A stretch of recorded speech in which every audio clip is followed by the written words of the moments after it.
Oko sunu baby subamia. Ase kwa nefo jabani si akuna nyego bamukambasi ozo. Since I was born, but now I am getting youth. Akuna mota akuna koga book.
And pardon me, and there it is right there. Amonishi we, Amonishi saw, Oloma Jakashi saw, Adrepo. Yendeba, to you too, George Blue Shell. So, Yendeba to George Blue Shell, and to the rest of you, only if it means something nice and wholesome. So, good day. How are you? How was your day? So another week in the bag, another weekend upon us. And of course, your friendly neighborhood woman went to Mo in attendance to guide you through the day again. So, welcome. Good to have you here. Good to be your company. So, yes, the news cycle just keeps churning. You know, just so many things happening within Nigeria, and as a consequence of Nigeria, just so many things.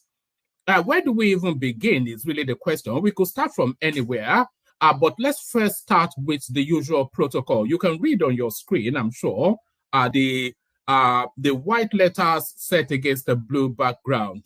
So the white letters set against a blue background on your screen is giving you clear directions. So follow that direction, like, share, and subscribe. So that's the direction that the white letters on the blue backdrop is inviting you to do. So do that.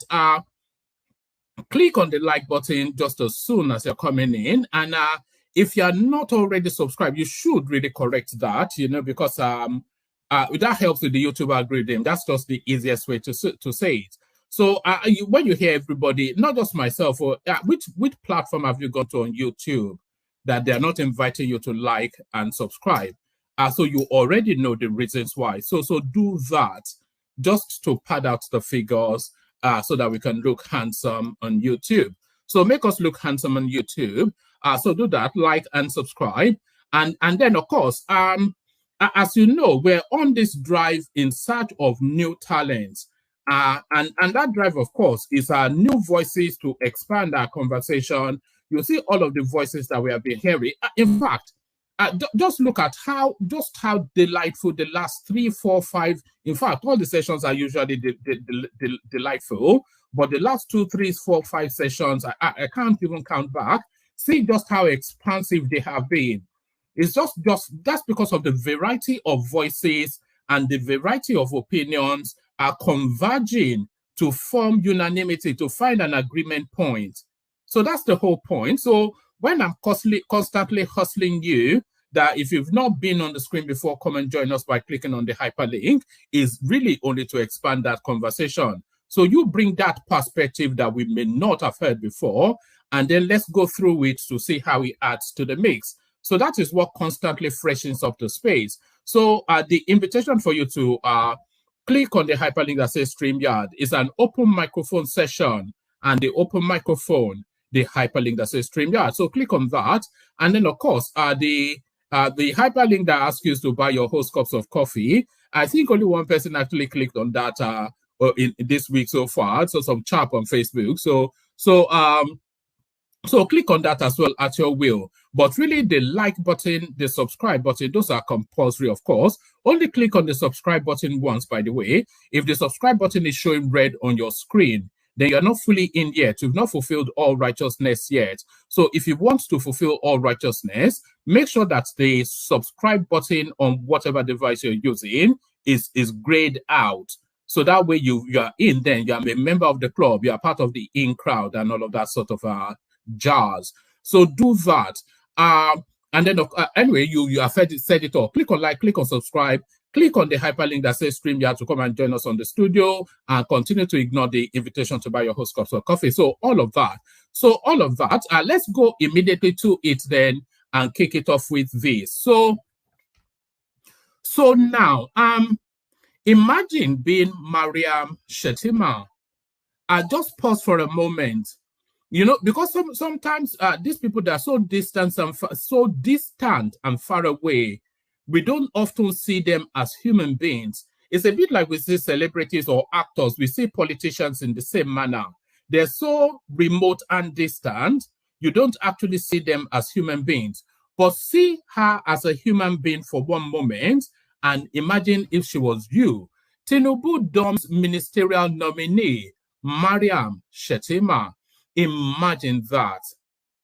Just substitute yourself for you would have ordered new dresses from your designer so that you are looking sharp and businesslike for when you turn up at the ministry. You would have ordered your caterer to throw a lavish party, and all of your friends and all of your frenemies, you have been up and down making noise, only for you to be deleted from the list. Tinubu Dom's ministerial nominee, Mariam Shetty. So there it is. I wouldn't want to be that lady. I have to tell you that. I would not want to be that lady. So from that to this, negotiations fail. Niger junta recall ambassador to Nigeria. So I wonder if they even have the authority to recall an ambassador, they being an illegal formation in the first instance. So we see that. And then we go on to this. Tinubu displays fairness in his ministerial nominees, says Arewa Group. So we will find out why Arewa Group is saying that. And then we'll, don't worry, I'll line them up so that they're in sequence because it seems jumbled up at the moment, but these are just the headlines. Senegal vowed to join ECOWAS if military intervention is deployed to Niger. So it seems as though an inevitability now, but it looks as though Senegal has weighed in on the side of Tinubu. So let's get this one quickly out of the way. Somebody did say I should get an ad blocker. I have to delete an ad blocker on this new system I'm using now. Sorry, 1 second. Yes, Senegal vows to join ECOWAS if military intervention deployed in Niger. Senegal said on Thursday that it will participate if the Economic Community of West African states, ECOWAS, decides to intervene militarily in Niger following last week's coup. Foreign Minister Something Tall Sall told reporters during a government press briefing in the capital Dakar that there had been one coup too many in the region and cited Senegal's international commitments. Senegalese soldiers, for all these reasons, will go there, she said. Regional bloc ECOWAS has threatened potential use of force if the junta does not restore ousted President Mohamed Bazoum by Sunday. Niger is the fourth member of the bloc to undergo a purge since 2020. The military chiefs of ECOWAS member countries met in Nigeria on Wednesday for 3 days of consultation. Tall Sall said Senegal was obliged to go along with ECOWAS's decision. She said, Senegal's conviction is that these coups must be stopped. That is why we're going there. She also raised the question of why ECOWAS would send troops to Niger when it had not done so in Mali, Guinea, Burkina Faso, following coups in those countries. to give a simple answer because it is one coup too many. And I think that's somewhat as sums it up. But she added, the real reason was that ECOWAS wanted to do everything it could to negotiate with those countries on the timelines for returning power to elected civilians. Tolsal also criticized the argument used by the juntas in the Sahel that they needed to seize power in order to advance the fight against jihadism. Has there been any single time they have put an end to insecurity? She asked. What we have seen is that once in power, the soldier take over civilian roles. So there it is right there. The coup obviously is just all about, it's just a money and power grab. That's essentially just what it is. But matters complicating in Nigeria, by the way, and I wondered how quickly we would get to this headline, and we've gotten there fairly quickly. So here it is. Northern senators kick against military action in Niger Republic, call for dialogue. So there it is right there, because you have to understand that the northern part of Nigeria is essentially an extension of Niger Republic, and Niger Republic is essentially an extension of the northern part of Nigeria. The artificial borders drawn by the British does not in any way then stop that familiar relationship that transcends centuries. So essentially, what the northern governors are saying to Tinubu is, don't kill our people, otherwise you will hear from us. Northern senators kick against military action in the Niger Republic, call for dialogue. So call for dialogue. So set that then against the backdrop of now this new headline. So how will this go when it lands at its destination? Tinubu writes Senate seeks approval for military action against Niger. So we're already seeing the direction somewhat that approval might follow. So we'll see the direction that approval might follow. So yeah, we go on from that to this. Festus Keyamo makes Tinubu's ministerial list. So Tinubu, of course, sent 2 names to the Senate recently, and one is to substitute Mariam Shetima with another lady, and then, of course, to add Festus Keyamo onto that list as well. So Festus Keyamo onto that list as well. Why coup leaders are sponsoring anti-Tinubu protests in Niger Republic? So this is Reno Omokri. So is that clip now? So let me actually play you that clip, because there's a particular clip that Reno is referencing in this with that headline. So let me play you the clip that Reno is referencing, and then I'll read Reno's piece just after that. Where is that clip? Hold on. I'm coming. Yeah, I think it's this one.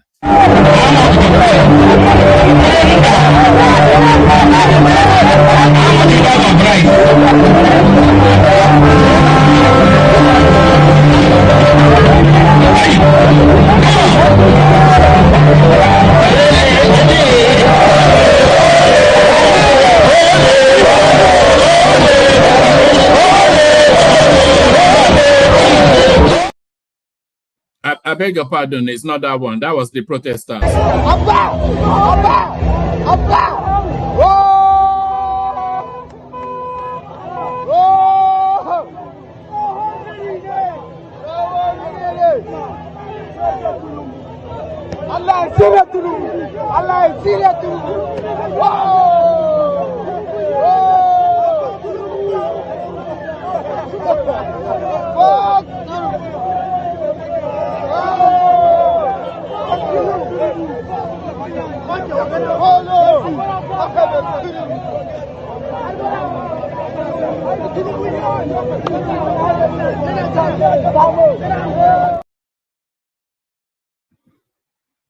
All right, so you get the drift of that one. It goes on for another additional 30 seconds, but you get the drift. So that sets the backdrop for this for this headline by Reno Omokri. Why coup leaders are sponsoring anti-Tinubu protests in Niger Republic, Reno Omokri reveals. Former President Goodluck Jonathan's aide, Reno Omokri, has revealed why coup leaders, let's do that again.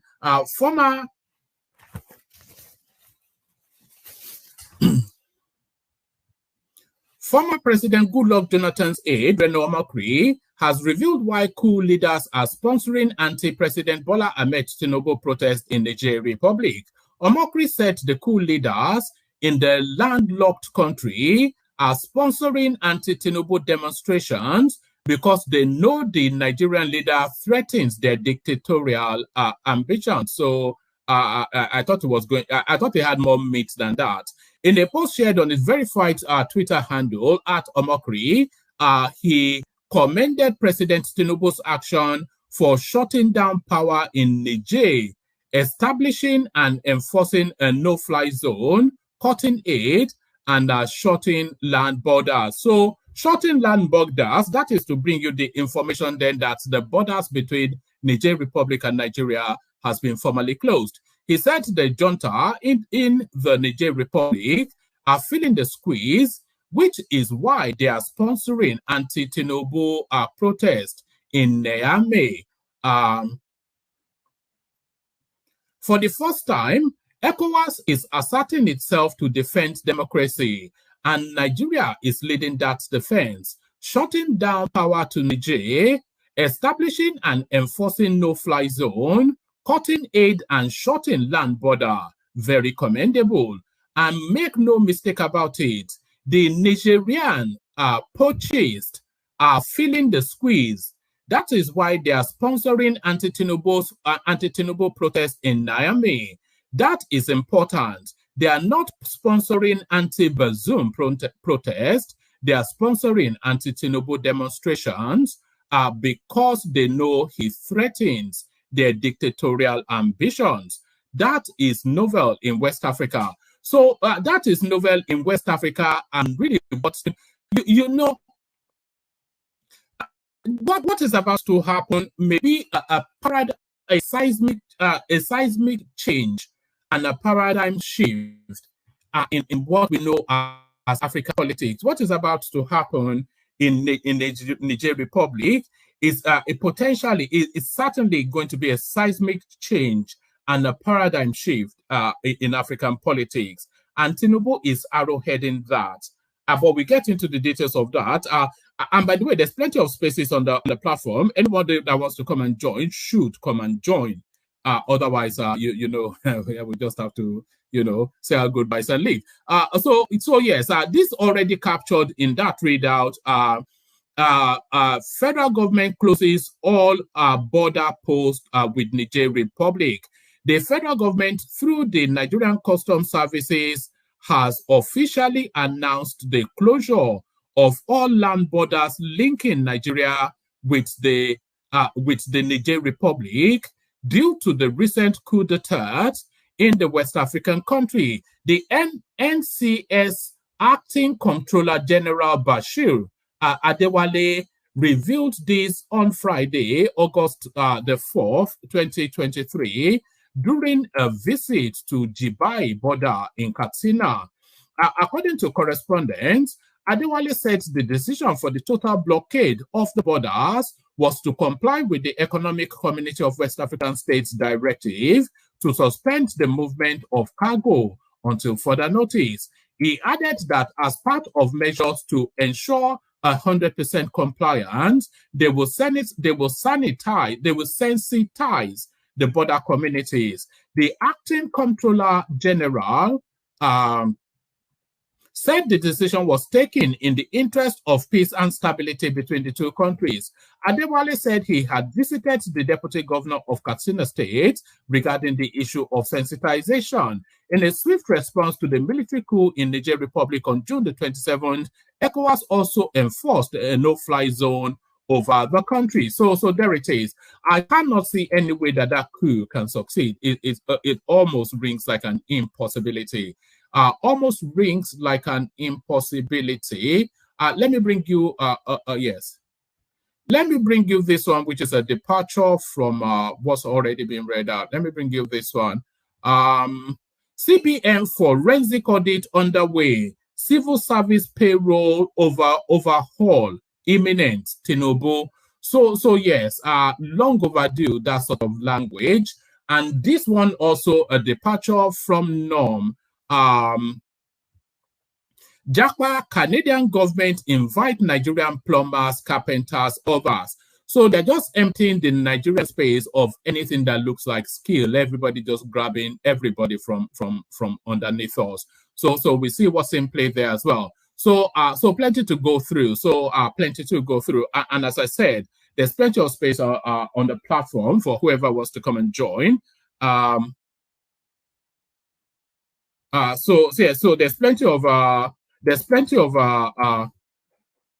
plenty of space on the platform for whoever wants to come and join. So so lean back, kick back, take it easy, relax into it. Click on like, click on subscribe, click on the hyperlink that says StreamYard and all that. Let me take a micro break with the care guides, and then we come back to the readout. So just as soon as and there it is, the care guides. Only water, where they see ma. Water, only water, where they see ma.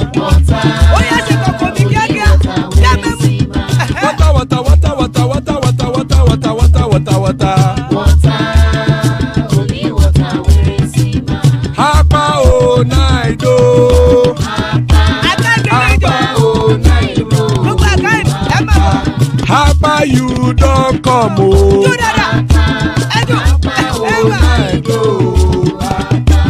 Hapa o naido.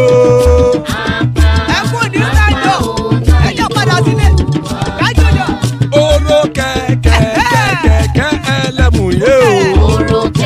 Ibe shodi ya keke elemu re o. Obi master keke elemu re o. Chifu waila ti keke elemu re o. Eruku lele elemu de.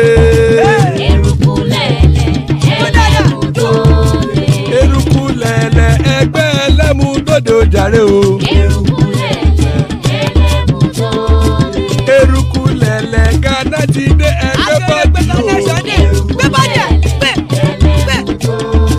Ọmọ ẹlẹ́yẹ ẹ̀yẹ o ó dìlé o. Odúyẹ̀lá ẹ̀yẹ o ó dìlé o. Petrosonana ẹ̀yẹ o ó dìlé o. Petrosodúnkẹ́ ẹ̀yẹ rẹ̀ ó dìlé o. Ẹlẹ́kọ̀ ọ̀run mú ìní o.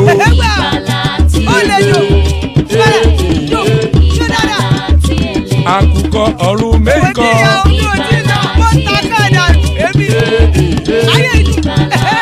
Ikú kò ní ríwà gbéṣe o.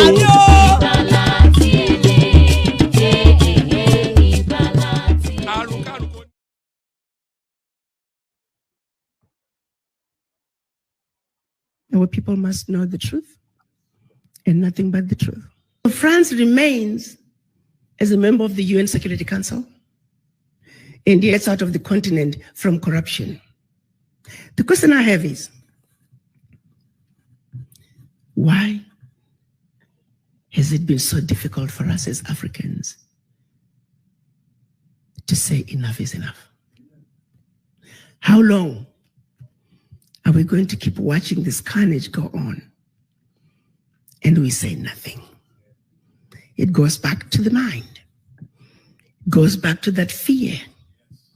It goes back to that sense of inferiority.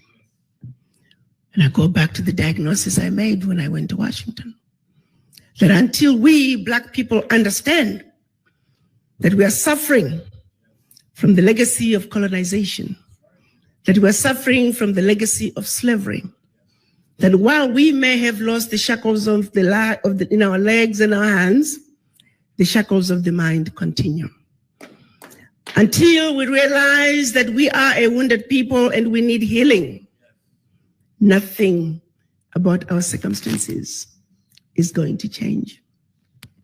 We are sick people. But to be sick, first you must realize and accept that you're sick. How do you go to the doctor if you don't think you're sick? We are not only in the doctor's waiting room on an outpatient basis. We are not even in the hospital in a general ward. As Black people, we are in the intensive care. And we need to realize that. The baby is now born. And her name is the African Continental Free Trade Area. You see, the children of Africa must realize that now we need diapers, we need formula. They're going to be sleepless nights. This baby's going to cry. This baby's going to throw tantrums. We need to be ready to take care of this baby. Africa is on the move. The question is, are the children of Africa ready to step up and take what is rightfully yours? You got to understand, around the globe, as Black people, the reason we are so disrespected is because we're poor. Most of us don't own anything. Singularly, while we were given our independence, the one thing that was denied from us is economic liberation. The African heads of states are saying, African wealth belongs to the African children. The African Union defines African diaspora as all people of African descent living outside Africa. The colonizers have been building the Africa that they want. The game is up. You see, you don't go to China and find Black people driving the Chinese development agenda. You don't go to Europe. You don't go to Mexico, India, and find Black people driving those regions' development agenda. The reality is, you must not, cannot, should not, and golly, will not go to Africa and find non-Africans driving the African continental development agenda. Unless, of course, you, the children of Africa, the inheritors of Africa's wealth, choose to vacate that place that has your name. The choice is yours. The environment is ready. And so, I'm on a mission to see to it that we, people of African descent,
Right. So, oh yeah, I get to. I was unmuted. I was muted. I beg your pardon. I was just saying, let me speed through the readouts and then we get to it. I've been reading half of it. Nobody even heard me. So, let's kick it off again.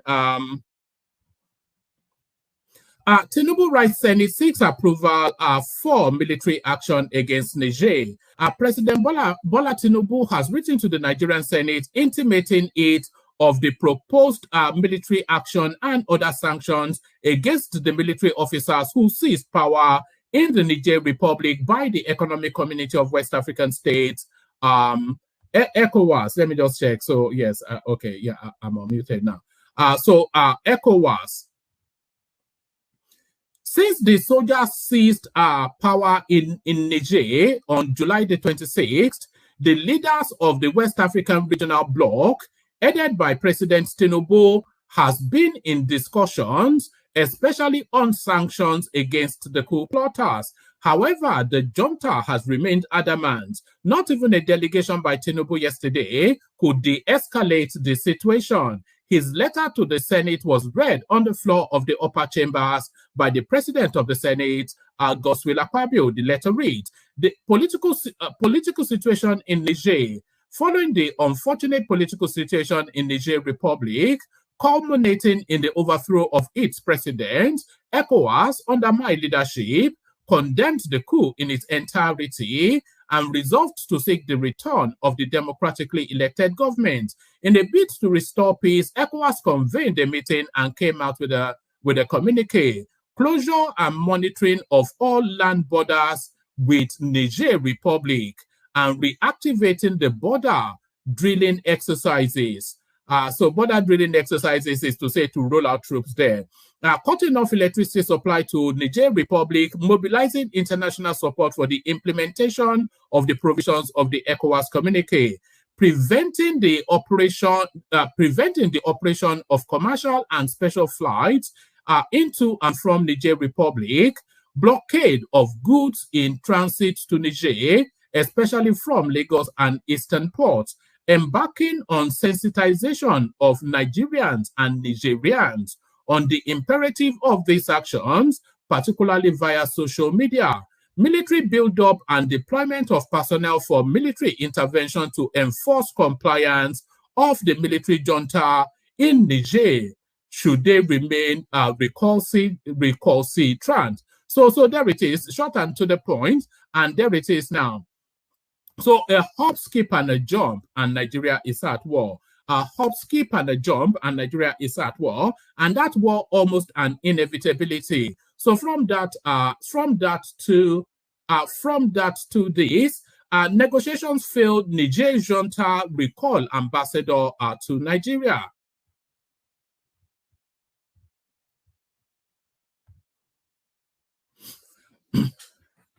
The general Chiani-led military junta in the Niger Republic is planning to recall the Nigerian ambassador to Nigeria after failing to come to terms with the delegation of the African Community of West African States on the return of democracy in Niger. The junta is also planning to recall Nigerian ambassadors to Togo, the United States, and France as it pushes to evict France and US troops in the country, whilst declaring an end to all memorandum of understandings between France and the Republic of Niger.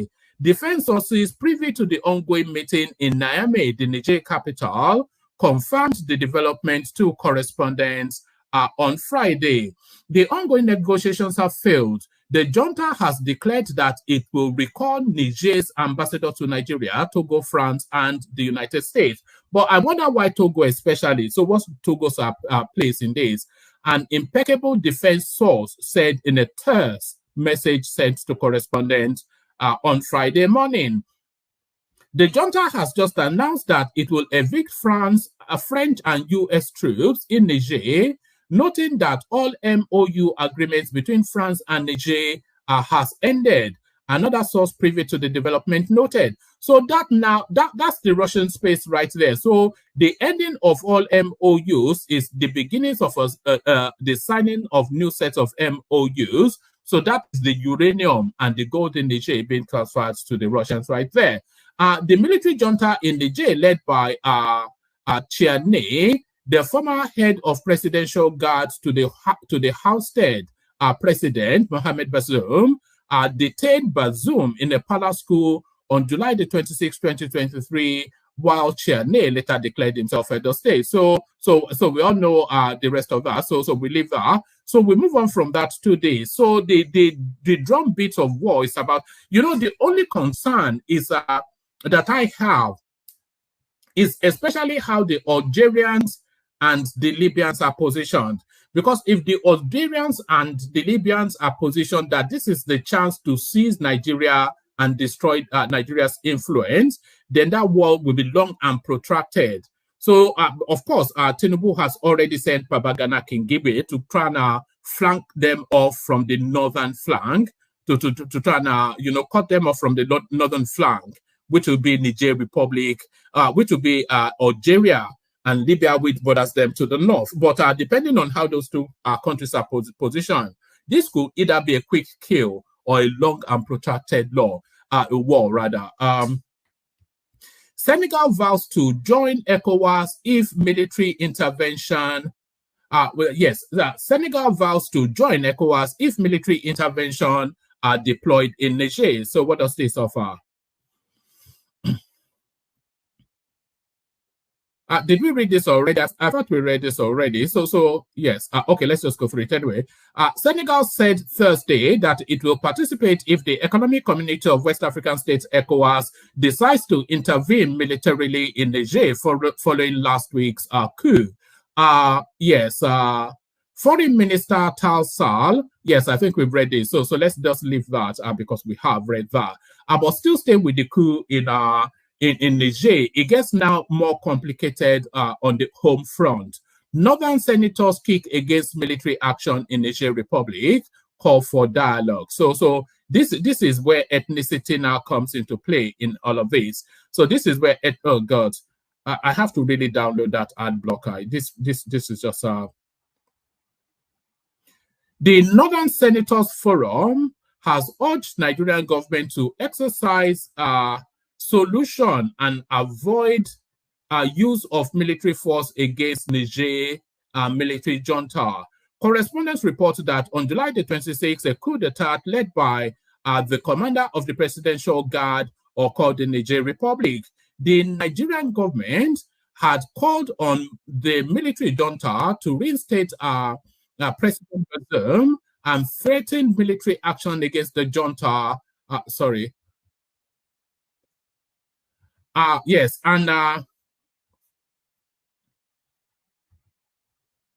The Nigerian government had called on the military junta to reinstate President Bazoum and threatened military action against the junta. But the Northern Senators Forum, in a statement by its spokesman, Senator Kawu Sumaila, urged President Bola Tinubu to tread with caution and exercise and explore dialogue rather than military action.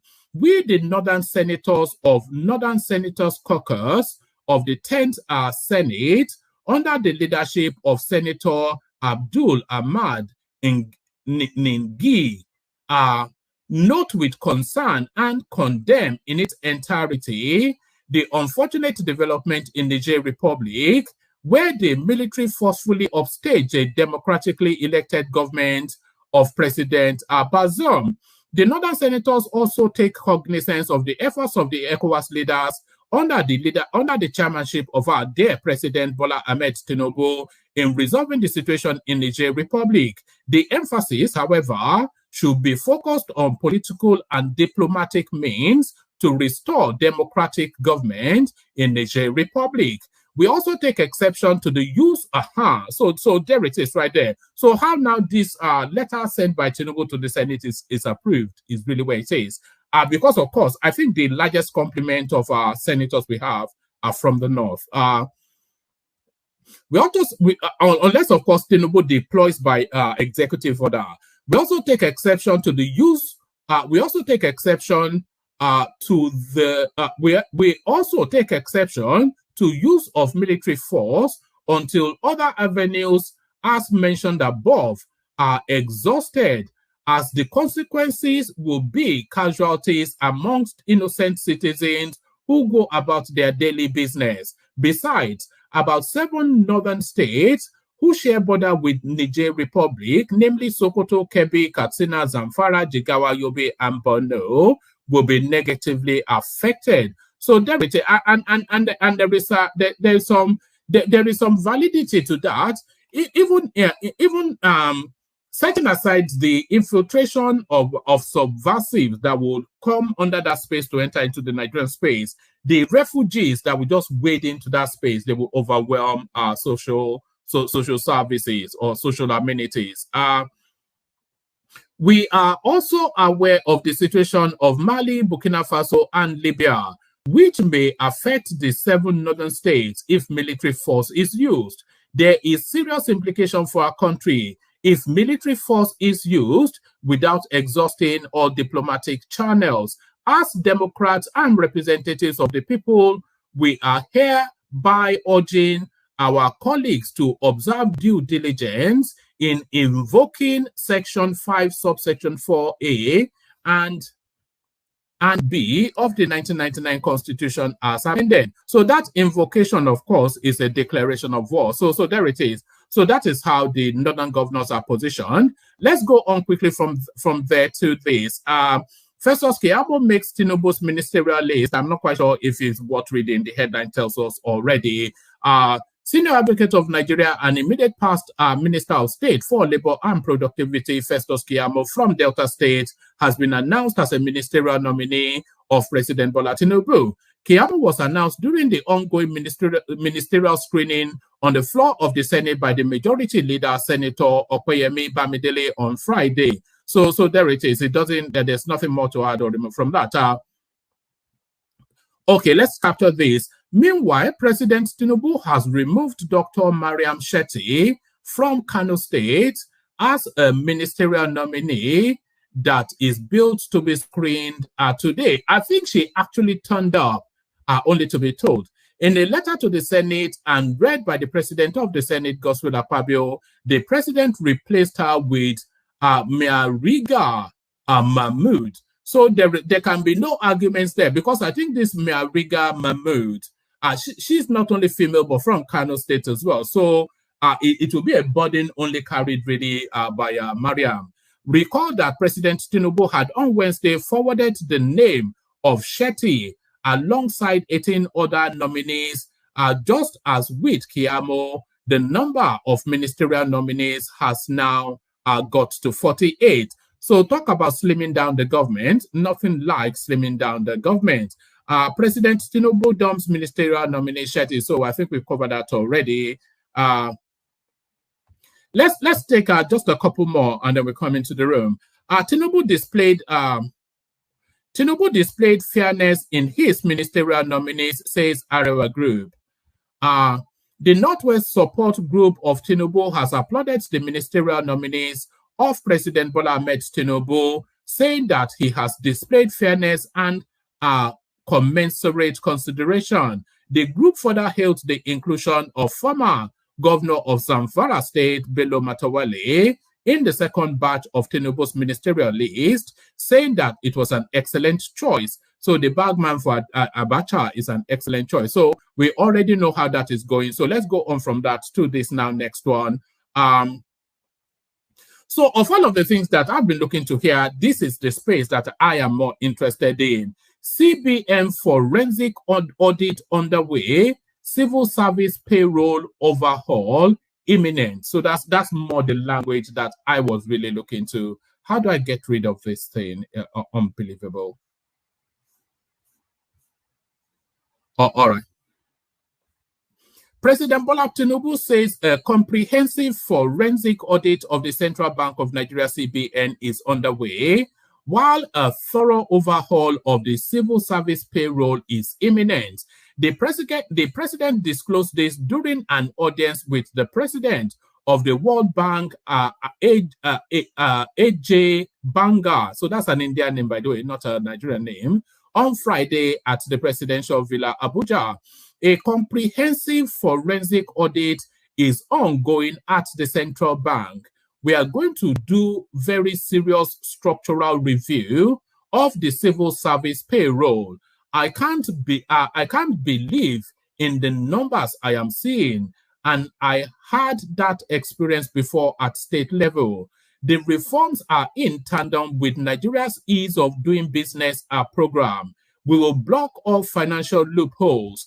The reforms will be targeted at the way we work, change of attitude, and equally on educating our people. It is costly, but we will do it, he said.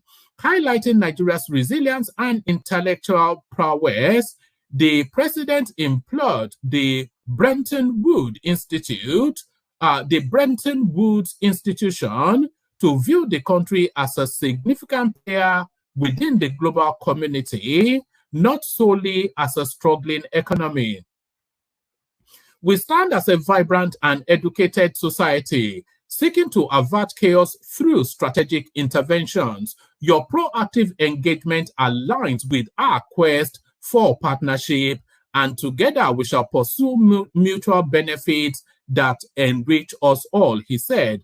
On poverty alleviation, the president called for more increased support from the World Bank, expressing optimism for a productive collaboration between Nigeria and the World Bank that will lead to mutual benefits and sustainable progress. He also discussed the ongoing efforts to address issues such as subsidy removal, foreign exchange mismanagement, exchange rates, inflation, liquidity, and debt management. Tinubu shared insights into his administration's sustainable reforms, including those aimed at consolidating improvements in Nigeria's oil industry, enhancing ease of doing business, and prioritizing security to boost the country's revenue generation. He pointed out the importance of electricity generation for economic development, highlighting the turning of sword earlier today on the first phase of the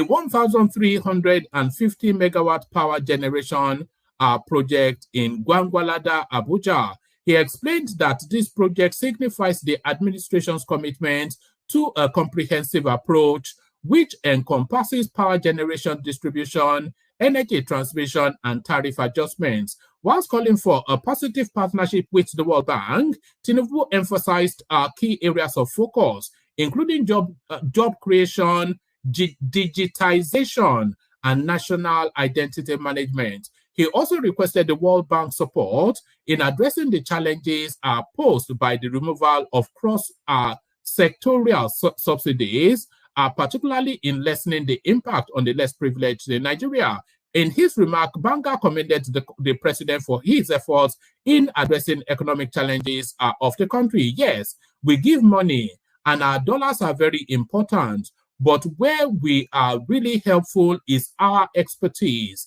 and knowledge and our experience from many markets.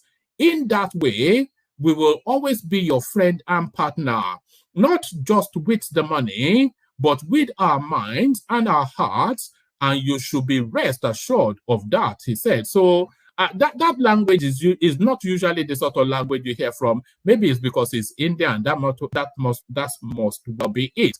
So I think that's sufficient enough for that. Let's come into the room, see who is available, and then we kick off the conversation. So we got Ajan Lekoko.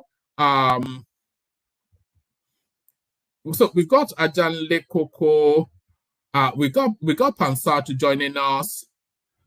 We've got Jide joining us from Lagos, and we got Kumi for the moment. So still spaces, and then we've got Darati just hopped on now. So still spaces. Anybody else that wants to hop on like Darati, and then there's Kulata in the house. So still more spaces. Anybody that wants to hop on as well. So let's kick it off. Let's kick it off actually with Jide because he's in Lagos. So Jide, you kick it off for us. So Jide, unmute. Good to have you, Jide. Yes. Good evening, woman. Patilowani.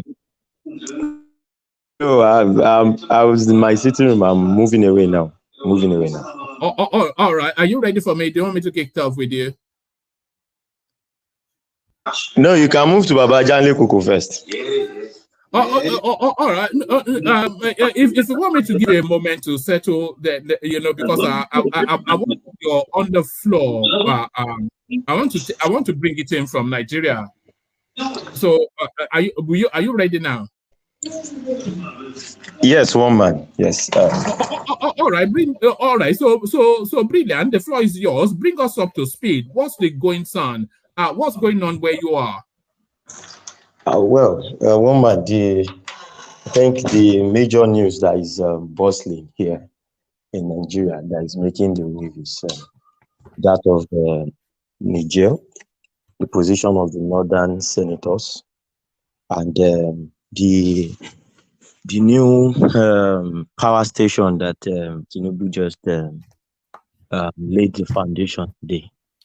That's a 1,300 megawatt power station that will be built by um, a Chinese company, and all the equipment provided by General Electrics.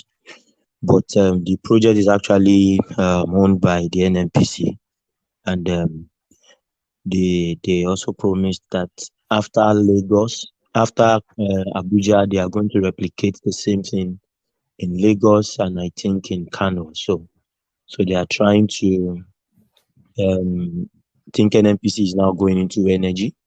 NNPC want to start generating power.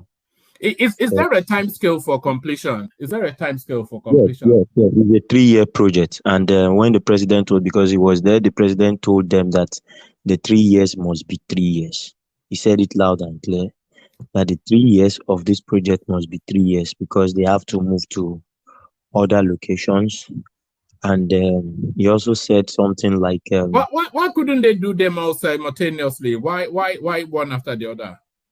I think it has to do with the gas line project that is also ongoing, because there is a gas line that is moving from the south down to the northern part of the country presently, that they are actually working on presently.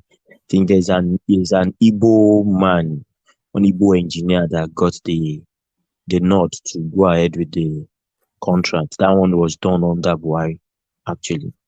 So, but what they said was they would be citing the same structure in Lagos, Kano, and also that the NNPC will be citing natural gas stations in 37 locations in the 36 states of the country, and they will have 3 mega stations that can supply.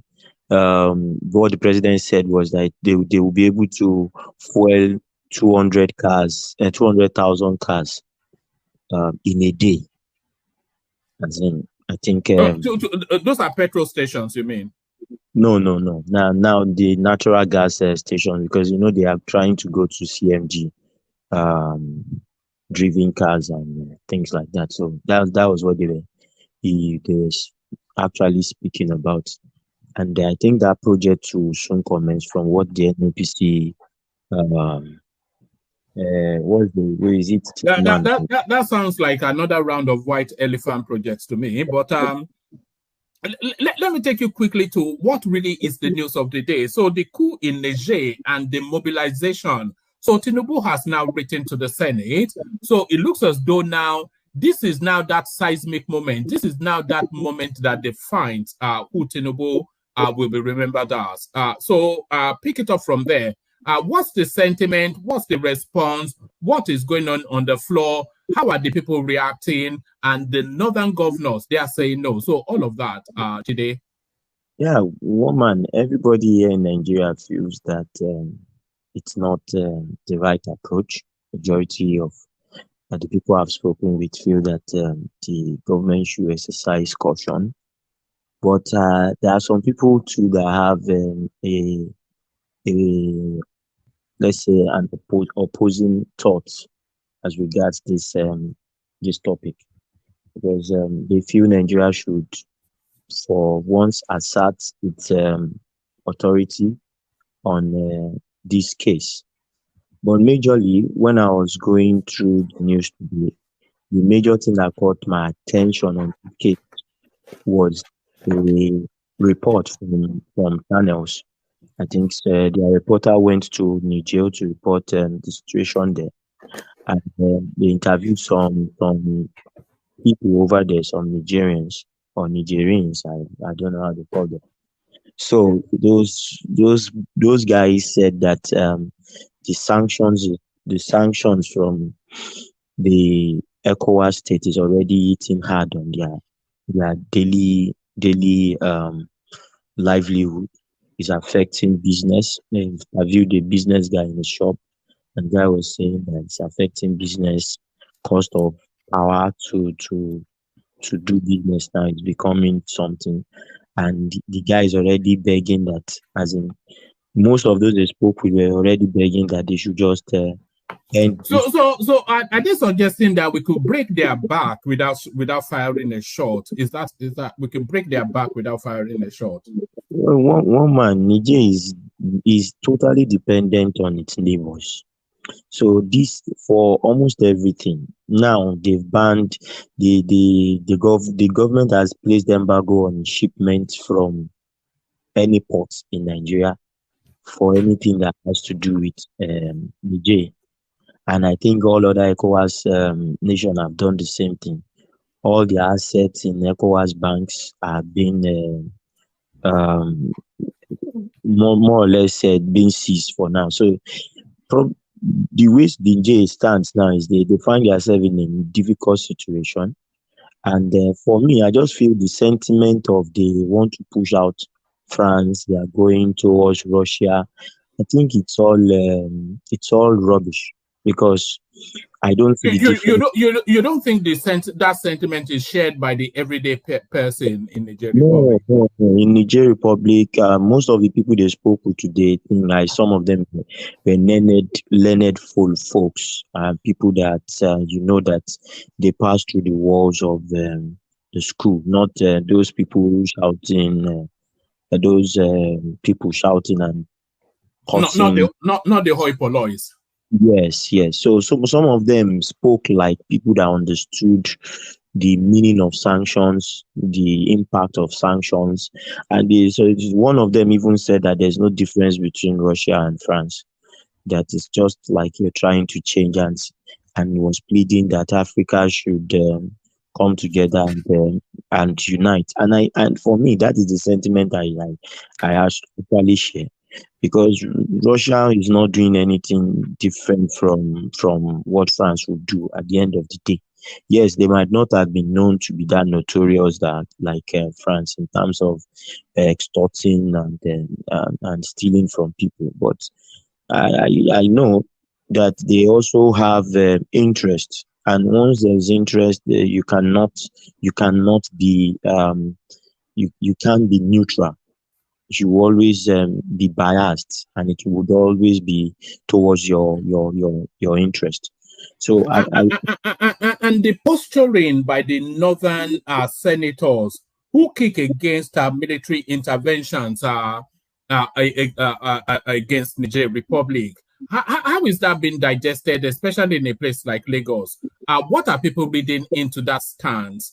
Is this ethnic bias, or are they concerned just about their states that border Niger Republic? Sokoto, Kebbi, Katsina, Zamfara, Jigawa, Yobe, Borno. One man, I feel the senators are looking at it from a different angle, but some people are also looking at it from a different angle. That even if Nigeria is not going to go to war with Niger, are not going to join as in result to military actions, that since we share thousands of miles or kilometers in terms of border, that they should just station those military guys along the border to curb any form of refugee running into Nigeria. Because on that report I was trying to refer to, I also saw Chadian government complaining about the influx of refugees from Sudan. Serious influx of refugees from Sudan, and they were all sharing their stories. A particular man said they ran a car on his wife and his children, ran a car over his wife and children, and one of his child died. Are they having the fear that if Niger Republic implodes, then that will be another wave of refugees into their country? Exactly. That is the problem. Now, even the Chadians too now are also shouting, and because they are suffering from Sudanese the impact of Sudan now. And most of those people that are even coming from Sudan, obviously, Chad is not their destination because Nigeria is their destination, Abi. Nigeria is the destination because obviously they know by getting into Nigeria, one, the border might be porous, they can easily get in, they can mingle, and to quickly get a source of livelihood will not be that difficult. You understand what I mean, woman. But when they move downwards, their first point of stop is Niger, and Chad, and the Chadians are already shouting and clamoring for a stop to Sudanese war. And this is where the problem now lies. For me, I feel if Tinubu marches down to Niger, I think he should just stay around the border and make it a point of threat. Continue the dialogue. Just let them know that you guys, if you don't comply, guys are outside. Do you think they should use the same strategy that Buhari used in the Gambia to mass at their border and then fly over their presidential villa? That is what I'm trying to refer to as well, because if we don't lock up those borders in terms of mount serious military presence there, what is actually happening now in Niger is enough for refugees to start fleeing. Because one, people that are close to Nigerian borders will feel that before it becomes complete chaos, before it goes into war, they should at least find safety, find a place that is safe, and they would want to move down into Nigeria. So I suppose the educated ones, they are already dusting their passports and headed towards Abuja, Lagos. A lot of them are already moving because what is happening, they feel it can implode at any point in time. What's the sentiment in Lagos? Are you bracing yourself for another round of Okada riders carrying daggers? That is one serious case in Lagos, and people have always known that problem is majorly caused by this Niger influx of people from Niger. So they might not have that kind of opportunity like that again in Lagos, because now there are locations where they don't even want to see Okada on the street of Lagos. You don't drive Okada around Ikeja.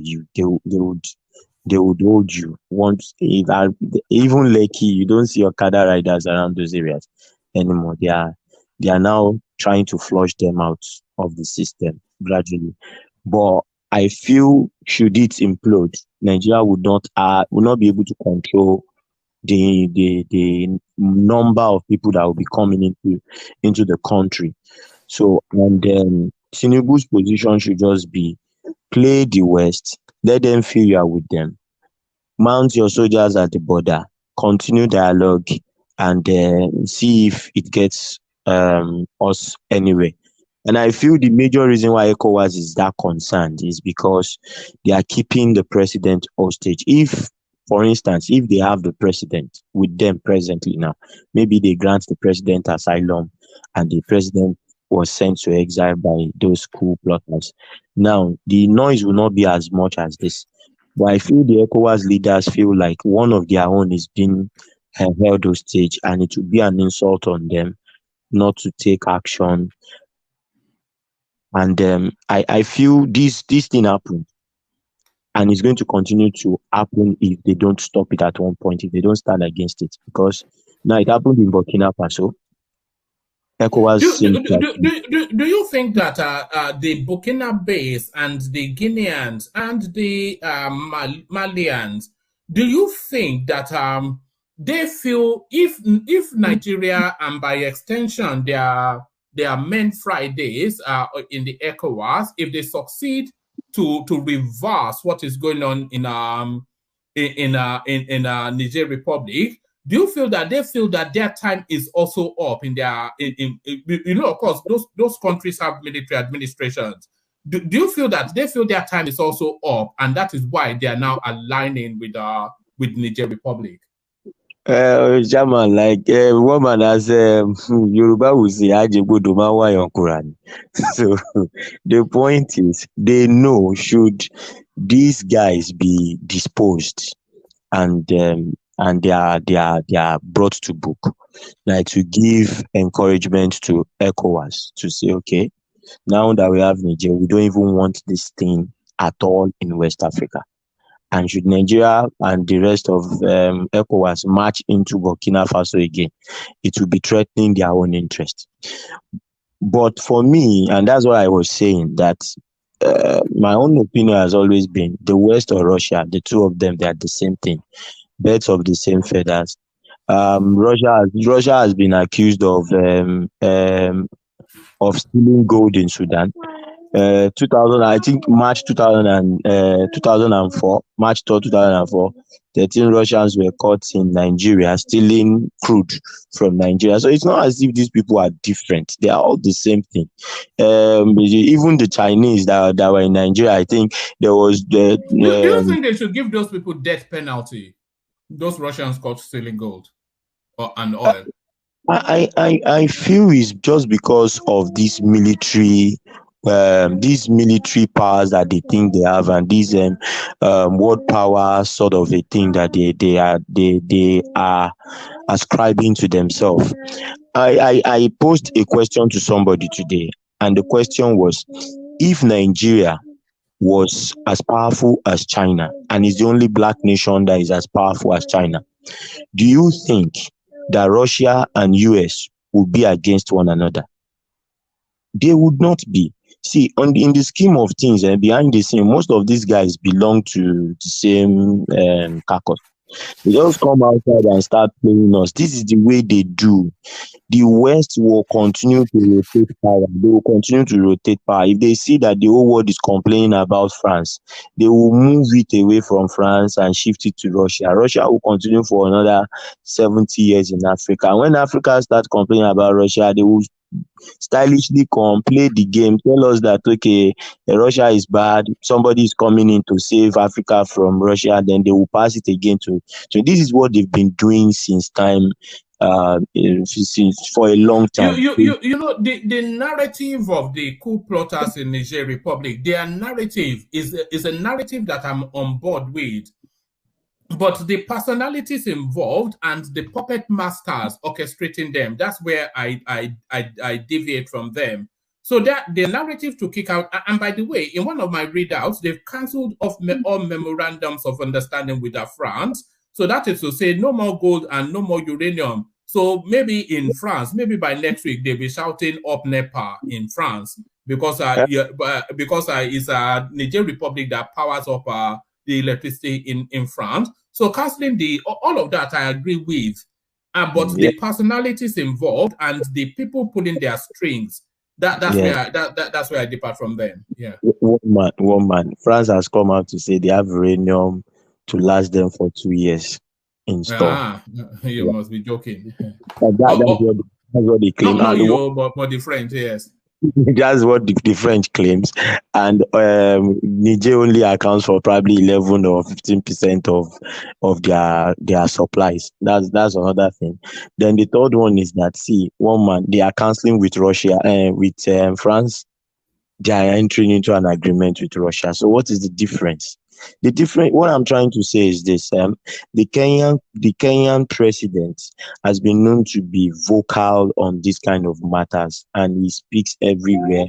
He talks about this man is a democratically elected president, so they can equally get what they want. They can equally fight against France, even with a democratically elected government in place, not necessarily a military government. And do you know where the fight really is? And then you can respond to this, and then I'll move the conversation around just because people are waiting.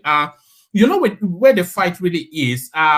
The Western world is used to living a particular life, like a particular type of lifestyle at a particular price point. And that price point of their lifestyle is dependent on the exploitation of Africa and third world countries. So if they cut a fairer deal for all those African third world countries, then your iPhone will be $2,000, £2,000. Your bread will be £5, $5, you know, because the exploitation of African states is what subsidizes the sort of lives that they live in the West. So that's where they say it is. So they will never cut you a fair deal. They will just get rid of somebody to replace him with another meathead. That is what I was trying to point out. One man, see, one man. If we go back history, down memory lane in history, when Mansa Musa visited Mecca, and the man went with a lot of riches, a lot of gold, and it was recorded that the price. Oh, I think we've lost Jide a little gold bit. in Mecca fell for 10 you're back, straight you're years back. because the man bring it just home and entered then- Mecca. Are you? Can you hear me, woman? No, you dipped a little bit and then you came back. But bring it home and then I'll go on from you to Ogbeni, then Kulata, then Pansat. Are you there, Jide? Jide? Can anyone hear me? I can hear you. Yes, I can hear you. Okay, can you hear me now? No, we can now. Yes, bring it home. So what I was saying is, during the days of Mansa Musa, when he visited Mecca and he sprayed gold on the street of Mecca, and the price of gold came down for 10 straight years. After that, what happened? These guys plotted and came in, and they did everything using different things to loot that man and destroy his kingdom. This is what they've been doing to Africa. So I don't see where there's no good guy among them. Born again,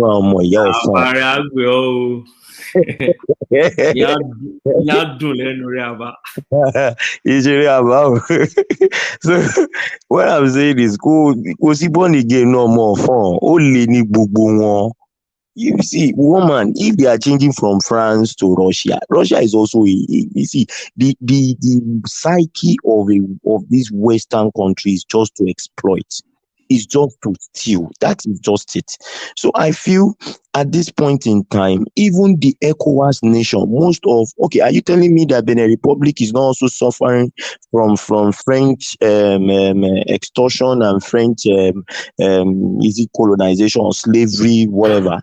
So all these nations are suffering, even though they are in ECOWAS, they are all suffering, but they've not resulted to coup, plotting, and seizing of power. But if Africans, as Africa, we can come together and do these things together on our own and start pushing these people back, start rejecting them, and if they even sanction us, let us trade within ourselves. But the biggest challenge is this. There is always going to be a Judas among these same ECOWAS leaders that would betray the whole fold. It has always been like that. If they cannot come, if they cannot penetrate, they will create coup and destabilize the whole system and gain power again and gain control of our resources again. This is what the West have been doing. So for me, Russia is not different from France. France is not different from US. US is not different from Britain. Even China, they are all the same thing. All right. You know, Chinese people that are stealing gold in Zamfara that bribed one of the EFCC person from that. Yeah, we saw that clip. Jide, let me go on from you 4 times. Let me ask Jide a question before he leaves. It's not leaving; it's still there. Yeah. Oh, okay. Yeah. Before you go to, I wanted to get to. Yeah, go on. Jide, don't you think that is ECOWAS that is acting as Judas now against one of their own? You know, don't you see ECOWAS action as you know, Judaistic action as they are preparing to launch a military Is that attack. a new word? Is that a new word you've just coined? Judaistic. Judaistic action as they are preparing to launch an attack against one of their neighboring countries, Niger. Yes, if we look at it from that point, you might be correct. But I also want to look at it from the other end. We have Togo in ECOWAS. They are suffering from French control, domination. Every other Francophone country that is in ECOWAS is suffering from French domination. Even the Anglophone, when was that US was giving Ghana stringent measures? They must sign in gay law or LGBT to do this, that. They have always been like that on our necks. So what I'm trying to say is this: the civilian government is not as if the civilian government is a stooge to France and the military government is not a stooge to France. Okay, these guys are there now. They are acting based on the backing of Russia. This is another Western country that is extorting them. And if Russia is going to support them with weapons, Russia will ask for something back in returns. Because obviously now, Russia's economy is also feeling the heat of the war because they have cut supply to everybody that buys from them. Now they need to go elsewhere and extort to keep the balance, which is what their folks and their likes have been doing. All right, let me go on from you to Kolata. Essentially, they are substituting one colonial overlord for another. But thank you. Stay with us. I want to still hear from you on the forensic auditing that Tinubu has ordered on CBN. But stay steady. Let me bring Kolata up and have his commentaries now. Tinubu writes to the Senate. I'm not even sure if he's seeking permission or making them aware. I'm not quite sure what the order is, but essentially, war looms. And how are you positioned on it? Because I'm not averse to it. It's not something that I viscerally object to. But in terms of putting a halt to this wave of coup plotting that suddenly has sprung up in the West African sub-region, and then to assert our dominion, and then if we succeed in that space, we take ownership of that country and we cascade all the way through Guinea, Mali, Burkina Faso, etc., to assert our dominance as the power base of that space. But what are you making then of this letter to the Senate and the caution by the Northern Senators? Kulata. Well, letter to the Senate is expected because if war is an option, then the war needs authorization from the Senate. So I believe if we're going to draw a line in the sand, then if they cross that line, then we better act. Otherwise, it's going to be a lame duck from day one. So Nigeria's back must really mean something. If we don't, I mean, how do we assert ourselves? And honestly speaking, the geopolitics of it is this coup is standing in the way of a $25 billion investment. Our gas pipeline that is going to go from Niger to Algeria to Morocco to Europe. This coup is standing in its way because with these guys now, we will not get funding for that project because how are we going to route that pipeline through Niger? And Russia is in Russia's interest for that pipeline not to be built because we're trying to be in direct competition with Russia in who supplies gas to Europe. Russia already has that single stranglehold on Europe. Even after going to war, Europe is still faced to be begging Russia. So if this coup and this kind of pattern happens, that whole place, we will never be able to pass that pipeline through that we may have to route it through the Atlantic or something, where someone can use some submarine or something to destroy it.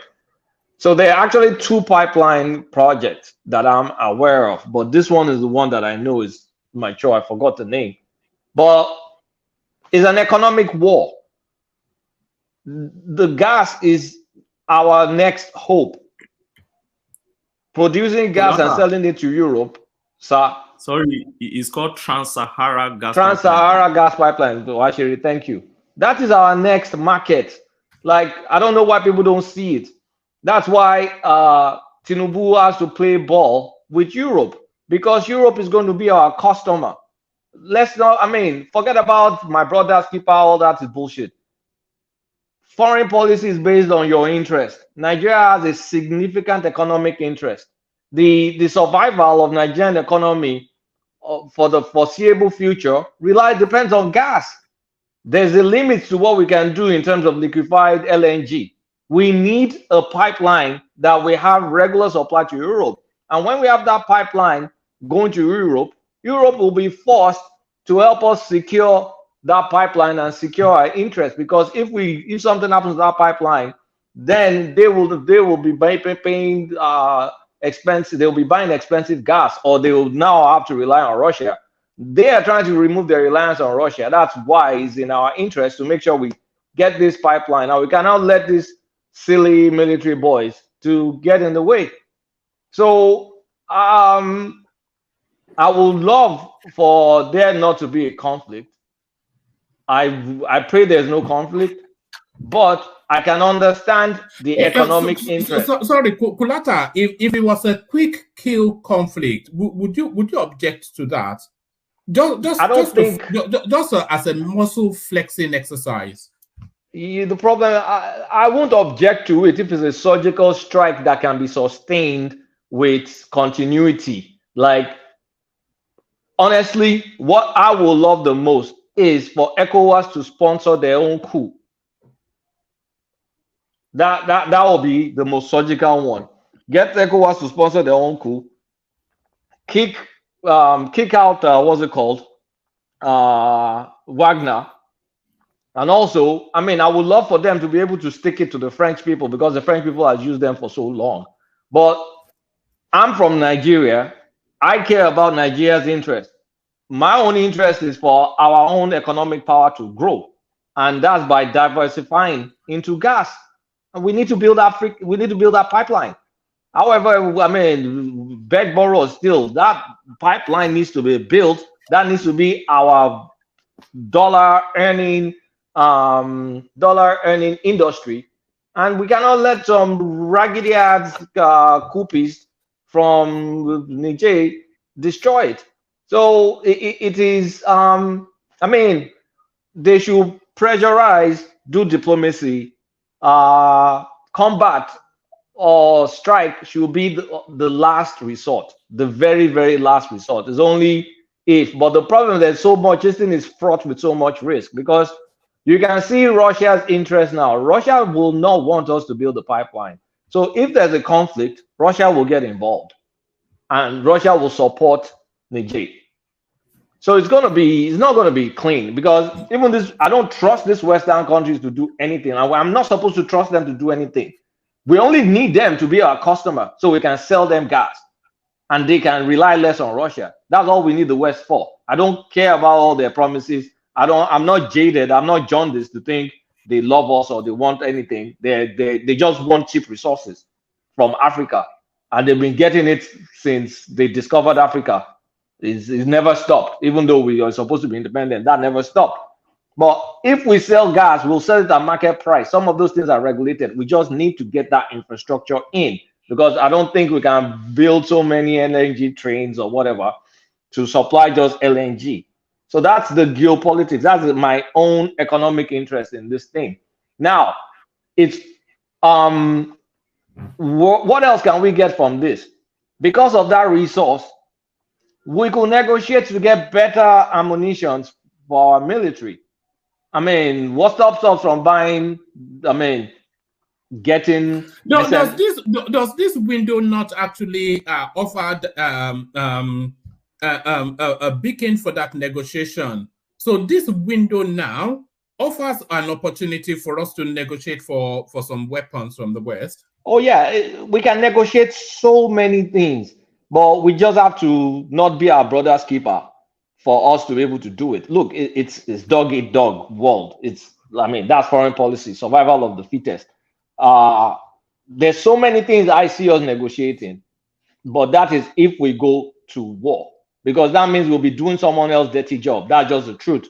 We'll be doing France and America's dirty job, because those ones too, their interest in uranium and American interest in the Sahel, what's it called, Muslim jihadists, that's their own interest. But everybody must have interest. We need to think about what is our own interest, and our own interest is what I've articulated there. And then what additional things can we milk from these guys? We need to be able to buy a lot of. It is in Nigeria's long-term strategic interest for this war to take place, because if this war takes place and we can strategically, surgically execute it with minimum collateral, then we'll become like the Western country of the at least the West African sub-region. We will be their go-to. It will be their go-to person. Yeah, it's going to come with a lot of upsides for us, but it's fraught with a lot of risk, because the jihadist stuff, these guys, I mean, who knows where they will deploy those people? They can manipulate those people easily, and the problem is the demography in Niger Republic is very, very, very close to us. 53% or so, according to what I saw. 53% of them, they are Hausa people. So it's like Nigeria going to attack Benin Republic, where like 10% of them are Yoruba people. So can you imagine if 50% of the country is Hausa people? And then are we now going to bomb? Like, I don't know. If it can be surgical, that's preferable. Meaning cut the head, but don't make it like a full-scale battle. Because at this point in time, they should try and infiltrate the military in Niger and cut the head off. Like I don't know, the chief of staff or something used to be on the president's side. Can that guy go and take the guy that was protecting the president, that's now the junta leader? Can he take him out? Because that is what will be good. Just cut them off. Forget civilian rule for now, because you cannot say I do a coup then to bring that guy back. I don't think that's going to fly. No, that guy's gone as president. Yeah, that guy is gone. Hopefully he doesn't lose his life. It's just the one thing I'm wish for him, Yeah, and another balance is the guy is a minority ruling over majority outside country. Because the guy, the old president, the civilian guy, is Arab, and apparently they dominate Niger. The way we have, like, I mean, you can say Fulani dominate over the Hausa in Nigeria. Those Arabs. Don't forget that. That's a very good point. You're talking about Mohammed Bazoum, right? Yeah. Tighten it. Make it tight. Those Arab dominate. They dominate the majority. So they had, this delicate balance. More like in Iraq when Saddam's Sunni was dominated. Sunni was dominated over the Shia. So some delicate balance is there. So forget that guy. He's never coming back. Very good point. Very good analogy. Sorry, Pansat. We want to be pulling back the interjections quite a bit now, because sometimes it tends to dominate. But carry on, Akulata. But I can't get around to everybody else. So my wish. I don't wish for war, but if there's any such thing as a precision, I won't go on strike. I think I'll just endorse a coup with a guy that's more favorable to Nigeria. In that way, at the end of the day, who cares whether it's a goat or donkey ruling Niger? As long as we can pass our own pipeline, and as long as we can use it as a leverage to negotiate more economic resources from the West, preferably economic resources, and preferably the defense contract. I don't want the West to come in to set up any sort of base in Nigeria. That will never happen. I pray to God that never happens. but I want us to be able to buy whatever equipment we buy from them without all these encumbrance that they put on us.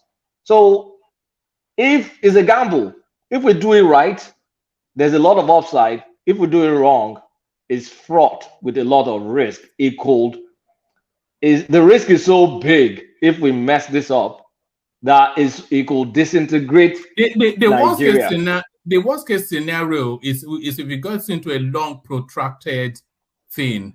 Yeah, but I mean, you don't want civilians involved. If you want civilians involved, then we're in trouble. Because like I said, 53% of them, they are Hausa people. Look, it's just across the border. Like there are no borders. There's artificial borders. Are you going to, like, if Nigerian soldiers start killing civilians in Niger Republic and Hausa people are looking at them killing their own blood? Come on, man. That's just going to be super wrong. So this is so tricky. And again, Wagner will get involved. Wagner plays dirty. Wagner is not a state. Wagner is soldier of fortune. They will play what Putin wants. Putin does not want us to have influence in Niger. Like I said, we're going to start competing with them. They don't want that competition. They still want to dominate Europe's energy. So that's the geopolitics as I see it. I know I'm biased from an economic standpoint, but what I learned in MBA, whatever, how many decades ago now is every country in 1802, yes, 1802. Every country must have a strategic interest, and every country goes after their strategic interest.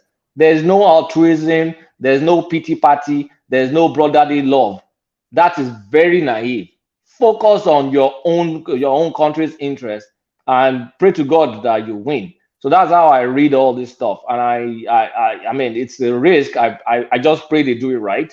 But ultimately, I really don't want them to go to war. But if we ever have to go to war, we have to maximize all the leverage we can get. Otherwise, what's the point?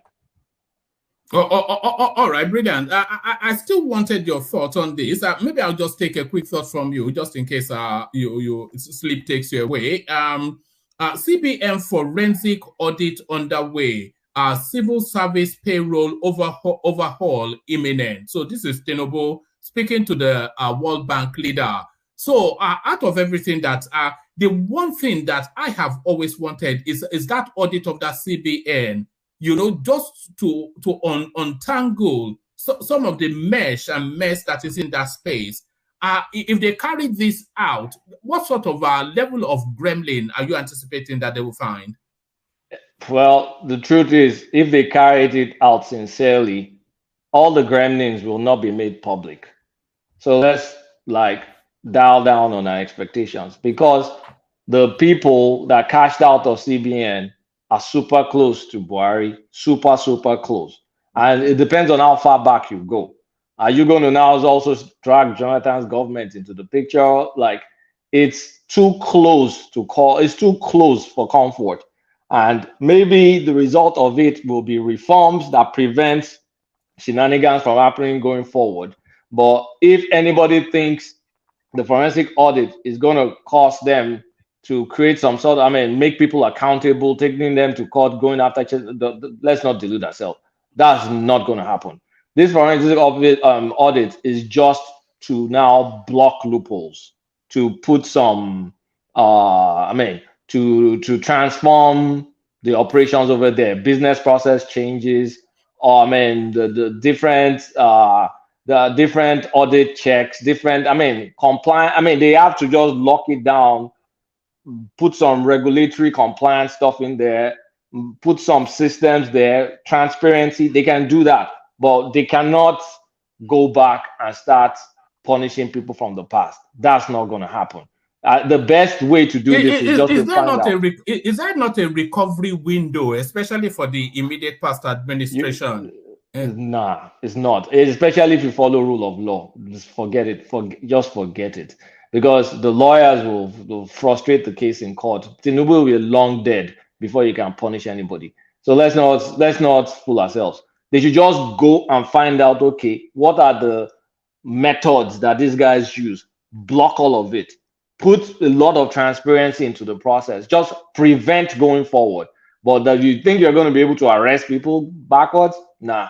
It's nice. Everybody will love to hear that. But when you take it to court, I mean, come on now, Ogbeni is here. Even us that can play lawyer because we watch too much lawyer TV, we're here too. So it's not, they're gonna frustrate any sort of arrest. Let them just use it in terms of fact-finding mission to kind of like revamp those places and block stuff. That's what can happen. And I heard Tinubu wants to double the minimum wage. I mean, that would be nice, but the way the oil market is going, oil may reach $100 because Saudi is tightening the squeeze because Saudi Aramco is declaring, the profit they're declaring has never been seen in the history of mankind. The profit they just declared, if you combine Google plus Apple plus name whatever fang, I think it's the profit Aramco declared alone, it's more than all those combined. So it's in their interest, especially when we're deep in the summer where everybody drives out. I mean, people drive in the summer in the West. It's just so gas price will go up. But they're also further squeezing the production of those gas prices. I mean, or production of those crude. So that means any sort of like demand like this that is always going to be high during the summer, crude goes up. So Nigerians are you're going to see petrol 700, 800, 900 naira before we get back to the cooler time period when then things will relax and then they will now increase supply. But Saudi must make money. If we were smart, we too should be making money. But you know what? We're also selling. I mean, we're allowing people to steal our crude and sell it for cheap and just have a couple of rascals making money. So that's it. All right. Just a brief thought on this, Kulata. Your heart must go out to Mariam Shettima. They did that dirty, man. She called for her tailor to come and measure her up, and then she had to send her back at the gate. So, no, that's not nice. That's not cool at all. They should at least leave her alone and let Senate reject her. I mean, that was not nice. I mean, come on now. She was already there. And it doesn't help that she's pretty cute. And she's young. She's 44. I mean, they did that dirty. I mean, Tinubu, I mean, no, that's disappointing. I wonder who played what game there for this to happen. Because, of course, I mean, somebody must have played a dirty game for this to happen. I won't be surprised. I mean, it's kind of politics. It could be Kwakwanso. I mean, sorry, not Kwakwanso. It could be Ganduje. It could be Ganduje because Ganduje is the APC guy in Kano.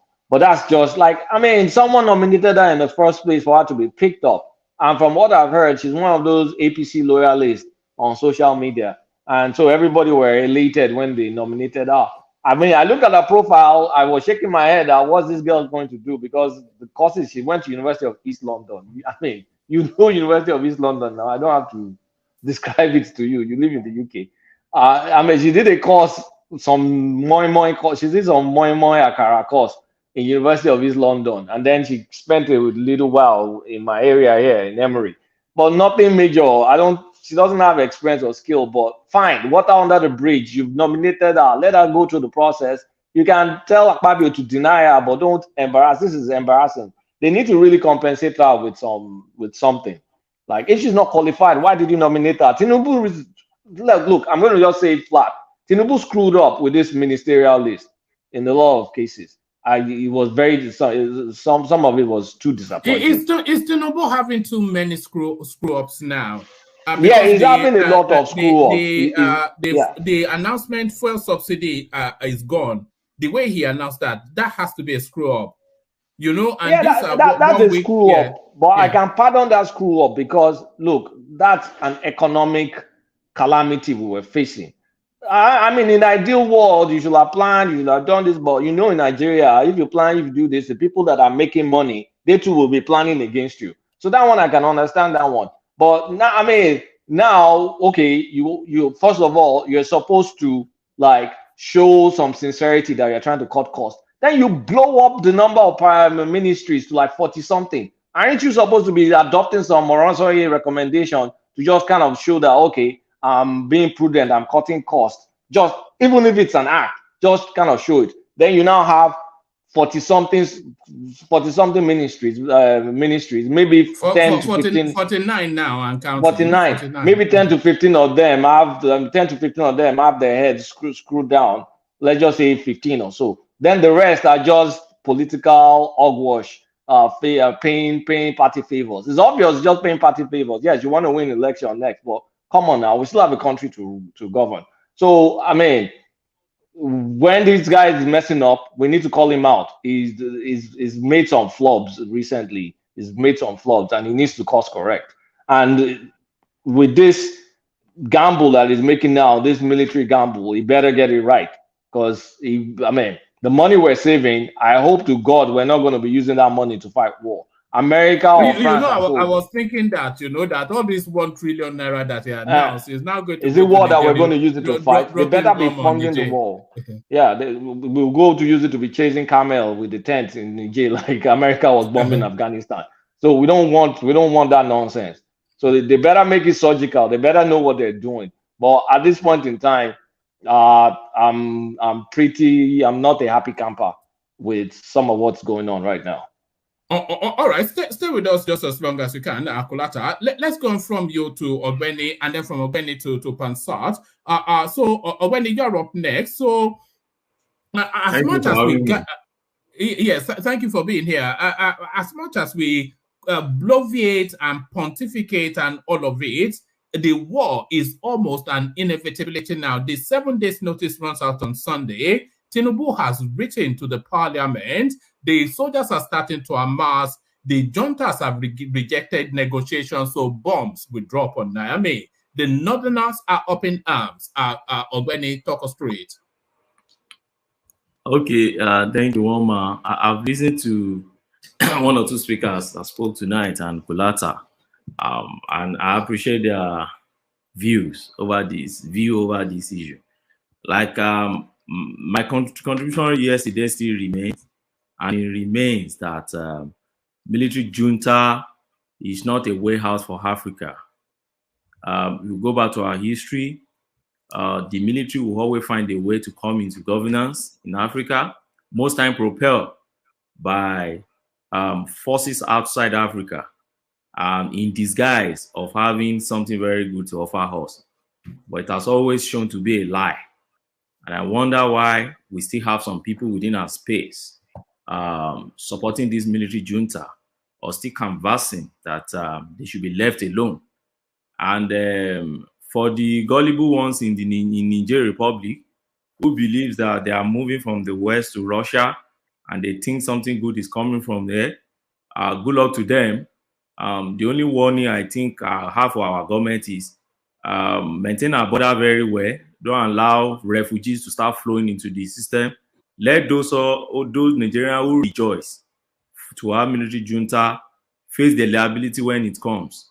Don't allow them to cross over to this place and start begging in our streets when the military juntas, when they start having the effect. Why am I saying this? Russia is not new in African space, except for those who are not informed. Russia has always been allies to some major African countries. Can give you 5. Zimbabwe, throughout Mugabe time, they were all pro-Russia. And I think even till date. And I learned that they finished with Mugabe radicalism. And don't forget, Mugabe started well. But when he started with the EU of anti-West, pro-East, he started getting it wrong. Instead of facing his own people, develop Pan-Africanism and whatever is pro-African. Instead of that, he started meddling into the world politics of West or East. Once you start meddling into that, you hang yourself within that divide, you'll be in trouble. See what happened to his currency, to that country currency to date. They had to cancel their currency and started using, I think, South African rands or dollar or so within that space. Same pro-Russia state. We've never had anything good from there. Mozambique is another example. Algeria is another example. These countries, Russia, what has Russia offered them over the years? So for me, you are moving from one slave master to another slave master and you are rejoicing. not looking at the slaves in the house that you met in the new slaves master's house. That's the way I see it. But if, like Kulata said, Tinubu has to be very careful. But for me, I don't like analyzing what I don't have full information about. I want to believe that Tinubu has access to intelligence report more than I do. In fact, far more than we all do here. So I want to believe that he understands what exactly he's going to do there. And like Kulata said, see, and I said it also yesterday, our stake in whatever happened in Niger is very high. For people who are discerning and well informed, they will know that our stake is very high in that axis. One of it is what Kulata has just talked about, our Trans-Sahara gas pipeline. We have signed this gas pipeline project, I think, with Morocco, sometimes in 2021 or 2. And we are commencing it to move. And I know there's another one through Atlantic. That's the one I know very well. Through Atlantic, through Cape Verde, down, and then we'll have Ghana and all those guys also tapping to it along the line. But the Trans-Sahara one will be affected by pro-Russian coup plotters in Niger Republic. Because if you look at it and if you are very patriotic, you are a patriotic Nigerian. In fact, that stops it at its birth, isn't it? Because if we can't get it past Niger Republic, then it's a stillborn. It is. Pipeline. Yeah. And so my point is, if you are a patriotic Nigeria and you don't believe only in rhetoric of let's do it, Nigeria is bad, Nigeria is not good, Nigeria is this, the usual rhetoric that they've been saying all this while, you believe in practical steps to be taken in terms of getting our freedom economically, you should be concerned about what is happening in Niger. And you should be concerned about what the government is doing about it. And you should also be thinking about what else do you think they can do with pro-Russian military junta in that country. See. Yes, on our border, by the way, on our border, the Russians on our border. Even when you say border, you know, I said it yesterday that there is no border. There's no really a visible border. And Kulata also mentioned that thing. There is no really a visible border. And I said yesterday, in terms of language, that axis is very fluid because it's cut set. It speaks the same language as another axis. And I told you yesterday also, they intermarry a lot along that axis. Let me shock you again. Do you know, I was in Mubi. I spent like a year plus in Mubi. Mubi is in Adamawa State. It's a major town after Yola in Adamawa State. In Mubi, if you want to make Mubi Emir, that year we were there, sometimes around 7 or 8. You want to make Mubi Emir. They had to go somewhere in, was it Cameroon or Niger, somewhere outside the Nigerian border, to bring that guy to Mubi, to come and do something like that, to tell you how interwoven, how connected they are in that particular axis. So the point is that there's no really visible border. And I gave a good example yesterday. It's just like Northern Ireland and the Ireland Republic. Till today, even after Brexit, the United Kingdom has to make some concession. That if you live in if you are an indigene or you are from Northern Ireland, there are some transactions you can still make in the Ireland Republic. Because there is no really what you can, yes, there is a political border, there is geographical border, but there is no border in terms of the culture, language, intermingling, trading, and a lot of things. In this same movie I told you, there is a market they call TK market. Whoever lives in that place will know this market I'm talking about. I think it's the largest cattle market in that area. That is, and I'm not saying Nigeria alone, the Central Africa side, that is. In that TK market, that market day is always every Thursday. Now, when I was there, once it is Tuesday, you see people starting moving their cattle, even outside the border of Nigeria, down to that market. Right from Tuesday, you see dust in the whole town. There will be massive cattle. You think it's an ocean when you see cattle. And immediately you see people coming from Onitsha, coming from the southern part of Nigeria with their trailer coming to pick cattle. And by Thursday evening, you see them driving back to the south. And you see those guys also marshalling and driving their cattle back to Niger, Cameroon, Chad, and all those axes. Just to give you a glimpse of how you don't really have a visible border. So when I learned or heard that the northern senators are not really in tune with the step they're about to take, I expected it. I expected it because of no visible border. It's more like you want to fight your brothers in the northern part of Nigeria. It's more or less like that. We've had head of state in Nigeria that arguably Nigerians. Abacha is one of them. They told us Abacha had serious ties with Niger. It's maybe from Niger, and a lot of them like that. Buhari, of course, is from Buhari. Yes, we've been ruled by foreigners for too long. Abacha is certainly a Nigerian. Buhari, a foreigner, and Ali Baba, an Arab. So it's a difficult one for Tinubu to a difficult decision. But in order to get good perspective for this, well, I'm just saying that the military will come with their own rhetoric in order to fetch legitimacy, from the populace. And this is why I see happening in Niger. Don't forget all those military guys that came in the 60s to truncate democracy in Africa. They left us worse than they met us. Worse than they met us. Democratic Republic of Congo, 1965. Colonel Mobutu Sese Seko. What did that guy do in there? He toppled the government of Joseph Kasafulu and spent how many years? 25 years in governance. But go and read his speech when he first got to the government. Rhetorics, exactly what they are doing in Niger. Rhetorics. And some people are carried away with it in Nigeria. As though, damn West, pro-Russia. It's the same thing. It's the same thing they did back then. Even Izeogu, go and read Izeogu's speech. I don't know if you have it. Go and read Izeogu's speech. You see almost the same thing. Military will come with their own gimmicks. When Izeogu come, what did he call our politicians? He said they are our enemies. He called them political profiteers, the swindlers, said men in the high and low places that seek bribes and demand 10%. He said they seek to keep the country divided permanently. He alleged them of tribalism, homosexuality, alleged them of nepotism, and all sorts of big grammar. But eventually, what happened? Where did the military even leave us when they were leaving? They shattered the entire thing. They promoted more of nepotism. They promoted the 10% thing. They brought 419 into the country. They brought a lot of vices into the country. Almost all the country. Go to Algeria. Ahmed Ben Bella. He took over their government and truncated their system. We don't even need to be mentioned all these things. And this is the new wave now in Africa.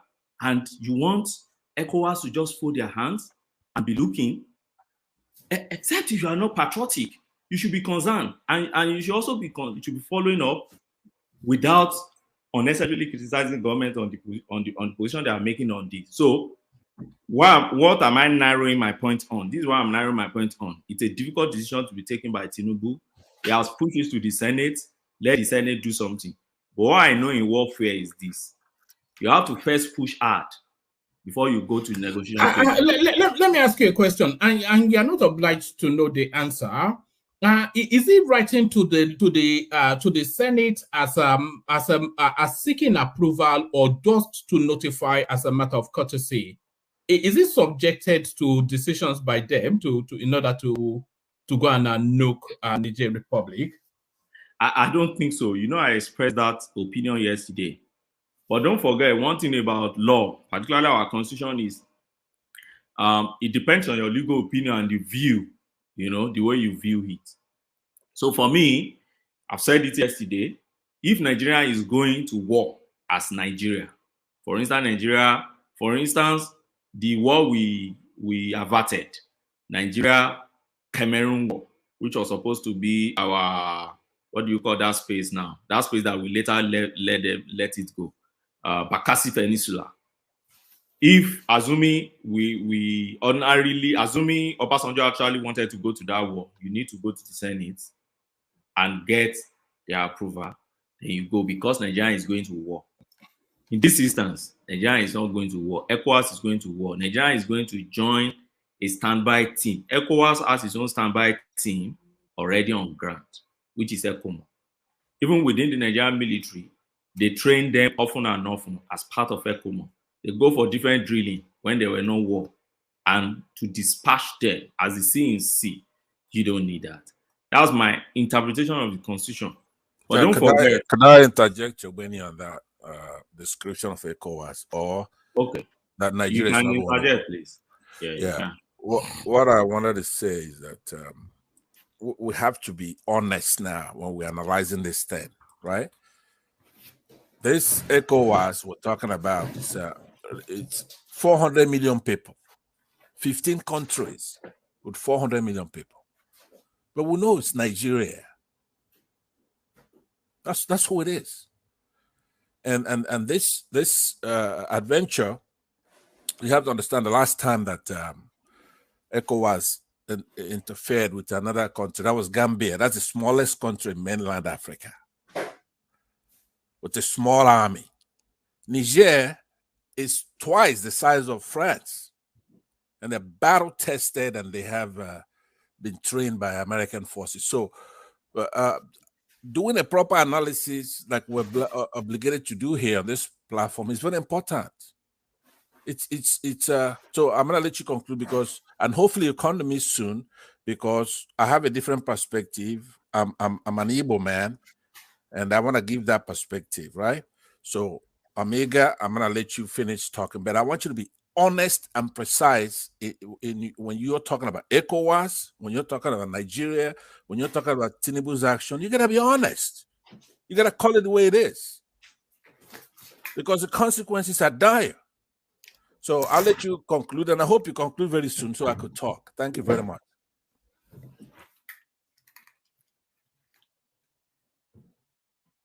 Hello. Hello. Sorry. So sorry. Yeah. So the word honesty is relative. I don't understand what honesty to you may not be honesty to me. So I'll leave it at that. When it comes to your turn, express your opinion. It's a free word. I express mine, you express yours. So my point is this. The last speaker tried to compare Niger military strength with Nigeria and tried to say, oh, they are trained by this and that. So funny. As of 2021, Niger has barely 5,000 soldiers. I hope you know. Go and check your record. As at then, Nigeria was already boastful of about almost going to 180,000 soldiers. And when you can't even compare, how can you compare? See, let's leave that. In terms of world ranking, you know, Nigeria is number 36 or something in the world. While Nigeria is about 140 something in the world. So for me, I don't want military aggression in that axis. It's not as if Nigeria military, that's to say Nigeria. Why do you object to military? Is it because of the collateral damage? So this is why I'm objecting to military intervention in that axis. That's as the first. You know, yesterday I said it should be the last resort, like what Kulata also said. My opinion yesterday. I believe it should be the last resort, and I believe what they are doing presently doesn't mean it's not going to be last resort. What they are doing presently is what in warfare is what they do most times. One, check it. Check Ukraine-Russia war and intervention of the West. Check many other wars. You go hard. You mobilize. You threatening. You stand by your border. You declare. You give days. You shift your days. You move on. By the time you come to the round table, you have a bargaining strength to bargain. You don't come by saying, "Oh, we are relaxing, then we are now negotiating with you." For what? So what do you have on the table? What are you negotiating on? But when they know that your military is on standby, and I think Kulata gave an example of Gambia, or was it you gave an example of Gambia? You stand by and you're negotiating. During Jonathan, when APC and all these government were pushing to push Jonathan out of the way, see what America did to us. They told us that they've been having their own base in Ghana, and they are warning us that nothing must happen to Nigeria. So This is what people do in warfare. This is what leaders do in warfare. You push hard, then you come to the round table. Not even only in warfare, even in ordinary negotiation. We do that in dispute resolution. You push. Oh, litigation, I want to go to court. You prepare all your papers and everything. Then when it's about to get to filing stage, you just hold on and say, okay, let's try and go. The man knows that as you are negotiating, you are not negotiating from the weak perspective. You are negotiating from the perspective that if he breaks down, I have my papers already on a standby, which will be going to court the next day. So it's something that has been adopted over time. It's not something that is new today. So that's why for me, I don't think military intervention should be the first thing. For me, I think what should be the first thing should be to try as much as possible to push that military guys away from governance, from government. They have no business to do in government. Whoever is supporting them, I believe is very unpatriotic, and I still stand by that. For whatever reason, why the person is supporting military junta in another country, and even you see a lot of them impliedly thinking if it happened in Nigeria, there's no problem. Well, I don't know where their own patriotism lies in, whether in a man or a Can I interject again? And Obedi, can I okay, interject? you can interject. You can name names now, Ogwene. Why are you so afraid? Are you saying the obedience are rattling this thing up? Is that what No, yesterday one man, I'm the one who got permission to interject. Let me. Okay. Obedi, you can interject. You have said here that you're a legal professional, somebody who's trained in law. You're not claiming to have any military strategic training whatsoever. Are you claiming that? Do you have any training in military strategies? Please go ahead and ask a question. No, that's my first question right there. Do you have any training in military strategy? I don't. You don't, right? You are just a novice in that field. I don't have any. I don't have any certificates. You are a novice. You don't know anything about military strategy. No, it's an informed commentator. You don't have to have a direct experience to be informed. Okay. If you're coming to me, please come to me quickly so then I can also get in. And there are others who want to talk. Obeni has hold on. Well, you can't say that. I'll come to you next, and then I'll come to Enigmatic after you. But Obeni, back to you. Well, you shouldn't get too agitated. Be patient to get to you. I was also patient during my own time, and I was even praying that one man doesn't get tired when it gets to my turn. So be patient. Patience is a virtue. So for me, like I said, you see this. Who is that? Enigmatic. Baba. Oh, Baba. You see, you see, I'm well. Don't let me. One man, I think I'm done on this. I've said a lot yesterday on it. I don't want military intervention. I don't want military aggression now. I want them to start negotiating, but I want us to be on standby. If anything breaks down, they should enter, get that man away from the office, and install whatever government they wish to install in the houses. Their military junta in Africa should be no by now. All right. Stay steady. I still want to hear your thoughts on Tinubu's forensic something, but I want to take this topic round because I think everybody, they are so keen to speak on it. But before I take it next to Pansat, if we can strike clinically, surgically, and remove these rascally Tuaregs in a swift motion, should we then use that momentum to go after Mali, Guinea-Bissau, and all of the usual, and just cleanse the whole space of this now thing that is trying to resurface? Ogwene, can anyone hear me? I can hear you, and I'm waiting. All right. I think Ogwene is taking a moment, but let's come to you then, Pansat. So you've heard the build up. So give us your commentaries.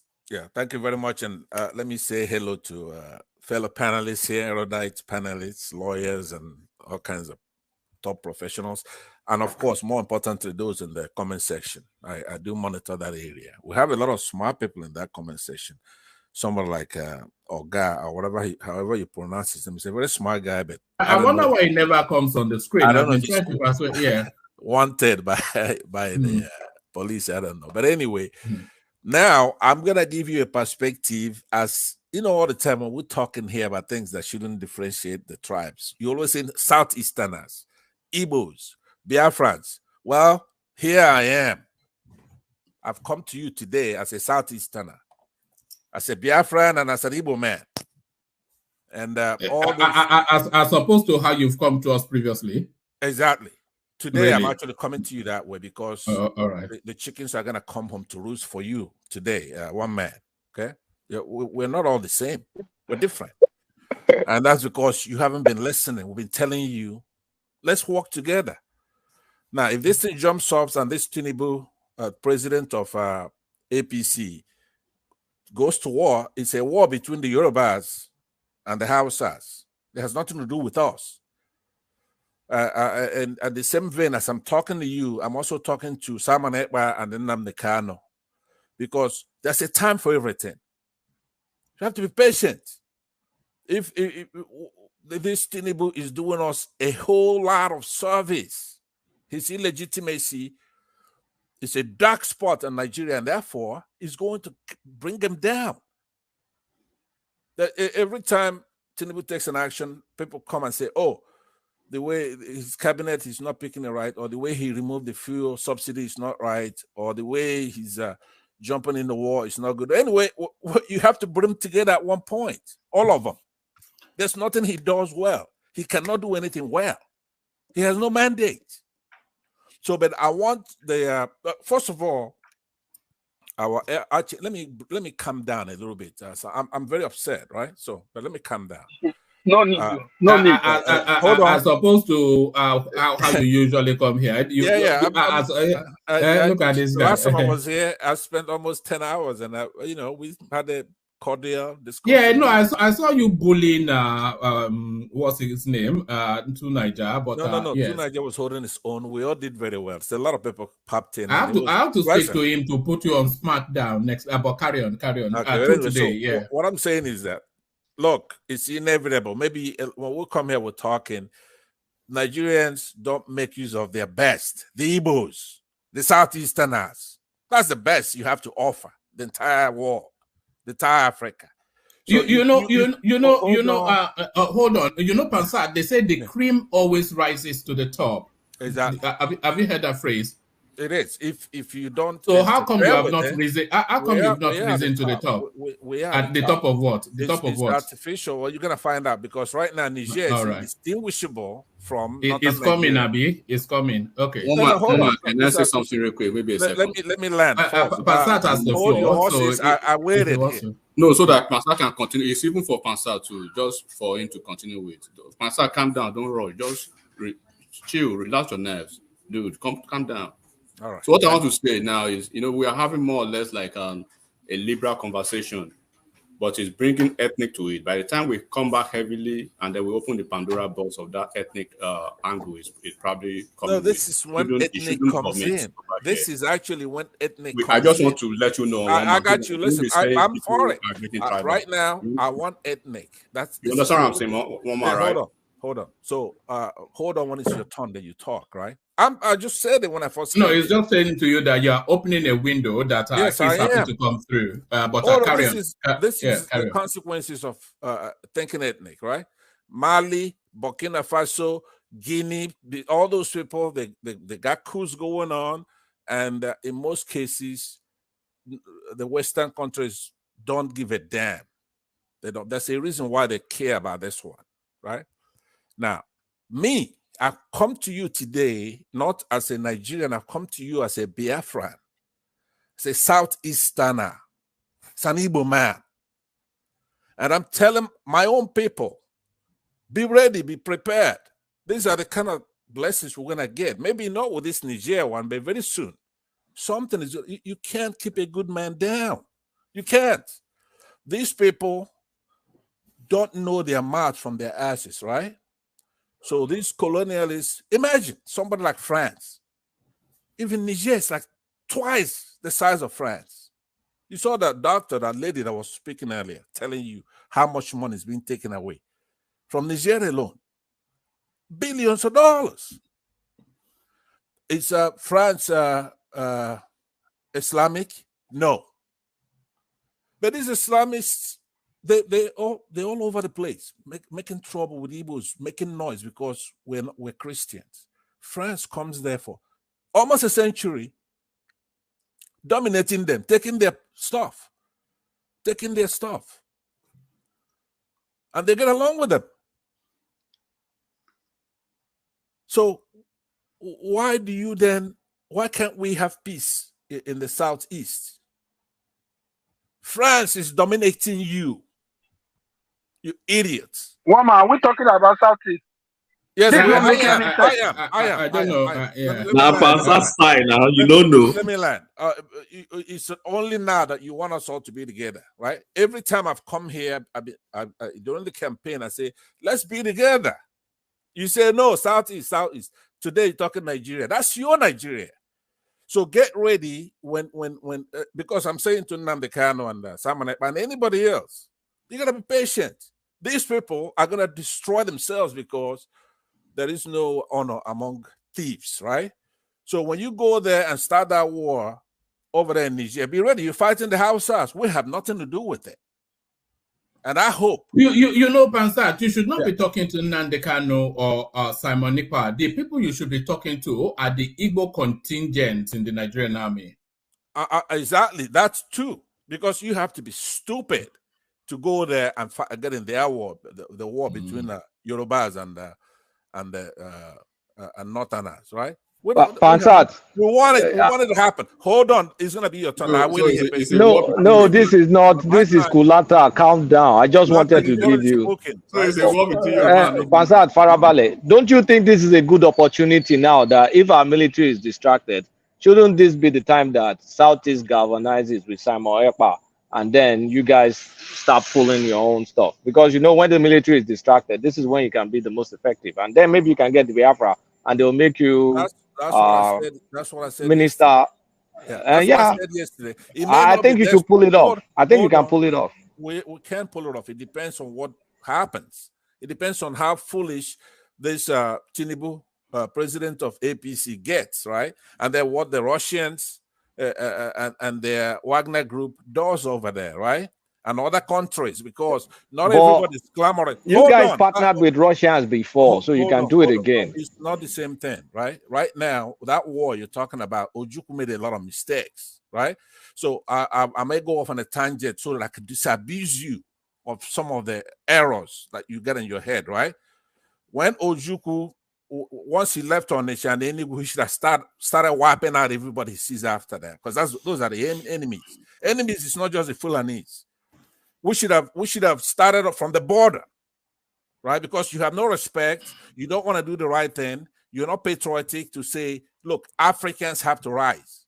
So, let me say something to you biologically now. Kulata, evolution is the change in the characteristics of a species, right? Human beings, for example, over generations.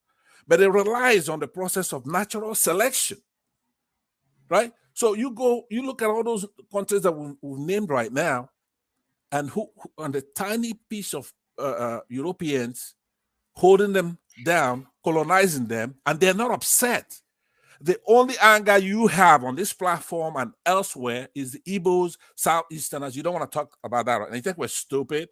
So I would actually conclude my remarks by saying, I'm talking to our people. If these people are really serious, I hope so. If he gets into a quagmire, whose side do you think we should fire on? We ought to take over the country. It's inevitable. We just have to wait for the right timing to come into place, because if we're going to have to progress, we have to take over. So, but if it's done in stages where they go out there, you will grab it and run away with it. Exactly. Grab it, hold it, and run away with it. You're goddamn right.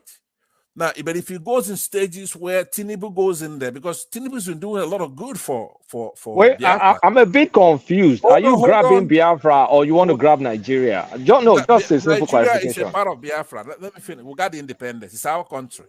But that's the difference between me and Nnamdi Kanu, by the way. He's looking at a small area, and that's our country, right?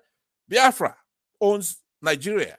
But if Tinubu is going to go clean that swamp over there in Niger, And by so doing, if let's say he's powerful enough to even clean Chad, Mali, then that's half of the job, because that's where the swamp is. That's where they're breeding these people, right?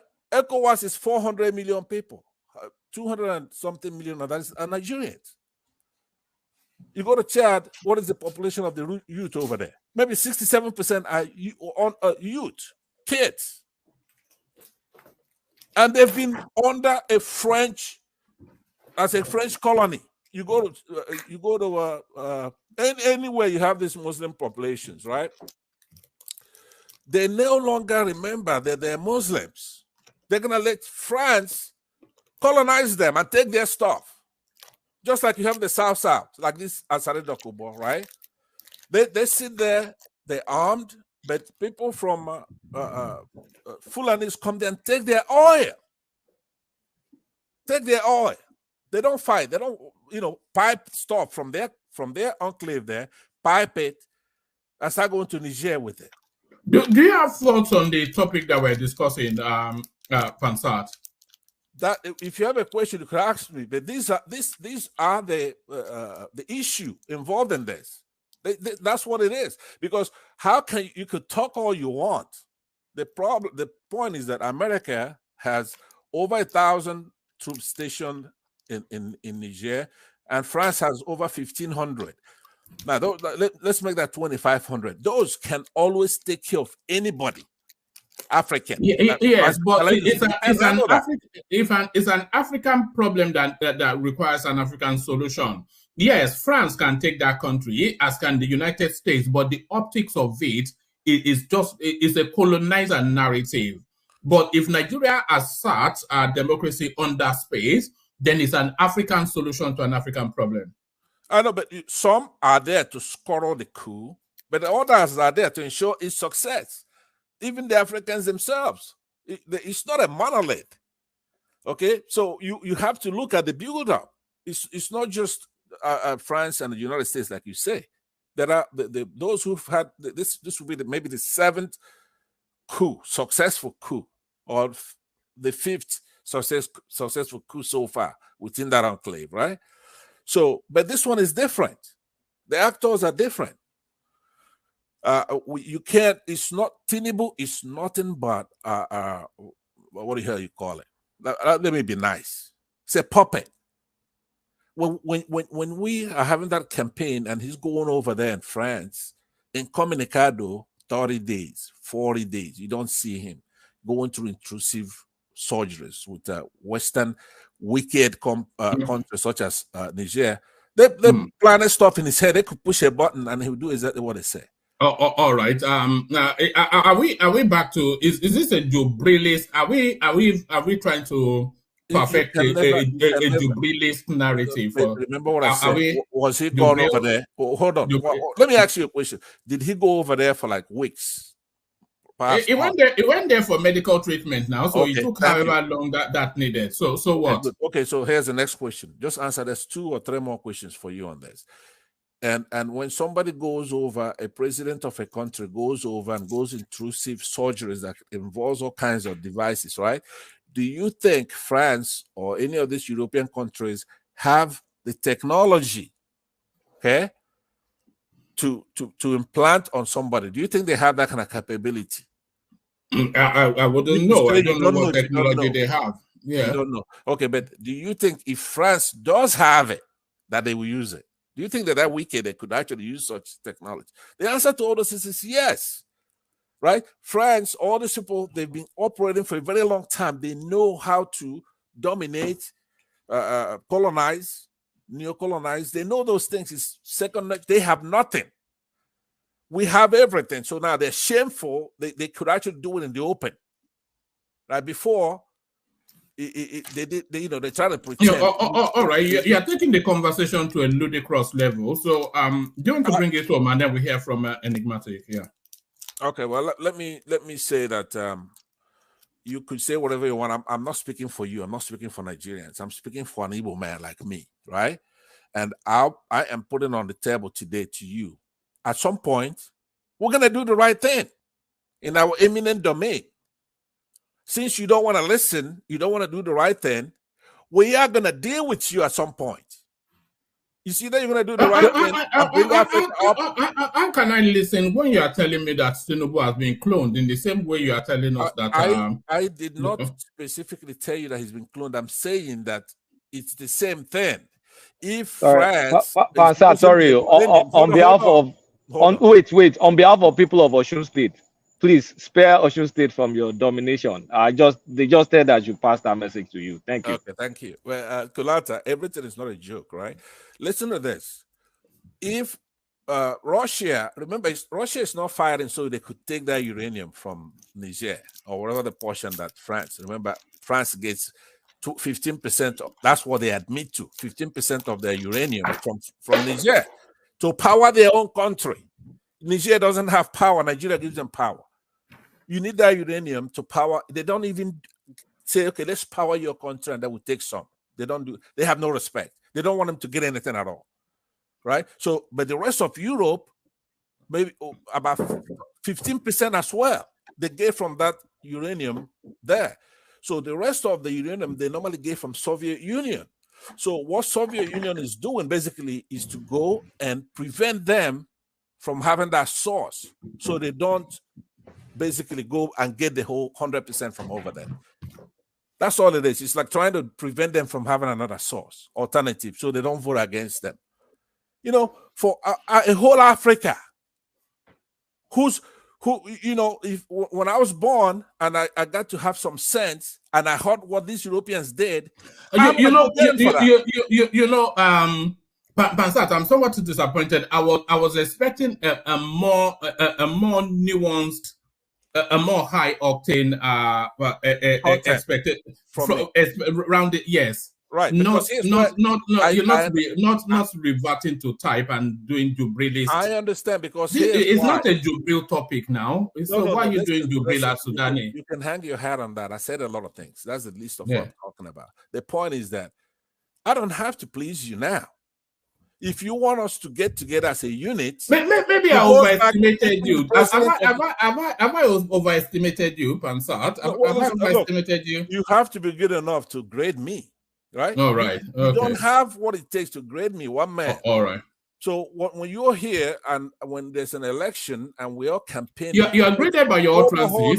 You are graded by your utterances. No. What I'm saying is that if we're trying to pick a leader for our country and we come together, and when we're talking about the nuanced topic and you revert to base level Jubilist for 30 minutes, then that defines you somewhat. But listen to me. If France, this new colonial, I mean, it's not only in Nigeria now; it's the whole Africa, right? Whether they're doing it by Jubril way, like you're talking about, or they could just do it by. Do you have a different narrative in your Southeast other than this Jubril something? We do have a different. Are you transmitting it from Buhari to? You say it every day here. The Southeast is not part of. You just talked about who they're gonna give power to, right? Well, electrical power, right? They told you they're gonna go first to Abuja, they're gonna go to Lagos, and then they're gonna go to one other area. It has nothing to do with us. Or when you build railroads, nothing to do with us, right? So no, we're not part of you. We're not. So do you see the economics argument in that? Where would you put electricity first, Lagos or Southeast? Southeast, because there's nothing in Lagos. Right. You have no seriousness in Lagos. You just have a bunch of what do you call it over there? You remember that thing? A bunch of yuppies. Or whatever you may call it that, but they're not hard workers, right? In the Southeast is where you have Africans who can manufacture. Go and take a look at some of the stuff that Innocent puts out. If it's even supported. You know that the power sector has been decentralized. No, but listen, they said that they passed that, and these governors you have in the Southeast, those are not. And the Southwest is already synergizing to take advantage of that. Fine. So nothing stops you from powering up your region. What's stopping you?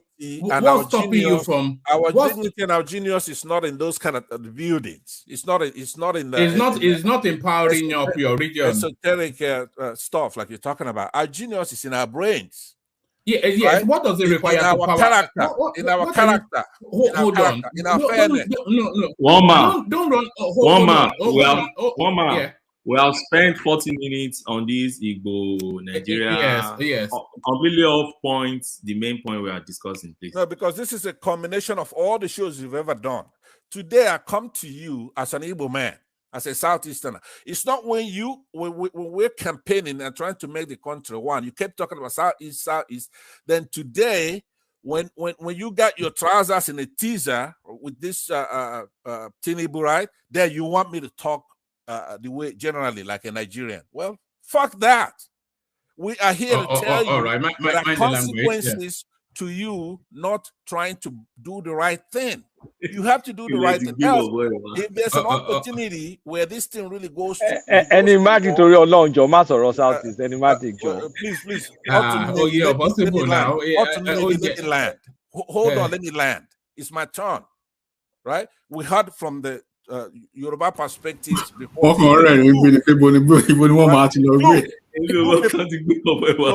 Deal with it, right? If you go and you get into war with the Hausas, right, over there in Niger, the Hausas are gonna deal with you. You're gonna find out what you're doing. The Yorubas are addressing now. You come here, you're making noise all the time, talking. All right, bring it on. When you finally go there and start that war, the Hausas in Nigeria and the Nigerians in Nigeria say, we're going to deal with you. Finally deal with you. Because you're not listening. The fly that doesn't listen, you're going to follow that coffin to the grave. So you don't have a Nigerian talking to you now. I'm talking to you as an Igbo man. Right? And I'm saying to you, stop. Look, right now. Listen to your heart. Hear what it says. That's a song, isn't it? All right, brilliant. We know you're a musician, so stay steady. I want your thoughts on the. I would like your thoughts on other topics as well. So let's do it now. Let's do it now. No, because I don't want you to Biafranize it. The other guy has nothing to say. There's nothing he's gonna say here. You know, well, people delight in hearing from everybody on the panel as they equally delight in hearing from you. So let them delight in. You went to what's his name? You went to him right after to get his opinion on other things, so he could leave. Go to me now, so I could give you my opinion on those things. The other guy, we know your opinion on is the Afro. He has nothing to say. One man. You hear from one Yoruba guy, you've heard from all of them. You know one man. Don't allow Pastor to comment on Nigeria. It's not in Nigerian. It's only on Biafran topic. I said Nigeria it's only on Biafran topic that you are going to talk. No, we are not calling you to Nigerian topic. We are not in Nigeria. All right, Pansad, let's maintain the order that we started with. Just so you know, as you waited, others waited. So now let Enigmatic wait no more. But Enigmatic has nothing to say. Let us. Oh God! Don't let us go in that direction now. Walk with me. Enigmatic Hondi. I don't believe him. Oh my. Yeah. Oh my God! That's good. Oh. So let me, you may laugh, but Pansad brings his own flavor. You know, I mean, you can't have it's a yin and yang, isn't it? So it's the yang to your yin. So whichever one, one and opposite, whatever. So, but take us back to Niger Republic. Should we start knocking them almost as early as tomorrow? Okay, first of all, let me salute all the panelists and then say hi to all Nigerians. I mean, patriotic Nigerians. You know, sometimes when we find ourselves in some kind of critical situation, and then you have to share probably, you know, widow's mite, so to say now, with some, I'm trying to be very, very careful. You know, Nigeria, I hope and I pray to God that whoever is going to be the next Minister of Information and National Orientation, they will actually have to take certain things very seriously, and including who is going to be the Minister of Health. A lot of that, we have a lot of unpatriotic vagabonds in Nigeria, unfortunately, that we share Nigeria with these days. You know, a couple of so many people that I would consider them to be gypsy, nothing but gypsy, and then, you know, some kind insolent vagrants. You know, because you cannot wrap your head around the level of buffoonery and dunderhead that you have to have some few conversation with.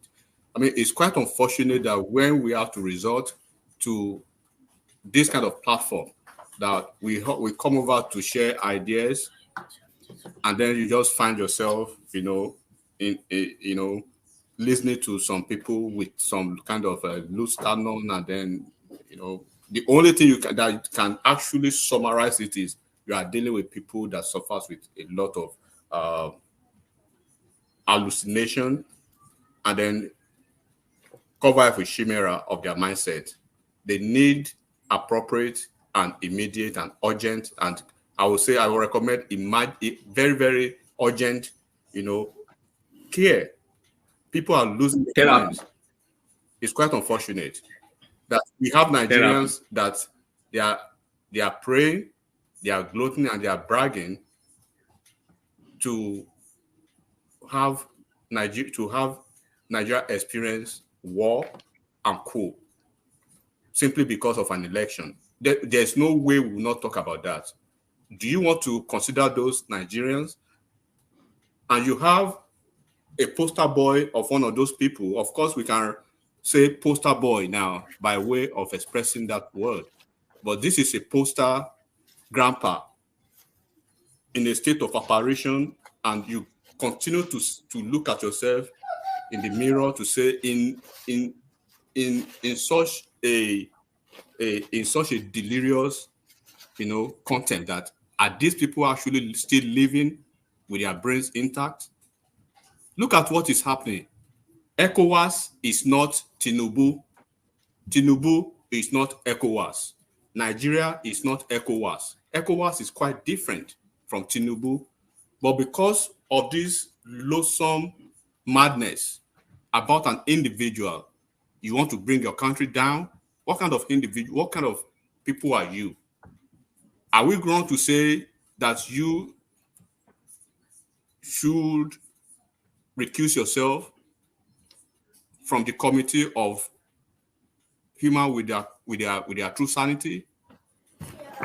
I will just go through to this whatever is happening in Niger Republic. Of course, it's quite unfortunate that Africa is in this mess again. Why Niger Republic is important to Nigeria is because we have families. When I say we have families, I mean we have 7 different states in the north sharing border with Niger Republic. So it's a precarious situation that is quite tricky. And whoever is the CNC, as we have now, Asiwaju Bola Ahmed Tinubu, is taking cautious moves and cautious, negotiation to ensure that they have an engaging, an engaging situation out of this without resorting to war. But the appropriateness of ECOWAS engaging in coup plotters after negotiation fails, to me, I see it's a complex discourse and complex issue, right? And then resolving that will depend on several factors and considerations. But when you are faced with a coup d'etat, right, and an attempt to subvert democratic processes, especially in regional organizations like ECOWAS, they have to often take that responsibility to protect the democratic rules and the stability within their member states. Niger being one of them. Apart from Niger being a member state of ECOWAS, Niger is more like brother to Nigeria, because we have intermarriage going on in Niger. We have a lot of the northerners in the north doing businesses in Niger. We have a lot of, I mean, like Ogbeni said, there is a possibility that Buhari, has this probably generational lineage from Niger Republic. We've had president who probably had the same. So military aggression will and will continue to be generally the last resort when engaging with any country at all, including Niger Republic or any other nation at all. Military aggression involves use, of course, you have to use force, and which can lead to severe consequences, intended and non-intended, consequences. Of course, not including loss of lives, destruction of infrastructure, and further escalation of tensions that will probably ground Niger Republic. All these things are the things that will be taken into consideration. But ECOWAS, in engaging Niger Republic or any other African nation at all under their belt, we prioritize peaceful and diplomatic means, of conflict resolution. Dialogue is a key. Negotiations and mediation is, of course, the primary approaches to addressing situations like this, disputes and challenges. And you've seen what Ashwaju is doing currently. He has dispatched a high-level team of respectable elder statesmen and Nigerians. Sultan of Sokoto, the CNC ex-president of Nigeria in Abubakar, Abdusalami Abubakar. Earlier, he dispatched the same day Babagana Kingibe to Algeria to ensure and to forestall there are no transportation of weapons. And then earlier, before now, Alimodu Sherif. And these are people that had ties with Niger Republic, right? So when we are talking about even the military strategy that has to come into play, even when it becomes the situation that we have to actually go to war. But do not forget that even military strategy itself plays a critical role, in both war and coup engagement, because now we have the twin situation of coup on one hand and war looming on the other hand. But while the objectives and the nature of these two situations differ significantly, and we can see that the principle of military strategy will be key and fundamental in achieving the success and mitigating any risk at all whatsoever, right, in both of these contexts. So we cannot be shying away by the differences of our politics or language or tribe. Why we want to throw our country, into a mess. Why would people be talking like this? We see stuff going on online. From a few hours ago, I read something that a supposed young mind, the guy who wanted to be the governor of the fifth largest economy in Lagos. I'm talking about Shinedu now. Anyone should go and read what that guy wrote, and you'll be ashamed of yourself. What is he saying? Is he running current commentaries on the current situation? Yes, in the Niger Republic, he's basically towing the line of an average, these vagrants. I have to say that these fascists, because you cannot call them patriots. You will never call them patriots. Even when America was ready to go to war, America is always ready as a patriot to defend America. He was asking, what's his name, Ogbeni, if he has military experience or military strategies or whatever it is. If you understand military strategy very well, you will know war or forceful engagement in diplomatic approaches is always the last resort. Aggression will always be avoided whenever possible and anytime. Can you tell us what road Viva wrote? It's a lengthy bunch of nonsense. Anybody can go and read it. The summary of it is that it was basically talking about coup in Nigeria. The summary of it, and a lot of people they've been chastising him on that stuff. I mean, when you are a leader, you are a leader, regardless of who you are. I mean, regardless of your political leaning or lineage. I mean, what is happening in Nigeria today? I mean, we've had situations in the past, but we still remain Nigeria, and we still remain committed, to this country. Just a few months ago, this same Niger Republic was one of the most hated countries in the world to these same confused, delusional hallucinators, because Buhari, they were linking Buhari to that country. All of a sudden, they are the champion of that Niger Republic now. Are we sharing country with people like this? I mean, nobody is praying for war. If you've been in one, you would want to be an example of that.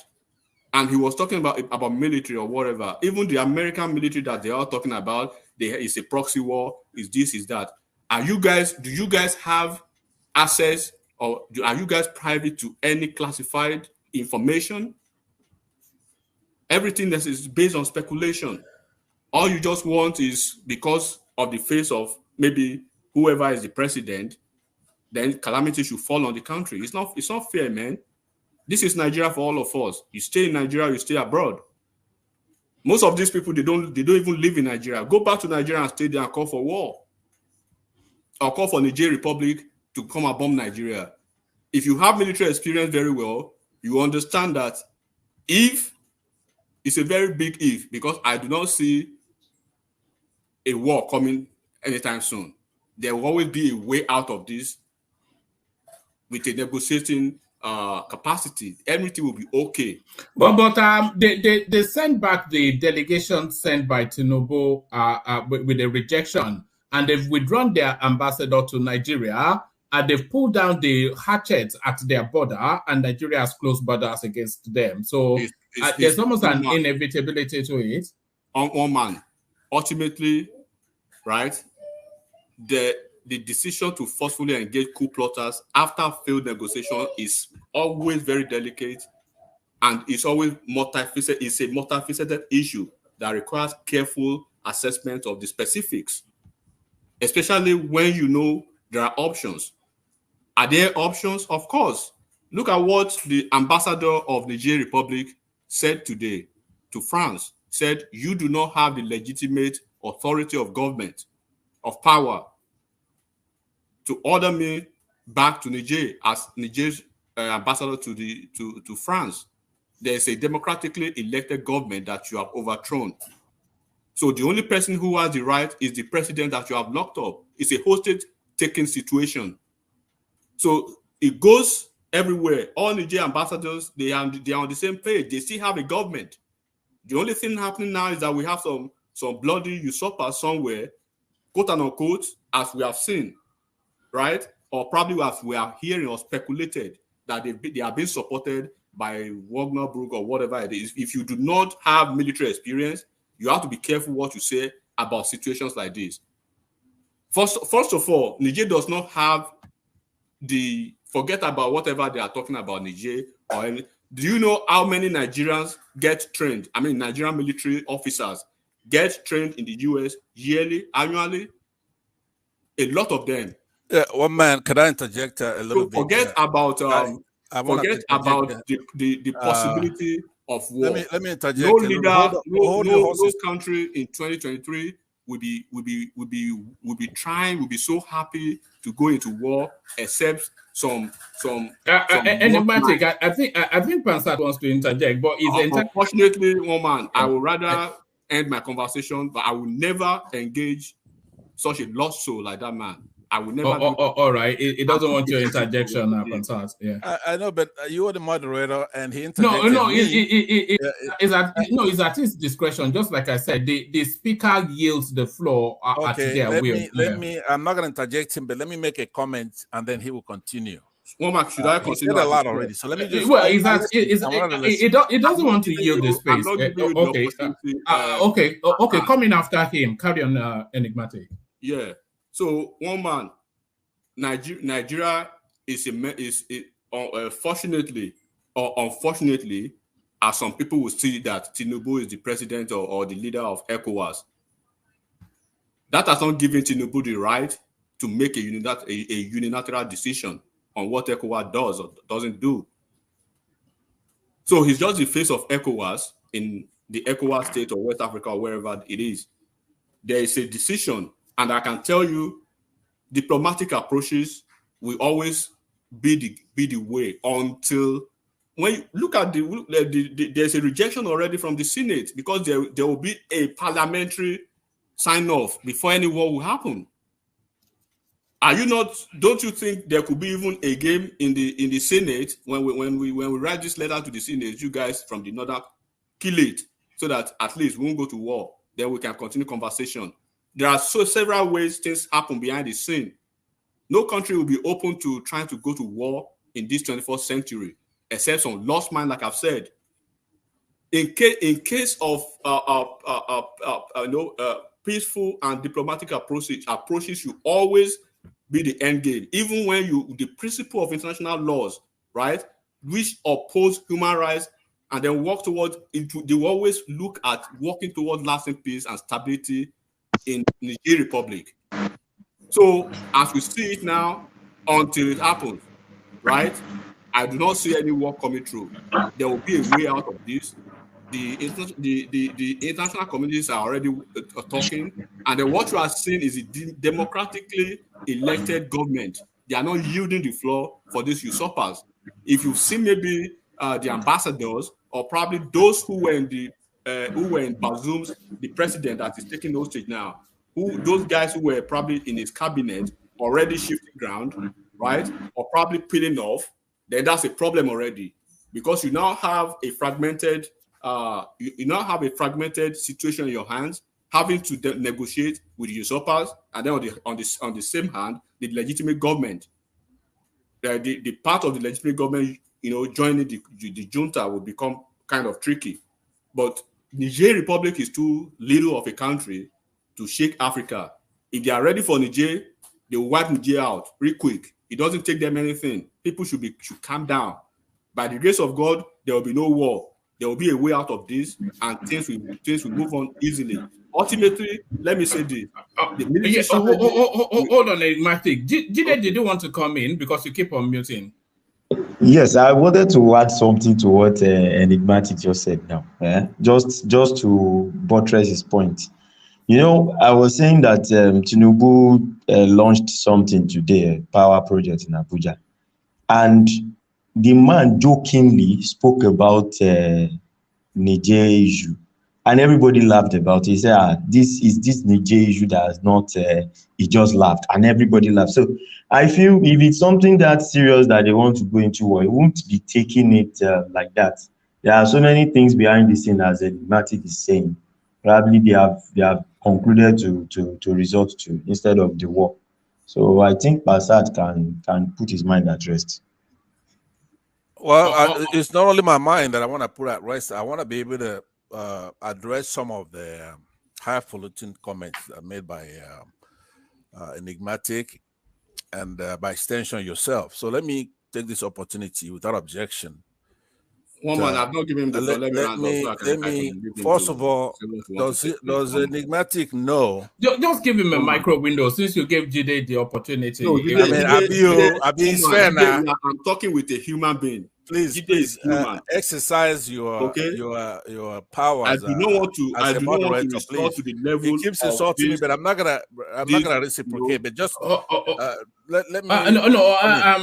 Enigmatic, just allow it for a microsecond, but make it short and make it consistent with So don't write So I just allow a microsecond. Then Enigmatic. I got you. I really do feel for media people such as yourself. You have to balance your own interests and everything else. And I'm not a media guy, so I like to say the way it is. But this time I'm gonna be cautious. You do want a cordial discussion. It's intellectual. But what I wanted to know, maybe somehow you could find out from Enigmatic for us, does he know the foreign aid that Niger receives, and what's the percentage of their national budget is that aid? Does he know that? Okay. That sounds like there's a follow-on question. So ask the totality of everything that you want to ask, So he will address it and then bring his monologue to his crescendo. Yeah, so I was just saying that he doesn't know. He doesn't know anything about that country. He doesn't know what's involved and what's going on. Mr. Bazoum is a friendly figure. He's more democratic than the rest of them over there, right? It allows girls to do certain things that most Muslims wouldn't do, right? He's into education, even for the girls. He's sought to reduce Niger's birth rate. That's good for the United Nations. A lot of this I'm against myself, but I'm not speaking on a personal capacity. But I say a lot of things involved here. It's nothing somebody just going to come here running their mouth. If you are an ethnic jingoist and you're talking about Tinubu all the time you've been here, this is the first time I've heard you trying to be a comprehensive nation building national interest for everybody. That's what we want. Now, if you go and you put something in a pressure, let's say you're cooking something in a pressure cooker and you put a lid over it and you apply heat and it's boiling and, so you try to avoid it from escaping from this side, but it's going to escape all right, somehow, put right? a position to him. Put a position to him so he can carry on. Put a position. These are what I'm saying here. All these are positions that are more important than the sexy stuff that you normally would talk about, right? I'm saying when Nigeria, when you have a dunce, a criminal, right, like Tinubu, come and take power illegitimately, and we say no, we don't want this because the ramifications is just too enormous. We can't handle it. No matter what action he takes, it's going to be antithetical to what we need in the country. Right? You're not put in a position. You are repeating what you said during your monologue. It's actually a little slightly different, but he says his position. I'm trying to comply with what he wants. He doesn't really want an engagement, a direct confrontation with me, a challenge of ideas, right? He cannot do that. I understand. So I'm trying to bounce off of that to make a larger point, right? For the country. Now, one man, you do know that. Now, I was about 20 minutes ago, I was happy. I don't really want you. Let's have order here, right? So I was happy with the way you were going, which you wanted to challenge him, challenge Obeni. If you want, all right, he's going to reclaim his floor in a moment. So if you want to either contrast what he said or add on to it or ask him a question, or if you want to put a position because he has the floor. So if you want to put a position to him, put it, then you can carry on. Okay, I understand. So I'm just saying, what I'm saying in summary is that Tinubu is taking this Niger crisis personally. It has nothing to do with us, our country, and our interests. So if you look at the position right now of Mr. Bazoum, he's receiving heads. I mean, Debbie went over there the other day and visited him. He's making phone calls. It's not like he's put away in Comunicado somewhere, right? Mr. Bazoum appears to be trapped in limbo. That's true, but he's not in Comunicado. So let's just take this thing for national interest. If he's gonna continue, let him tell us what me as a Southeasterner, what do I have to gain from going to war in Niger or following this Tinubu and all these errors he's making, putting our country in jeopardy because he's basically sold out, right? So if you want an academic debate here, one man, then bring it in tighter. Don't have him keep insulting me and then I can't fire back. Obviously, I can all right, sentence, right? But I'm not going to do that. But rein him in a little bit when he continues, and I'll wait. All right, without insulting Pansat, you can choose to respond to what he has just said or not, or carry on. Enigmatic. I know you are trying to take this round, but I'll be very brief now.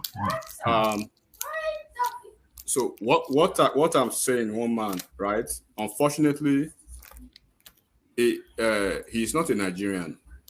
We Nigerians, we know ourselves. One.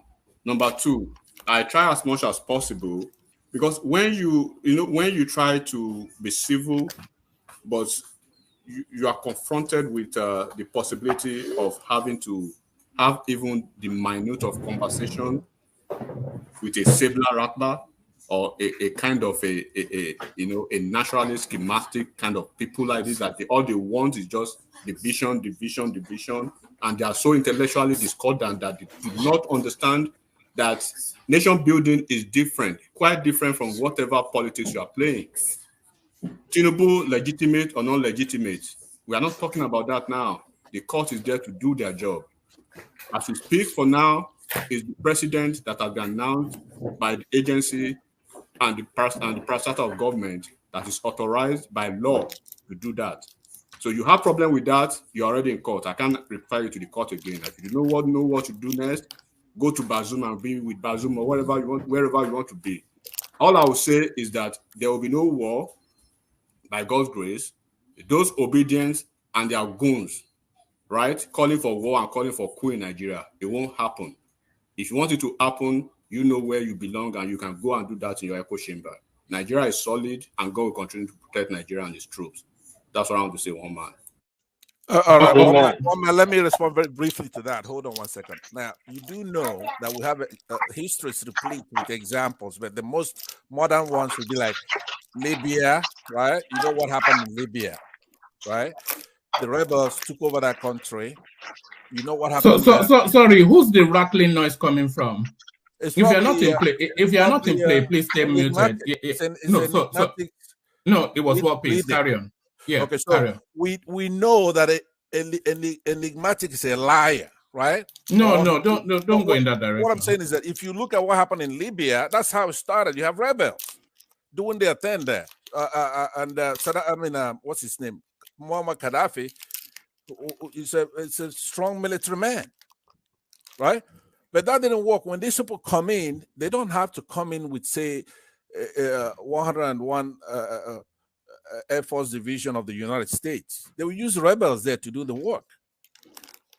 So to come here and say that somebody's legitimacy doesn't matter. Why are you concerned about Nigeria, Pansad? You are not a Nigerian. Why are you so concerned about Nigeria? Let me answer that. It's a distraction. Why are you concerned about the president? It's not your president. I heard your question. Quit talking about Nigeria and war. What will not happen in Nigeria? Would you mute him? And if you actually want to please, I will answer his question. I'm not like all right. 1 minute, and then after that, we hear from Ajanle Koko. All right, thank you very much. I do want to hear from Ajan Lokoko, so I would even make it briefer than the minutes, right? So what I'm saying is that people such as Enigmatic, who can only shine on this platform because they're protected, right? He could stay there, run his mouth, run away, and then we'll get our people into a war. And then he's gonna turn around. Imagine that foolishness. You're gonna get somebody who's illegitimate, who's gonna get us into a war, who's already cut fuel subsidy without planning how he's gonna do that. And then when we complain and remind you that we said this man doesn't have what it takes to be the president of Nigeria. It's a big country with a lot of angles. And then you're gonna come and say, hey, don't talk about that. Are you out of your mind? You are out of your mind. You are out of your mind. You are worried about. You are worried about the guy who is not your president. Please. He talked. I'm responding. You are worried about Nigeria. I only got a minute here. You came over here. All right.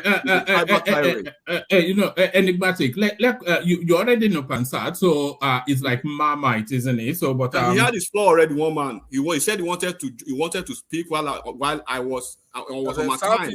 But he was going back and forth. He needs to sit his ass down and shut up. All right.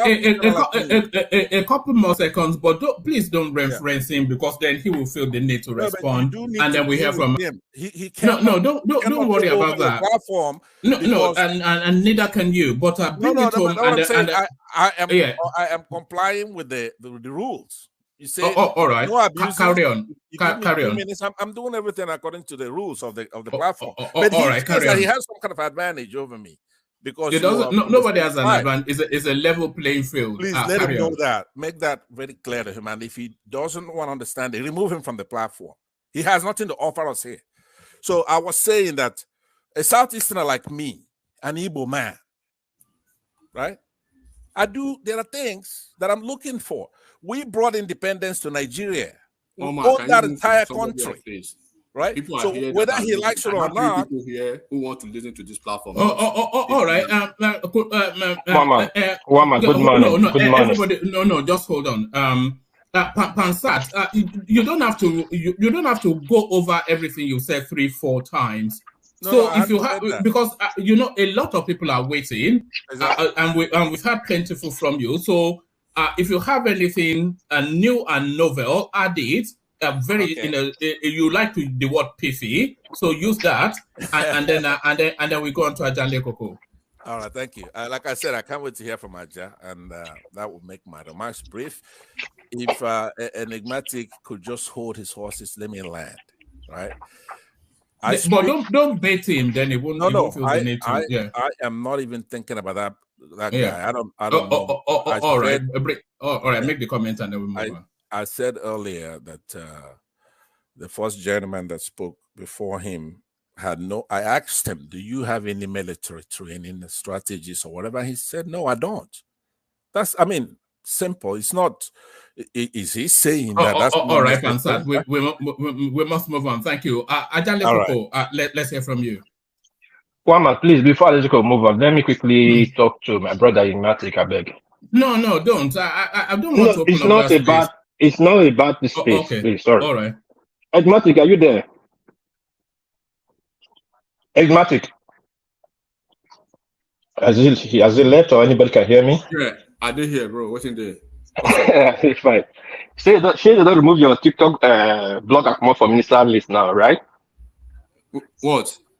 Your TikTok blogger. Don't remove and can't do JBabe. You can't do JBabe. No. Wait till nobody replace now. Oh, you are talking about that shitty lady? Yeah. You don't remove her, right? Yes. Okay, we'll talk later about them. So that day, when they go back and front of the list and their capabilities. So, I come for you. You even want to tell me something? Say, never tell me. No, but I'm not even well. See where the sun. I'm not well. No, call him or Enigmatic. No, they pick him phone. How many times have I called you? You've not picked up. Maybe I will call you. Probably they call when I day where I not supposed to even see phone. Okay. All right. All right.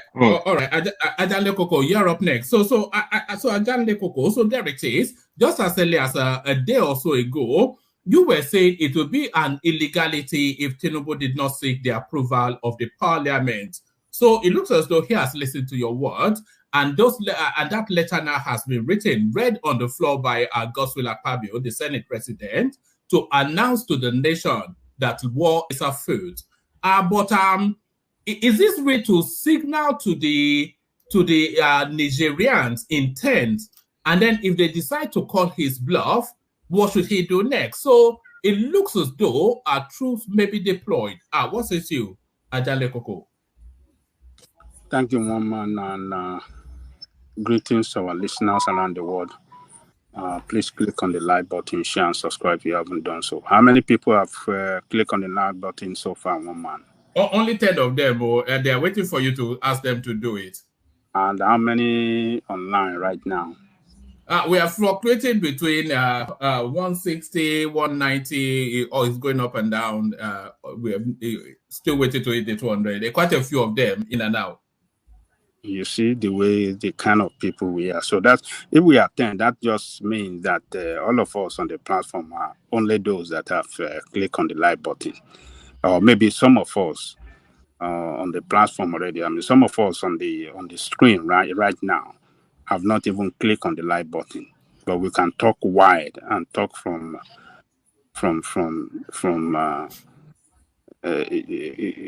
pillar to pole. So, but sometimes we don't do right. We like to talk, but we never act right, and that is the same. That is what we are doing here, as we don't click on the like button. What is the reason for not clicking on? What would you lose? What are you going to lose to click on the like button? Well, do that now if you haven't done so, and so that we can move on together. So, one man, let me tell you this. When I was saying it here the other day, that if this guy doesn't take approval from the Senate, from the Congress, Assembly, as we call it in Nigeria, National Assembly, and he go to that war, it's going to be an illegal action. It's going to be an illegality. It is clear in our constitution that he must take approval from the Congress before he go to war. The Congress or the National Assembly represent Nigerian people. He cannot, as a president, take unilateral decision. It doesn't matter whether he in conjunction with ECOWAS. Sorry, Ajanle Koko, 1 microsecond. Prince Daddy, are you in twice? Are you in twice? Prince Daddy.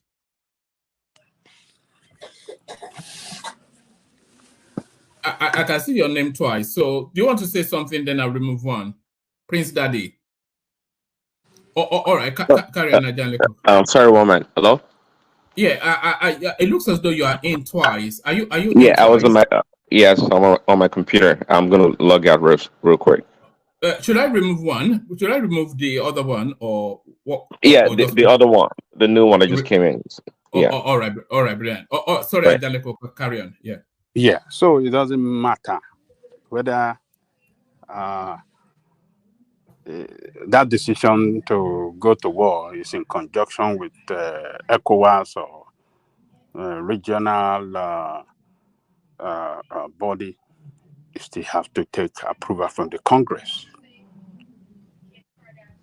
Nigeria, as we are today, we are not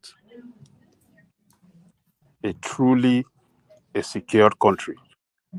Not at all. And we have, look at the map of Nigeria. On top of that map, from the left end to the right end, we share the border with Niger. All the states in the north, on that side of the country that share border with Niger, we suffer seriously instability if we go to war and the war get out of hand. And we know what guerrilla warfare. We know that guerrilla warfare, we have not even perfect our strategy on the way to on how to fight guerrilla warfare. We have been fighting one for how many years?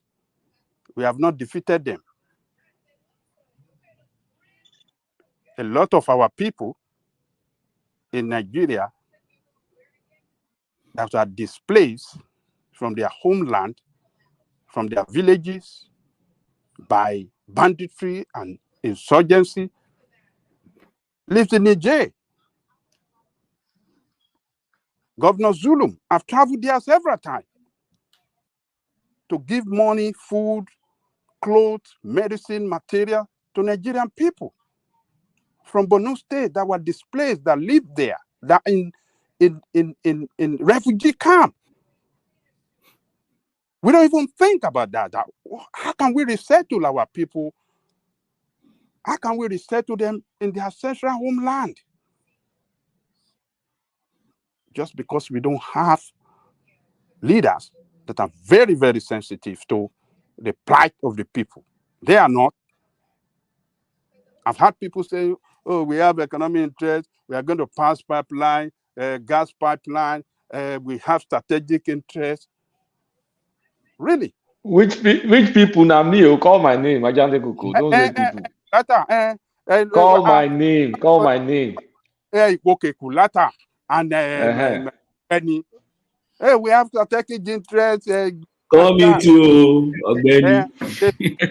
They speak big grammar to bamboozle people. Are you the only one that have? Are you the only one that have gas in Africa? Do you think it's only Nigeria that have gas in Africa? Ajane Koko, what is my business with Africa? My business is with Nigeria. What are you talking about? Land. Nigeria is not the only country that have gas in Africa. And if you are passing that pipeline through Niger, it's going to pipe through maybe Morocco or Algeria to Europe. Algeria is not. It's not passing Algeria. It's not passing Algeria. Where is it passing? It's going Niger to Morocco. Okay, fine. Whether it's going to pass Niger or pass Algeria, you have competitors in that same sector. That same sector, gas,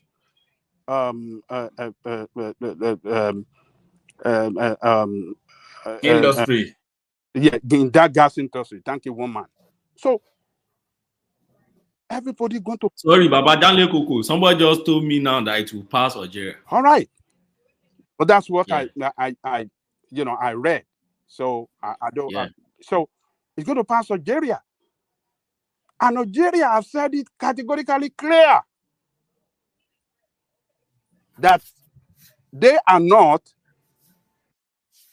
in line with ECOWAS decision. Their border is widely open for trade with Niger. So all these gas pipeline that you are talking about, you think Algeria doesn't want to sell their gas? You think they don't want to frustrate your own effort to pass through their own land to their country? I mean, to Europe? Look, I'm glad that at least Tinubu have sent a request for approval to go to war to the Congress, I mean, to the National Assembly. And I believe if we truly have a National Assembly that works for the people, they have to tell the president they want to consult with their constituency, they want to consult with their people, particularly those representatives, those senators, and the what do you call them? The House of Rep member from that side of the country that share border. They should be able to tell Mr. President, hold on, we want to consult with our people, we want to hear their view, we want to know their position, and based on their position, that is what will drive what we are going to do as per the decision we are going to make on this issue. So we have to consult Wild, we have to consult Tinubu. Particularly should focus on the representative of those states that share border with Niger. It should be able to call them to meeting, hear from them, and the top traditional leaders. Because waging war against Niger is waging war against Nigerian people. Because it is a people that have lived together for a long time. It's a borderless space. That borderline is borderless. You cannot know which side when you are there. You cannot know whether you are in Nigeria or in Niger. Ajane Koko, so we don't kind of like talk over. The gas pipeline is signed memorandum of understanding between Nigeria and Algeria, and then Niger too. There's an agreement. We've started since the 1970s. It's not been built. So it's not just Nigeria just letting the neighbor just let gas line pass. It's in their own interest too. So what are we talking about here? that we should ignore our economic interests because of some brotherly, let there be love, shared amongst those kind of things. I don't get it. And you will be the one that wants free stuff for everybody. Where's the money going to come from? And to add to that, the gas pipeline, if Algeria has gas, which they do, their gas will also pass through that portal. So it's not a pipeline exclusively for Nigerian gas. It will sweep up all of the gas in that space and then pipe it all the way to the west. Sorry, the question I need to ask. Sorry, I have a sorry. question for Angelico, please. Sorry, the question I need to ask Kolata. We keep saying Algeria. Is the pipeline going to pass through Algeria to Spain, or how? I don't know how it's going to get to Europe. Algeria too. It's going to pass through. It's not just Nigerian gas. It's also. Oh no. I don't say Nigeria. Algeria is Algeria or Morocco is the finishing point in Africa. So from Algeria or Morocco, where is it going to pass to? Is it to Spain or what? They will go to into Europe now. Ultimately, no, that was Algeria. No, Mama, you don't even know what you're talking about. First, let Benny answer me. No, it's from Algeria to Morocco, then to Spain. It enters Europe. You know, Spain is an island, and the terrain is an ocean. You cannot pass a pipeline from there to Europe. Spain is an island. Spain shares border with France. Which part or which side? On sea now? Sea border? No. Well, please go look your map. Spain shares land border with France. Land border around Macedonia. Okay. I think the major problem is I think the best pipeline where the pipeline can pass through to Europe and easily and fast is Syria, and which Russia is not letting go. No, so after Morocco, you enter Spain. All right, there's very small channel between Morocco and Spain. Then the moment you enter Spain, Spain share land border with France around Barcelona. Check your map. Okay, so I wanted to. I'm sure they're coming back to you to claim your time. I have a question for you. Before I ask that question, I wanted to say that Nigeria doesn't have any gas. Right? Nigeria doesn't have gas. That gas belongs to somebody in the south. It belongs to Biafra. I've said it for you. Hold Biafra. on. Okay. I said I have a question for Ajanle Koko. Ajanle Koko, in the last week or so, I've seen you come here, and then you complain when Tinubu cut off the what do you call that? The fuel subsidy. You at least you criticize the manner in which he did it. And then when he took action with the labor, you criticize the way he did it. Pretty much everything he's done. Who's making the noise when I'm talking? I mean, let's have some respect here. So it's not respect, it's courtesy. Respect for you. Okay, because courtesy. of what? Let's have some courtesy. It's courtesy, right? I can give you. Okay, give me some courtesy. I appreciate that. I'll take either one. But Ajanle, so my question as you go, I think it's coming back to you, your time. So every single action that Tinubu has taken has been flawed, has been corrupt, has been wrong, including picking his cabinet. Every single one of his actions. So my question to you is, when do you draw the line and say he's unacceptable? In essence, everything he's doing, including this action over here in Niger, right? Pansad, you can't keep taking us back to that space. One man, please. No, can you hold on, please, Jide? You can't keep taking us back to that place because every interjection that you make is to try to deviate to a raging and riding against Tinubu. You know we have nuanced conversations here. So if it's not a nuanced question, pertinent and germane to the subject of discussion, then let the speaker go on with their train of thought. If I have a brief comment, Jide, and let Ajanle Koko bring it home, and then I'll take the very last comment on this space from Ekene, and then I want to open up the Shetima, the Shetima woman and Festus Kiyamo with Enigmatic. But yeah, Jide, come in. Okay, woman. I think this gas line project, we are mixing up the whole issue. The gas line project was originally between Nigeria Algeria, Morocco, and along the line, Niger also jumped on it. And when it all started, even Morocco was proposing to exchange food in terms of grains and the likes for gas for gas. But now with all this Ukraine war and the likes, then Europe now jumped on it.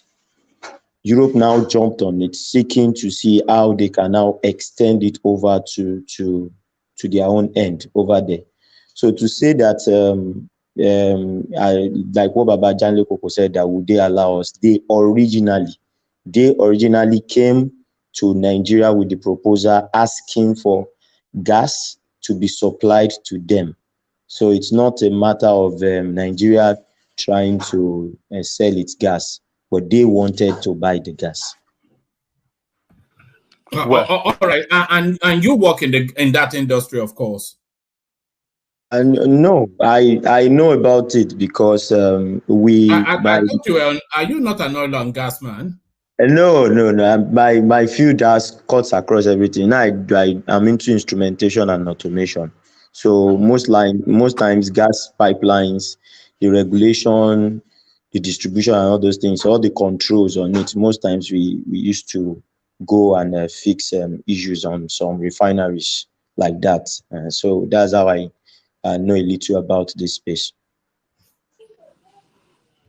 Okay. All right. Back to you, Janet Koko. Yeah, number one, let me answer Pansat. Pansat, I don't know if I'll be able to answer your question to your satisfaction. But what I stand for is for Nigeria to work, and Tinubu, to me, as far as Nigerian state is concerned, is the president today. Tomorrow, we don't know what will happen. Your candidate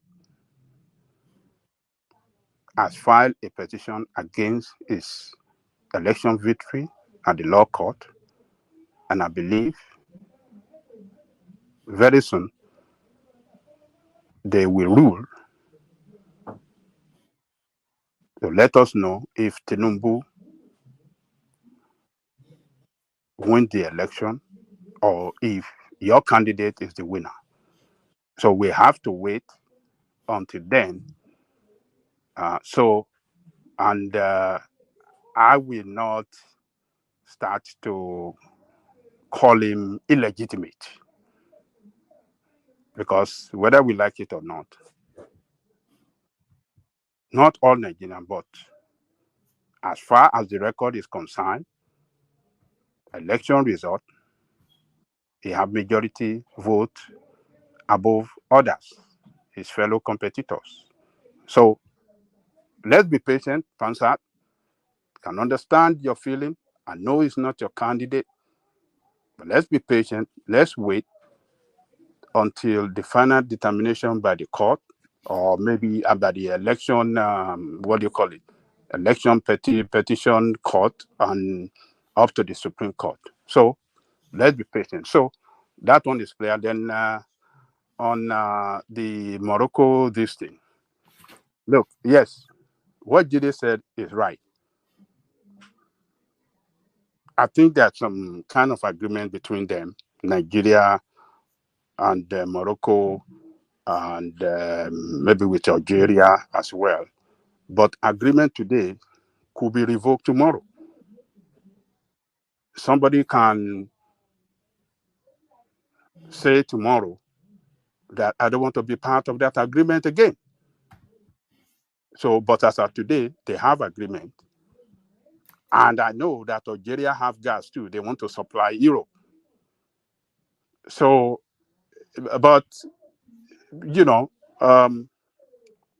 pipeline if the war should erupt over there and the whole region is in turmoil for a long period, because, when the beginning of the war is what we know, how the war will be fought, we don't know it.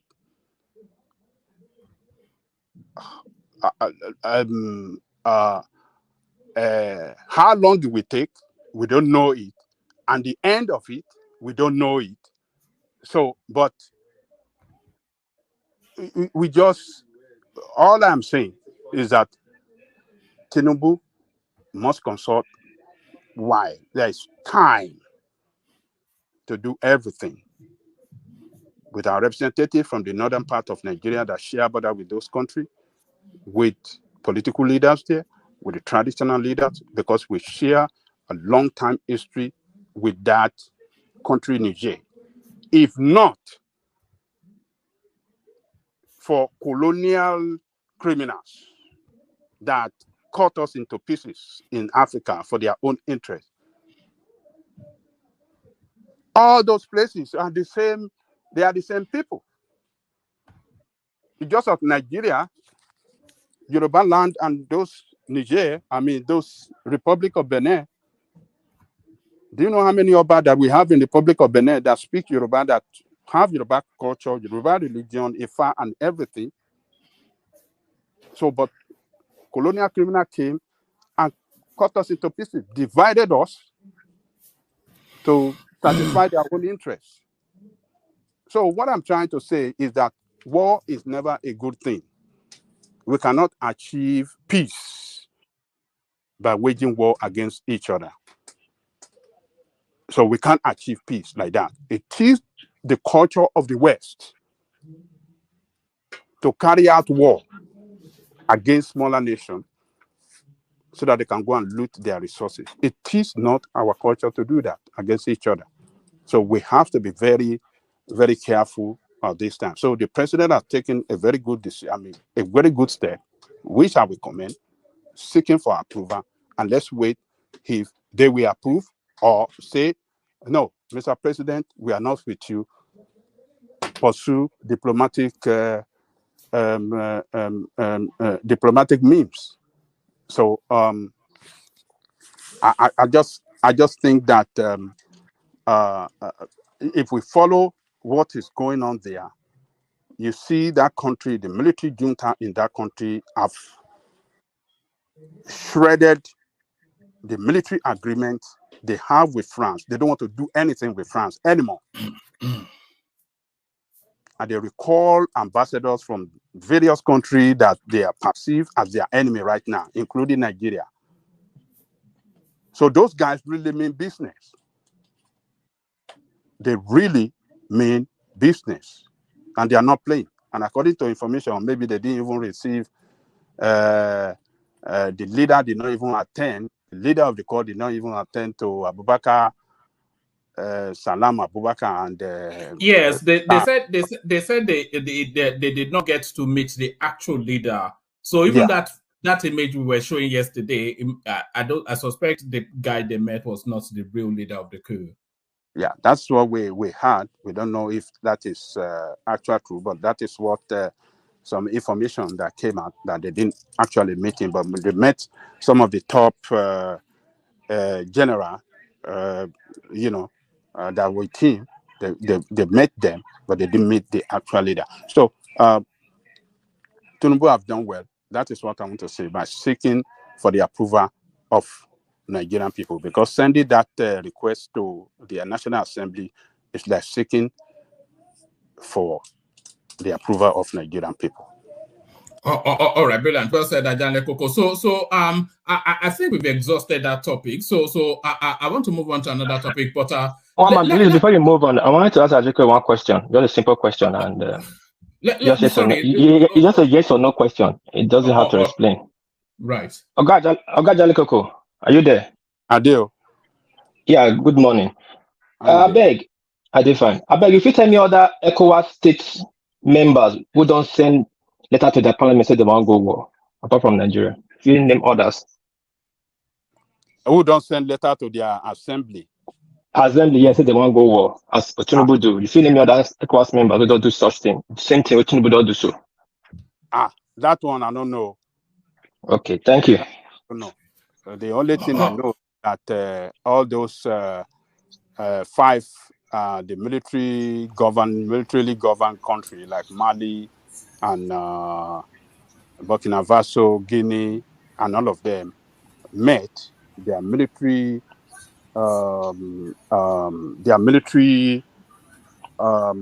head, their military chiefs met as well, consulting, as we had the military chiefs of ECOWAS states that are against the war meeting in Abuja.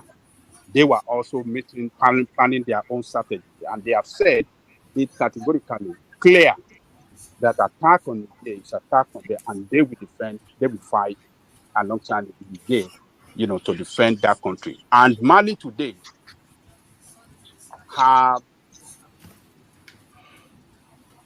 released, and Mali today have declared that they are no more using French as their official language in their country. That is the report from Mali today, that French is no more their official country. They want to use their African language as their official,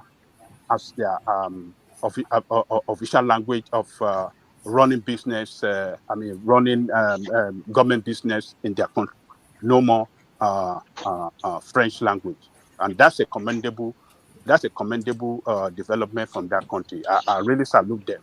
We should do away with all this goddamn colonial masters language that colonize us, colonize our mentality, everything colonial mentality. But Dale Koko, please, can I ask you a question? Just one question. Now that Mali has declared French as no more their official language in Mali, are you aware that the tribes in Mali, as we speak, is more than 12, and none of them has even 40% of population of Mali? So which language do you think will now be the official language? Do you want to see any issue as per which language to adopt it? I don't know. They will figure it out among themselves. Maybe it's Hausa language using them. It's just a nonsense, isn't it? It's just a very nonsensical thing. Switzerland and all these countries. What are you people talking about? I don't understand. Benny, can I ask you a question? Benny? I want to move away from this topic now. Let me just move on. Because we've been on it for people complain that we stay on a topic for too long. Yeah. How can you say that they don't know?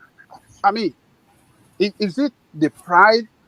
Should it even be the pride of us speaking in other people's language as official language of our country? Does Americans speak in any other people's language? Does Japan speak in other people's language? Or Germany? Or even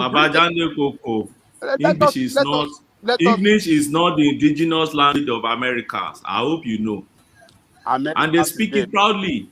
America today will speak. That is it. So Mali today, they speak French. You see, all those things don't matter. Switzerland, do you know the indigenous language of Switzerland is not all those French and English that they speak, but they adopt it and move further. That's nothing to do with your economy. Develop your nation. All these things are petty things. And these are the things military will come and be enticing uninformed citizens about. Do what is proper and develop your country. They are trying to develop their country now. You are saying they are not doing the proper thing. All those things are petty. Adale Koko, saying they are not going to use French as an official language is a nonsense. It's nonsense. Because hold on, Adale Koko. The whole of the country, the structures of governance, the educational system, the health service, and everything is done in French. So some rascal in jackboot, he suddenly says that he's not going to use French. So by that pronouncement, are the whole of the population not going to be au fait in a completely different language? Or what happens to administration? It's just a nonsense, isn't it? So the American from today we are no longer going to be using French. It's just a brainless have they pronouncement. translated their medical books or their law books and others to local languages? So how do they teach their children? It's just a nonsense. What about the machines that they use in the hospitals and whatnot? Have they translated it to their own language? And which language would they adopt? Okay, it's not this brainless sort of commentary that you have from East Africa. Yeah. Now, silly things military beings, and they entice people with it. Uniformed Africans, generally. So this country, they're trying to take the bull by the head and changing from colonial master language to their own indigenous language. You people are condemning them again. Ajanle Koko, for all practical purposes, they are not changing to their indigenous languages. They have tribes, like who knows, maybe hundreds of tribes. Not any one of them is even 50% of the country.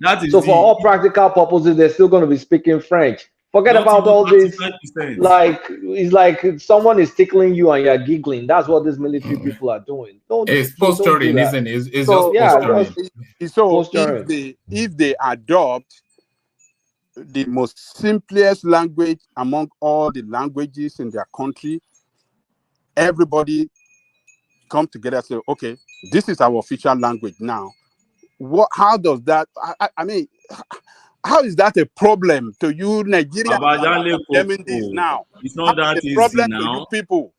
Babajanle Koko. Leave them alone with their own district. They said Babajanle Koko. Even the Malian leader that said he's changing the language speaks French when addressing the press. He told them in French that they are abandoning French. Imagine that. He told them in French that they are abandoning French. It's so funny. Are they supposed to start speaking full day now? Or they'll speak Dogon or what other tribe? I don't get what you guys are saying, making French look like it's inevitable. The country, they have a general language. They speak almost Malians speak Hausa. And if they say they don't want to speak French, they don't speak Hausa. There's no hold on, please. Sorry. Hold on, sorry. It's like we taking Panadol for their own headache. If they say they don't want to speak French, Bambara is their major language. Hold on. Okay, thank you. Bambara. If they say they want to speak Bambara, it's okay. Let them go by what Bambara, I know. Hold on. One piece. Let me just enlighten so that you don't continue in that line. Bambara, about 30% or 30-something% of them speak Bambara. We have few Filanis who are not even up to 15%. In that same masses, you have some they call Malikes, the Turange, they have a lot of these things. Just like Nigeria, you want to adopt Yoruba or is it also Igbo you want to adopt as an official language? Hold on, let me ask you a question. When they are teaching their medical students medicine in university, which language will they use to teach it? You mean in Mali? Whichever country is adopting this position. No, if you say Mali is for now they're using French. But if they say they're going to stop it. Yes, they're saying they're stopping French immediately. What piece? Let me ask one man a question. In Germany, what language do they use to teach them in medicine in Germany? German, but then the medicine, their medical books is in German.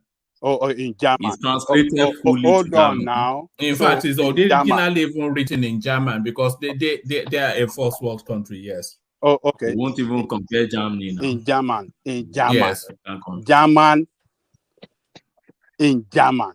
So, yes. if you want to write it their own in Hausa language. It doesn't matter. Whichever language, yes. If they are going to be, yes, the same question to you. If they are teaching medicine in their medical school, which language would they use to teach it? Their own language now. Okay. Are you going to write it in why is it not possible? That's good. If you can say, okay, if you can I can translate any book to any language. Hold on. It can be translated to any language. That German so simplistic. medicine in their medical school in German language.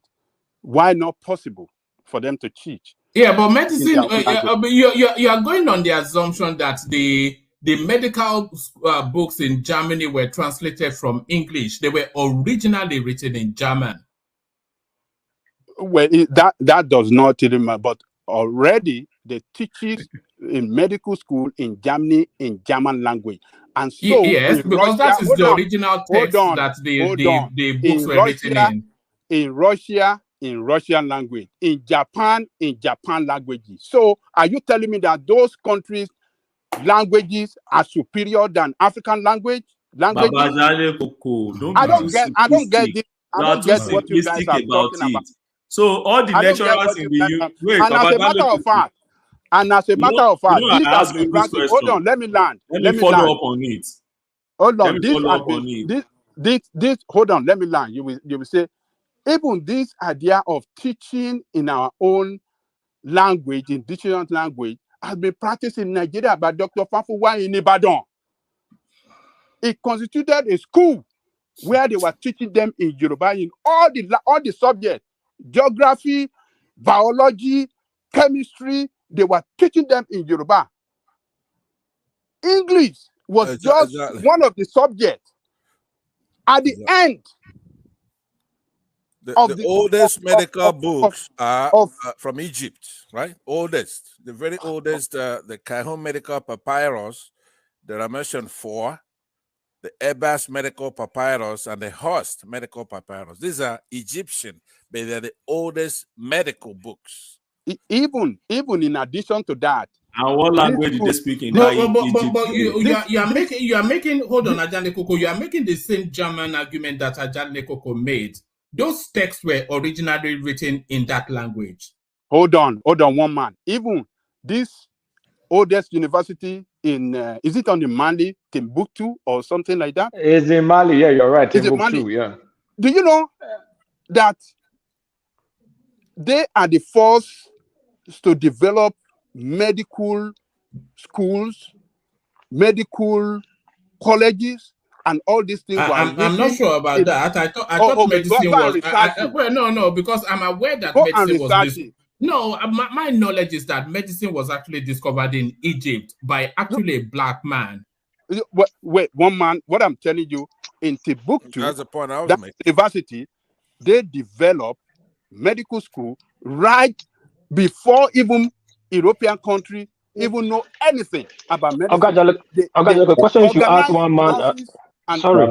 The question you should ask one man Kulata and Ogbeni in 2x2, what language they use to write the books in 2x2 and what language they use to teach people then before the French arrival? And now what's 2x2? Sorry, 2x2, I don't call it 2x2 or what do you call it? 2x2 it was Arabic. It was Arabic.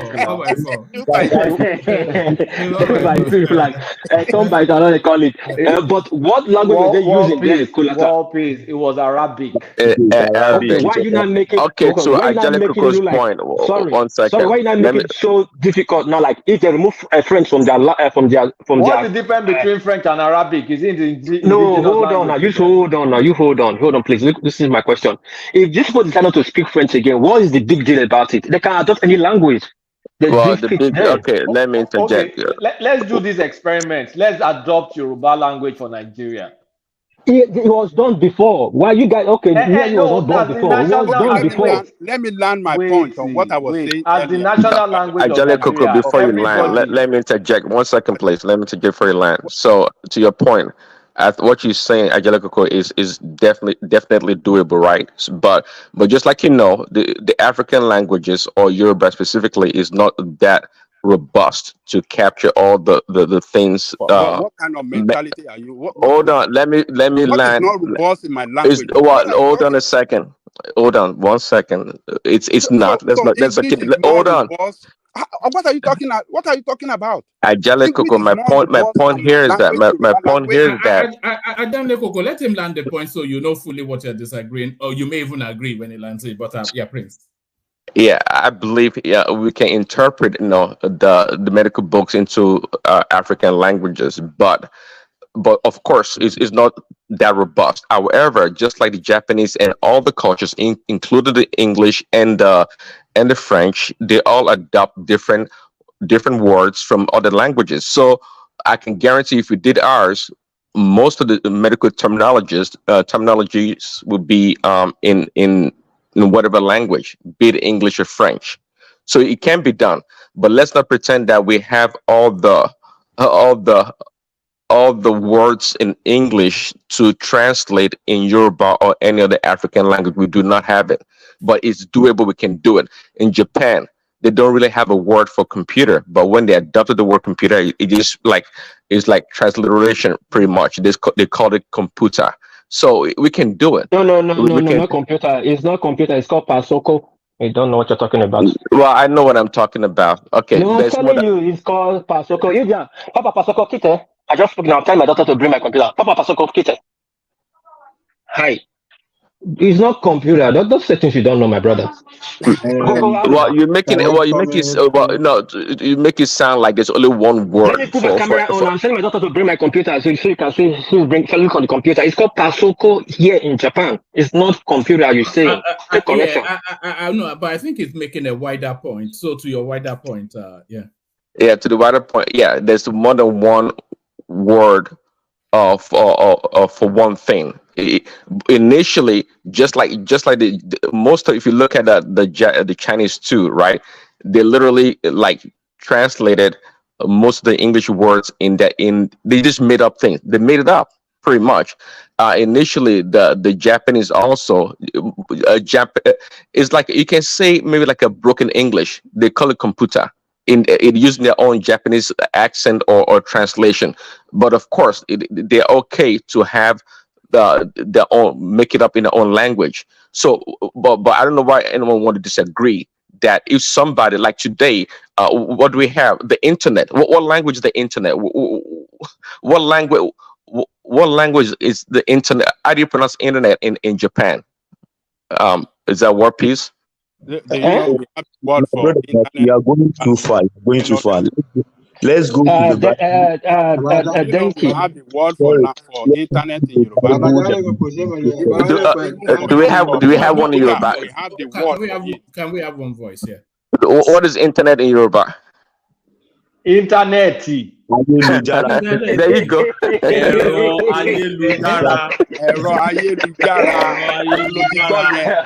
lot of you don't even know anything because you don't want to care to know. You've been brainwashed by this colonial. No. Actually, let me wrap it up real quickly. It's not about being brainwashed. The fact of the matter is that the one that creates something has the right to name it, or they name it. So everybody else have to adopt the name and change it to whatever name they want to change it to. But that's how people build that lexicon. That they build that language and make it more robust. So it's that simple. It's not that complicated if you want to do it. My brother, real quick? Please. Oh, hold on. Let's hear from Fatai, who's just joining us. Good to see you, Fatai. Fatai,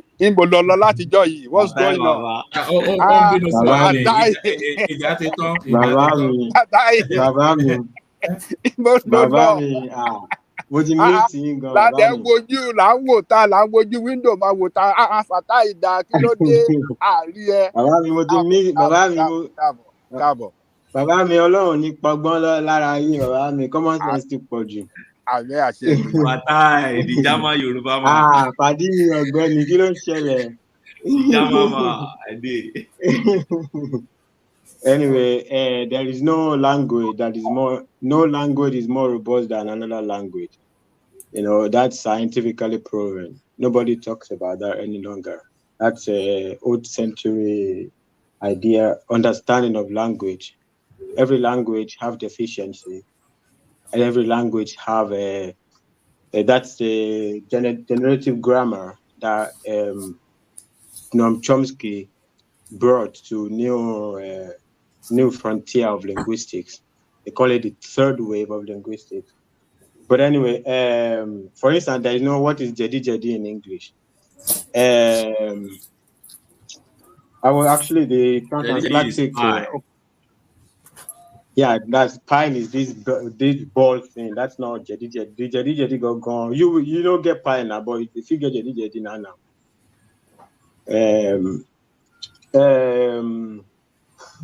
So, so the transatlantic pipeline, there is no Morocco involved in the transatlantic pipeline.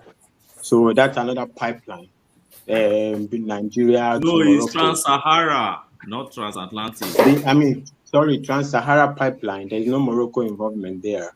So there's a different route with that involves Morocco. That's separate. That's some people even argue that is even better than the Trans-Sahara pipeline. But whatever it is, they will decide that. Then the second point to world peace question. I think that's a very important question. The Trans-Sahara pipeline is not passing to Europe. It's not going to Europe.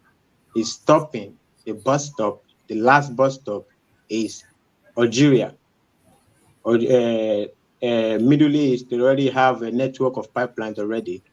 So it's just going to link up to that pipeline. I think the one is going to link up to, I think they call it Maghreb Cordoba. So there's already pipeline from Algeria to Spain and have their network, whatever. So it's just going to link up to that. So it passes through Niger and goes to link up to that, and that's it. I lost many things I wanted to say. But I don't know. They said history will repeat itself if somebody doesn't learn from history, right? So, Abajale Goko, Eba Batinubu Soro, Yobere Ogun, to the pipeline. Nobody starts a war over Syria. The pipeline, the war that was started over pipeline that will pass through Syria. How is the pipeline doing today? Syria is destroyed and there is no pipeline yet. So thank you, Fatai. That was the point I was trying to make. Go off pipeline for the Caribbean Sea. They destroyed Syria. And today nothing to write home about. They say if you say everyone follow each other, you say you never get chance. If it starts serious, the opposition to Russia, and they can't find another way around it other than bombing Niger. So Russia will come up with another mutiny, right? So only way they say toba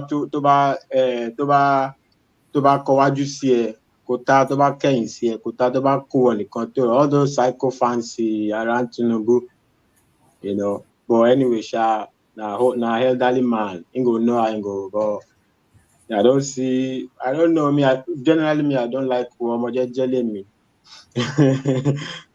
And I don't know how. I just don't understand how you will bomb a country over pipeline. I don't know. But if there is another reason, right? If somebody does not attack you, if Niger does not attack Nigeria, there's no need to declare war on Niger. So if Nigeria we don't want military administrations in Africa anymore. That Tinubu said that when he took over as the president of the. Yeah, Tinubu said that, but every country is every country. But Fatai, in addition, this is not a war over pipeline or whatever. You know, I think you are so that you just get the point straight. It's not a war over pipeline. No, we are just saying our own. No. Yeah, we are just saying our own. No. But you know, you are speaking to a larger audience, so they will understand. No, we are not misrepresenting the facts. And then number two. No, I think the discussion seems to be that the gain will be pipeline, right? No, that's. But anyway, it doesn't really matter. I believe that if a country it's a different conversation entirely. I don't know how pipeline came. If a country does not attack you, it's very difficult why you want to go to war with them. Right? They don't go to war with you. Why do you want to go to war with them? Right? Because you can cut everything with them. That's what they did to Nigeria, right? When we had Abacha, you know, very soon, before 1 year, they will realize what they are getting into, right? You cut everything. You already cut electricity. You already closed border. You cut trade. You block the air traffic. You block everything. I don't know. That's why somebody is president, because only him can make the decision. Only him have access to the intelligence. Only him know only him can make the decision. It's really a narrative of dominance, isn't it? Really, if we want to really get down to the brass tacks of it, I think the narrative, the way I see it, is that Nigeria is trying to assert its dominance over that. That's just how I see it. My own is tó bá kọwájú sí ẹ̀kọ́tà tó bá kẹ́yìn sí ẹ̀kọ́tà tó bá kú wọn nìkan tó rà rẹ̀ pa. That is my own. Yeah. If I lé owó tí mo lè yá Tinubu kò jù yẹn náà lọ tó bá kú wọn nìkan kó tó rà rẹ̀ pa. Now you know everything will surround them. But Fatai, Tinubu is not going to war. That is what people are not getting. I don't straight. say it's going to war. I'm just saying my own. No, I don't. No. What Enigmatic is saying to you is that it is an it's an ECOWAS initiative, not a Tinubu project. Yeah. No, I think Enigmatic is saying Tinubu is posturing. Is that what you're saying, Enigmatic? Okay, what I'm trying to tell Fatai and a couple of people who will probably be having a misconception about the idea is, number one, you spoke about cutting energy. I mean, that's power, and then some other things. Look, it's part of the strategy. It's a negotiating tool that they will have to bring them to the table. First of all, a situation is already on ground in Niger Republic, right? And on democratically elected goons, they've taken over power that is against and ultravirus the provisions of their constitution that is absolutely alien to the rule of law in that country. So the part of the role of ECOWAS is ensuring stability of democracy in that country as enshrined in their constitution as part of the regulation, part of the regulatory and compliance requirement and roles of ECOWAS. They are trying as much as possible not to shed a blood, right? But doing that, you are dealing with military folks trained to kill. So in a part of the negotiating tool that you will bring out from your toolbox is all these things where you have dominance, like you supply power to them. When you call the power and some other surrounding countries from ECOWAS that is sharing border with them, right? Stifle them with their supplies, then they will have no reason. The citizens and the population of that country now, they will turn on these folks at a point when the hunger bites harder than that. Considering the fact that they are baiting them to come to the table, not going to war, because it is not about war. And people say Tinubu. If Ghana's president had been the ECOWAS president, are we going to be having the conversation or envisaging that, or probably saying that Ghana is going to war with Niger Republic? No, the conversation will be different. But we are saying this because, unfortunately, for people who want anarchy and chaos in Nigeria, and for people who can reason clearly, they understand Tinubu is just the head of ECOWAS. It's a body that is negotiating with renegades. And having renegades on the board is having part of the military strategy that you have to do a lot of negotiation and conflict resolution before you resort. War is the last resort. And I don't see that happening. So you could see the tacit movement now that they did today, having to send seeking approval from the parliament, 24 hours to 24 or 48 hours to the expiration of the time. Why not on Monday? You made the pronunciation on Sunday. Initially, what you should have done if you were actually ready for war, as people were actually contemplating, was on Monday. The first thing you send an approval to the parliament. They will brood over it for the 4 days or 5 days of the week. Then they will come up with a resolution. Within 2 hours that he sent it, they bounce it back. That is part of the gimmick. It's part of the conversation, and to tell them that these people may be serious. And you see all the countries cutting corners. Today, France has been quiet, but French president, he made a pronouncement today that the official body that can actually give orders or authorization for anything that has to do with France would have to come from the government that is recognized by the constitution. So if you have the knowledge of war, and then you probably have how military works, you understand that before they put their first boot on the ground, then they would have exploited and exhausted every possible means of negotiation that has failed. One man, please, can I say something? Nobody say war is not the last resort, right?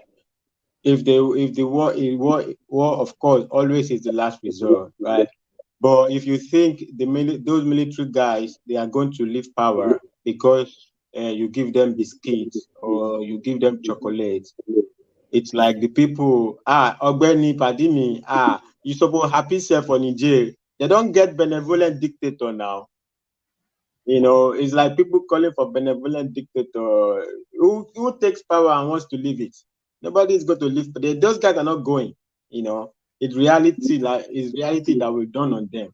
Anybody that takes power Fatah is right. Fatah is right on that. Can I just please? Let me just. I just land make and they go my own. No, kota wa nini yo. Tó bá kọ wájú sí ẹ, kò dá kó pa. Tó bá kẹ̀yìn sí ẹ, tó bá kó wọn nìkan tó rà rẹ pa.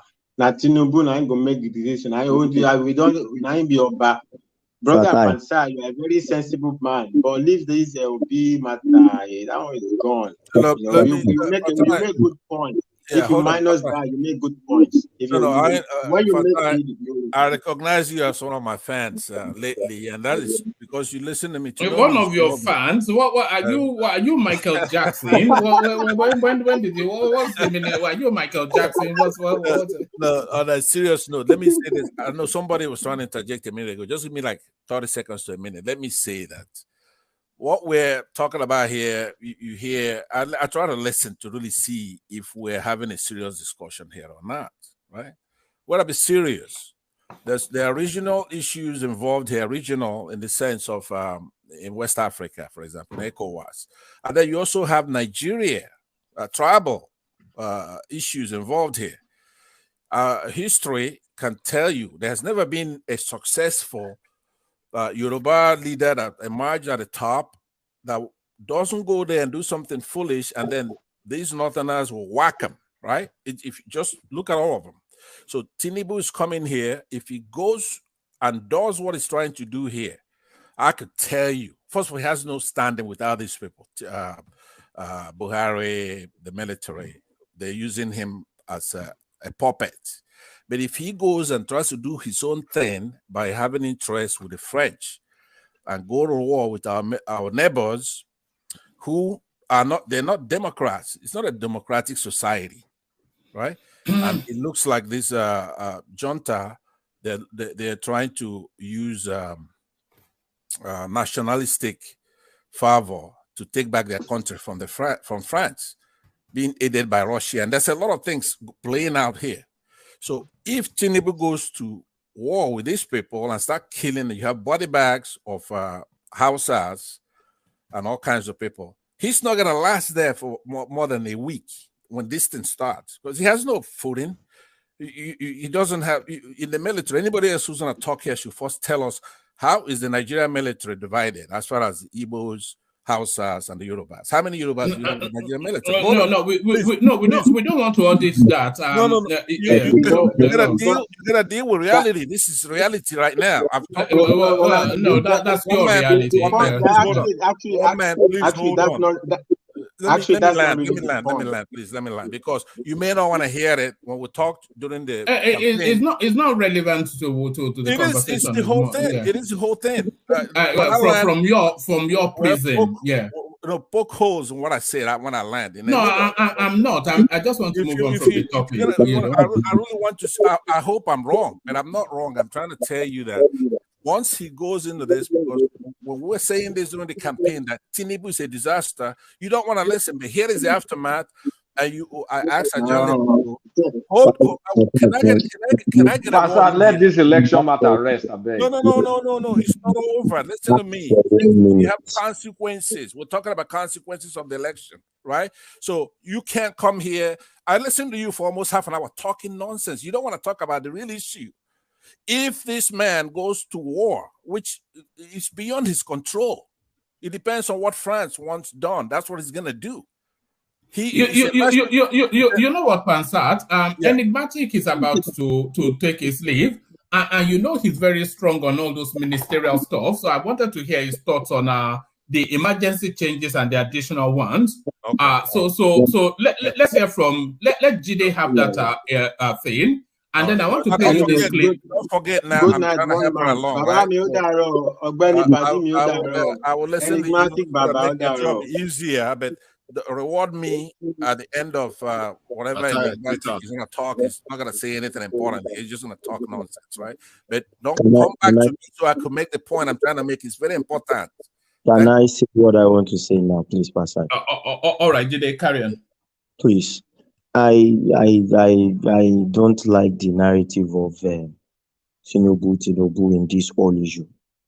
Now, Tinubu has just written to the House of Assembly seeking for permission to go to war, to get the soldiers mobilized. Why Tinubu is doing that? A day ago, yesterday, Senegal came out to say they are already ready, that their troops are ready. Well, what are we saying? And you're putting everything, you're putting it on. Even the Tinubu that is the chairperson has not even mobilized yet. Meanwhile, Senegal has said their own troops are ready. If ECOWAS want to intervene, they are ready to go in right away. So you keep cut off their power. He cut off their power. That's an act of war. He cut off their power right now. Please, Pastor, please. It is not Tinubu, it is ECOWAS. And it is ECOWAS that is intervening.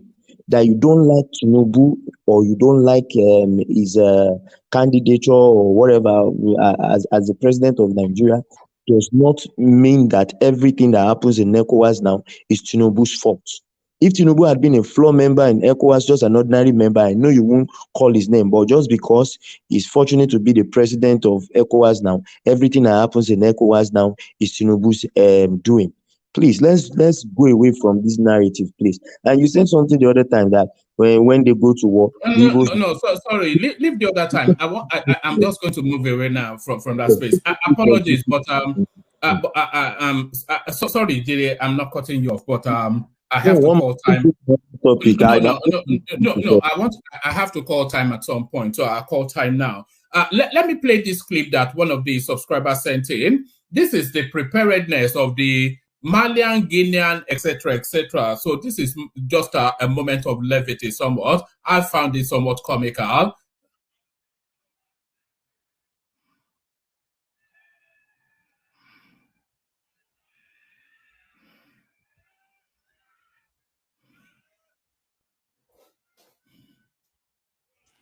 Operator, wake up.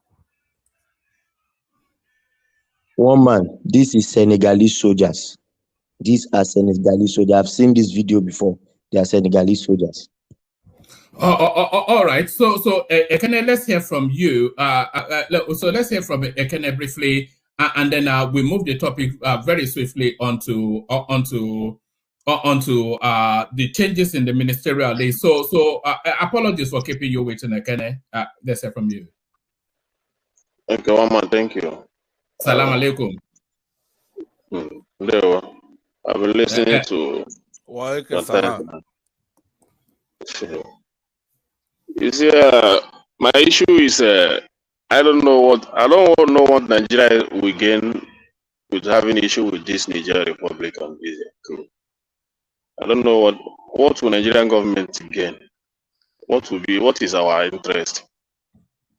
One man, I want you to tell me before I move on to say what is interest. What will be Nigerian? What is Nigerian interest in that? National security. National security. How does it affect us? It's not Niger Republic.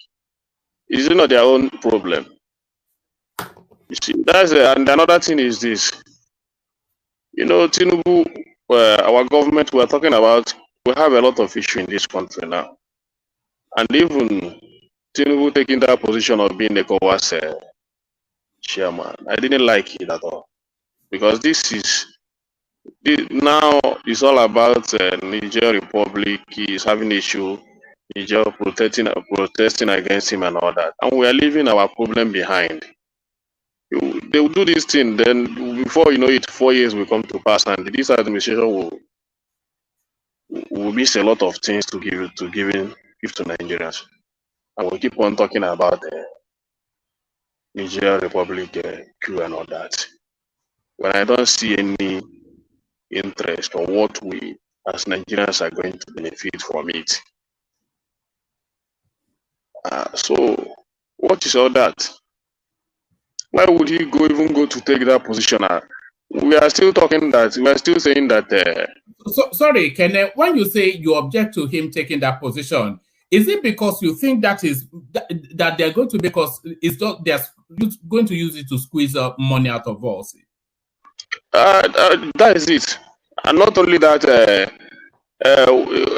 You know, Tinubu. We know the issue we have about his health and all that. So it will be better that he concentrate on governing Nigeria than dividing his attention now.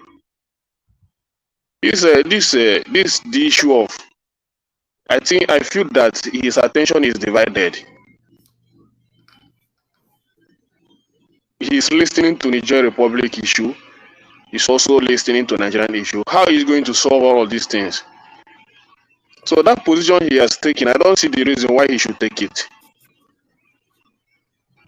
And today now, everything is just happening in Nigeria today. We are talking about Niger Republic and all that, forgetting the sorrows that Nigeria are passing through every day. Dollar is almost 902 naira today. Everything is skyrocketing in Nigeria. We are talking about Niger Republic. So I would, what should be our concern? Let him put his cabinet together and begin to fight this inflation that is happening in Nigeria today. If he doesn't have any interest in that, I don't see any interest there. Security what? Allow the people of Africa, other African countries to do what they want to move their nation forward. After all, those citizens of those countries, they are happy with what is happening with their government today. So why are we intervening? Why? Why are we intervening in their affairs? Those guys are happy with what is happening in their space. I have already said it. It has come to time that Africa should arise and fight for their rights. Whatever they feel that is good for their country, let them do it. It's their space. We can't continue to dwell in this France, America to be giving us aid every time we are talking. Yeah. Can I play devil's advocate just for 5 seconds? If Tinubu starts something with Niger, is playing his ECOWAS role, do you think by any stretch the tribunal will have any guts to say they want to remove him? You know, I thought about that too. Carry on. Yes, sir. I finished. I don't finish. Colata, I want to, please, can I come in? No, sorry. Let Ekene go to that first. The question was to him. Yeah. Why would the tribunal remove him? If we say that the election is clean and pure, why would they remove him? Because I read many articles concerning this. I read the article of George Ware when he said that the reason why we have continued to have queue in Nigeria is because of the ECOWAS have not come up to come against the illegalities that are in the election in Africans. And that is why you see many of these militaries have the mind to come up to take government away from those elected presidents. And that is pure.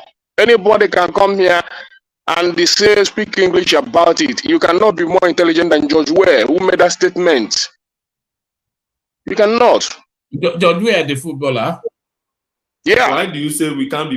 He's the president now. He's the president of that country. For the fact that George Ware is a president, so what's his level of education? Well, he knows what is happening. He knows what is happening in ECOWAS more than us here. You cannot tell me that. Of course, why not? If you read, you go to school, and it's part of your what you do in government. You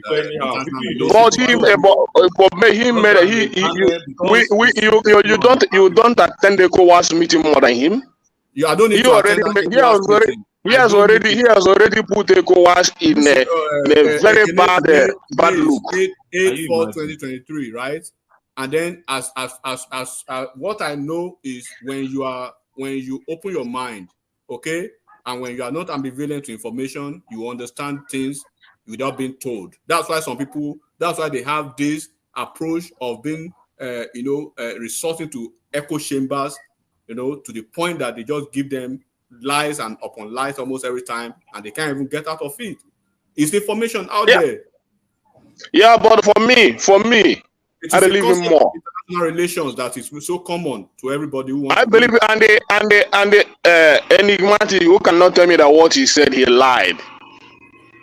You are see, you know what this Q we are seeing. You said yeah. I was just responding to what you said for the fact that George Weah is a president, right? Doesn't mean, we have governors in Nigeria. For the fact that they are governor doesn't mean they are smart. It doesn't mean they know what they are doing. There are so many shambolic people in leadership positions that they can't even. Yeah, but even at that, I said he's more. He have more relationship with ECOWAS than we here. You said intelligence. Yeah. You say intelligence. Yes, George Weah is privy to information that you and I are not privy to. Yeah, that is what I'm telling you. Okay, does that make him more intelligent? Yes, of course. Information is of course. Use your language. Listen to yourself now. George Weah is private to information that we are not aware of. Class is classified, right? But every other thing that is Tinubu being a president, is it not private to classified information? Are other ECOWAS leaders, are they not private to the same classified information? And when they are taking certain steps about ECOWAS negotiation and everything, but just like Ogbeni says, because of the fact that there's somebody who is ECOWAS head today, right, who has an unfortunate name to be Tinubu, and because of that name, anything that happens in ECOWAS now has become Tinubu's problem. For me, enigmatic. This didn't happen. Started with Tinubu. For me, what I said, that statements that George Weah made means that ECOWAS themselves have been allowing illegalities in African selection for a very long period of time. That's a natural. So that is why he come up to make that statement. So when you continue to allow those, irregularities, you expect this kind of queue to start to happen in many Africans. So just look at it. Almost African countries today are being taken over by military. To support what? Yeah. So what are we? Illegality. Illegality. Yes. Hold on to support it. You see the Mali. You know what happened in Mali that resulted to this coup? Because the president finished his term, he was trying to use the National Assembly again to prolong his terms of office. Yeah, like Obasanjo. And they struck and removed him. That look, we are not in a country that you will turn to your own personal business. You can't turn this country to banana business. You already completed your terms of office, your 2 terms, and he was trying to manipulate. Just as we have in Nigeria, we have this rubber stamp assembly. He turned that assembly to rubber stamp assembly. What country is that, Baba? They were trying to prolong Mali. They were trying to prolong it, change the constitution so that to perpetuate his term of office, prolong his term of office again forever. The same thing. I think the same thing happened recently in is it Cote d'Ivoire or any of which? But look, do you know that which African country hold last election? What is it? Is it Lebanese or what is their name? I think it's. I don't even. But I know it happened recently. Sierra Leone. Yeah, do you know that? Do you know that the same thing would have happened this week? It's just they arrested some few soldiers. No, that's Liberian. They've not But Ekenedis. That's Sierra Leone. Ekenedis is the Liberian also busted attempted coup also in their state. But I don't know. Anybody ask me? I want to ask a question. Is Cameroon part of ECOWAS? Cameroon? I don't think so. A good question. No. A good question. If Cameroon is part of Africa, no, I think it is. I think it is. Then why can't ECOWAS? Why can't ECOWAS mobilize soldiers and go there and get that dude out of power? Somebody that has stayed 40 years in power. 40 and years. They still have war. They have war right now. They have war. And Wait, they You have guys are Anglophone and mixing. Francophone. So ECOWAS Yeah. is being hypocritical. You know, they Cameroon don't is want to not talk. part of That's what ECOWAS. ECOWAS is. Don't Okay, build Cameroon argument is with not part the of wrong it. Sorry, thing. I was wrong. Cameroon is not a part of it. It's Okay. not part I of think it's Central ECOWAS. Africa. Is it? Don't Can build, we have don't build one wrong voice? arguments. One voice, Cameroon yes. is not West Africa. Look, Ekene, this is the point. This is the point now. How long was Iyadema of Togo in power for? You brought the angle of ECOWAS. Is ECOWAS infallible as an organization? Of course, yes. Does it happen in almost every organization in the world? Absolutely, yes.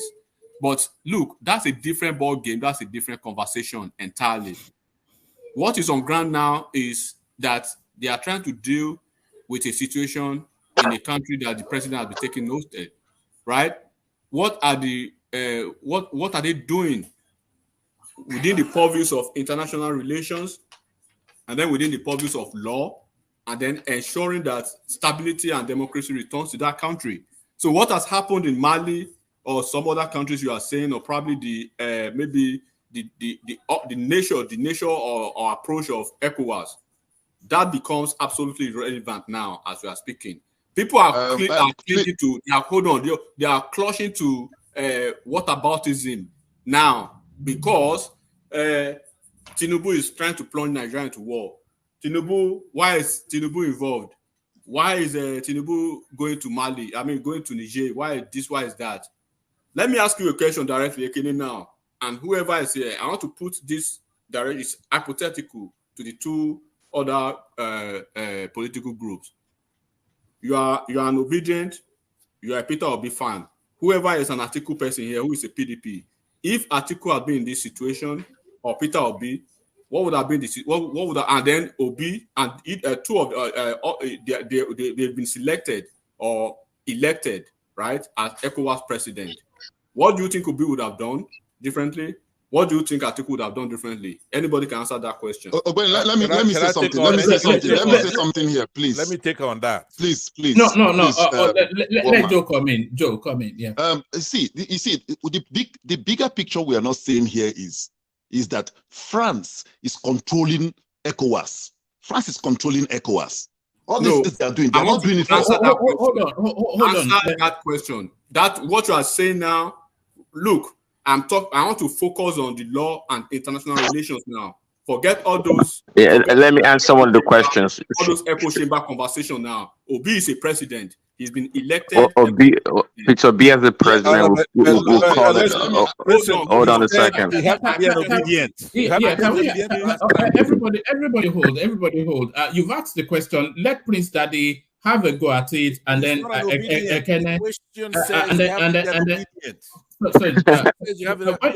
everybody includes you, Pansas. Let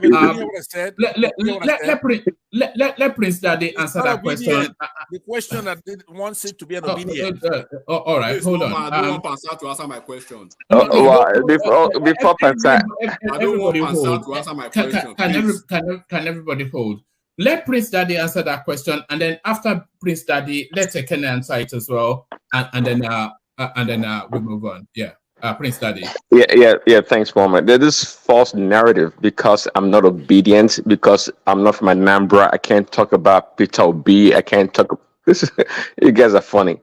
Listen, I was just trying to light about the answer. Look, Peter Obi will call it rascality, and he's not going to do anything. As for Atiku, he's going to be passive about it. They will try to negotiate being from the north and closer to those people.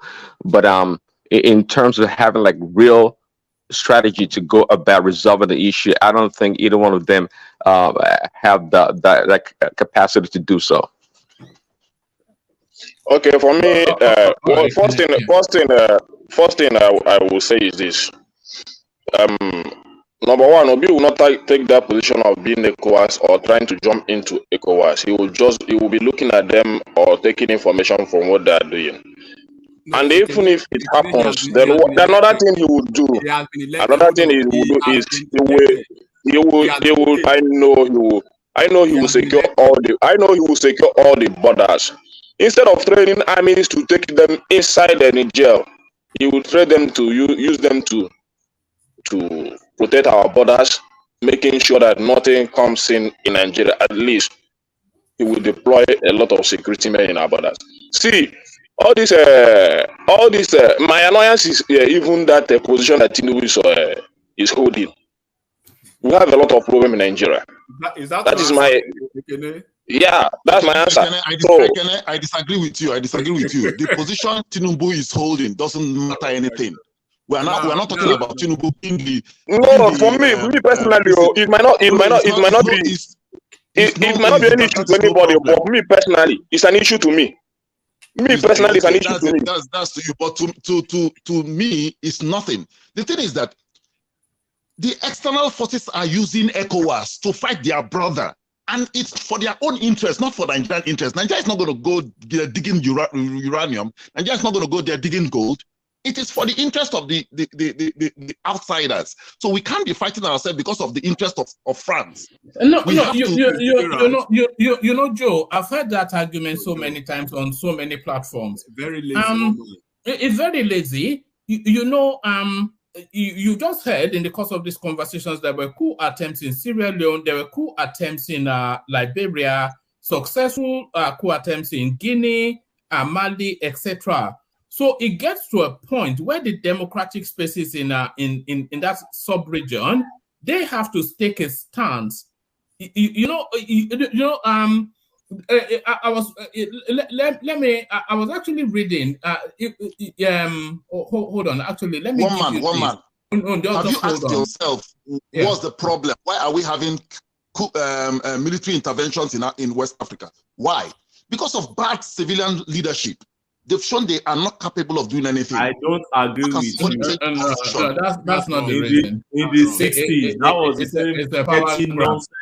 That was in the 60s. That was the same petty nonsense reason the military junta. Okay, my brother, let me ask you. Let me ask you a question. In the past 24 years, we've been in democracy. I'm not saying military regime is good. In the past 24 years, we've been in a stable democracy now. Tell me what these people have done to change Nigerian narrative. Who do you mean by these people? Our citizens from Obasanjo to Buhari. What have they done? Let me tell you. Hold on, Ogbeni and Joe. Let me quickly bring you this because some of the answers to that question is here. So this is the Senegalese volunteering themselves. It says, let me see. It says Senegal said Thursday that it will participate in the ECOWAS. Senegal said on Thursday that it will participate if sorry, who's that? So can you mute yourself for a moment, whoever that is? Senegal said on Thursday that it will participate if ECOWAS decides to intervene militarily in Niger following last week's coup. Our foreign minister, Tal Sol, told reporters during a government press briefing in the capital, Dakar, that there had been one coup too many in the region and cited Senegal's international commitment. Senegalese soldiers, for all these reasons, will go there, she said. Regional bloc ECOWAS have threatened potential use of force if the junta does not restore ousted President Bazoum by Sunday. Nigeria is the fourth member of the bloc Niger is the fourth member of the bloc to undergo a coup since 2020. So that's fourth member since 2020. The military chiefs of ECOWAS member countries met in Nigeria on Wednesday for 3 days of consultation. Tal Sol said Senegal was obliged to go along with ECOWAS's decision, but she added, Senegal's conviction is that these coups must stop. That is why we are going there. She also raised the question of why ECOWAS would send troops to Niger when it had not done so in Mali, Guinea, and Burkina Faso following coups in that country. To give a simple answer, because it is one coup too many. So that is where they are. It's just, the culture is now pervading and it needed to be nipped in the bud. That's really where they are. Man, Senegal is the appropriate country to respond to this issue, right? Number one, they're about 97% Muslims, right? They speak French. They're about 16 million in population. If they want to go in, let them go in. they're going to be viewed totally different from a Yoruba guy called Tinubu going in there killing Hausas. You have to get past Yoruba people will always exist. So, so you have to. This is your thing with Yoruba people. You have to get past it. You have to break it down. Nigeria, Africans, that's the way we roll. During the campaign, you wouldn't say anything here without tribe, right? Tribe is the whole deal. If Senegal goes in there, they're about the same size with these people. They have the same religion. Yeah, Nigeria could support if you have something to add. Now, you say Francophonic, they speak French over there. Is France propping all these people doing all these things? Woman, can I interject? Can I land? I've heard you talk here, and not that I disagree with you, but you're really not saying anything more important than what I'm saying. I'm saying to you that when one man goes and digs up these articles, right? And I hope you do move on to this ministerial stuff so I could get the hell out of here. I want to be able to add to that. All right. So when I say tribe, you start shaking in your boots. You say, "Oh, Yoruba is not exist." But the point is, you cannot have a Yoruba guy who got into office by dubious means go in there, start bringing back body bags of Hausas. It's not going to happen. It's not going to last a week. These people are not playing. They're not like the Igbos. They're going to deal with him right away because he has no standing. He has no mandate. So if he's caught between a rock and a hard place.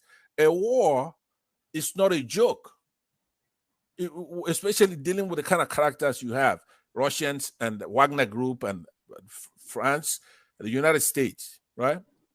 So when we're talking about these things, I'm warning you now, don't go propping him up because he has no basis, has no standing. If you go there, you have scores of body bags coming in, and these are Hausas over there. It's going to be a problem. Now, Senegal, I will support for Nigeria to aid them to go in there. They should be the troops on the ground. They speak the same religion. They're all the same there, being used by these Europeans to retard our growth. Now, personally, I will prefer that Tinubu goes in there and drain the swamp for us, because these countries that surround us is our problem. That's who come in to vote in our elections and pick useless leaders for us. Drain the swamp. It needs to be drained. So that's why I say again, I'll conclude here. I'll leave it here. But please, you said you stopped me so you could move to the ministerial stuff. Let's go there so I could. Yeah, but you guys are holding the conversation hostage to that space. I'm happy to move on. It's enigmatic that's doing that. I'm ready to go over there. Before you move on, I want to say something. Hold on. I always want to stay with where the conversation seems to be the strongest, and you guys seem not to have satiated yourself on that space yet. But say whatever it is you want to say, Joe, but condense it, and then we will move on after that. Yeah, what I want to say here is that I commend the courage of Tinubu anyway, but the thing is this: he shouldn't play into the hands of those that has held Africa captive for a very long time. And if there is a law, ECOWAS should come up with a law that any civilian president within the ECOWAS bloc that, like, after your tenure, you want to extend the tenure, should be pushed out. ECOWAS should go. What ECOWAS are doing to the juntas now, they should do it to the civilians too. Because you can't tell me that the civilian will stay there for 8 years or 10 years and he changes the law. It's just a coup d'etat. He changes the law and extend his distance. I know everybody, the ECOWAS, they kept quiet. But when a junta does it, his head should be cut off. So they should make a law that if you extend, so that democracy will strive in West Africa, then if you're not doing that and you want to push out the juntas who felt these civilians are so corrupt that want to push them out, you don't have any credibility to do that. So that is why I'm saying Tinubu should stay off this stuff and negotiate with the junta and tell them, when are you leaving? If they can say specifically, okay, we are going to stay for 3 years and we'll conduct another election, and a new civilian president will come in or government will come in, fine. But you going into there, because when they start this process of going into, they are not in civil war anyway. It's not like Liberia, Sierra Leone, when they were in civil war. This is just a military thing. They shouldn't go there as if they are going into war. And when they go into there, if I'm this Niger man, mobilize the people, the civilians against any foreign force that comes into the country, because they are trying to please the. You are going on the assumption that the coup plotter is popular amongst the people. No, but he is. He is. Yeah, he's popular now. Can you hold on? Propaganda. You watch too much Al Jazeera and all this thing. The propaganda. you see, when you watch too much all this kind of Benny, can I ask you a quick question? Sorry, please. No, don't ask the question. No. Let Joe land and then we move on. Yeah. Yeah, so the thing that's the thing. I understand why Tinubu is doing this. Tinubu wants to show the big brother thing, and Nigeria should always do it all the time. You understand? But the thing is this: we should also understand what is happening in Africa. I wish these people are Pan-Africanists. You know, they should understand what is playing out there. These people are trying to. These people are after our resources. So. They don't care what happens. Imagine Niger. I thought Niger was really a rich country per se. Till I saw the pictures of their capital. You see, it's even as just like my village. So you understand, these people have been impoverished by the colonialists. You see that statement, the age. We are waiting for age from US. That's the. All right. Sorry, Kenny, but I did say. I want to move on to this topic because I've held Enigmatic back only so that he can speak to this space. So Enigmatic, you come in and then we move it around. Tinubu dumps ministerial nominee Mariam Shetty. So now, I think the highest complement of ministers that Buhari had was 42. Tinubu came up with a list of 47. Added an appendage of additional 2, which is now 49. So he has abandoned the Orosoye report that's telling us that the governance is over-bloated. So that's one. But now this woman now that would have been going to church to do Thanksgivings or whatever it is with her name Mariam, I suspect she might be Christian.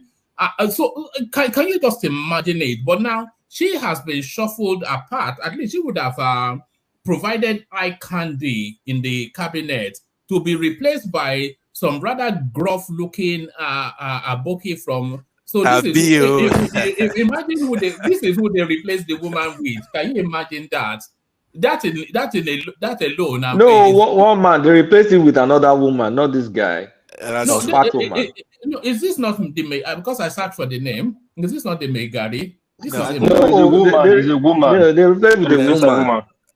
Dr. Megari. One Odeku woman. This is Megari Mahmood now. No, they replaced that with a commissioner of finance or a commissioner of education or something under Ganduje, a woman. From Kano. That's right. All right. I'll dig out in a moment then. Don't bother because unless you can contrast both of them side by side. It's not what the effort is. But really though, what are you making of that? Is there an element of indecisiveness? Because you were eulogizing about this woman not quite that a couple of days ago when we were going about the ministerial list. So what's in play there? Take us through it, Enigmatic. Okay. Before I proceed, Norman, if I may crave your indulgence, maybe a second to ask a very germane question. I wanted to ask Joe, but I don't want to interrupt. Is it possible before I proceed? So I'll just know. Yeah, go on. Yeah. Okay. Joe, are you listening to me? Joe, is it Joe, the guy that spoke last? Yeah, Joe. Let's see. No, it's there. Yeah, Joe. I think he's still here. He can hear you. Okay, Joe, you can hear me, right? Joe. Okay. The question, if you are hearing me, if you are hearing me, Joe, right? Because sometimes in Nigeria we like to more or less like talk, complain, and everything. But I posed an hypothetical question earlier. I'm going to pose the same question to you. Now, Tinubu is not the president. Atiku Abubakar is the president. He's been elected ECOWAS head or president, whichever way. And there's a situation now in Niger as it is. What do you think Atiku would have done differently? And then same as Obi too. If Obi were to be the president now, he's been elected ECOWAS president. What do you think Obi would have done differently? Forget about those echo chamber conversations. We are talking real international politics, international relations, and the rule of law. Can you say what they could have done differently? If you are listening to me. I could take on that question. I volunteered earlier to take on. I don't think it's at his computer. It's on the screen, but maybe it's going to do whatever. Let me handle it. I've thrown the question to Joe. Whenever he's maybe tomorrow, anytime you can come back and answer that question, because you can really be funny in Nigeria. Everything is politics. So by the way, take us to Tinubu's indecisiveness on the ministerial list. Yeah, going to what just first of all, it's quite an unfortunate situation. I feel very bad for this lady, and I could just imagine a psychological, well-being of probably what she's probably thinking now. But from I think 2 days ago when the supplementary list came out, when her name was on the list. If you play back my conversation, there was no really much that I said maybe substantially about her than the age. I said categorically she's the youngest in the will be the youngest in the cabinet, younger than Betta Edu from Cross River State, and I said more or less like a blanket statement for all the ladies that they've been. I'm not impressed by them, and it's just more or less like a catchy and flamboyant, maybe resumes that they have, but they don't really have the gravitas and the capacity, to seem to like to defend what they have. But the good point of it and the optics is, at least for the first time in a long time, if not the first time ever, that we've had the gender affirmative or whatever it is that is probably been practice as is being preached all this while. So they've had 25%. It didn't hit the 35% I promised. Yeah, but at least in the first list, it hit 25%. Then the second list, how many female? This one, and then I think there are 2 female in the second list, if I'm not wrong. But this woman was prominent on the second list. Then the politics that led to her being dropped on the list, high-level politics, combined with a lot with cultural and then cultural, religious, and then the political intolerance that is going on now in Kano State and some part of the northern part of Nigeria. Of course, Nigerian, they be clamoring for youth in government, in politics and everything, but it seems that there is still a part of the nation, of the country, that they are not really ready for that. And if you look at this woman very well, tell me who wouldn't be surprised in Kano State, where you have Ganduje, where you have Shekara, where you have Kwankwanso, and you have a lot of heavyweight political gladiators in Kano State. Then all of a sudden, and it came up. We celebrated it, at least for that age and for the woman, wherever, and because of the fact that, but there are so many things that played against her. The religious part of it, the lady she has been replaced with now, she's considered, the first conversation, I would say the youth actually killed that, this lady, basically. If I have to say it now, the northern youth, they killed her. They brought her back, they're down, they basically, eviscerated her, harassed her online. You should go online. The first 5 hours that this lady's name was, was out. Is she a Christian or a Muslim? She's a Muslim. It was bombastic, one man. They went ballistic on her. She's a TikToker, ordinary TikToker from a whole historical state as Kano State, where you have heavyweight, where you have this, where you have that. So our education or whatever absolutely, became irrelevant to them. At least we may say, okay, probably what is the relevance of even our academic, qualification to whatever position she's going to be holding in government, what has been experience, cognate or corporate or whatever it is, what is she bringing on board. But at least for the optics, they see her as somebody who is not fit right? In that, and then she's this kind of a Shaje Muslim that you would have expected in the South as against a core conservative northern state like Kano State. If you look at the lady that they have now, she looks like the religious picture of pictorial, gallery of the woman they would have expected, to come from the north, to be in an office and stuff like that. So I think the youth were not really on her side. The youth actually, first of all, gave that weapon, and then from information that I have, the public embarrassment would have been averted if whatever the team that she had or probably people around, they said they've known even the moment that her name was out and the vociferous, let me say, tone against it, it was already, they've already made, signal to the team that she was going to be dropped. They had the opportunity to have told her 2 days ago so that she would have find a way to maybe tweet something out to maybe say she's going to reject it or she's withdrawing herself because of personal reasons or whatever. She could have come up with something. But the job of the...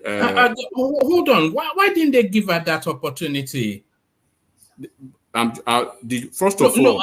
I mean now, rather than say they've replaced her, why didn't they give her? Why didn't they just notify her that, look, we've changed our mind, but for the optics of it, we'll give you the window to say you want to withdraw for personal reasons, for whatever, and then you remove yourself so we can replace you. But they just replaced her in a cold and brutal manner. No, that is wrong. I just told you that the information had been communicated to the team 2 days or 3 days ago. Immediately when the list came out, and I think within the same day, they reached out to them again that she was going to be dropped, but she will be considered for something different later. I came here the last time when Baba Aja was asking me why is Ganduje, and I told him that Ganduje is going to be the next chairman of APC, and Ajibola Bashir from Osun State is going to be the secretary, right? So there are some political changes. But regardless of that, the major thing was that they never wanted her. This guy, woman, you were not paying attention. If you paid attention on almost all the faces of social media, the way the attack, the harassment, the misogynistic messages that this lady actually attracted by having her name on the list, you feel so bad for her.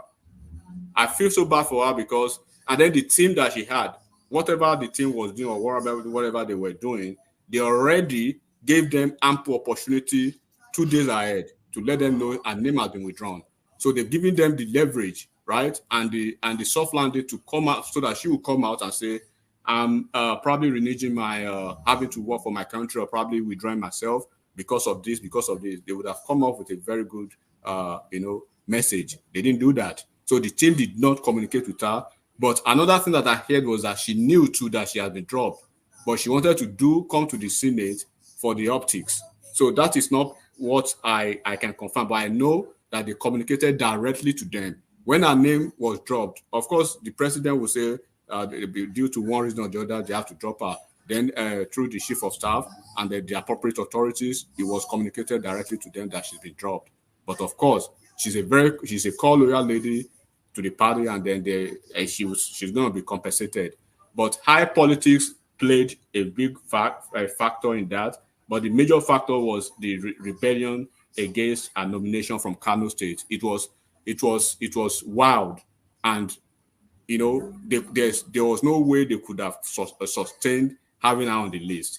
So at the end of the day, they saw her as this kind of too too flamboyant, and then too pretty. She's too pretty. I'm trying not to say that, right? So, and then the conservative Islam, they are not seeing it in her. Unlike the other lady, when you look at the other lady, she's the subtle type. Wherever they tell her to stay, she's probably going to stay there. No makeup, no TikTok. I don't even know if that one has a Twitter or whatever account. right? She's not prominent on social media. I don't even think she has any media presence on like this. So this one, whatever she does, is already out there.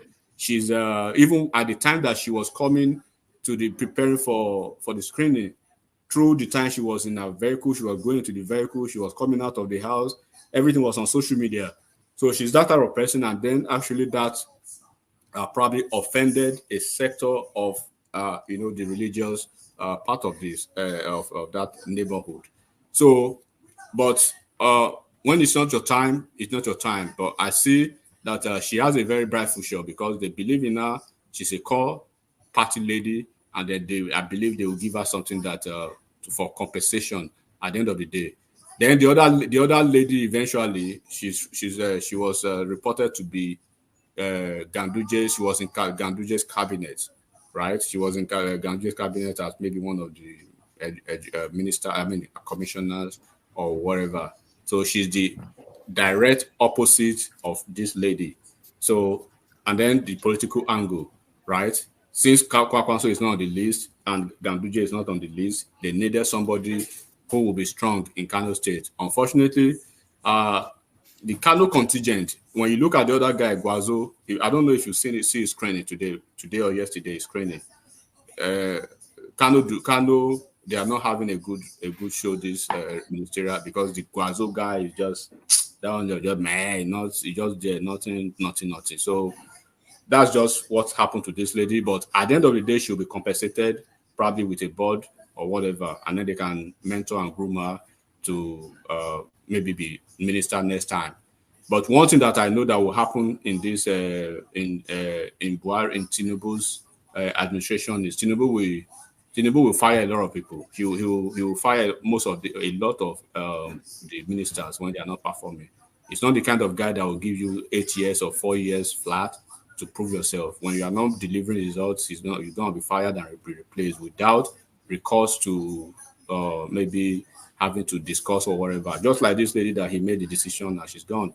But of course, that's what will happen.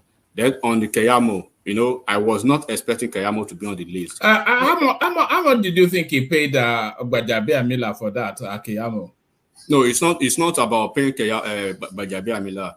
Keyamo was supposed to be on the list ab initio, but Tinubu was averse to the idea of retaining anybody from the old cabinet, or if you've had your shot, let other people have their own shot too. So you've had yours. There's no point trying to. Then we can prepare something different for you, but not at the executive cabinet. That was but Keyamo was shortlisted for Delta State before this. Okay, please, I want to ask you a question. Why is it that Tinubu has extended or has expanded the ministerial list to before we used to have 40 something, now it's 47, according to one man? Why? Is this Joe? Yeah, it's Joe. Okay, I asked you a question earlier. Did you listen to the question? I'll need your response. No, I was doing something. I came in when you were talking. Okay, I will answer the question before I drop now. So, but to answer that, I don't know the numbers of. I don't know Buhari's ministerial numbers. I don't know that of Jonathan. But what I'm aware of, Buhari is 42. Okay, what I'm aware of that I know very well is by the constitutional provision, each state must have a federal cabinet member. One, that would be 36, right? Yeah, that would be 36, excluding FCT. So now FCT is having 1 + 1. Yeah, so that's section 147 of our constitution. As a lawyer, we put in this thing so people can look it up. Section 147. FCT is having 1 subsection 3. 1. Now, then the same there should be a regional representative in the cabinet to the 6 geopolitical zones. They will have 1 each. So +6, right? +6 + 1 that wasn't there before FCT. So you can do the mathematics. Then at the prerogative of the president, he probably may say, okay, I want to choose 2 in a state or 1 or whatever. I mean, 2 or 3 in a state, as he did in Ogun State, and Kano State 2, and some other states like that. But I But believe it that has to be guided by Section 14 of our but that one, I believe that will which answer your is not question. it's not complying with that. He has to I obey believe the that will law. answer your question, Joe. So moving forward to Delta State. So Delta State, as it is, they have problem in Delta State. APC is POS. POS in Delta State. It's just like what we are having in most of the states in the Southeast, right? The gubernatorial candidate of APC during the election, Ovi Omagege, a top notch of APC, worked against APC during the presidential election. He worked for Labour Party, Peter Obi, with a payback deal. But Peter Obi, of course, messed him up during the gubernatorial election. So that was there. Onoshe, the lady that was appointed to NDDC chairman, she was working at cross purposes, against APC and of course the presidential candidate, and a whole lot of treasurers and the shenanigans went on in Delta State. So it became a very big mess, right? So having to Okotete has a very big godfather, and I told you that I still suspect that Okotete will be dropped at the end of the day. Even if she's not dropped, she won't really last in the cabinet. She's probably going to be one of those that will be reshuffled if there's any early reshuffle in the cabinet. But now that Keyamo has made the list in Delta State, they have two nominees from Delta State now, Okotete and Keyamo. So don't quote me. But enigmatic, is Okotete from Ibori? Osumobori, yes, yeah. Of course, yes. Iborima. Okay, that's why it makes sense. They're both Urobo. Yeah. So now that what I hear about Okotete, that she's got a lot of because there was something too that I heard that the last Senate, the 9th Senate, they passed an official parliamentary resolution that Okotete, right, every document or every certificate that she has claimed to own are fraudulent, and she cannot be appointed to any office. Even the office that she's holding now, the position she's holding, right? The first term in 2015, and then when she was re-elected again last March before Buhari left, I think it was 5-year term-ish of 2 terms. If re-elected by the president, she wasn't even qualified for that position ab initio. Because when you go and read the Act of Parliament that actually established that office, right, you must have been a banker or have experience in that sector, standing for 18 years. 18 years. She does not have that. And then there are some other qualifications that you are supposed to have. She claimed to have a diploma from Rivers State, then whatever Idahosa. And then she did some, so everything about her is kind of shady and sketchy. So, and then there are tons and tons of petition against her. So what I'm hearing is that Keyamo now is going to replace that lady. So they will let the lady go through the Senate. She has gone through the Senate screening, but they probably drop her, right? They will probably drop her, and then Keyamo will pick the slot for Delta State. That's what I've heard. But Keyamo is on the list to be a chairman of a flagship board after the whole thing. I think they were probably preparing her to replace Onoshe as NDDC chairman of Onimasa. Nigeria is in deep shit. NDDC is in deep shit if Keyamo comes in there. Okay, so but I'm just saying what. But why? Sorry, enigmatic. Why Joe? Because Keyamo is a performer. Where did he perform, my brother? Where? When he was Keyamo is how do people perform to you? Keyamo is more of talking than doing the work. He's more of talking. He talks a lot. That's the thing. He was just the Minister of Labor in the last administration. Okay, Joe, let me have this 1-minute conversation with you. He was Minister of State for Labor under who? Who was the senior minister? Chris Ngige. Yes, I guess it's Ngige, yeah. Okay, Chris Ngige. Before he was appointed minister, what was he doing? I can't figure that out. A practicing lawyer. It was a charge and bail lawyer. Did he perform? He wasn't a judge and bail lawyer. He was a senior Hold advocate on. of Nigeria. You know one man, when people are trying to reduce conversation to echo chamber conversation, you can't have it with them. Because all they want to say is, oh, because Keyamo was the face or media team of assure everything about Keyamo. When you go to the echo chamber, charge and bail lawyer, do you even know the pedigree of Keyamo? Do you guys know who Keyamo was? We know my enigmatic. Don't make Keyamo look like somebody that fell from the sky. We know Keyamo pedigree. He didn't do anything. He didn't do anything. He didn't do anything exceptional. Hold on. I'm not saying Keyamo. He handled my uncle's case and he messed up woefully. Listen to Mr. General, he messed up massively. What are you talking about Keyamo? What's so special about Keyamo? How he messed up. Tell me how he messed up. Is not your uncle case he handled? He handled my father-in-law brother's case, and he messed up badly. You want me to divulge my secret? What are you talking about Keyamo? Keyamo came to Lamla because he was fighting against Tinubu. What did he do? Okay, one man, let me go ahead and take it over. That was not what brought Keyamo to Lamla. What is Keyamo? What is so special about Keyamo? Don't just be embellishing people like because I'm just saying he has nothing special in his CV. Ogbeni is here. Keyamo has nothing special in his CV as a son. He has nothing special. He has lost cases, he has won cases. Simple. He has lost and win cases. I'm not saying Keyamo. Thank you. I'm not saying what I'm asking. Thank you. We've heard what I asked Joe was that number one, when Keyamo was minister, who was the senior minister before he was reshuffled and moved to labor and productivity? He was in the ministry.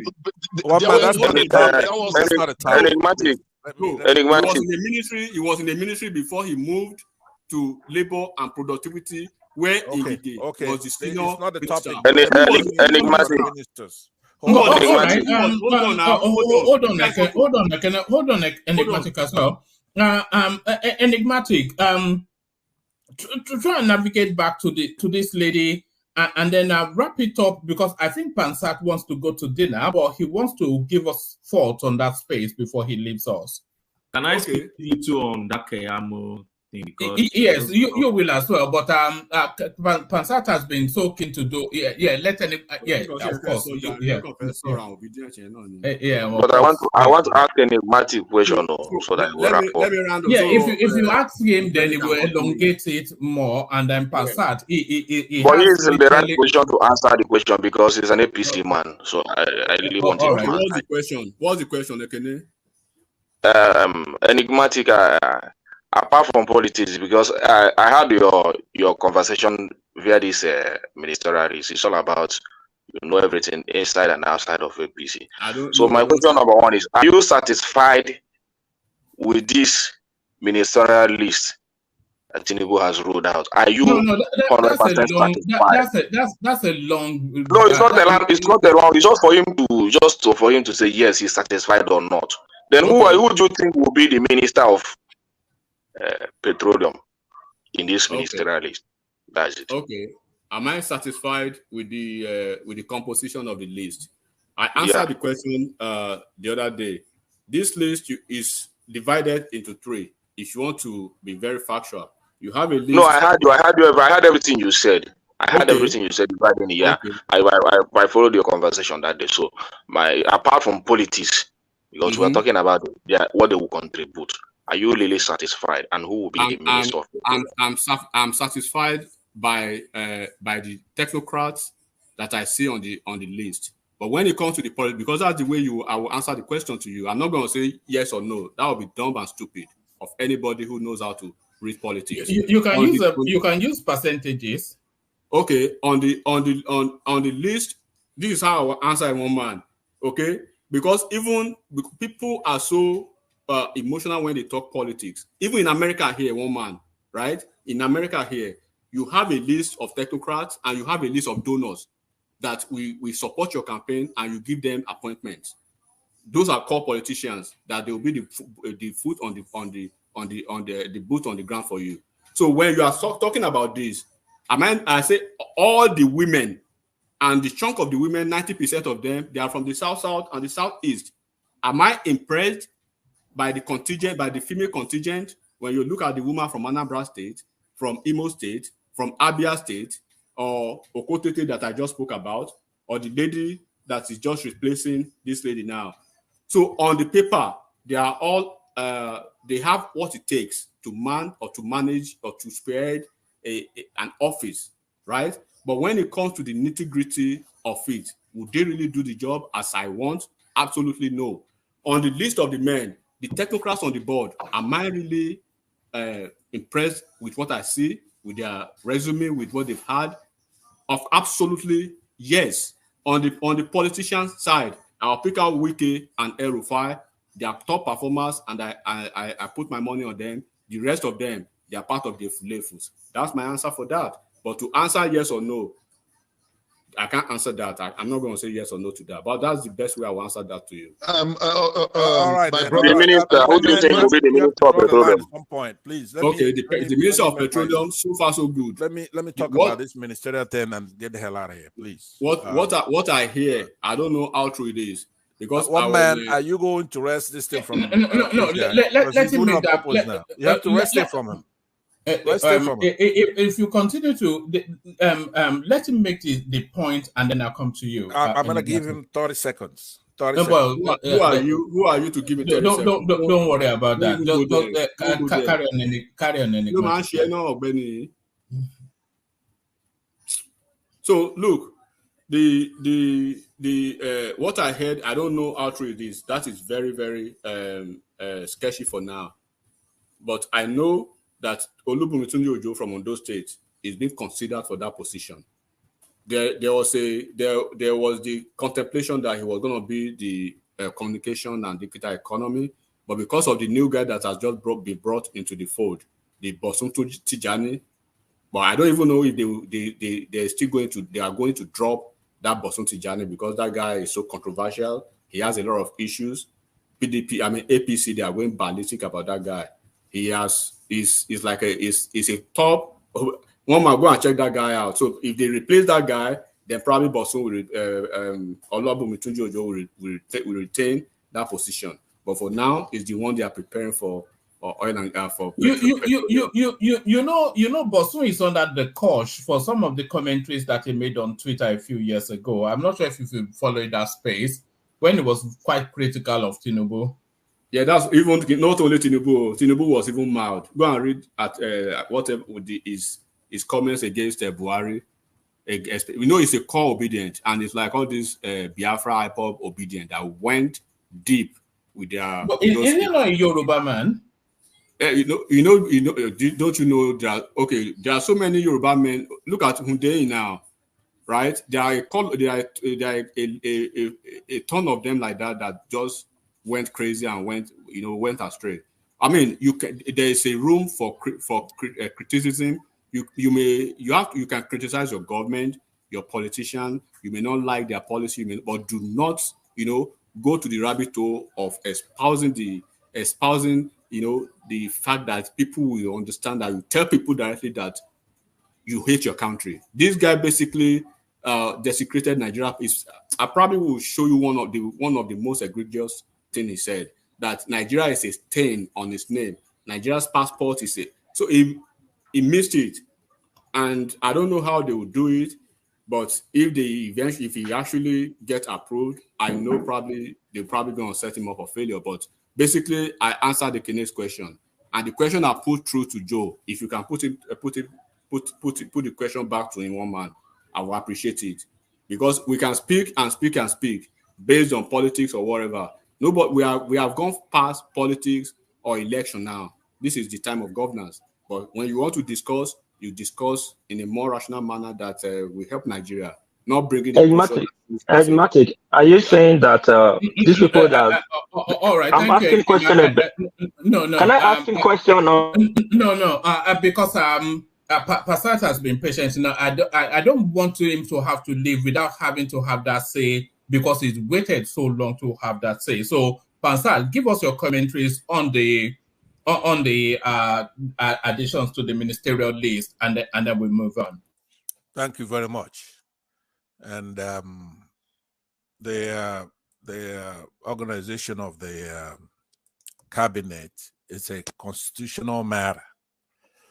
And I cited earlier when Enigmatic was talking that is according to Section 147, subsection 2 gives that president the right to seek Senate approval for whoever he wants to be in his cabinet, and they have to, of course, endorse those things. But he also does have to comply with the Section 14 of the Constitution, especially the third part of that, which is what we normally know as a federal character. Now, that the names of these people that he's nominating, as you could see, you have names such as former Ogun State Governor Oyetola, Adeboyega Oyetola. He has critics. You have former KB Governor Atiku Bagudu. That guy is implicated with Abacha Loot, for example. He has critics.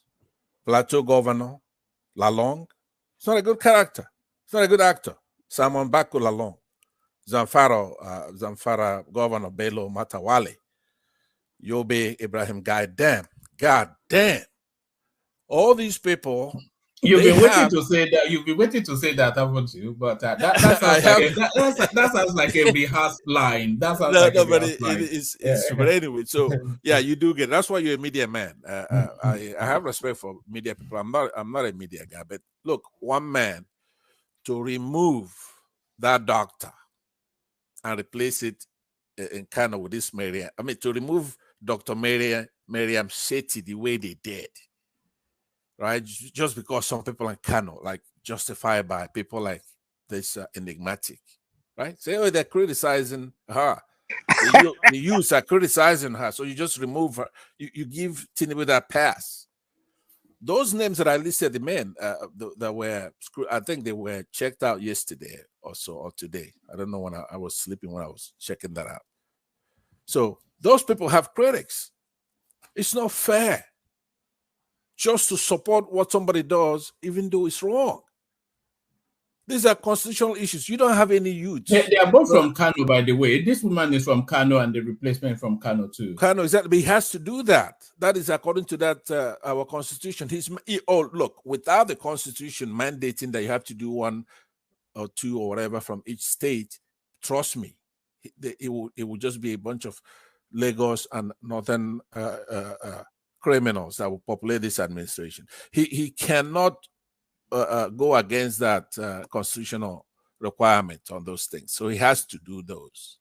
Okay, you saw what he did with his kitchen cabinet. But where are the youths? Where are the women? Look at a bunch of crooks. This is, you look at Bagudu, for example. Think about that. So when you have people, I have no respect for anybody who comes here, doesn't talk about those serious issues, about this Bagudu and this Metawale or whatever the fuck his name is, right? And he's talking about this young doctor, Dr. Miriam Shetty. We're not really keen on foul language, by the way, as you know, but carry on. Yeah. What is a foul? Did I use a foul language? You did, but carry on, yeah. Okay, sorry about that. It was unintentional. So I, again, call the attention of these characters that come on this platform and they don't want to talk about what's going to make the country better. They want to spend the whole time talking. If I timed the enigmatic properly, he must have spent 45 minutes. Does anybody remember what he said here? He didn't say anything. I remember everything. To defend the humiliation of this doctor, Dr. Shetty, because they were criticized by Northern youth. Since when do you go by what Northern youth say? They have no direction. They're mixing up politics with religion, and they don't want to be progressive. So you have a bright doctor, a beautiful lady, worked hard to attain higher education. Oh, is also a Northern youth, yeah. Right, in a sense. But it's a woman, though. It's a totally different demographic, right? Group. But when we come here, one man, now this is where I have to say to you, I have a dinner date here, very beautiful lady that I have a date with in the marina here. Got a 20-minute drive. What's the fee? Oh my God. let me say that one man, you do have to curtail the activities of people like Enigmatic. I know you started this platform with a different philosophy. The guys come here, shoot the breeze, fine, right? Now, if I knew, I would have come here and I speak properly and make my voice sexy and all that, right? Then I'd be one of the guys, right? But Pastor, I have a question for you before you go, so that you speak to the issue. Okay, so I'll go ahead and stop now, so you could do that, because I do have to go. So go ahead. I will abandon one man. I'm gonna either call you, I'm gonna write you. I want you to do a few things, all right? But I will take it off stage. Go ahead. What's the question? So considering the size of this ministerial list, compare even to Buhari's own, that we are saying that there's a lot of waste in his cabinet. And then now Tinubu is now giving us 48 ministers, and I still believe that more will still come, the way he's appointing them. So how do you see this government cutting costs to curtail the waste that is? Are you sure he can manage these ministers to curtail the waste that is in the system of our government? You know, before I answer that, let me just commend you and say how smart you are and what an addition you are to this platform. Even when I'm not here, I listen to you talk, and I said, if Nigerians are just like you, right, we won't have any problem. I mean, on this platform, you make all of us proud. You're smart. You make those of us in diaspora you put shame to us. Who should know better? You're there. You say you're a trader, but you know politics. You know economics. The advice you've given even to this new administration, it's unbeatable. If they would just listen to you, things will be better. Now, I don't share your optimism and your cooperation with this administration. I think you already, even if they do okay, you're ready to accept them. I won't go that far with you. But to answer your question more directly, that's what you get when you have an illegitimate person. When they take when they steal a mandate, they have to start in order to consolidate that power. He's gonna eventually FFK is gonna get a position, because some of these guys, for example, this Keyamo, you don't want Keyamo outside pissing in. You want him inside pissing out. Somebody like FFK, you don't want him outside, right? It's tantamount to like what Buhari had with Boko Haram and all those people. So he has to bring all his Boko Haram inside. Keyamo is no joke. It's no joke. If he was disappointed, he would cause this administration's legitimacy into question. And so is FFK, but he's doing it slowly. He's bringing them in slowly. All this trouble we have in the country, each one of them is in this administration. I listed for you earlier the other ones that are already been confirmed. These people are taking a bow and leaving, whereas like Bagadu, for example, should take weeks to get everything, all the dossier they have on him, the sexy parts, the Abacha ones, the corruption that comes up all the way to here, United States. He forfeited $100 million. So a lot of our money is in that guy's hands. But he took a bow. So, no, he will expand it. He's trying to consolidate power. It's an illegitimate power. So I'll conclude with that. I would say that but the courts for us is not the end of it. If the courts don't do the right thing, we are not going to let Tinubu be the president because he didn't win the election. But it's good to see if the courts will do the right thing. But if they don't do the right thing, we're ready to go to war. He's not going to be the president. All these sharing of cabinet positions is exercise to go through until the courts come in there. But if the courts do the right thing, return that mandate to the rifle owners and have this guy and all this bunch out. These are criminals that he's put up there. Even if it's 10 people, he doesn't have 10 people that should not be in prison in this administration. So he could do whatever, go to war, wag the dog. That's what it's called here in the United States. He's the tail wagging the dog. That's what he's doing, going to war, putting in Keyamo, FFK, Bagadu, all these people. The country cannot survive it. They can't. This man cannot survive it. So thank you very much. I would yield back the balance of my time, and I'll go to dinner. Thank you very much, One Man, for giving me the platform to. Always a pleasure, as you know. So that's Pansat, of course, inimitable, and thank God for that. So that's Pansat. So from Pansat, let's go on to Ogbeni, who wanted to also give thoughts on that endless list of ministerial nominees by the hand they shake man from allegedly Lagos. Woma, if I may, there were only 3 actors that have been speaking for the past 3 hours. And sat, and I would advise that on this platform, if you want some of us to still be appearing on this platform, we should make it more productive. We shouldn't allow too much interjection, and we shouldn't allow interjection to turn the person interjection to the main person talking. I observed that happen a lot, and it happens again today, so that you can hear voices of everyone equally.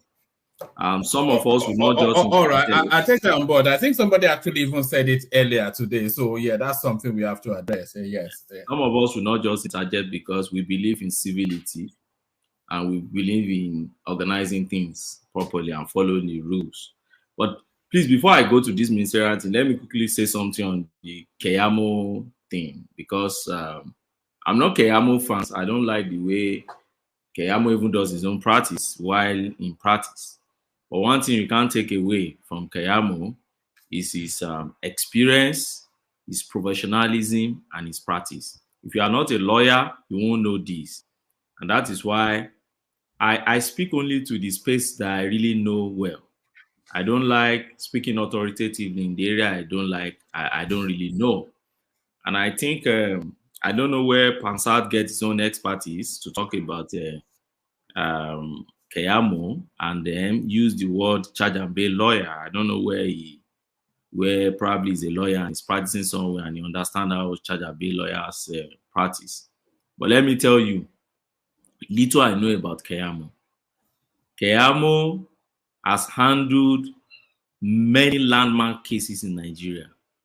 Some cases that if you want to undo some cases or deal with some cases in some areas, particularly in human rights matters, you just need to refer to cases that Keyamo has handled before. Keyamo has offices. Keyamo is not a senior advocate that they just dash a senior advocate of Nigeria. He earned that silk, that position or that rank that you see him having. So the fact that Keyamo is speaking for Tinubu today or spoke for Buhari and Buhari that many of them don't like, but that suddenly became their bride. Later speaking about Tinubu and others, should not rob him of his expertise and what he has done within the space of legal profession. I will just refer you to 3 just major things. Apart from the fact that the guy has offices in Lagos, I know, main law firm, FCT, and Warri. That man is an employer of almost 30 lawyers. You can go and check all these things. And he has paralegal staffs too.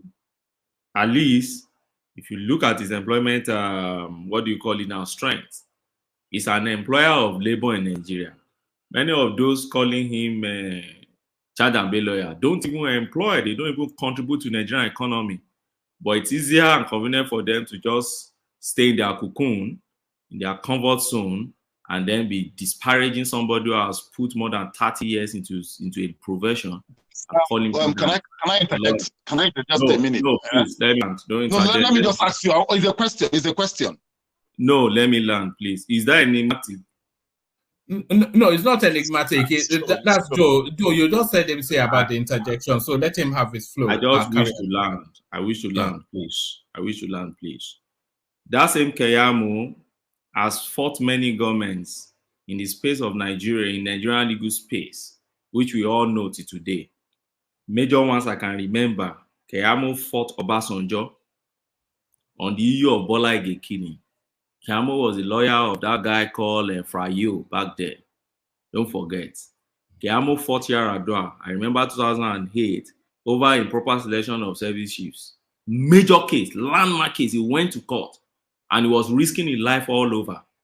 And some people calling him Chadabe here were probably toddlers back then, or probably in primary school, still wearing pants around in the street.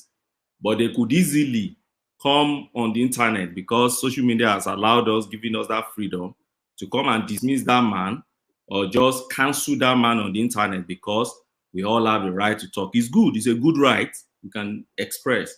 But don't forget, that same Keyamo defended this guy, what do you call him? The Masop guy, Ralph Wansuruke. I remember then he defended that guy. Even this Asari Dokubo. But he defended that guy throughout when the guy, Professor Keyamo practically got mandate, more like inherited Gani Fawemi mandate or mantle when he started doing all these things. So you don't pick that man. In 90s, Keyamo is one of those who fought about. He had a lot of cases he filed against the Abacha junta in Nigeria. They wanted to kill him. They were chasing him all over. So you don't pick that man and just like somebody today, you just pick Gani Fawemi and you say, oh, what did he do? Is a charge. Why? Gani Fawemi also went into politics at a point in time. I voted for him, NCP. So that's all I just want to say in that angle. Don't please, my brother, I want to ask you something. You see, this Festus Keyamo you are praising so much. I'm not saying Festus Keyamo is not good or is bad, but I'm trying to tell you, when it comes to politics, what has he done? He was a sub-minister during Buhari time. What did he do? Money was missing. You understand that? Okay, let's come. There's something you never said. This was the same man that took what's his name? That took Tinubu to court of forgery of his certificate. This was the same man. He fought Tinubu, so yeah. So Ogbeni, you keep saying everything. It took so many people to court. How many cases he won in all those cases he took to court? he won many cases. Can you imagine? Okay, hold on, Ogbeni, hold on, just hold on there. Hold on now, please. And I said, yeah, Keyamo is not exceptional. He had cases. He won some, he lost some. Nothing exceptional about that. Same other sons did the same. All lawyer do. You said you for some cases, you won some, you lose some. And I have a personal case against his Wapis because he fought on my late uncle, the major general, and he lost the case out to Supreme Court. And you are starting here, his this is that. What's your exceptional about him? Wapis, you see, yes. When you say there is nothing exceptional about a lawyer, you don't judge the lawyer by how many cases he won, how many cases he lost. You see, and that is why I like saying that an area of specialty you don't know, don't go too much into it.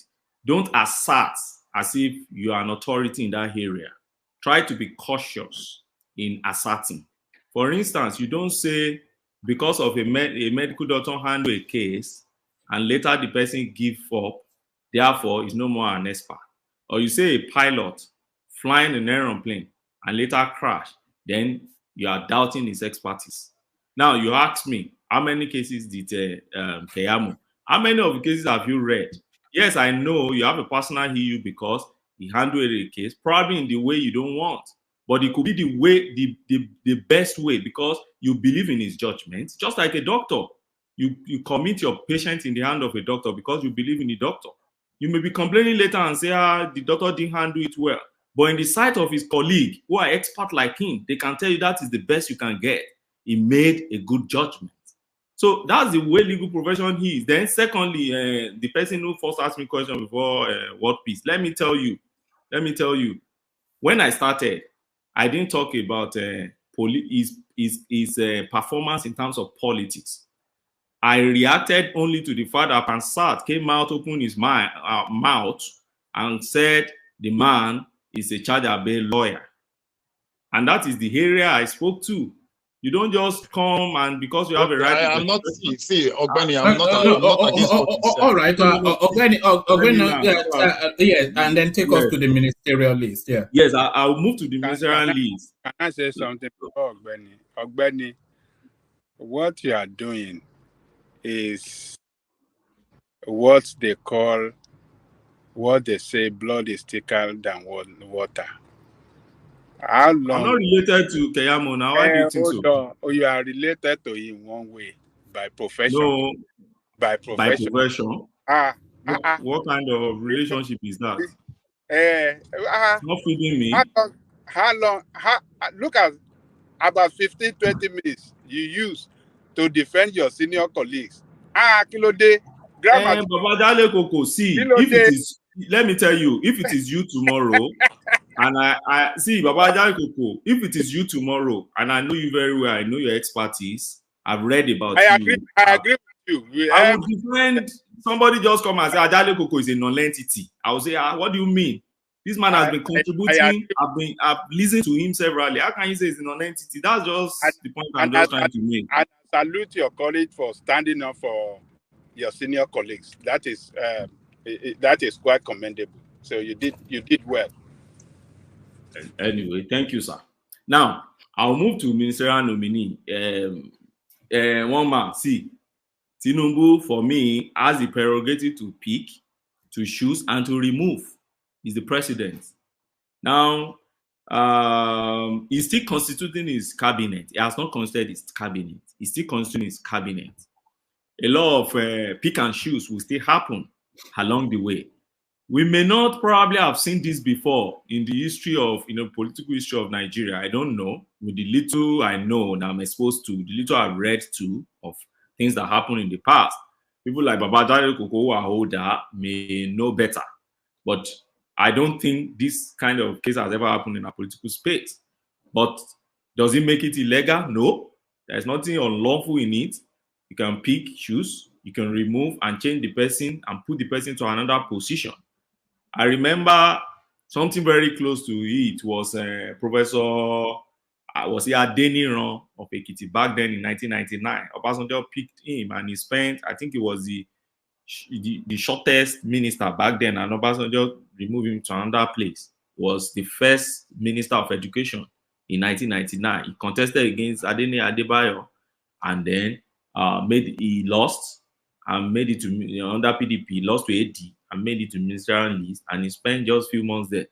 That's the closest I could remember now. But for me, Tinubu has the prerogative. He's constituting his government. If Tinubu does not pick people who perform, it's this same set of people that will come and be making noise. So, see the kind of, now he's picking and choose and removing and trying to find his cabinet, balancing between, you see, there are a lot of, for me, there are a lot of, when I look at that list, I look at the additional list and everything, I just smile. I smile because for me, it's a kind of mixed feeling. I put myself in his shoes. You see, most times it's easy for us to just analyze things. I put myself in his shoes. I've headed a law chambers before, and we have almost more than 40 lawyers under me as subordinates. I've been a special advisor before to a governor, and I have some employees, at least some, not my direct employee, but I have subordinates which I've coordinated before in a public office. I think to that extent. So I could understand the pressure. I could understand the interest and a lot of things you have to balance. Even while you are still trying to make meaning for yourself, while you are still trying to ensure that you perform, you put people there. There's some interest you have to. People may not like it when you hear it, but it is the reality of things, even in the Western world. When Briverman, don't forget that the present Home Secretary we have in UK, Liz Truss, had already sacked her. They sacked her. It was when Rishi got there, because she was one of those who helped Rishi and others to get to the government. Rishi got there and Rishi brought her back. Sorry, she resigned. They didn't sack her. She resigned because of that email that leaked. But they brought her back. It's an issue of interest. But is she performing? Yes, she's performing. Anybody can say, oh, they brought her back because is she really performing in England right now? Who? The lady they brought back, the Indian lady that the Rishi Sunak brought back. My brother, that lady is performing, not in favor of the immigrants. She's not. Many policies right now. British England economy is going down in all aspects, and tell me the area she's performing. My brother, presently, they have increased the salaries of doctors. in UK. When when they are striking, they are on strike. They are walking out of this thing. No, they see there are a lot of backlog issues they have on ground. Inflation is increasing, right? They need money because of their nature of economy now. The economy is not doing fine. They need money. So they've come out with different policies. One of the major policies they came out with was to start making money and milking the immigrants. And they are doing it. Yes, immigrants are not happy. So many people will still be paying IHS. They increase IHS from 600 to like 1,000 something per year. And a lot of things, they've increased so many tax. Even parking permit, they've increased. They've increased road tax. They've increased VAT on alcohol. VAT on alcohol. They've increased energy, VAT on energy. They've increased all those things. All to show that they get money to settle NHS and to do one or two things. That's a performing government. Ogbeni, did they increase the salaries as well? Yes, that's for sure in UK. They increase salary. Once inflation, that is a society that works, man. Yes, I agree with you. So they increase salary. They increase the salary in Nigeria as well. So what point are you making? Well, you know, the salary they increase in Nigeria, when you Tinubu has just announced the doubling of minimum wage, did he not? Where is that news? Where is the news? All right, I'll dig it out. Ogbeni, carry on. Let me dig that out. Ogbeni, carry on. I think Tinubu promised to increase salary. Are you relying on speculation or official announcement? Yeah, I don't understand. One man, which year they increase salary? Because I'll dig it up. Hold on. Because Obaseki and Assam really increased their state salary to 40,000. That means Nigeria have increased federal salary. No, that wasn't what I said. I said I'll dig it up. Let Ogbeni carry on. It's a promise now. You just promise you will double now, but you never make a promise. Yes, Ekene is right. In his speech, his salary review is coming. That is what Baba said. That's in his broadcast. So where did one get that one that he has increased? That one, one man is that from BBC London? One man, where did you hear that? That's for one man. Anyway. BBC Africa. One man had it from CNN.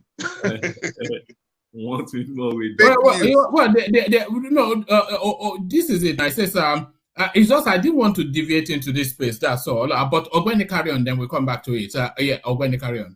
Okay, so where I've almost ended. It's just for me to just say. He has the prerogative to pick and choose. He may look untidy to us, but for me, he's still constituting his government.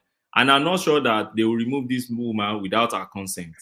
I'm so sure that they must have sought our consent. They must have spoken to her. They must have even probably penned down the position they're going to give her.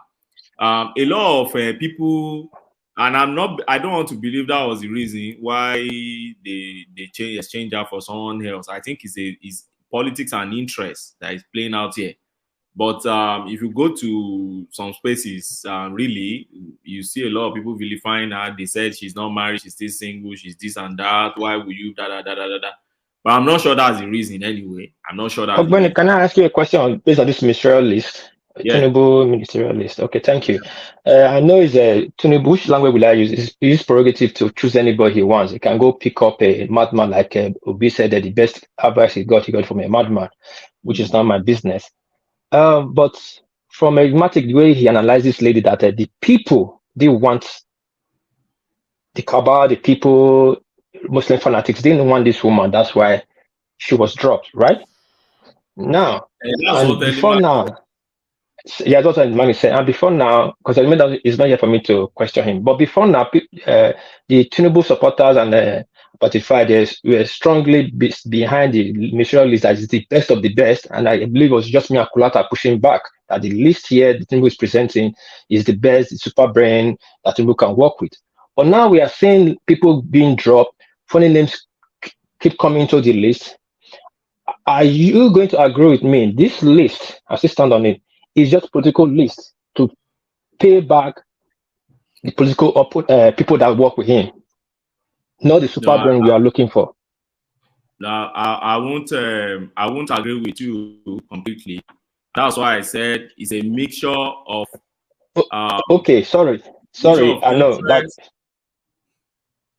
Sorry, I know Can I you go don't on? agree with me fully. Yeah, no, hold on before you go on. I just want to it. I know you don't agree with Okay. me fully. Of course, it's your own right. But if it's a mixture and Tinubu has a charge, is in charge, Yeah. then why must he listen to the pressure from the people that don't know the political know-how about administration position that he wants to fix, telling whom to put as a minister? No, I'm not sure that the reason why he changed this woman was because from social media they started talking about the woman. I've addressed that now. So for me, what I'm just saying is I believe that it's a mixture of interest plus mixture of people he believe that can perform, and then plus mixture of putting technocrats in the field. Why am I saying this? There are 47, right? In all 49 or so in all. You can't tell me that you know all the 49, and you can't tell me that all the 49 are dullard that cannot perform. So if he's going to choose, even if it's 15, the best one that are devoid of any political interest, but what he's going for in those 15 is their performance. It's enough for him. And then the rest settle political interest. But at the same time, even while settling political interest, and that's why I brought in the US government. You can settle political interest and still bring somebody who can perform. And that is why I think the last time we tried to analyze few of them, because I don't even know so many of them. And the fact that I don't know them doesn't mean they are not good. In fact, the fact that I don't know them probably shows that they are not mainly politicians, because I don't really know them. I know if they are really popular and known politicians, I should be able to know at least 90% of them, because I follow politics a lot, Nigerian politics really. So if I don't really know more, somebody was telling me about one professor or something among them, and the person started reeling out his contribution is this. I said, wow, right, I don't know him. But the few ones I know, I've analyzed here before. El-Rufai, you won't tell me El-Rufai is a failure. Nasir El-Rufai was one of the best, and I've said it here before. If you pick all ministers that they have been choosing since 1999, before you pick the first 5, you pick Nasir El-Rufai there. Forget what he did in, although Babajale could push back on the issue of what he did in, is it BP or something, when they sold all our properties and everything. And they also pushed back about his gubernatorial, but even as governorship, he still performed.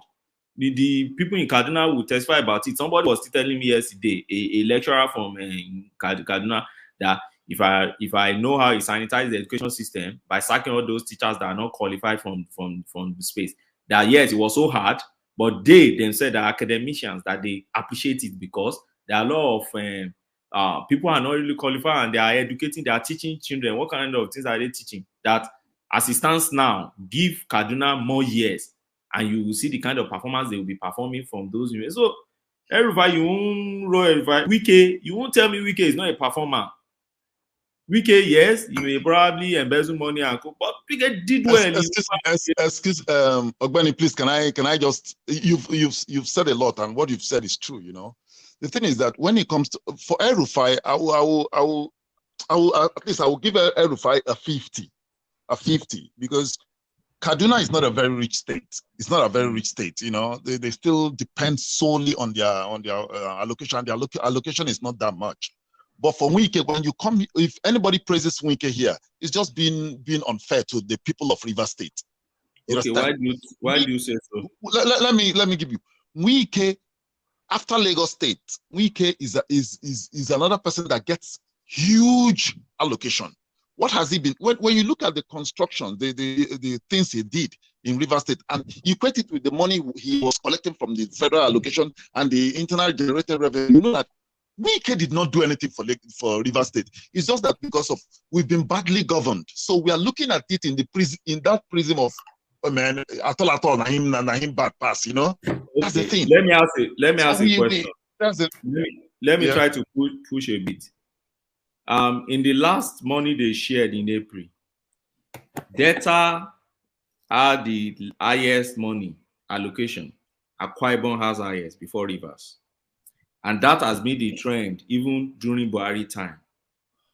Wike challenge what Wike did in Rivers with number 3 in terms of collecting allocation collection. You can tell me it's 100% far higher and better than what Delta did. Same thing with Akwa Ibom. So when I'm talking about Wike, I'm not comparing Wike to one governor in New York or Washington. I'm comparing Wike to his peers. I know he's not a saint, but please. I Wike understand. is collecting revenue resource. What do you call that thing from this thing?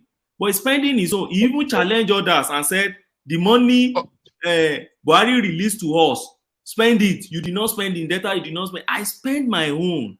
Yes, they may say he embezzled from it, but you can see what Wike did in his state. You can see the infrastructure. Wike built law school. Wike built infrastructure for medical doctors. Do you know how many court premises that man built? Do you know how many bridges? Ogbeni, yeah.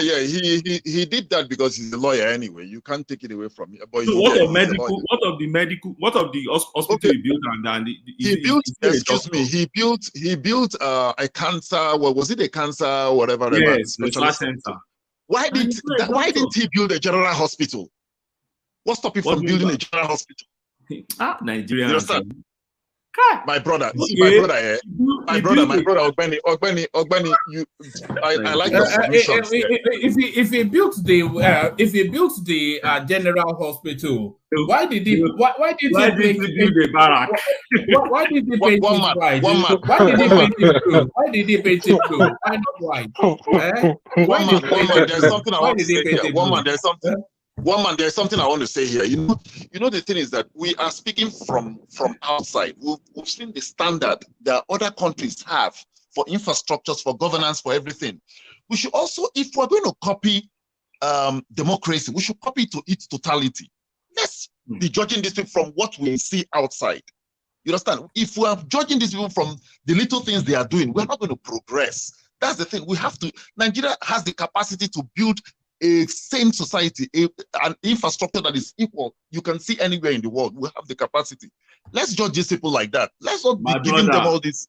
My brother, do you know, I just put this thing on Google just now because I'm not sure Wike will not build the hospital. The first thing I'm seeing here is Governor Wike built and commissioned the general hospital in Bodo, Kodoma local government area. That's a general hospital he built. I know Wike touched almost all sectors in terms of infrastructure. Let's give it to this man. You can go and find out that Bodo. You can put it in Google and also see yourself. But I put it here. I said, did Wike build any general? And I see the Bodo one here. So, and he's still talking about 15 May 2023. Wike is one of the governors in Nigeria that commissioned projects till his last day in office. So, if I find that man in the list of mini minister, why do I have to vilify him? You see, Ogbeni, I'm not saying, Ogbeni, you know, okay, I'm taking it back.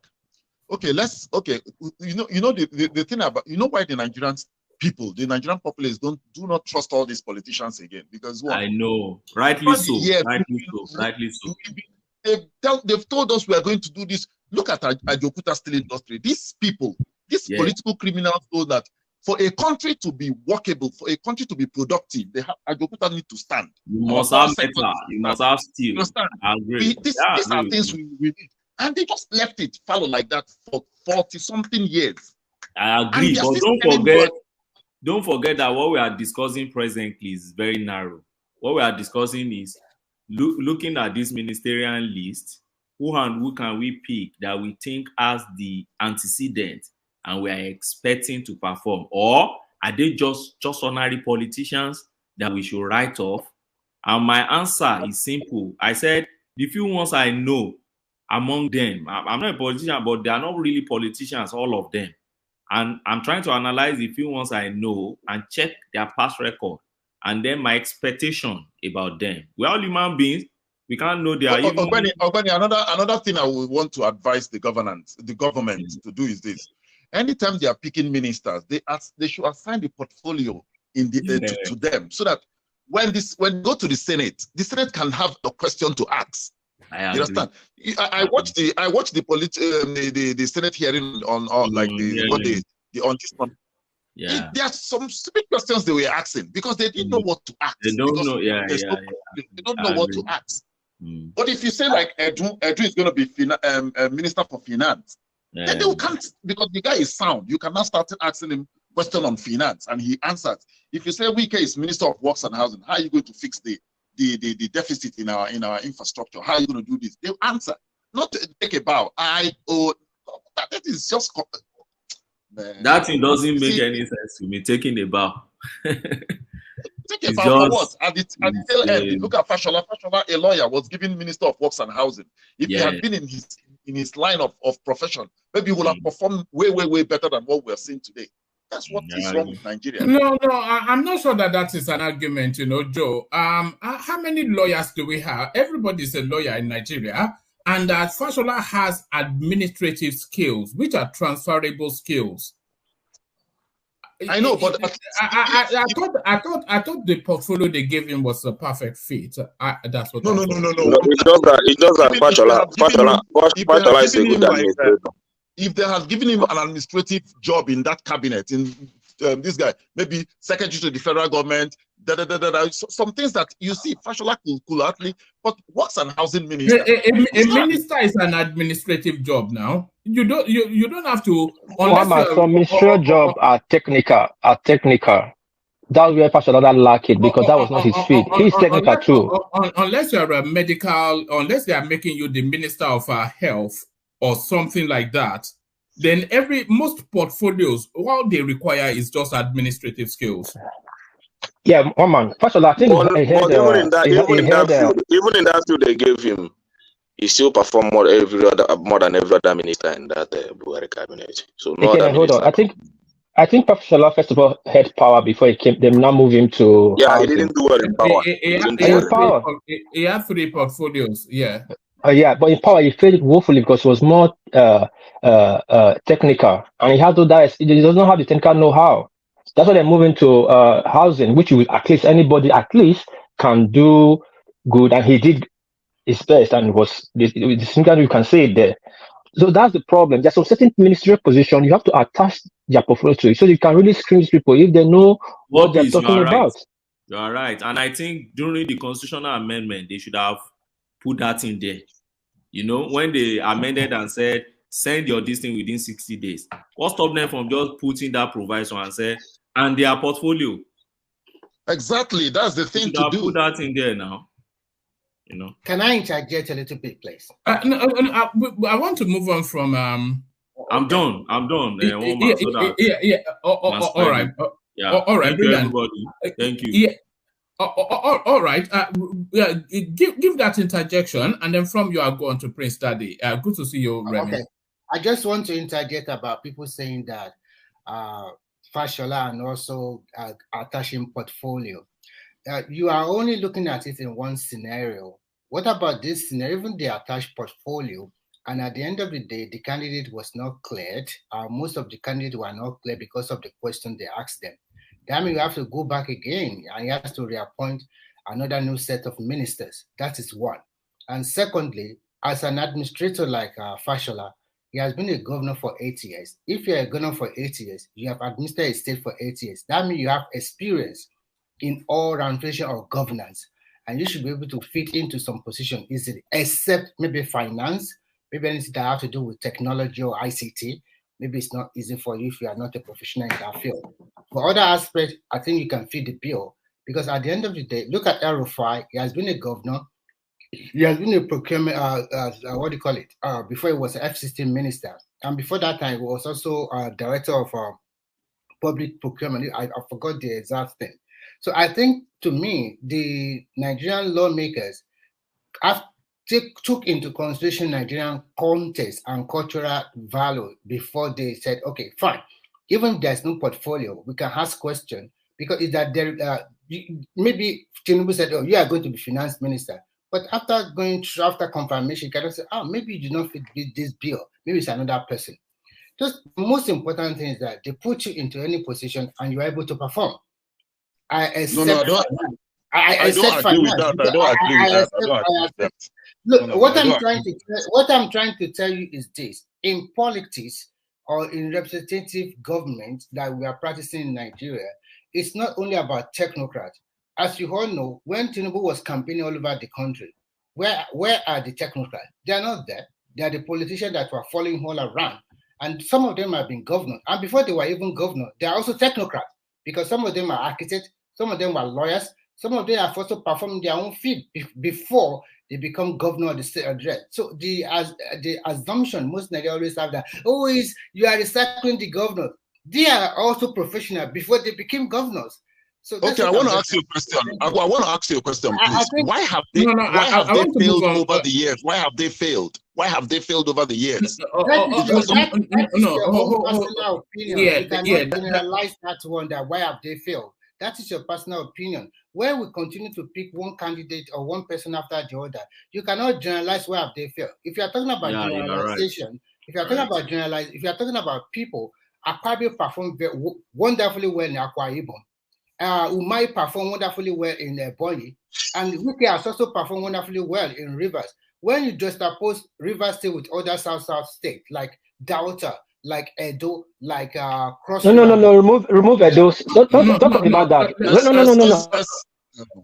No, land that point, and then I'll move on from you to Prince Daddy with a different topic. I think I'm fine. I'm okay. You can move on to Prince Daddy. All right. Thank you. So Prince Daddy, you're up next. Hopefully you're there. Prince, are you there? Prince. All right. I don't think we have Prince Daddy at the moment. Let's go to Dewale. Dewale, are you there? Good evening, everybody. Good to have you, Dewale. So Mama, you keep skipping me. I've been noticing you keep skipping me. I said to interject. You keep skipping me not to say anything on this platform recently. Go to work, please. Then. Yeah. No, I don't have anything to say, but I just want to tell him this one that he keeps skipping me. Why? I want to ask you a direct question. Why? All right. Apologies. Let me correct that immediately. I'll come to you. No, Dewale. I just had that question. Dewale, go to Dewale. One man don't like a do face now. No, what is the one that has bought me brandy?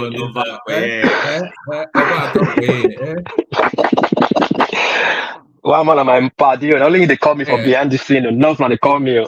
I'm go to just checking. Go to all right. So, which one of you want to go first? Is all this after you? You are not even English. Okay, let me start a little bit. Just this misconception about my state. In as much I don't like Obaseki because of the artifact issue with the palace, I don't think you can bring 10 governors out of in Nigeria, the past administration that did better than Obaseki. And I don't think you can bring out 10 states in the 36 states that's better than those states. If you remove Lagos from southwest, not to write home about the rest of the 5 of them. Southwest is nothing to write home about apart from a boy that did the liability project. It will cost you more money to fix the project that he did. The project don't generate money. Ogbani knows this. Then if you go to South we are, apart from Port Harcourt, the rest state is nothing to write home about. Then go to the north, apart from Kano. Then every time you keep saying that those states is underdeveloped. Are you able to take your time and go to Edo State and look at the Obaseki books, what he's doing? And I said it here before, you will take 2 Obaseki cycles for people to really see the progress of Obaseki. He has good projects on ground, put things on ground, but politicians, they want quick money. That's why they are against. Nobody are able to prove Obaseki that he's stealing money. The guy is doing massive projects. None of these governors is doing that, and he received less of the budget. Edo State budget, how much is Edo State budget compared to people that are receiving billions? So it's not fair for you guys to keep saying that those states are underdeveloped. Look at Delta State. There's no 6-story building. In full of Delta States, no 6-story building there. We're talking about projects, but they receive billions and billions and billions of naira. It's not fair the way we treat ourselves here in this platform. I just want to ask a quick question on a clarification. I am comparing your Edo State with the rest of South. And if you are talking about Edo State is not receiving a lot of money, I guess Ebonyi is receiving less than Edo State. So no, go and check how much. Hold on. When you talk about Obaseki, that is doing wonders. We are in the age of information technology. Information are out there, both audio and visual, and you can see everything clearly. If truly your Edo State is El Dorado under Obaseki, as you have just painted now, I think it will show and people will know about it very well. When you go online, you can see visibly what Umahi have done in Ebonyi State. And I also went online to check what Edo State have done. I checked around. I did not see anything specific. Okay. Let me quickly respond to you. If you go when you want to respond, please, just I'll talk respond. about, no, when you want to respond, I want you to take two things into consideration. Edo State is an oil producing state, yes or no? Are they receiving part of the 13% derivation, yes or no? And how much, what has he done compared to his other south states? Forget about the rest of them. Okay, let me answer you. Let me take you one by one. Umahi, if you go to online, what you say about Umahi did is flyovers. Those are just bunch of sand. So hold on now. Hold on. It takes you more money to maintain those flyovers than building it. No, hold on, I'll get there. I just have airport too. That you know they approve a cargo airport for that Obaseki is building. Now the money they shared, that Wike came out and shouted that they shared. You know, a runway is different from an airport, but carry on. Yes, I know, but the money they shared, that Wike came out and slammed Obaseki that and the rest of what they use their money for. Do you both bother to ask how much Wike get and how much Edo State got? When Wike was getting almost 27 billion to almost 100 billion, just to get only 4 billion. And the 4 billion only paying 3.something billion naira inside. We keep running with things. Now, you keep saying Umahi build this, build that. How many factories has Umahi built in Ebonyi that is giving employment? Now, I didn't see anyone. Thank you. Now, you keep saying, we went online, you didn't see anything about those states. Actually, which online did you go to? APC online? I think you should ask the panelists here. At least I'm not doing. No. You asked me the question. Hold on, Remy. Hold on. Let's be civil. Remy. Let's be civil. Hold on. Let me start calling factory to you now that Obaseki have built. The policy that Tinubu has became in, only 3 to 4 states is able to key into the policy because those are the 4 states that have infrastructure on ground to key in immediately. Even Delta State, Port Harcourt can never came with fair reform, industrialization, and the rest. They don't have infrastructure on ground. It came to increase of salary. Only Edo State and Lagos. Edo State have been paying 40,000 naira to workers since last year. And this super state we are talking about, they cannot even pay salary. Lagos just joined. Education is Lagos, Benin. Someone to came into do best. Infrastructure plants, we have not just one, we have 2, Osiomo and Azuri plant. How many of them will happen to came to this thing? Industrialization, we have so many industrial parks in Benin. Industry working, marble plants and this cassava ethanol plant. So many plants of Obaseki have this thing, even rubber research plant. Sorry, a quick question. Hold on now, hold on. A quick question, just like I had it on. You said Edo education is the best. So my question is this. I didn't say it's the best. I said Edo best is the program in Edo State running for education. Can you tell me from the WAEC result in the last 3 years, what is the position of Edo State? That's one. Okay, I don't want to. All right, don't do a long list because we want to. Yeah. I want to move on. It's like Remy doesn't know.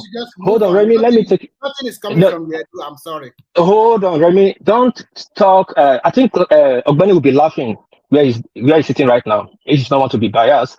If he wants to be a lawyer, he will sit you down and lecture you a little bit about Edo State. Since the creation of Midwest Nigeria, Edo have been top 5 when it comes to education. It's like you're just mistaking Edo for other things. Since WAEC, take your WAEC, 3 years is too short. Take it back to 10 years from today. Go and check it. Edo, Jam, WAEC, whatever. Edo is always the first 5, first 10. If I'm lying, stick your money to it and go right now. So don't just say things you don't know. We are always in top 5 or top 10. So I don't know where you get all this information for. Somebody just tell you information, you just run with it and you don't find out. Teaching hospital in Nigeria, we have like 4 best. Is UBTH, Lut, Ibadan, and Otingosuka. That's the 4 best. I think 4 that's the 4 best teaching hospital in Nigeria. And those in the forefront. Like people don't even know. Yes, and I'm saying my state is up there. My states get less fun. But Oshomole did worse to us than Obaseki. Oshomole is praising right now.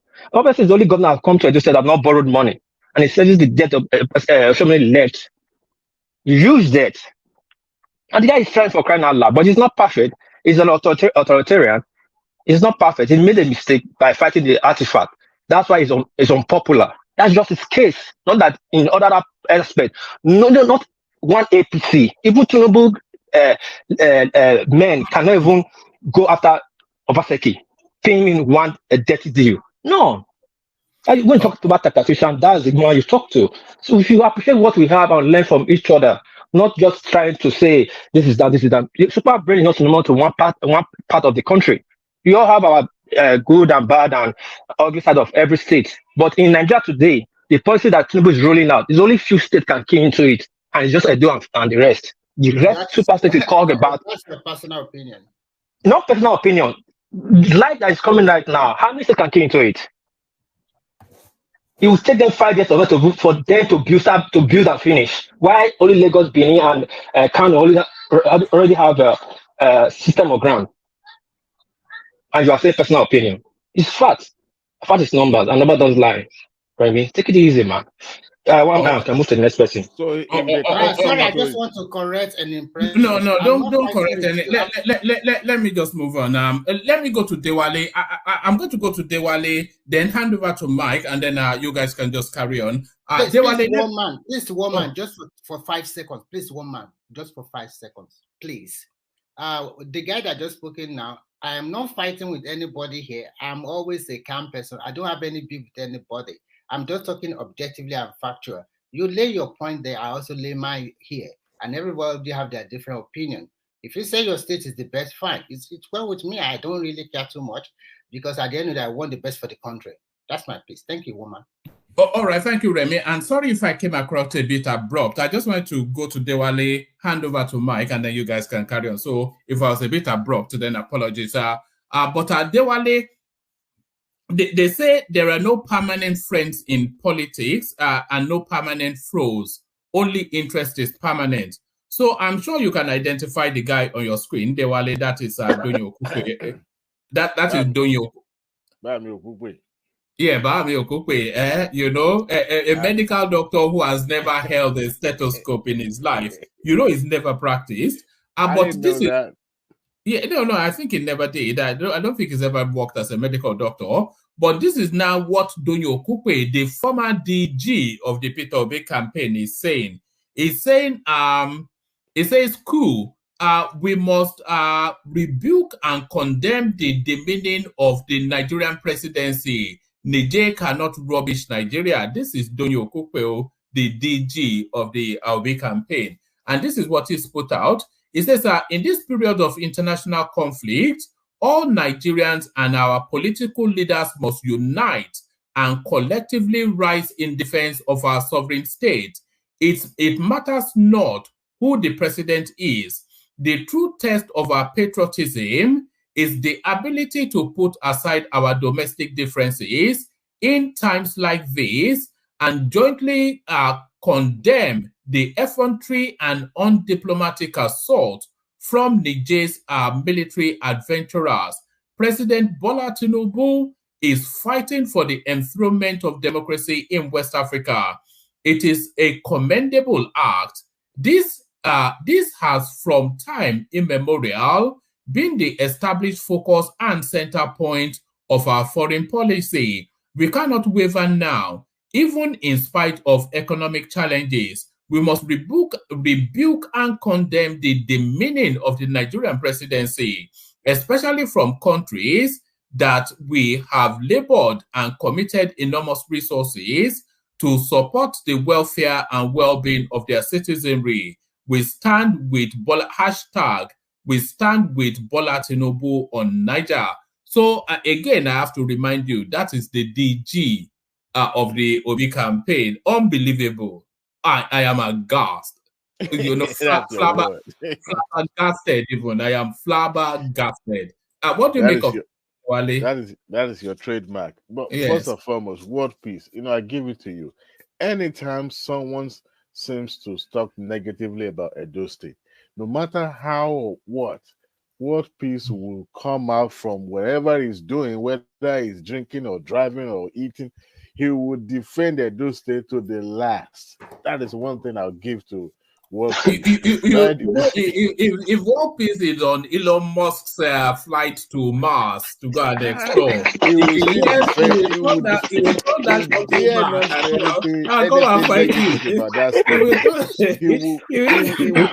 He will say, "Oh, sorry to interject. I just came up because I heard something about anything about Edo State is not." Forget They will imagine one day where some people will start saying Edo is no man's land. People like World Peace. No, we that person alive. No, but the truth is that in Nigeria we let's say intentionally undermine ourselves. If something is not from your own region, we just like to break it down. But this Nigeria is supposed to move on collectively. You understand? As a unit, take from here, and move the country on. People just keep saying wrong, like by Edo State. Yes, I don't like my governor, not because he's not performing well, because he's having problem with the palace. That's all. When it comes to performance, the guy is doing well to his capacity. I'm not saying he's the best. Now you're talking about we can build this thing, judiciary. Have you seen what Edo State capacity built for judges in Edo State, judges' quarters, and this thing he built more than what can build. And that building was built by Ogbamoja in the 70s. He came to renovate and add to it. And what we can spend billions to build, there is no up to half. But we don't talk about it because we hate the guy. You understand? Some people are just wrong with that. Let's talk about everybody's achievement. If Obaseki was still an APC member, I think every APC man here would be President Obaseki because he's one of the best in the governors in Nigeria today. But we keep condemning him because he decamped to PDP. Was the better governor? Obaseki 100%. The organization there is not even close. Oshoma indebted at those states like crazy. Do you know Oshoma time when Naira was 60 something, 61 Naira? Oshoma borrowed 200 something billion Naira locally, not even internationally. His debt is our neck there. And Obaseki is managing it today. He's not borrowing. He's servicing it and he's doing project. We don't talk about these things. Obaseki has his fault, I know. But people just keep saying, and this is one of the biggest federal route. Ask anybody. In Edo State, almost every road is federal route, and they're using that against the poor guy. They don't develop it, so you see the governor bad. So why we keep doing all this? I just said something now. Guess what? How long World Peace went? It went almost 5 minutes. Sorry, take your stand. Sorry. Thank you. Thank you. It's high time your state and Lake Ondo and Ekiti State match together and Osun together because those states, even your state. I think those other states will benefit from the oil money coming to the Edo State. Anyway, let me speak to what the question that what one man asked me about Donyo Kukwe. You see, Donyo Kukwe understand politics. It's not this kind of new generation or this wokeism group of people, going about and shouting on his social media and all that. As you were reading that, the statement credited to him from the Instablog, I went to the Instablog itself just to go and read the comment. What those people put out there. Your guess is as good as mine. Are they destroying him already? It's more than water. They're already cursing him and saying he should bring his children from abroad to come and fight the war for them. That Nigerians are not in support of the war. But don't you quickly understand? Here he is referring to Tinubu as Mr. President, despite that there's a case in the court, between his party, the adopted party, and the APC. But he put politics aside. Whichever divide everyone belongs to, that shows some level of patriotism. I mean, you can't say that is it's patronizing in nature because he was talking about the general issue. But regardless of who is in charge of the affair of Nigeria, we're still going to be, everyone needs to come and rally around because what happens to your neighbors can as well happens to you. So I don't expect less from, please, can I just interject a little? All right, you can interject, but okay. I'm going to be very, very fast, please. Yes, but hold on. Before you interject, let me bail out and hand over to Mike, who is here now and will guide the rest of the process. And before I do that, let me acknowledge super chats from Alexander Gomez and Ayod. So there is those two spaces. So thank you one and all. Dial in for tomorrow as well when we continue with the conversations. Mike, are you ready? Okay. So Mike, over to you. You send me the link. Sorry. Okay, Mike, I want to interject, please. I'll do that. Okay, no problem. Yeah. Okay. Thank you, one man. Thank you, one man. You see, I understand what you said. The last speaker, I don't know your name, but I understand what you said. You said something that I really like. But the thing is this. You see, everybody's going to rally around the president, but the thing is this: is the president taking the best of decision to go into the place, into Niger? That's what people are against. It's not. You might see. No. Tinubu, you see, let me tell you something. Tinubu, this is not peculiar to Tinubu. It's peculiar. It's a general thing in Africa. They want to align with the West. They want always to align with the West against their own. That's what is happening here. People are saying, why not use diplomacy in Niger problem? Who are the people saying that? No, to me, that's the best thing he will have done. So take diplomacy.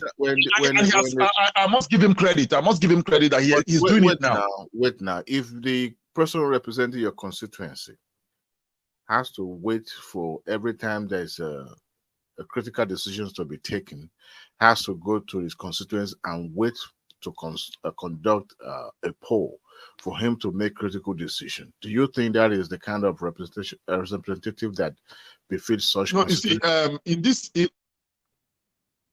in this situation, it's not like an internal crisis. It's an external crisis. So what I expect Tinubu to do is this. I love the move he's making of late now. He has sent the Sultan, he has sent Abdul Salam Abubakar, he has sent so many people to go and talk to this, you understand? So it's a good move. You see, bringing in a military there, you see, if it were like African affairs, if it were like France wasn't involved in this, the external forces are not involved in this, that wants Africa to be where Africa is today, I would say, okay, let's just do it and remove the man and put, but we have to look at the interest. So I know Nigeria has an okay. Simply because Pupe said, let us rally around the president does not necessarily mean that he's supporting or is in favor of invading Niger. But what he was saying in the context of that statement that he put out is that at this critical time, this is where you rally around the president. Now, if president has to listen to the entire country, remember, Nigeria is part of ECOWAS. Even if Nigeria decided, we are not going to do this, and the entire commission and the other head of states said this is what the decision they're going to take. Yes, Nigeria has a big chunk of the share of ECOWAS, but this is a consensus decision, not just one person saying this is what we're going to do. In the last the last extraordinary summit that was conducted in Abuja, I could remember his last statement when he said, now we've talked the talk, now let us put action to back it up. That means everyone supported it. So if Nigeria now decided, okay, we are not going to support you, we are not going to take this step, do you think Nigeria have a choice when everybody have equal vote? But wait now. Let me say this. Wait, guys. Wait. Let me land first, then I will let you guys. I'm not. It's not that hard for me to, let people interject. Before a critical decision like this can be taken, they must have weighed a lot of options and look at the merit and the demerit that comes with it. Yes, at this critical time, we may be sympathetic to the cause of Nigerians. At the same time, we're looking at our economic situation back home and said, we don't think this will work. But when Obasanjo was making a critical decision to go to Sao Tome, when Buhari was making a critical decision to go to Gambia, when we decided to go to Guinea-Bissau. All these things were being put together and considered. Today, we have our troops in Guinea-Bissau. If we take away our troops from Guinea-Bissau today, that country will go into flame. But you see, the commission itself, they have a board of advisory, they have advisory board and all that within the commission, within the ECOWAS body, that advise the head of state, more or less like an ambassadorial positions.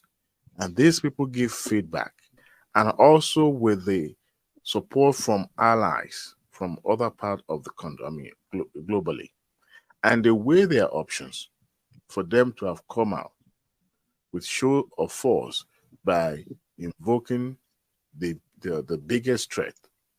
But you see, because number one, being Nigeria, and the fact that some of the youth, majority of the youth people that have access to the internet, we can easily propagate all these negative submissions, are really quick because they are changing the narrative by going against it. The fact that they don't even like the incumbent is part of the reason why this opposition is coming up. You and I are not privy to the reason why they've decided to put that statement out there in the first place. And if I could remember very well, a very solid voice when it comes to international relations in Nigeria, Professor Bolaji Akinyemi, supported the show of force when he was arguing with the crew of the Asleep TV. These are the people that have been tested, that knows this terrain. But that professor doesn't know too much, to be honest. Yeah, but you can say that, but you've never had any position outside of Nigeria, so you may not really know what information. Yeah, you know Petty, but doesn't know the big picture of the Let me tell you, if on your field, nobody can come and bamboozle you. These people knows their onion. Based on the ways, well, I've listened to him talk now. I'm like, you can listen to him talk. This is a man who was in charge of Adewale. Mike doesn't know Professor. Maybe he doesn't know Professor. I mean, based on, I won't say I know him, but based on what I've listened to him say, I'm like, you can listen to what Mike just is a top diplomat and ambassador. A minute submission, a minute discussion on a television set does not give you a preview to what this man knows. Not everything is being shared on the social media or on television. The same man that was wait, hold on. Give me a second. The same man that was criticized when Russia-Ukraine war started. All the picture was Russia just invading sovereign country. Russia, I'm like, do you not even know Cold War's history? Do you understand? You didn't even know why that the whole agreement, the NATO agreement with Soviet agreement, doesn't even understand it. He didn't know it. I'm like, you don't know Jack. You don't Adewale. Sorry, Adewale. I just want you to put it into consideration. Everybody, I want you to put this into consideration. There is a coup attempt in Liberia and Sierra Leone recently. If that coup has been successful, that means we have 6 countries that will be ruled by military justice. I don't like when we just shift from one thing. No. I'm just saying one thing, just jump to something into consideration. I have the right to say that, right? That's I don't say you don't have right, but I mean, let us know you're shifting to something different. It's not like no, I'm not shifting. You know what? The main topic, the two gentlemen I wanted to, I think Ekenit wanted to interject me earlier, is that what Okupe said, the statement that Okupe put out there, is the kind of statement I want, even if you are going to oppose, I won't use invasion, I would say use of force, because this is not war. If you are trying to make it like a war, it's not war. What Nigeria is, or the ECOWAS is trying to do is that they want to make sure that democracy is deeply rooted in West Africa. And if any member of the body is having trouble, Adewale, I want to speak why the space there is Okupe. Okupe wait, can I, before you go there, I just want to before you divert real quick, let me address that real quick. like, are you serious? Like when you're saying they want to make sure democracy is in West Africa, I mean, who's making sure? What is this so-called agreement? That I mean, what is this so-called No, it's agreement? because Is it not the same ECOWAS where they can't even agree on eco currency where France have to come in and I mean this so-called regional Mr. Duval, I want to say this before you continue. That Okupe statement, if you watch it very well, there was an incident that happened in Niger Republic yesterday that they insulted the president. The video that was circulating around. So that was the reason why Okupe made that statement that those Nigerians are insulting a whole Nigerian president. So that's a video. Haven't he received enough water from Obedient before the? Yeah, that's the man. So for that insult to cross boundaries, the reason why Okupe put out his statement. You know, I've listened to everybody on this platform. Everybody's view is right, you know, if you put it in context. But what I want us to understand is that what is happening in the neighboring country? Why are we showing it? Why is the ECOWAS as a body showing interest in making sure that democracy is not subverted in this part of the region of Africa? We have to show that we are together. Apart from the economic ties that we have together, it does not speak well, because if anybody, any part in the entire globe is trying to, you know, have something to do with Africa, they know that whatever you do in the West Africa will cut across the entire region. We have challenges of terrorism, challenges of economic issues and all that. Yes, we may not be trading the same currency or having a very robust trade agreement between ourselves, but they know that whatever happens to country A will surely affect country B. What we have in Niger are just an usurper who subverted democracy and imposed themselves without anybody's mandate. They are there for their own and their own selfish reason. And they know, because they've subjected. Somebody make an argument on this show today, which I was very, very proud of, I think it was Ogbeni, by saying that these people, they will come in under the disguise of saying there's a lot of issues in the land, so we've come to, you know, give remedy to what is happening, and then they will perpetuate themselves or convert themselves to a civilian and stay in power for a long time. Let me ask you one question real quick. But Adwale is the African leaders. Have they not? Give me a second, man. Can I give me a second? Let me ask you a question. Let's say Niger Republic, let's say without coup, right? Let's say they have their so-called democracy. And let's say the people there, and including the leader, say they want French out of the country, or the US and the French military base close down and leave. And then the French and the US say, okay, they're not leaving, they're not closing down. And then the Niger people call Nigeria to come and help them. Will Nigeria going to help them do that? See, you can tell. Does Nigeria have the means to go in and help them to kick out the... Very good one, man. Hold on. If Nigerians say they don't want foreign countries in their country, they have a right to say we want to cut diplomatic ties. And those other countries have no reason, they have no right to stay put, since your host country is rejecting you. Now, when there's a discord, there's a disagreement among the government officials about the stand they want to take, whether they want to allow this foreign country to stay or not. There is a means, there's a process. You can choose to contest for election. You're not answering my question. Wait, before you start moving, I'm asking a simple question. The simple question is, if the French and the American military base say they're not leaving, and then Niger say, okay, Nigeria, come and help us. Wait. They are not leaving. No. Nigeria will never come. Don't ask me. Don't ask me. There's no way. Let's say they said. Don't put that. There's no way. It's not a question whether there's no way. Let's assume. Let's forget whether they will say they don't. Let's assume they say they don't want to leave, and the J say they need Nigeria to come in to help them kick them out. Adewale, answer simple question, man. Let's Adewale, let's paint a scenario. Don't ask me there's no way. I'm painting a scenario. Just answer the question according to. Just answer the simple question. If Niger now call Nigeria to come and help them, will Nigeria go in, or does Nigeria have the means to go in? call for help. Why can't we? We are part of the. So we'll go. ECOWAS. Nigeria will go in there, go and help them kick the attack the Nigeria will French and the never go US in. embassy. Nigeria will never They go will not in. do it. They will never They do will it. So you do don't have it. any power. If they can't do anything like that, they have no right to be going to their country to. Mike, see, let me tell you something, Mike. I don't dwell in conspiracy. All these school This of is not thought about conspiracy. assumptions. No, I don't dwell in assumptions because I know that will never happen.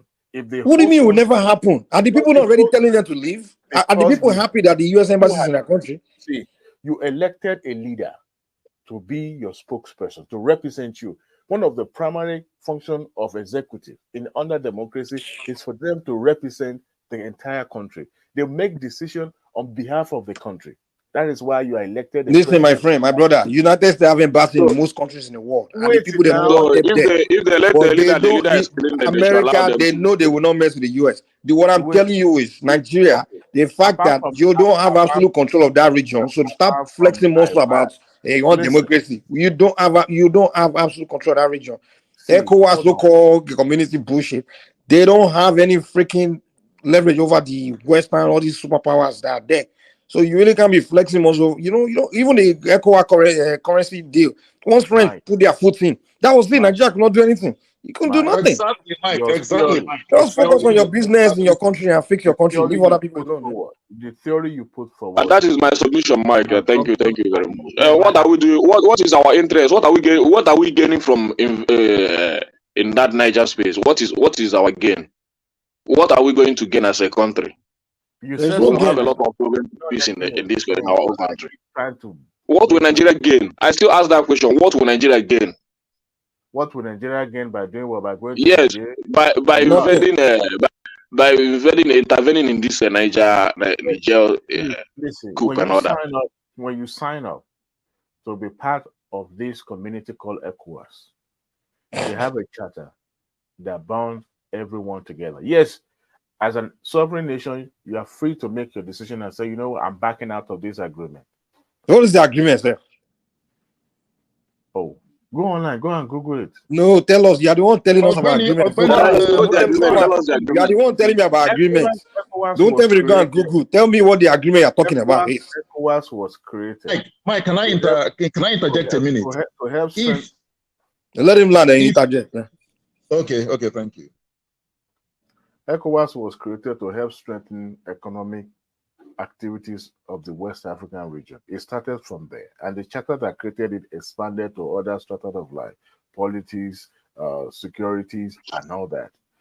And every members of the body that are signatory to it agree that they will strengthen and deepen their not just diplomatic relationship, but economic relationship. But of course, because of the interference of the foreign body, they will be able to find their footing or have a concrete, framework to achieve that. Now, for the fact that democracy is what majority of the member embrace, so it now became a challenge when you have countries within the body that are going authoritarian or transitions to a civilian rule. However, to help forestall peace in every countries involved in this body, they ensure that every troubled country have been, assisted by other countries. Now, we've had our own challenges in Nigeria before. We never invited other West Africa countries to help us or intervene in a situation. But we were already at the point ECOWAS imposed sanction on us. AU imposed, Organization of African Unity then imposed sanction on Nigeria simply because we decided not to toe that same line of civilian, self-government. And eventually we transitioned to civilian rule, and we decided to take it upon ourselves as a senior member of the body to ensure that other parts of the West Africa also enjoy the same thing by ensuring that democracy was deepened, even though those challenges are there and it's very difficult to just transition completely to democracy. So what Adewale, I want to ask you a question. Can I ask you a question now? Let Joe ask you a question real quick, Adewale. Yeah. If Niger at this point in time, at this moment now, writes to the to ECOWAS and said, we are withdrawing our membership, we are no longer part of you again, would they still invade Niger? If that is the case, they could do that. But you should also know. But Adewale, I want you to take instance. After all, Britannia withdraw their membership from the organizations, right? So, and I think Cameroon decided to go with this Central Africa. So, yes, they are free to take their their leave if they don't want to. But you see, this is a situation where they found themselves in this quagmire, and if they decide, okay, this is the time we want to take our leave, yes. But I tell you what, Nigeria or every other part of this body called ECOWAS still have the mandate to intervene whenever there's any political instability in any of the members of that organization. Even when they have pulled out of ECOWAS, still intervene. Because you don't just pull out. There are some other things that have to be considered, some things that will need to be worked out before you can pull out. Adewale, you are saying they have a democracy policy part or some bullshit, some crap like that. Sorry. So is Togo part of ECOWAS? Yes, right? Right? Togo is part of ECOWAS. Okay. Do they have democracy in Togo? You see, before it's a simple question. I don't like when people do this now. You ask them one thing, now you start talking about something else. Hold on. The head of state. Who is even the last time was a Yadima? Who is even the president of Togo now? Okay. The father ruled from 1967 to he died in 2005. Now the son has taken over from 2005 to today. Okay. One of the challenges that ECOWAS is having is this. So democracy is not everywhere. So why are we going into Niger for democracy? Come on. That's a simple. It's just simple. Hold on now. That is why it seems challenges when we are talking about democracy, especially in the western part of Africa, because there are some countries that what they've done is they know that their military officers hold on to power in these countries. So what they've done to do is to find a way to transition to civilian. But ECOWAS accommodates them because they didn't want to use force. However, probably they obliged to some of the conditions that are being put in place. Number one, not to create political crisis. So they don't have a part. They don't have a democracy policy. They don't have it. They don't have it. That they are having. Yeah. The cultural challenges that they were having, was what makes it a little bit impossible to completely transition to democracy. Okay, they haven't. Then they don't. Okay, they haven't. They don't believe in. They haven't. Just like the Chad current president right now, which also transitioned from military. If they agree on democratic part, saying democracy is what we want in ECOWAS, they accommodate him in such a way that there will be a process, a transitioning process. So they are playing double standard. No. See, if there's any trace, any shadow of possibility that this military junta in Niger will listen to all the emissaries being sent to them and concede maybe to one or two conditions, there will be stability. And I bet you are all ECOWAS. There's no democracy in Togo, but you must force democracy in Niger. See, that's double standard. The whole thing is not making sense. Let's not waste our time. Hold on. When you say democracy, don't look at it in the pragmatic way. Okay, this is democracy. Do election. Democracy is not clearly defined. Mike, I like to discuss in such a way that we both hear each other's out and listen to each other. I'm hearing you now, but you're not talking to the point. You just keep twisting things. I mean, let's just talk straight to it. I believe that some people in this platform understand what I'm trying to say. Yes, it may be. Does anyone understand what you're trying to say? It may be considered. I don't understand, though. It may be considered double standard, but what the body is trying to do is to accommodate some of these countries that are willing to gradually step in and transition to the democracy that the kind that we practice in Nigeria. If you look online today, Obedient will tell you, well, after all, we have corrupt people in charge of our affair, right? But that is the kind of accommodation we are talking about. Because what happens during the election could have snowballed into a crisis. But we're able to manage it because it seemed like a patching and continue to transition to the point whereby we will start having a very solid democracy. Now we're still talking about Adewale, listen. When you make a path, it's like you're creating a law. The moment you create that law, it goes into effect. So if you're telling me the ECOWAS agree that what they want to practice in the ECOWAS region is democracy, it should have gone. That means it goes into effect, and whenever they agree, on that part. So you are telling me they agree that democracy is what we're going to be doing, and then some parties still doing the dictatorship, and you want to fight someone else for trying to do something. I mean, it doesn't make sense. You want to go invade Niger and put democracy on them when Togo is not doing democracy. They were already enjoying democracy before these military people strike and subverted democracy, and they put democratically elected leaders under hostage, under house arrest. Now, that's our business. But you see, Nigeria would not sit back and watch part of the continent going up in flames. Well, somebody else have a question. I bet. So what actually led to this? Because Nigeria will not sit back. On what ground does Nigeria have the right not to? I mean, to be. Come on. We don't sit back. I don't even understand this. Just look at how we are seeking the approval of army to go, and we are still having a lot of issue of insecurity and all that. We are not putting our effort to secure our borders and all that, and we are signing we are giving law to senators to sign to go and sign military. Invest some areas in Niger Republic. It doesn't make sense to me as a Nigerian. It doesn't make sense. The toughest security fight. And we are even spending more time. Our government is even spending more time in Niger, sending even Niger sent back those Abu Salam and all. They sent them back. If you don't know, they didn't accept them. So what are we saying? Book around in Nigeria. They sent them back. Now I read the news today. They sent them back. They said that they didn't allow them to even enter their destiny. They even sent some soldiers of army back from their base in Niger. So what are we talking? Another thing, who is going to fund that mission? Who is going to fund it? Who is going to fund it? We're having economic crisis here and all that. We have not even. If we go in there and think we're going to use subsidy money, and it ends up 6 months, who's going to fund it? They will use subsidy money. The subsidy money is what they will use to fund. Mike. Okay, who was that? Huh?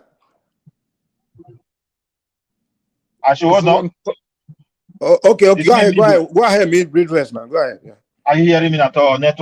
Your network is going in and out, man. My brother, to be frankly speaking, ECOWAS was not created. Anything like a democracy was not attached to ECOWAS. But peacekeeping force in the name of ECOMOG is part of it. Like, for example, if Niger is having internal problem, they are fighting themselves, and Nigeria can go there as peacekeeping force to put peace while there will be chance for dialogue. That's the only thing they agree. And who will rule a country was not agree whether you want to return to monarchy, you want to return to dictatorship. It is eternal problem. And the way it is, why Niger is complicated, the people are happy with the junta. So Nigeria have no chance of going there, except they want to hand our country. Because I strongly believe if Nigeria go ahead to attack Niger, then the Americans and France will simply secure the area of uranium and allow the entire ECOWAS people to start killing themselves while they're going to secure many areas. And I don't think Russia will fold their hands. So this is one of the most dangerous something or mistake Tinubu will ever make as a country. And I don't think our country will survive it with the kind of economic challenges that we have. So I see no reason why it's going there. They want to go and destabilize a country in the name of democracy. I don't know. And we have nothing to gain. We have nothing to gain. What are we going to gain? What are we going to gain? That is my point. What are we gaining there? We don't even have money to finance our soldiers to go there. My brother, see the gain. The gain of democracy for Africa is democracy by the politician, and for the politician of the Western world. That's all. So that's the issue now. They're trying to gain for they're trying to protect their own. They have aligned gain. They have aligned gain for the politician, and they want to fall a prey. They don't care about their people. So I pray for people not to make mistake because to make an I pray for you not to make mistake. You are saying what do we gain? We gain water supply from Niger. If these people should block it, that's 80% or let's say 70 to 80% of our electricity gone. But the coup plotters didn't say they are coming to block their electricity now. Nigeria has got their electricity now. What are we talking? Nigeria has taken the electricity away from them. Wait, I can hear you. If they have cut the electricity, yes, but Niger has not yet built a dam to stop it, right? They need to build a dam to stop the water supply. Yeah, you are right. You're right. But that the thing is is, going to take time off. And if they try to build a dam, then we wipe them. Plain and simple. Now, the second thing is but no, you are saying, what do we okay. do? Wait now, let me finish. What Go do we ahead, do? go ahead, go ahead. Secondly, we have to run pipe through to Europe.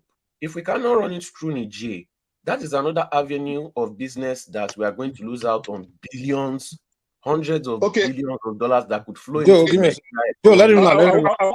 I want to come in, please. But give me a second, Joe. Joe, wait. Secondly, if these people have military coup, are they really, if we're looking at history, are they really going to develop the nation? They will just come. If we know about history, we know it well that most of this military come, they blame the West, they come, they make promises, and they do absolutely nothing. Now, the people of Niger are going to flood into Nigeria at the moment that they realize that nothing is going on. Niger is one of the top 10 poorest countries in the world. These people are going to flock into Nigeria in millions. But all these points you just are they not in Nigeria right now? Are they not flooding in Nigeria right now? They're in Nigeria right now. And the thing with civilian president, is it better for them? You are emotionally complaining. Yes, they are flooding into Nigeria, but not as much as they are going to flood in. What makes you? I mean, wait, no. What gives you the impression that because this new rulers came in, so everything will collapse? It will not work out. I mean, like you are talking as if those rulers came in to start a war, create the stability and collapse everything. That you have jumped to that conclusion. They're also saying Nigeria has.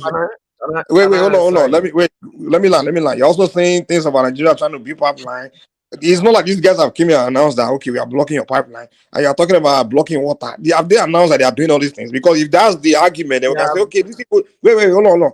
If that's the argument, you can say, oh, Nigeria is going in for this reason that these guys want to block the pipeline, or they want to block the waterways, or they want to do something.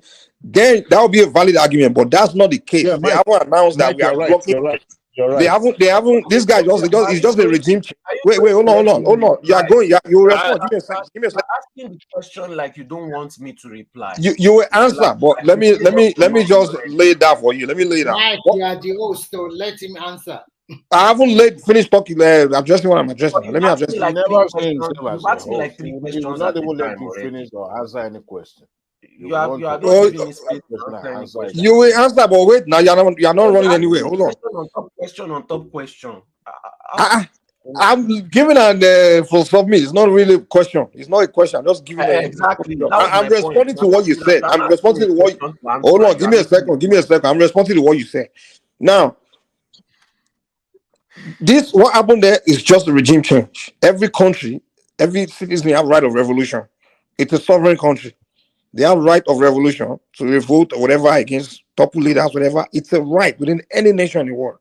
Now they are doing it. Now they haven't announced to you that we are blocking your interest or we are doing this. If that's the case, then we can say, okay, Nigeria is going there to protect their interest or whatever. But that's not the case. They haven't announced any of that. Okay, now go ahead. Okay, after him, All right.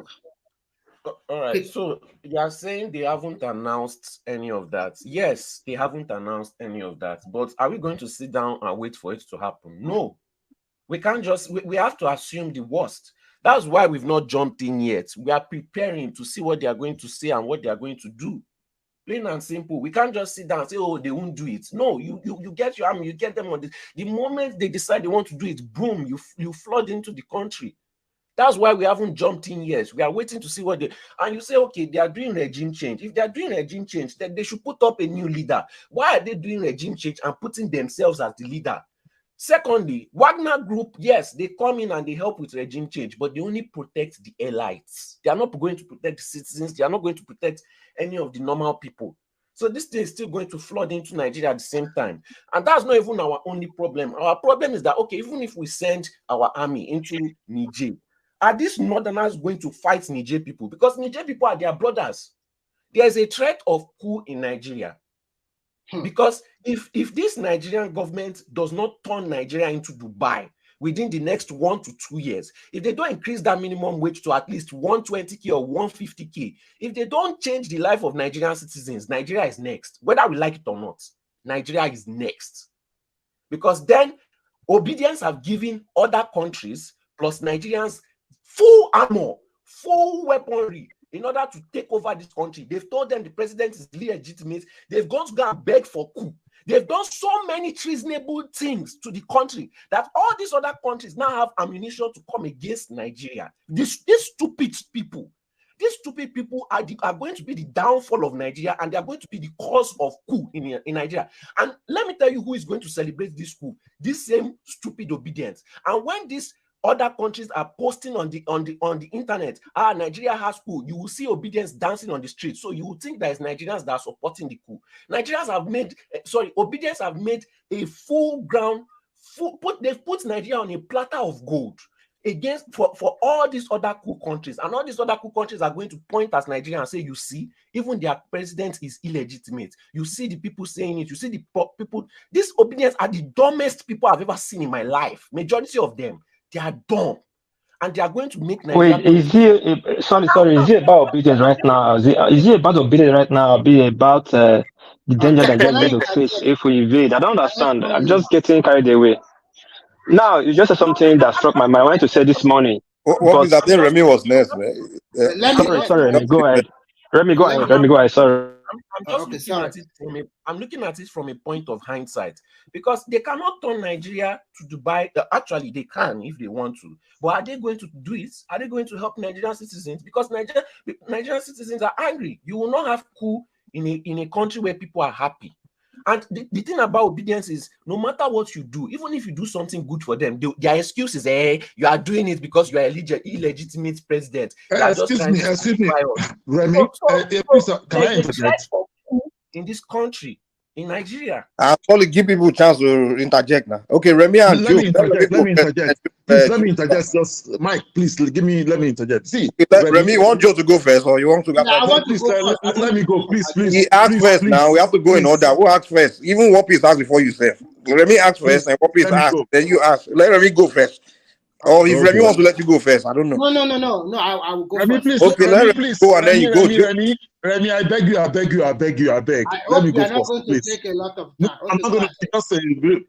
You see, where I heard the last speaker saying that the obedience are the dumbest people, or Nigerians are the dumbest people, whatever how you put it. Let me tell you something. You see, excuse me, the people that has put Nigeria in the excuse me, the people that has put Nigeria in this bad image or bad whatever in the world is the politicians. Can you imagine Ibori going to London and they locked him up and he dressed like a woman and came back to Nigeria? This is one. Just imagine, do you think the world is blind to what is happening in Nigeria? They are not, because what? They see the corruption in broad daylight. Look at what Abacha did. Look at what all these politicians are doing. You think they don't know? They know. Nigeria is really, really corrupt. That is what they are the ones. If they had fixed the country, do you think you and I will be outside here? We wouldn't be here. So can I speak now? Okay. No, it will just be a quick reply. What you just said right now, does it refute any of my points about what I said obedience? Yes or no? Remy, go, man. Now you guys will about obedience. They emotionally complain with no point. Just like a headless human being running around. No point. You are complaining about what has happened in the past. We are talking about what is happening today. What I've said now, there's no point. What does your complaint change? Nothing. It just adds more fuel to the fire that is already burning. Okay, excuse me. What do you want Nigerians to do? What do you want Nigerians to do right now? What do you want Nigerians to do right now? Let Remy respond. Yeah. Is that Solly that's talking? Yes. Okay. So let Remy respond, and then Solly respond to both of what the question. What's the interjection? Okay. You guys have been talking. I want you to look at different scenario here today. Nigeria, whether corruption, like you said, of course, we know there is a big corruption in Nigeria, but tell me which country you go, there is no corruption. It can be minimal, it can be absolutely lesser, but one way or the other, there is corruption everywhere. Because corruption can be in cash or in kind, and in other form of Nigeria, for the last 23 years from 1999, we have developed, although it may be in a slow pace. You cannot tell me the state where you are from remained the same 23 years ago to this time. We have our challenges, right? We had an election. How have we developed? Hold on now, Joe. Put down, man. Just calm down. Don't make it rowdy. Let him make his point. Calm down. We have a pocket of development in most of the states. We are happy when you go to online. Mike, I want to speak. Who's that? Kenneth, right? Yeah. Everybody can. Okay, let me make it snappy. So Whoppies and Kenneth come. So when you go online, you see pictures of Lagos, Akwa Ibom, Kano. Everybody is showing their state. And from what I see and what I've seen physically in Southwest, I've not been to most of the other states recently. I've seen some pocket of development. Now, this election has come and has gone. And anybody that have won, all Nigerians should support. Now, I want to put a scenario here. There's a coup in Niger, and we condemn it as Nigeria. Nigeria is the chairman of ECOWAS. And when you belong to a regional group, damn, you already subscribe to the bilateral agreement, whatever they put there. So there's a coup there, and they had a meeting with other West African states, and they have what they are going to do. Now, you guys, I want to ask a simple rhetoric question, and I want people to talk objectively about this. Now, since 1999 to 2023 now, we have uninterrupted democracy. Whether good or bad, at least we are moving. Even if at a snail speed, we are moving. Would you prefer a coup to happen in Nigeria? That's my first question. Would you prefer a coup to happen in Nigeria? That's my first question. Can I answer your question? No, wait now. Other people want to talk now. Go down. Okay, let me. Okay, is that the question? I got it. Okay. What piece can it? Whoever want to go first? I think what piece wanted to go earlier, but what piece what can it? No, let me quickly. I don't know what with the arguments we're having here. I wanted to address solely about adding obedience. Yes, I know people are chanting for a military regime in Nigeria, which is dumb because I think many of them were not born when we were being run or ruled by the military. Nothing good about it. But you not because of that be chanting hate and all that. That's one side. But I don't understand why Soli is solely pinning it on obedience. That is a very wrong move to do. Then you are wrong about that. I'm not obedient. You know me, I'm not. But it's wrong to be. The part that I'm wrong. Explain it, please. The part is that everybody online chanting for military. And continue, man. Hold on. Let me address a little bit. For the fact that everybody on the internet chanting for military intervention, they are all not obedient. There are some people there who are not obedient, who doesn't like Tinubu, but who doesn't like Nigeria. Example. I'm just telling you, example, they don't put their name there. Hold on. So hold on, guys. Let's not make it rowdy. Hold on, let me finish now. After what piece? Yeah, people shouting on the internet that they don't write it on their head. They're obedient. It's just people on their names. For you to just assume they're obedient, that is wrong. All you can address to address people. So is it PDP? What piece? Hold on. I'm not saying. Listen, let me learn now. Solly, please. Let him learn. You ask me a question. You ask me a question, Solly. Hold on. Let me just learn. You're not being genuine. You are not. Wait now. Use wait. Solly, let him learn. Let him learn. You know, can I stay have to go after him? You know. So. Yeah. For me, wrap it up. Yeah, what do you have that I assume you should do? You should address everybody generally, like people on that conversation that is called. Hold on now, you are addressing now. Only let him learn. You get it done. You are being genuine. You answer the question. Who is the general? Who? Listen. You are not being. Hold on. What is? Sorry. I'm calling my name. See, Solly. Solly, hold on, please. With all due respect. You thought due respect. Hold on now. Hold on. You can't speak my mind for me now. Please hold on. You cannot speak my mind for me. Hold on. Just hold on. I don't know your question. You're just talking over me. I don't even know your question. You're saying I'm not being genuine. I don't know what. Answer the question. Because you are lying. You're not being genuine. Which question are you asking me? All right. What piece? Let me moderate everything. They moderate. Hold on. Solly.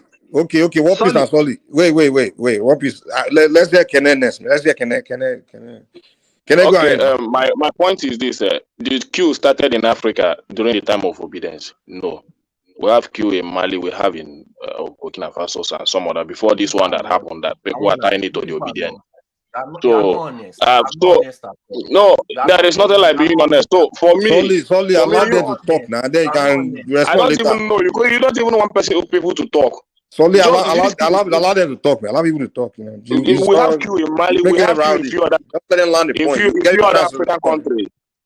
We have queue in few other African countries before this recent one that you are tying it to the obedience. As if the obedience was the people that said let that be queue in other countries before this one that happened as of recent. So if you don't if you cannot speak to the point that even the president of even George Weah speak and said that our ECOWAS themselves, they have allowed a lot of irregularities in our electoral system, and that is why all these military have the guts to take over power. Those are the things you're supposed to be defending, not calling obedience that they want calling for Q and all that. Q didn't start today in Africa. A lot of Africans have been having queues before this recent one that happened in Niger that you are tying to obedience. I don't think a liar. You heard what you wanted to hear, and that's not what I said. Judge Weah, go and pull it out. Judge Weah made this. He said a lot of irregularities in our electoral system. Wait, hold on, guys. Wait. Sorry, wait. Mute people that don't want to stop talking. Mute them, man. Is that what I said? Why are you now telling lies on me? Well, Solly, cool down now. Relax, man. You are making it rowdy. Why is he lying against me? Because he wants to put. But you are making it rowdy. You get your chance to respond, and it's not lie against you. But you are just making the whole thing rowdy. Get out! What a liar! You're changing my. Okay. Solly, chill out, man. You are making this section rowdy, man. You don't want me to put you in the back. You making it. You get. Lie against me. Say what you want to say. Don't lie against me because you want to. Mike, please let me land my point. Let me land my point. Okay. Sorry. Hold on. Okay, I'll put Solly in the back because it's not even listening at all. Michael, I beg you can hold their mic. You hold it. Hold their mic. Yeah, you off man. I'm muting, but you mute himself and still talk now. What do you want me to do? That's why I put him in the back.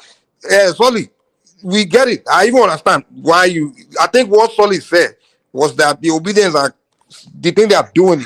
They are calling for coup to happen in Nigeria. He didn't say they are the one that call for coup in Niger. So I think that's why he's agreeing with Kenneth because Kenneth is saying he's accusing obedient of the coup.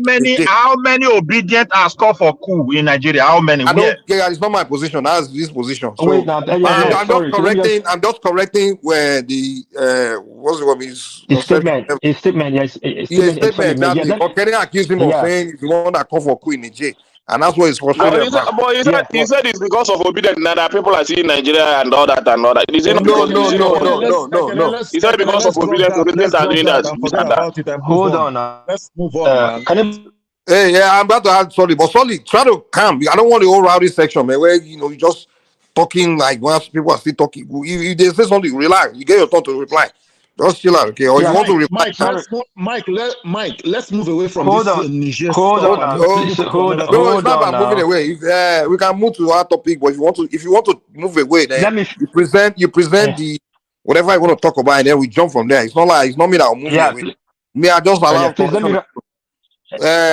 hold on. So, Kwopis, okay, go ahead. Yeah, what I was saying, I don't want anybody to quote me wrong. I was saying that if you want, like me, so I don't like what people are saying on the internet, calling for military regime because they don't know anything about military regime.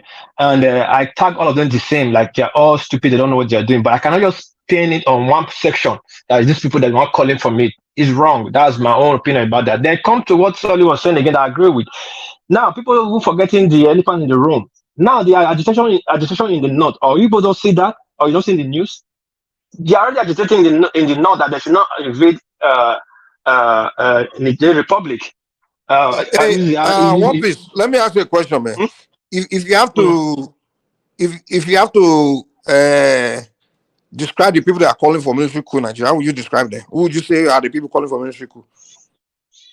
If I describe people on the internet, people calling for military coup in Nigeria, I call them the people. I call them the internet as praise singers. I don't know what they know their left from the right. Like I've seen you have seen it. But I cannot say it's this people or this person because I've seen my friend What too is? that is not. Hold on. Sorry, I've seen my friend that has nothing to do with you guys' politics. He's calling for military coup. Which one? What And me is and him describing? almost got into it one-on-one yesterday. He's Who not is he? Is European. He's he a not APC. PDP He's not guy? Is he? this thing. It's not. What's his I think it's reasoning? not into What's his party. reason? It's not into party Okay, cool down. because it's not that Let me what's going on explain. in I Nigeria, think. suffering this, that. But what? Please give me a second. Give me a second. When I go on the internet, right? When I see probably 100% of Nigeria, they see their actual military coup. When they ask for military coup, is within a context of a conversation that they say their mandate is stolen, or they want Nigeria to bomb because they want to break the country. So they describe themselves. So from where they describe themselves, I could say, okay, this one that says mandate is stolen, obviously it's unobedient. It's not. It's the PDP guy not saying their mandate are stolen. And even when they are saying about, they even make it. They will, when I listen to them to the end, they will end up saying, "Oh, so this mandate is stolen." Okay, and then the other category will be someone that say they want the country to break. And to be fair, those that say they want the country to break, they are not just Southeastern now. Maybe few, maybe from Southwest as well. You understand? True. So yeah, so I can agree with you that it's not. It may not only be obedience. The secessionists and the obedience, but particularly mainly obedience. From my own estimation of people I see that are saying that. You understand? So that's why I'm Yes, Mike, like, I okay, agree with you. Mike, So I agree with you. I saw that on the internet. If you see 50 out of 60 obedient, 50 will be calling, yes, let the military come because I will they come and carry the INEC official Kubu is this and that. But what I'm saying on the general context is that the people that are even calling for military coup is even in Nigeria, is even more than the opinion. Just like unanimously, people are just being fed up what's going on. And I just say these people are dumb. They don't know what is going on in the country. They don't know about military. No, I disagree Hold on. with you. Hold on. Hold on. what You is you disagree is know you okay. mean this? You know very That's what well. I'm You know saying. very well. What I'm see, hold on. What I mean. What I mean is this. Hold on. Sorry. Hold on. Let me make the point. Now, what I mean is that if, for example, like 100 people are calling for this military coup to come to Nigeria, yes, let's be rest assured, like 40 are obedient, people don't want this and that. 40 out But there are of still 100. other people. There are more than 40. No, Are you hold kidding on. me? They are about 95%, man. What is? Come on, what are you doing today, man? Hold on, please, hold on. 40 out of 60 is a very big pass mark. Now, there are people. No, they are way more than that. So, okay, describe the other 60 then. Listen, the other 60 are people who are South is who's under obedient or who doesn't like what's going on under the guise of under the process. Are obedient? Hold on. Acting as obedient to unleash terror is there. There are people who don't just like the country to be. They don't like what's going on in the country right now. Let it just break. So are you saying there are APC members that are calling for military coup right now? No, it doesn't have to do with APC. It doesn't have to do with APC. It doesn't have to do with APC. Bros, we all know what Nigeria. We all know how Nigeria is divided today. Everyone is partisan. Let's face the fact. Hold on, give me a second. As we are in Nigeria today, especially this period, everyone is partisan. Everyone is partisan. It's either you are on obedience side, you are APC side, or you are just PDP or Kwankwaso or something like that. Or maybe just everyone is kind of like leaning, even some people that don't really support a candidate, but they've been pushed to be behind one person. Like even me, for example, like someone like me, Ajani Koko, we were just like Showore people and maybe Prince Adewale, but in the situation I created, I played out, it pushed us to be more on APC side because of the way the obedience came out and just, so everyone is kind of leaning on one particular political, exactly. So when you say some people are talking, we all know which side they belong, man. Come on, there's no such thing as some people don't belong anywhere and they are talking. So you have to tell us which side they belong. Come on. Mike, let me interject. Please, just 1 minute. I want to reply what is. See, okay. So only make it quick so Joe can come in. Okay? See, you guys may not like what I say, right? And it may offend you and you may start to hear different things. If I'm saying something, even though it offends you, try to hear what I'm saying. What piece? I never, if like replay this thing, I don't come here to lie. Never. Or I'll not talk.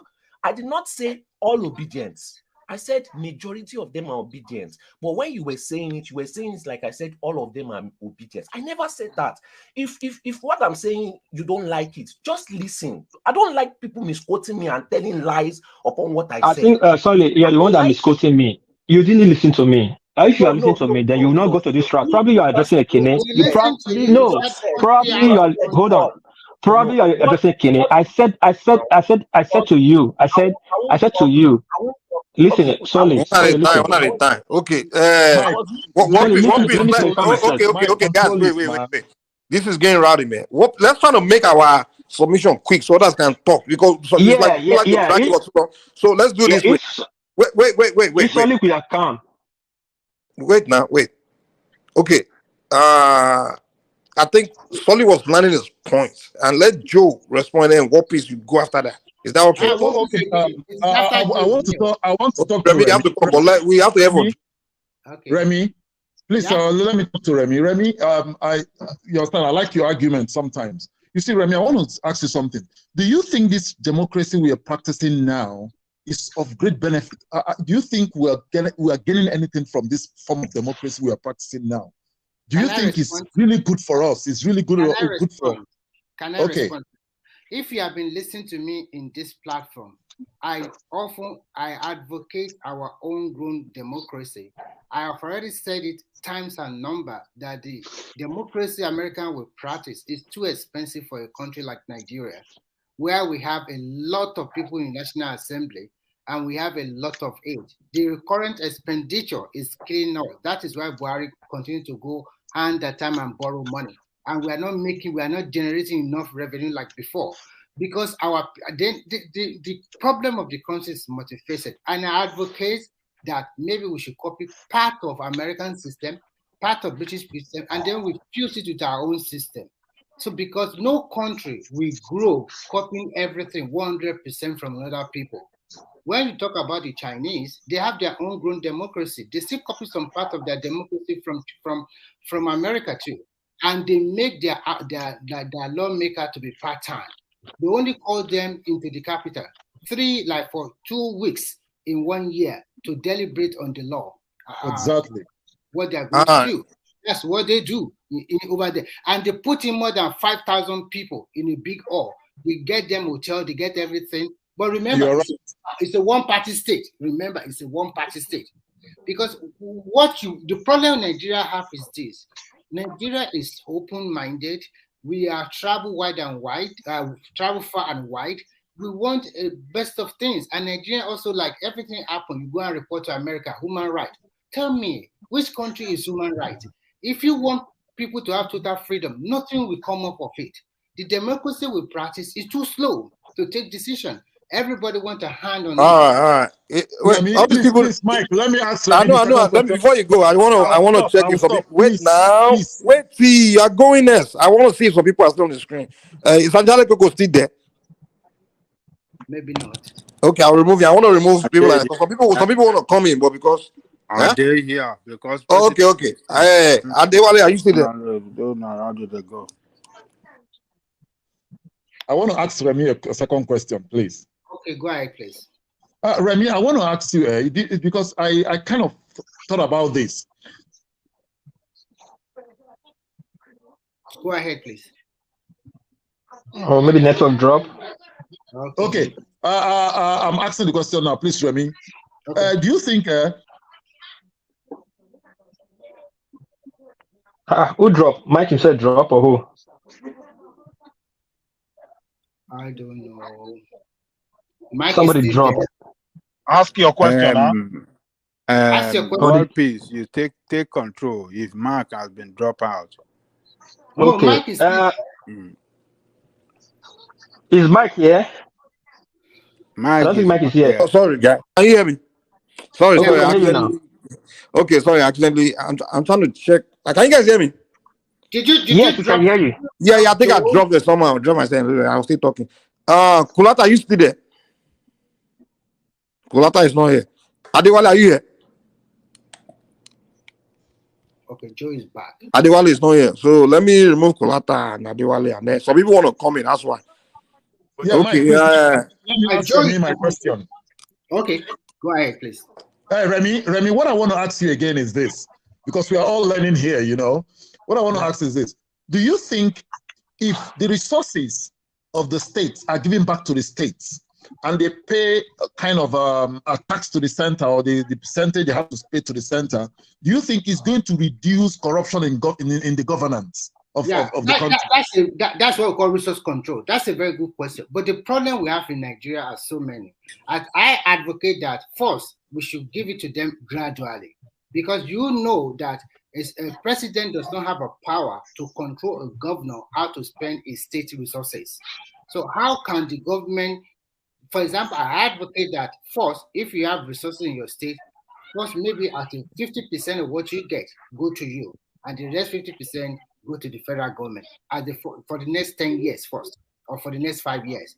And gradually, as we continue to, clean our book and make our law more relevant, then we can have total resource control. Because for now, some of these state governors, and the funniest thing is that our people, Nigerian people from each state, they are too docile, too quiet. Because if they have been handling their governor very well, this thing would not have happened. Because most of these governors just do whatever they like and get away. That is why you see in some states, no state governor will just do anyhow. For example, like states like Southwest, it's not easy for you just to be doing whatever you like. People will kick you out immediately. And I guess in some Southeast or South states, they are also, even in Northern states now, you can see that things are changing little by little. We can start gradually, and then we can continue to move to final 100% resource control. And when it's final 100% resource control, nobody cares who's your president anymore. Because for now, we are still managing ourselves. So I would advocate a gradual resource control, not in total at a time. That's my response. Okay, Mike, Ogama, you see there? Okay. So just may I ask, what of states that cannot even finance themselves? So that is why I said let me be frank with you. All states in Nigeria are blessed with one resources or the other. If you cannot finance yourself, then the federal government can borrow you money, or you can raise money. The problem we have in Nigeria is that most of these people, governors that go in there, they don't really have a plan. If to say that you are going to find money to pay the workers in your state and to develop your state by yourself, you are not relying on the federal government. Do you think anybody want to be a governor? It will be a hectic job. Yeah, because now they just go in there and say, oh, no wala, I'll collect money from federal government now and I will spread it. I don't need to wala myself. But the moment we start gradual resource control, you will see that majority of people that will become your governor are people with brain that will go there. But for now, every time they can have no problem. I just be governor, find my way to be governor, and I relax myself. And I collect but that if money if I'm permitted to have something, to it, I will be glad. See, the problem we have is the federal. It has nothing to do with state. It has nothing to do with the state governor at the moment. The federal law make it clear you cannot question governor when he's on seat, and it's still in our constitution. So what do you expect people to do? Nothing. And again, the federal at the same time don't publish what they are giving to the governor. Before, sometimes, like in my state, it is now we are hearing that the federal government released 80 billion for federal government road after the tenure is over. Now, the same federal government released money that Oshomole used to build some of these federal roads to the current state governor. The state people don't know. Okay, the same federal government released money or derivation or something. This money is like an accumulated money with some benefit. He gave it to the oil producing country. If not for Wike, we would have even known. So you can see the complexity of the federal. And again, this state created by military cannot help us. They need to go. Let him land. Finish Midwest.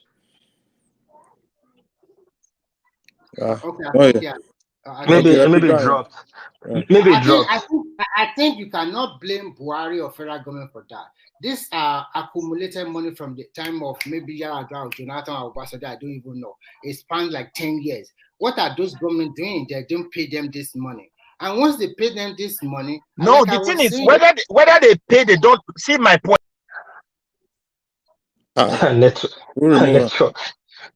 Mistakenly, maybe. I think it dropped. I don't know. His network is. I think at the end of the day, what he's trying to say is that the federal government should make it public. Once they give them any amount of money, they should be making it public. Well, what I'm trying to say is that whether they make it public or not, because that is exactly the government that is connected to the people.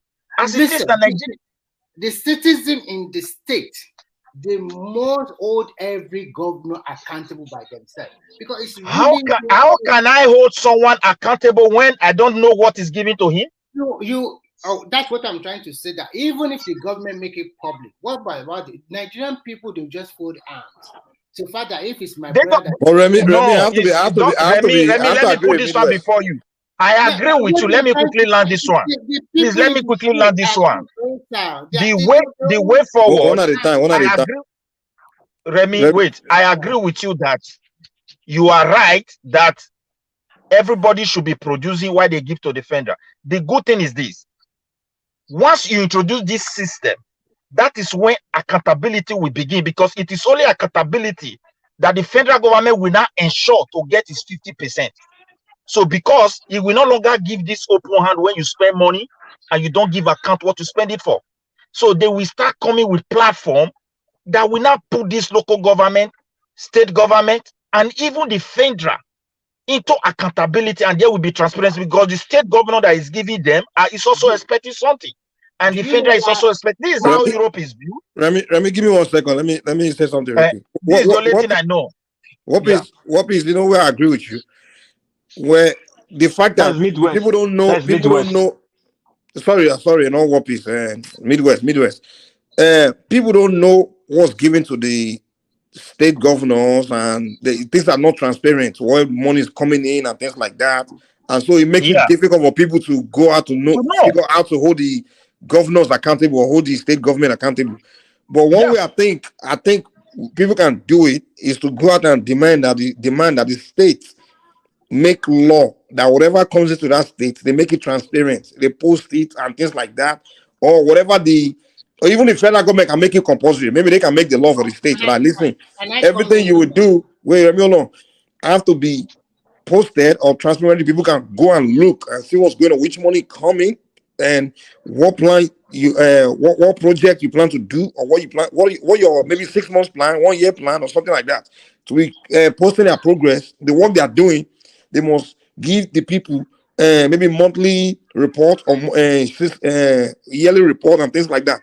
I think the government have to make law that government that we make governors or whoever is ruling within the states account to the people as far as anything, whatever they are doing. You know, report to the people whatever they are doing, or like you know what I'm saying at the workplace. I mean, sorry, Midwest. Yeah, so that way we make it easier for people to say, okay. Let me also come in. I know. But let me just I agree with what I'm saying. So that way people can know that, okay, this is what the agreement is, that this year you're going to make this thing done, get that one done. You don't get it done. See the way it will work. Just the way Remy said. When the federal is expecting something from state, the federal will no longer fold his hand. He's the one that will now introduce a platform for transparency. Construction company in Nigeria are ghost company. They have no address. They don't have sometimes they don't even have a location. Important project. Now they are repairing a refinery. Do you even know the name of company doing it? If you go the way they, like, I will use my state as an example. You see white people with some black people, they just come, they are digging road, they are doing gutter. The governor will go and visit them. This company that the governor is patronizing, some of them use the state money to buy their ticket to come. They don't have equipment of their own. They don't have a base. Okay, now let me come in now. Fourth, the federal government always publish the federal allocation to all the states. The federal government must ensure to get this money from them. Okay, Midwest. So who else want to come in after Remy? Like, I want everyone else to talk. It's Mio. They're talking. I'm just waiting for them to finish here because the topic is changing from. Well, I know they just keep going. Yeah. Let me come in quickly and then after. Okay, make it quick, Remy. So Midwest, sorry, what please can come in. I want to let you know that there's a lot of money coming into the state. They get federal allocation every month, in which everybody knows that it's always published. They will tell you how much goes to the state and how much the federal government is owing. How much goes to the. They also get a lot of counterpart funding. We call it UBE, Educational Fund, which I'm telling you how most of these governors siphon the state money. What I'm trying to say here is that every citizen in any state should hold their governor accountable because they are the one closer to the people. I will also tell you why Nigerian people are very docile. The last Senate Assembly, they pass when they're talking about constitutional change, they talk about local government being autonomous. Do you know that like more than 10 states, they voted against this local government autonomy? And when that means the state government should control, they still control local government allocation to today. That is why most of them will not do local government election. They will continue to put caretaker people there. These are where they are siphoning money. Until our people in the state continue to hold their governor accountable. What happened to your state? The president has nothing to do with that because the president cannot tell your state governor spend your money on A, B, C, D. He doesn't have that power. Remy, how will I hold my governor accountable when I cannot take him to court? You know what? You Very have good, very good. Let me tell you how you can make your governor accountable. When I cannot take him to court and he can never be investigated, just tell me. We gotta hear from other people, man. You guys, I mean, let War Peace come in and then you can see how respond later. But you still get your chance to respond. No, Let War Peace come Mike, in. allow Remy to explain. Allow Remy. But then you explain and then what Midwest will come back again. We're trying to explain I again. just They'll asked keep him going. that little question, my brother. He said I should hold my governor accountable. Then, and I cannot sue the governor. Police cannot question him. The king cannot question him. How will I do let it? him answer your question real quick. Let me answer. Okay, how will you hold the governor? We are lucky. We are in the age of information technology. And all the government parastatals, look at what Solly has been saying about some people portraying Nigeria in bad light. With a single Twitter account, you can expose your government. And if you continue to do that every day, people will know what is going on. And a lot of people will start asking the governor. They are aware of what is going on all over the world now. Look at any single information, they will debunk it, whether true or false. You can do your little part, and let's say 25% of the people in your state are doing like that. Don't you think you are holding you accountable already? You don't need to sue him to court of law. Once you continue to say something on Twitter, take him online, you want the best for your state. Not that criticizing the government. We want the best, no road, nothing like that. I like what people in Lagos State are doing. The people in Lagos State, they will write information to Sanwo-Olu, our road is not being fixed, our this is not being, come and fix it. And the state government is trying to fix it for them. My brother lives in Baja, in Surulere, and they about their village and their they build a community, they help do their journey, they tile their road, the people of Lagos State, that is what development is going on in Lagos State. So if everybody copied that what is going on in Lagos State, don't you think their state will improve? That's what we are saying. Cool. You get it, man. All right, War Peace? Your turn. Enter. Okay. All right. Hold on. Yeah. Okay. What you listen? Okay, I watch you. Who's that, man? Okay. Right. It's me. What I'm talking to my wife. Oh. Sorry. Okay. Yeah. Sorry. Everybody. Yes. Standing you guys discussion, that was not my area of discussion. I'm not interested in what the governor get or was not getting. I mean, the immediate problem is the enemy at the gate. We're having war that's imminent right now in Nigeria with this Niger invasion.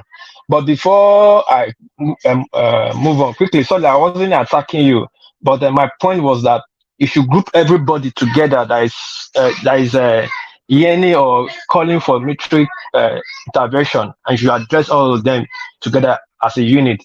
That was my big my point to you. So not that I was attacking you personally or solely on because you are saying is obedient only.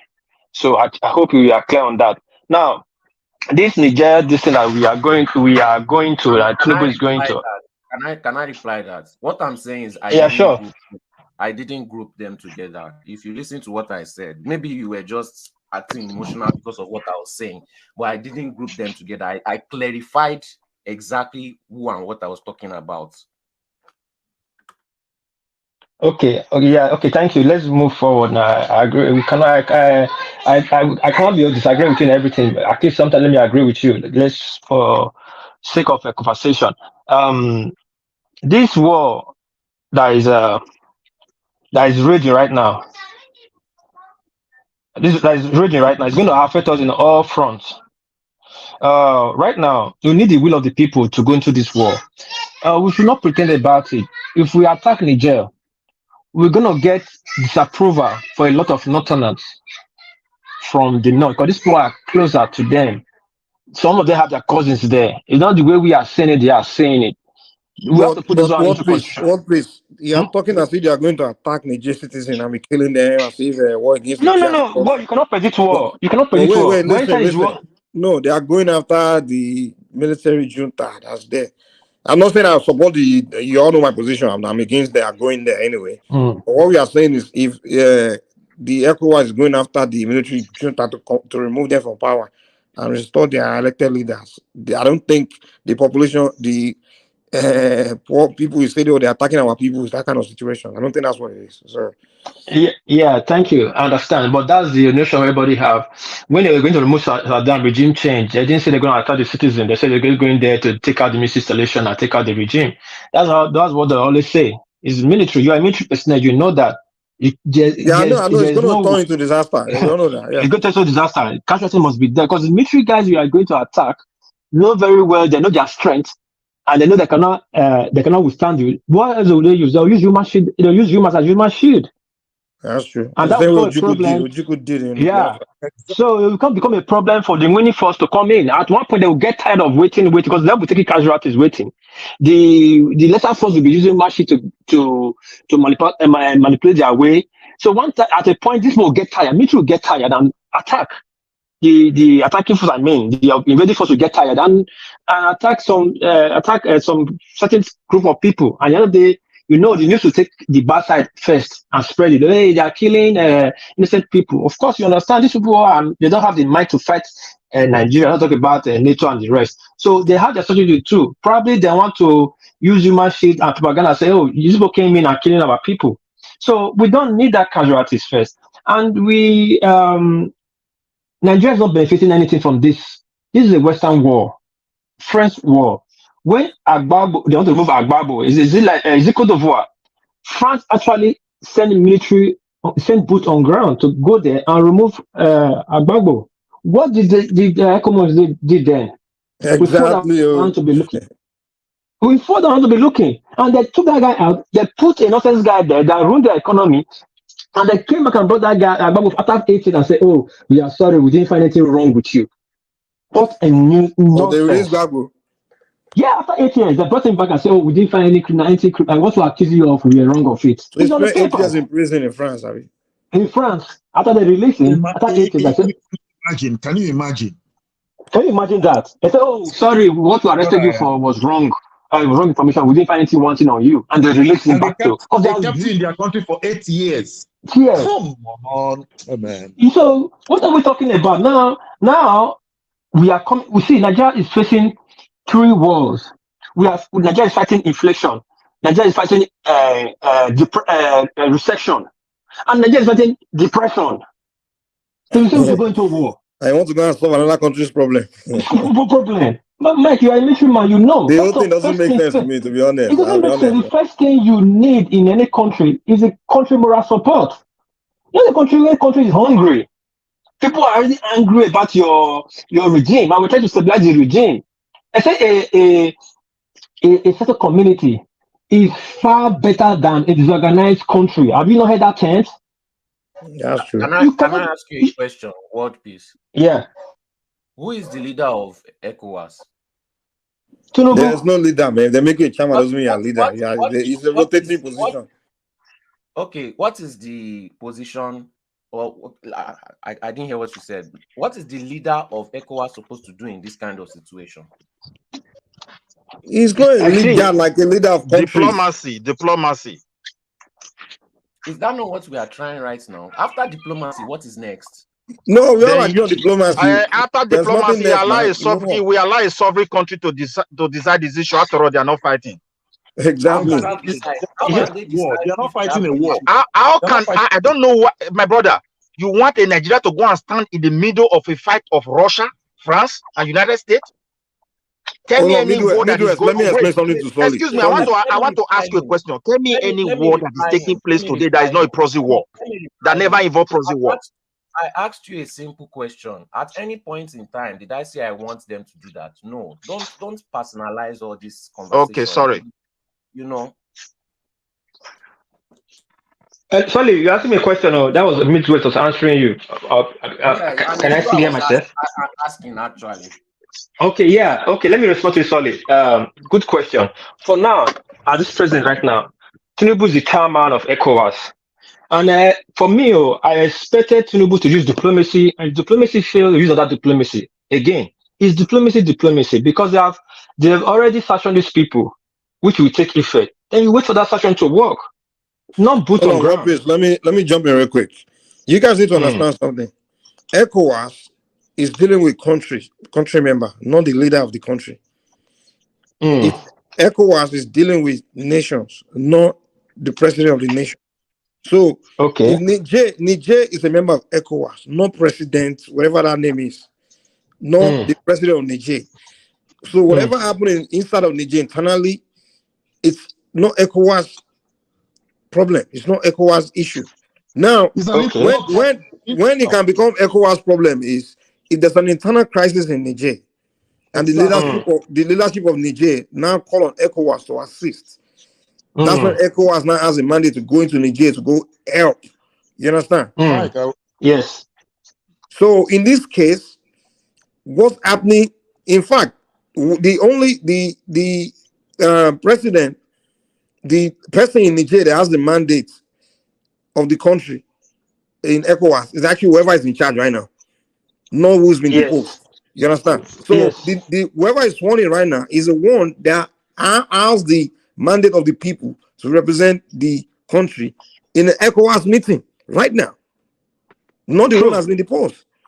The best thing ECOWAS will have done is sanction them. If you don't like the regime in power, put sanctions on them. Don't use military to go in. See, because America uses sanction. Every other country uses sanction. You understand? So they should use sanction on Niger if they want, but taking military into that you are declaring war on them. You guys remember when Trump became president? Trump was anti-NATO, right? He was this organization that United States is a member of. But guess what? Once he became president, he's the one that was representing the United States in NATO. They are meeting the country. They'll be rowdy, but the NATO people cannot say we don't recognize you because they can't do that. Mike, I have some question for you, Mike. Please, Remy, before you ask the question, let me land. I want to ask this question earlier, even yesterday, but I just keep forgetting because it's interjection. Now, we are saying ECOWAS should go in there to rescue the nation. And I want to ask this question. The military coup that happened in Niger, did anybody lose their life there when they took over the presidential valley? Okay, no, that is not the issue. Hold on. Wait, I know. Before you ask my question, let me. Before you ask my question, sorry. Now, after the military junta took over the power, was there any riot that was the country was unsettled that the military rolled out armor and start shooting people that demand ECOWAS to come in? Okay. Can I ask Max the question? Yeah, Mike? sure, you can. Mike, my question to you, the first question is Niger part of ECOWAS? I say, are they member of ECOWAS? Yes, Niger is member of ECOWAS, yes. Thank you. Did Niger subscribe to that? They don't want ECOWAS country, West African country, we don't appreciate military rule. You don't appreciate military rule? I don't know. Can you show me we don't encourage coups on everybody wants democracy, no matter what form of democracy you take, but we don't want coup or whatever to be taking place in West Africa. You have to be specific. Agreement did not. Give me a second. ECOWAS have an arrangement. Hold on, he's asking me a question. He did not talk about who we rule, whether you like, you can be democracy, you can be military, you can be monarchy, based on the arrangement. Repeat your question. Yeah. My question to you is that under the ECOWAS constitution or agreement they have among themselves, you have to be specific. Do they encourage military rule? Is there a document that give a detail on? I think under the ECOWAS treaty, I think they have said that every country should be democratically governed. I don't think so, because if it's the case, why is Togo dictatorship? No, in ECOWAS treaty. Make I help you. When the military was ruling Nigeria, there was a war in Liberia. the military seek ECOWAS authorization, No, and he you're sent talking our about military for long time. peacekeeping. So they don't According encourage to it, the but new rule, the new rule now is that they don't appreciate or encourage military rule anymore. You must have a democratic elected no, government. the Europeans wait, no, not they don't nothing like new rule. It is France that want a puppet to be ruling Africa for them. Forget about No, that's not what Democracy he's for saying, Midwest. That's not what he's saying. That's not what he's talking for about. the Hold on. politicians only. Wait. Just let him ask me the question. Let him ask me the question. Go ahead. I want to first, please, let's leave the France, America, England, whatever. I get what you're saying. I get the question you're asking me. Go ahead. So, Mike, from the treaty that I read, they encourage every West African state to have a democratically elected government, which is by representative, by people voting for their leader. So, but was it mandatory? Wait, guys, wait now. Let's one at a time now. Listen, every country signed to this treaty. I'm talking about West Africa. I'm talking about. You say it's the treaty, or is it a law? Is it an encouragement? What is it? We have to see that document. It's an agreement between all of them. They must sign it. They sign it. So that is why they discuss. Everybody is that. That's why most of them came together and say, "No, okay, Mike, wait now. Let me ask him just chat for a second now. I don't want this thing to be rowdy. He's asking me a question. Wait now.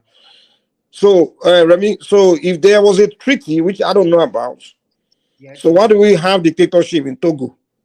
Military dictatorship in Togo. Thank you very much. We have a military dictator in Togo, in Mali, and the rest. And I think that the ECOWAS should have taken action. I don't know why they did not take action that time. But the reason why this is becoming too numerous, I'm afraid for my country also. If you are in Nigeria, you should also be afraid. And you should be scared a little bit also. Because if this thing continue and it happen in Nigeria, all of you guys will not be saying what you are saying here today. Because if you are living in Nigeria during 80s and 90s, we suffer a lot during all these military juntas. Are you going to talk about what point are you making now? You asked me a question. What's your argument there? Mr. Remy? Yeah. Mr. Remy, I wanted you to answer what we have enjoyed in this democracy. Just list them. Mr. Remy, just list some what we have benefited from democracy. Rules are made for people to enjoy. Any rules that make people to suffer, there's no rule. In terms of infrastructure, please let him list what we have enjoyed. Let him list it now. Let him list now. You say I should list now. Give him chance. Give him chance. Guys, let's let people learn, man. Let's let people learn. So that way. Infrastructure, Nigeria have witnessed some degree of development in terms of road, in terms of rain, in terms of new airports, in terms of seaports. Who is this Remy talking? We let him learn now. Let him list what he's listening. You won't let him learn. Remy, please list them gently. List them gently. But guys, I don't like this, man. This is getting too rowdy, man. You guys ask someone to do something. When he's talking, you don't let him even learn. Let the person learn, then you respond. When they do bad, you complain. New roads, I don't understand. New kilometers of roads, hold on. New airport, new train, and new other infrastructure, new hospitals, some primary health care, although maybe not cut across the state, but at least we are able to move ahead with that one. Then in terms of human development, we are able to create new wealth in terms of entertainment industry, in terms of ICT. Nigeria Flutterwave is one of the best in the world now in terms of service delivery. And we're able to improve our banking system. Some of our banks are all over in Africa. Some are even in Asia or in Europe. So we are able to improve on that. In terms of government governance, we are able to bring in a lot of new set of leaders for the last 20-something years. At least nobody knows the like of El-Rufai, not the like of Wike, Fashola, and the rest, if not they were brought into governance. So, and apart from that, although we might also say we have made we have some of our challenges, but in overall, if you compare with military, I think we're having best of time. Because in military, I don't think all of this thing would have happened because nobody dare talk. They either kill you or send you to jail. So in Nigeria now, the judiciary is not at their best, but at the same time, they have tried their best in some delivering some landmark judgment all over the place. So we have moved ahead, though maybe not in a pace all Nigerians want, but we are not stagnant. And I want to tell you, Rome was not built in a day. If we continue with this pace, and look at this last election, it was highly competitive among the three major candidates. And look at the result. Just look at the result. Let Joe respond to you when you're done, okay? So we have moved ahead a lot. So you cannot tell me that we are stagnant. Was it Joe or Fully that was trying to That interject? question was coming from a peak mindset, because you many, can't tell me.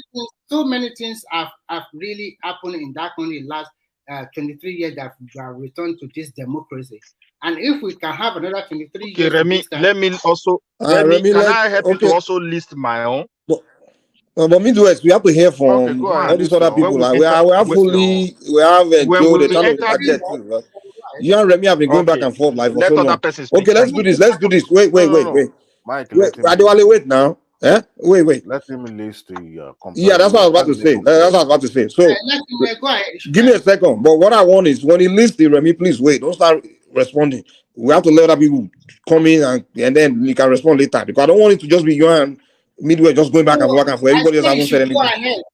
I know. I'm just letting you know. Like after I list it, just hold on. Michael, don't respond. Please. Go ahead and list your list. Midwest.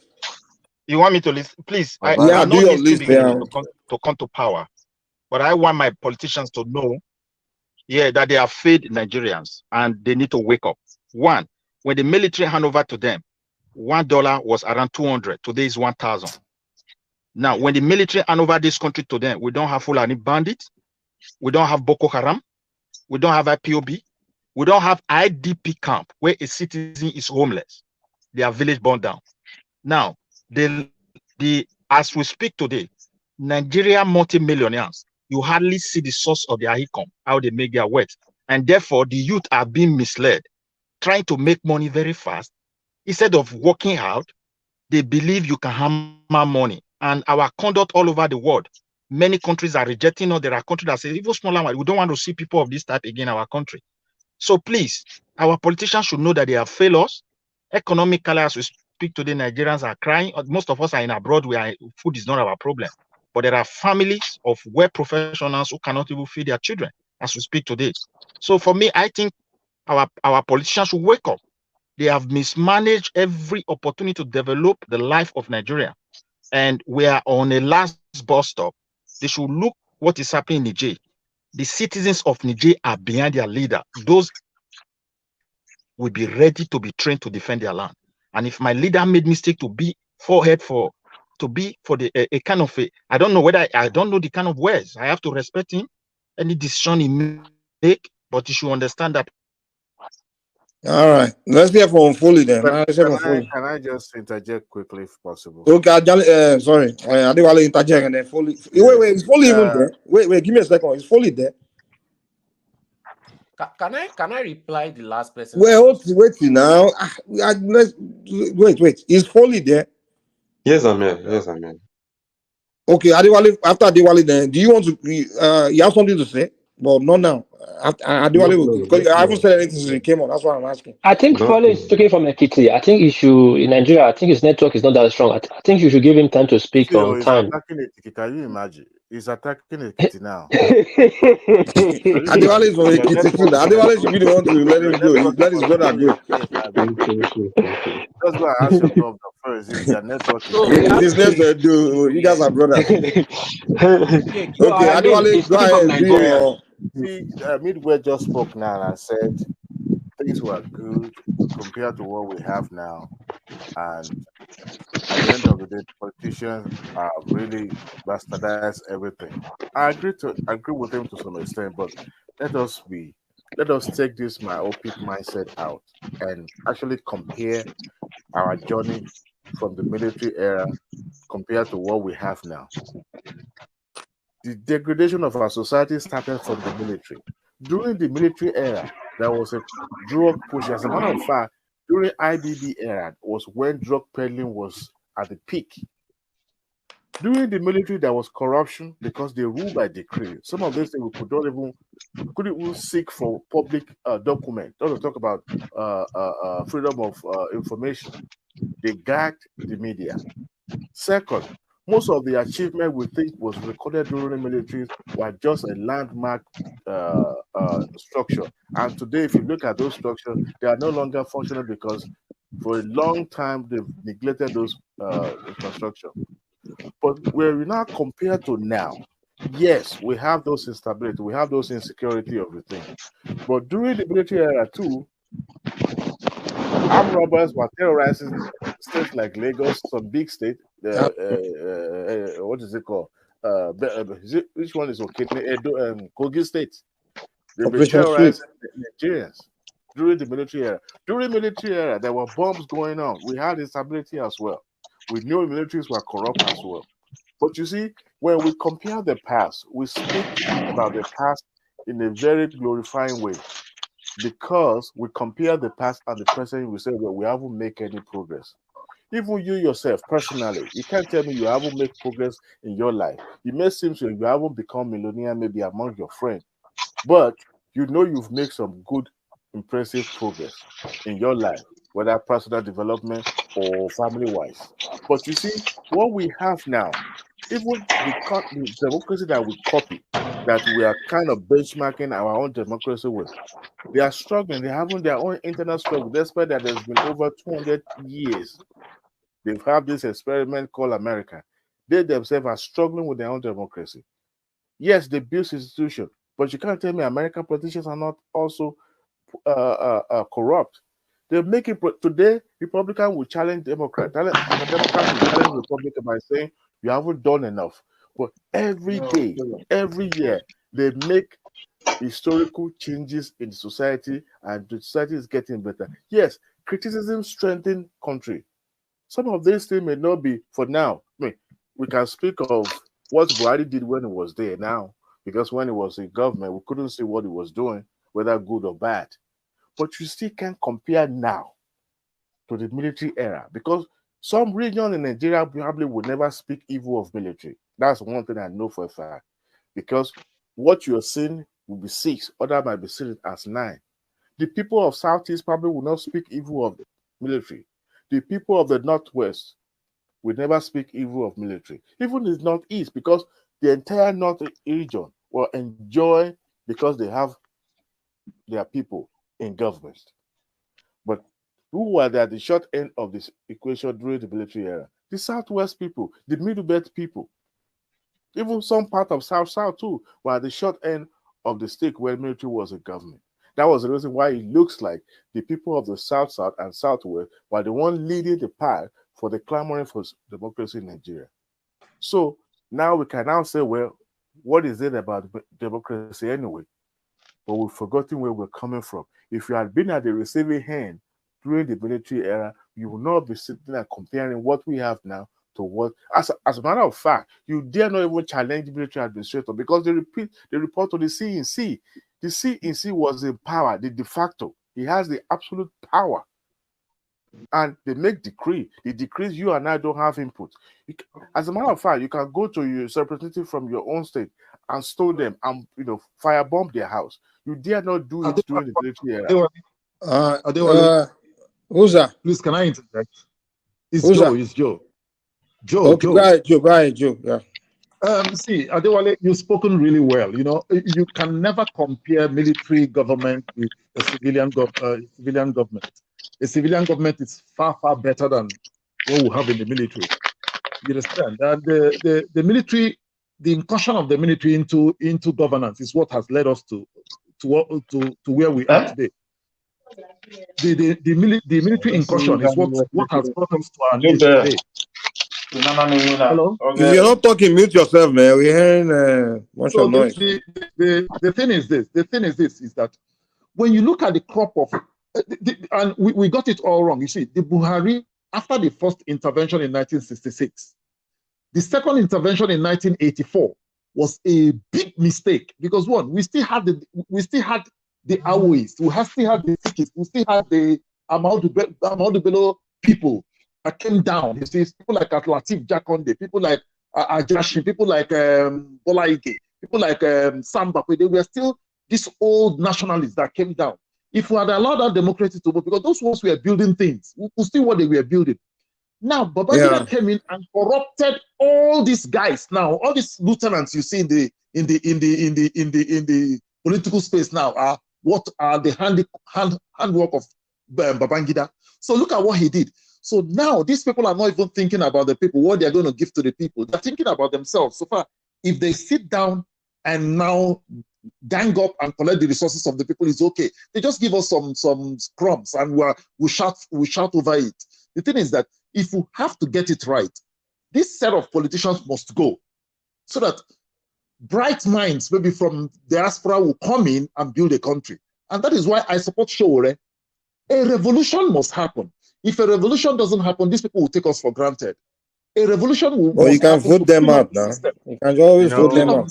I'm telling you. Let me, Adewale, hold on. Let me have something real quick. You see, I agree with you guys. The military time was definitely worse than civilian time. Though there are some positive and negative on both sides.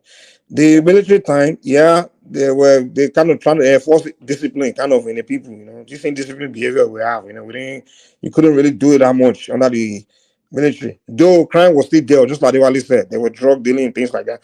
But the reason why the military could not focus on development was because they had a military career at the same time doing political career, which is very important, like having two jobs, you understand? So they were more focused on their military career. So that's why during the military rule, they just abandoned, they neglected all the federal roads. All the infrastructure was just dilapidated. You know, infrastructure built during the colonial era.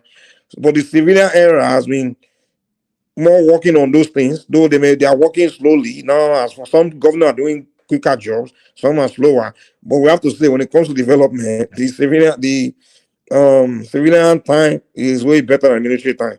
So I will pick the civilian regime over the military anytime, any day. So that's my own position, sir. Hey, well, Mike, you remember in the First and Second Republic when we had ministers that were so flamboyant, they had money. Then they were doing an election, they kill like thousands of deaths, bombing each other. You remember, even if you are not born there, it's a part of history, right? But today now, we read about it, yeah. But today now, we can call Tinubu Agbadoma. We can say whatever we want to say or call him names. Nobody cares, right? We can go online and rant. You see, there was a time in Nigeria where during election was conducted like a war, like people are going to war. It still is. Don't get me wrong, but you know, it's still a war. Who would have thought that there would be a system that will screen people out? That the northern part of the country will be having single digit or just two numbers to represent a state that was used to know as comes out in millions before, now having 1,000 as electorate. Now that tells you changes is creeping in. Changes is not always fast, like that. You can't have it at one single time. It's always gradual, and that is why when changes come.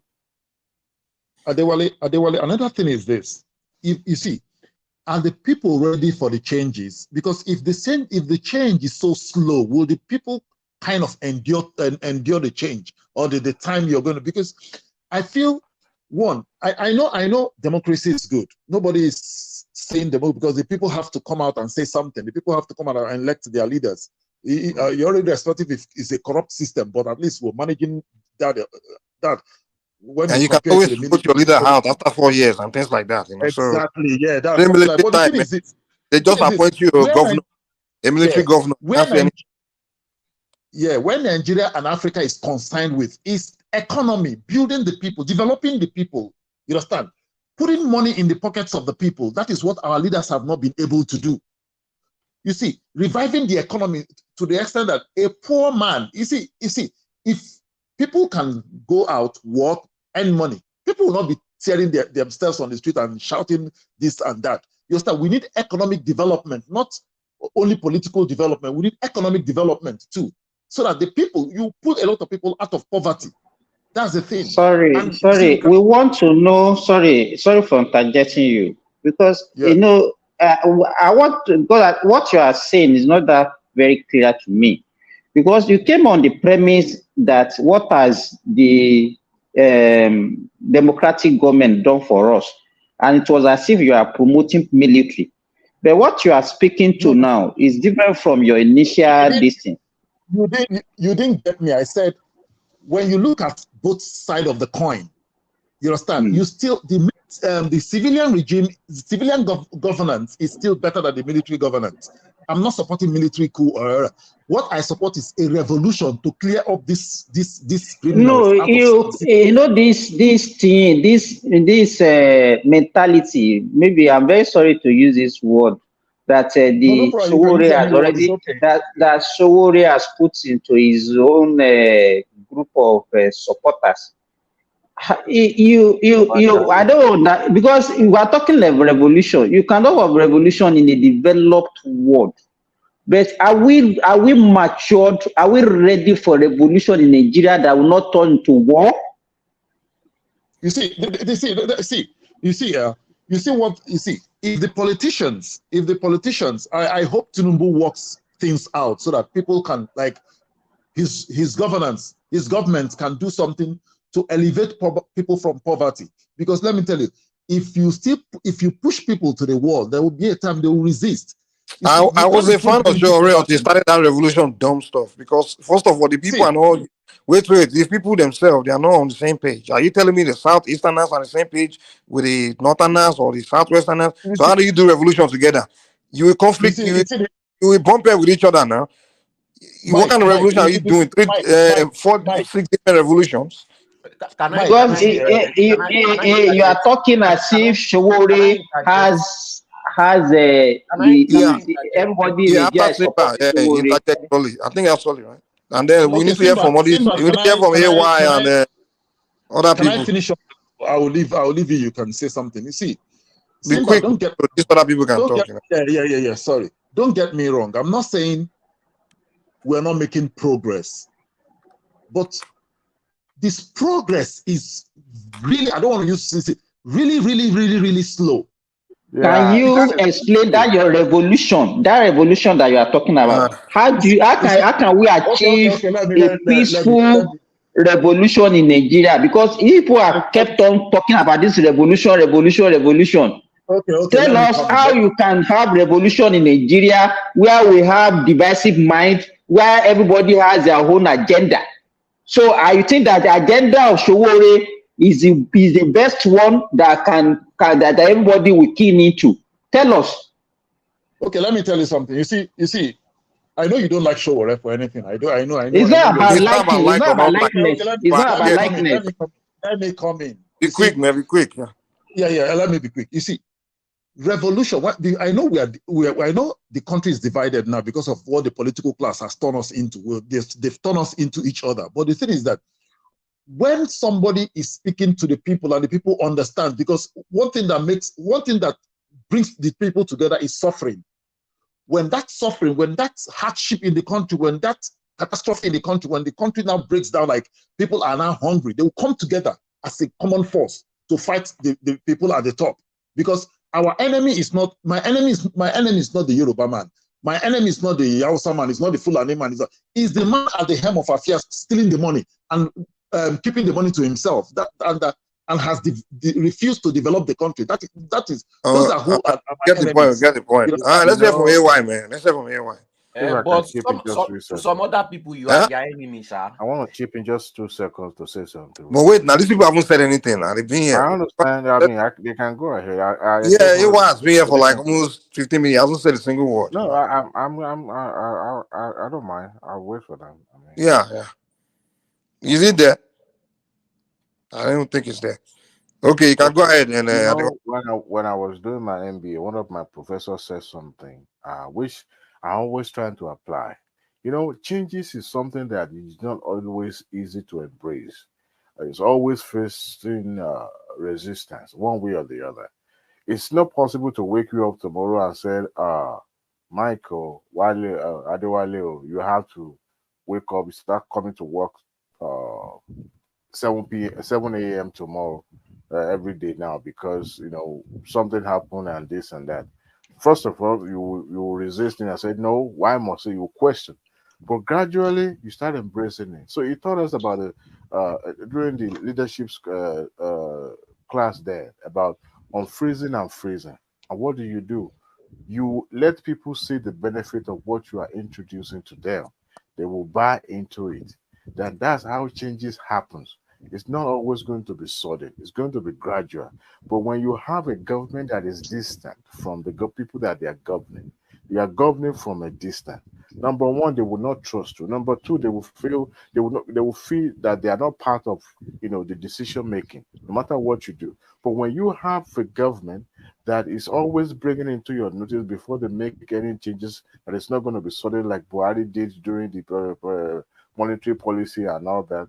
Now, that is where they usually cause issues among the government and the people. So when you have government that is introducing something, but at the same time subject to the public, just like we're talking and debating about government Nigeria involvement in Niger and all that, is it possible that government will be listening and hear both side of the argument? Yes, because they understand that the importance of public opinion and how it's being shaped and all that. So usually the changes that happens, whether in democracy or in governance, usually happens because it's not sudden, but something that is well thought out.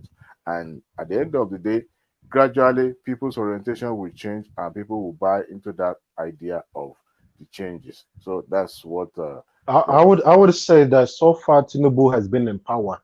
There's not been any decision that he has made that has been properly embraced by the people. Not even one. Is it the fuel subsidy that everyone is complaining about? Student loan. And it's policies that Nigerians know that one way or the other they will face it. So it's not a matter of whether they embrace it or not, but they know that subsidy has to go. It's just like subsidy should not have gone though. Why not?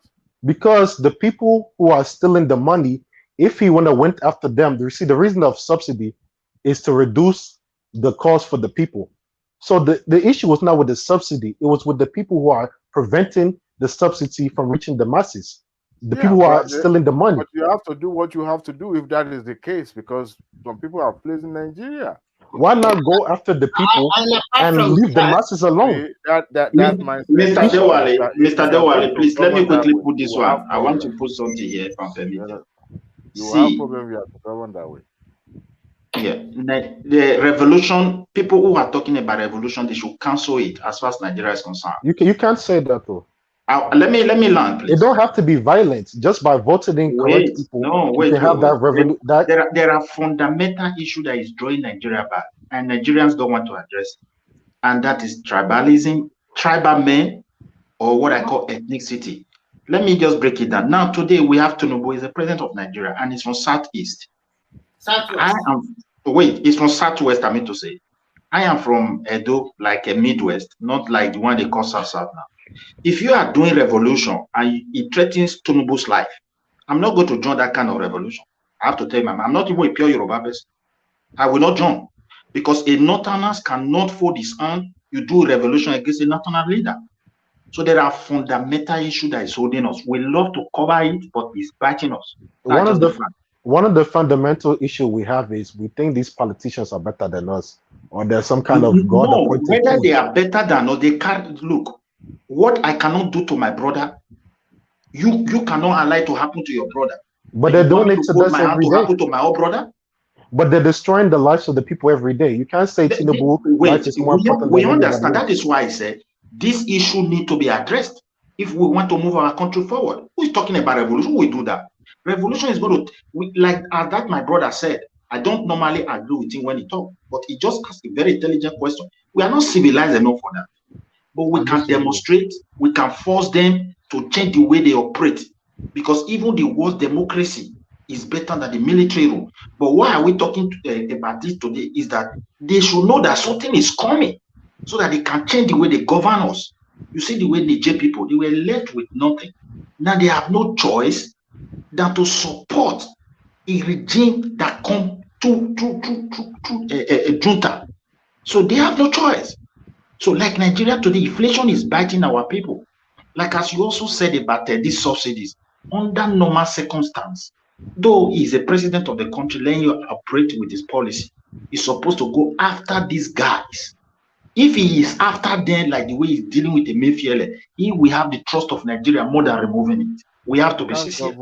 You can't govern country. So that is what I believe. Another person can come in. I just want to tip that one in. You know, when somebody said let's hear from Solly. Solly hasn't said anything for a while. Does he really want to talk? My own is that all this complaining, all this thing, it is left. We cannot do anything at this point. The threat is there. Coup is very possible in Nigeria. We have nothing to do. All we have to do is sit down for the next 1 to 2 years. If government at this point, and I'm sure the government knows, they are aware, if government at this point are foolish enough to continue to oppress Nigerian citizens, to continue to steal from Nigerian citizens, and to continue to let Nigerian citizens suffer, their end is coming soon.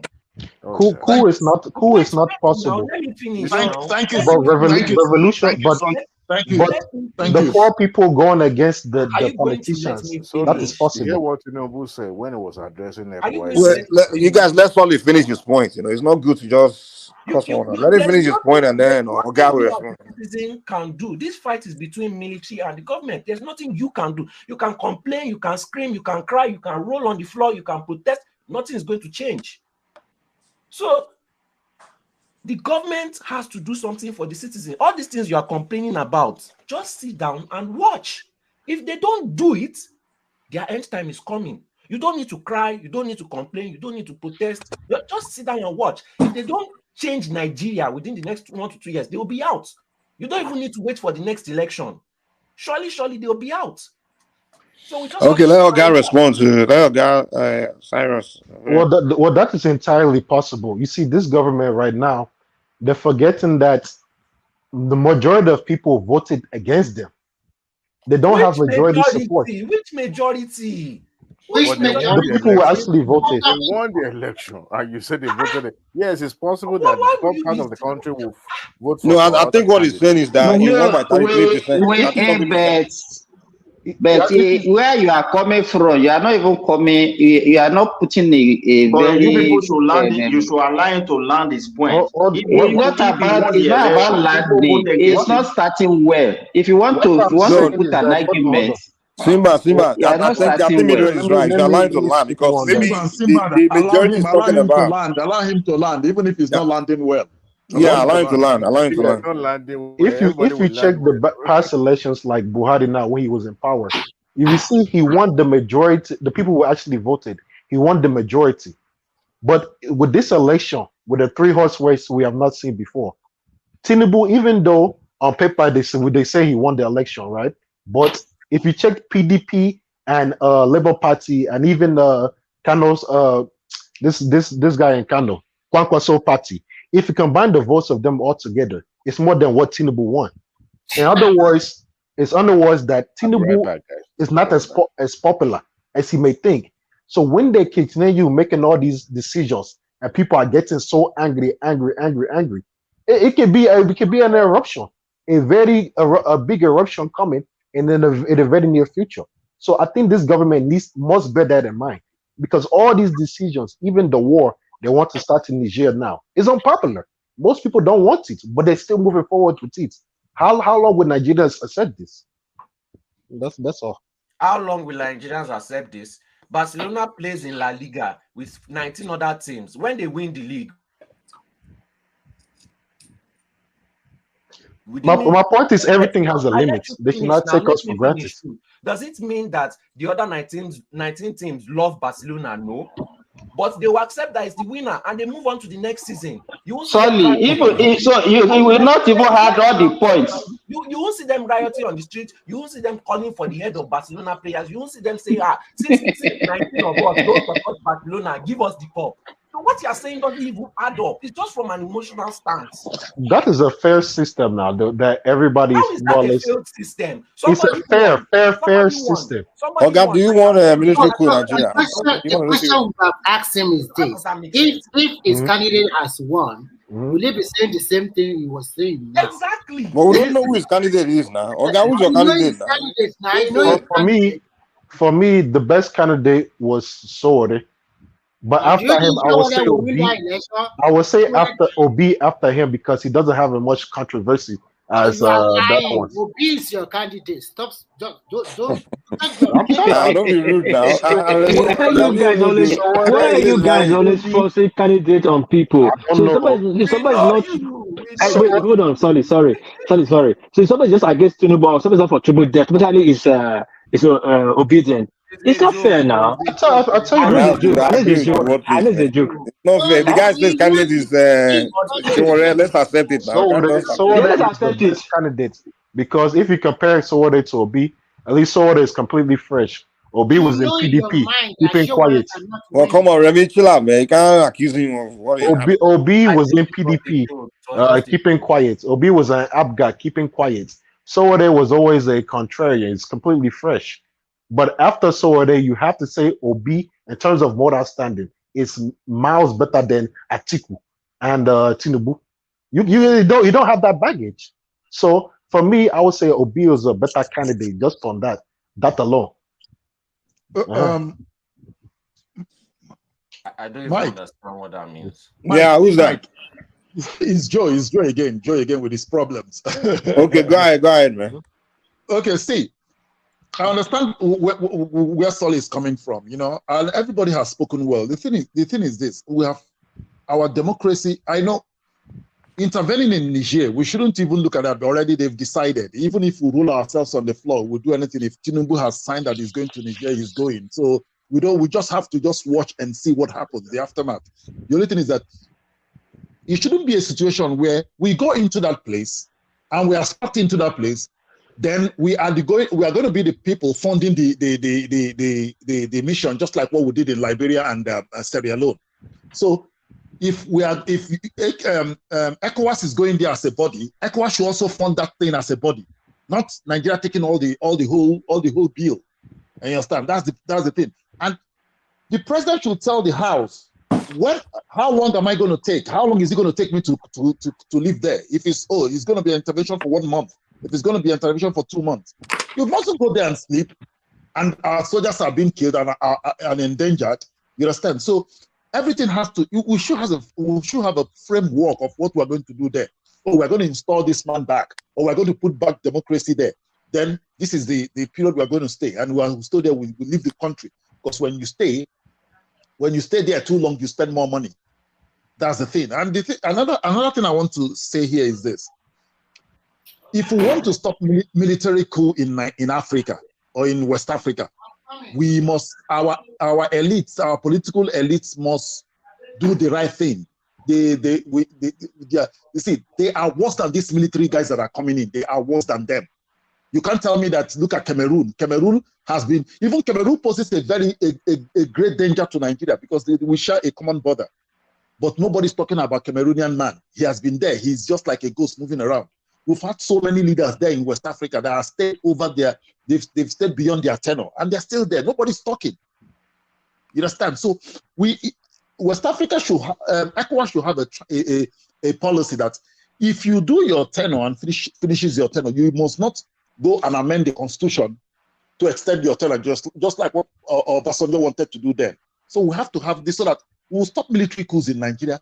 And another thing, we can fashion out a democracy that will be suitable for us. This Western democracy is not working in Africa. It's not working for us in Africa. We must get a democracy, infuse our culture and our tradition in it, and make it like ours. Just make it ours, and it works for us. Then all these things we're practicing, we're borrowing here.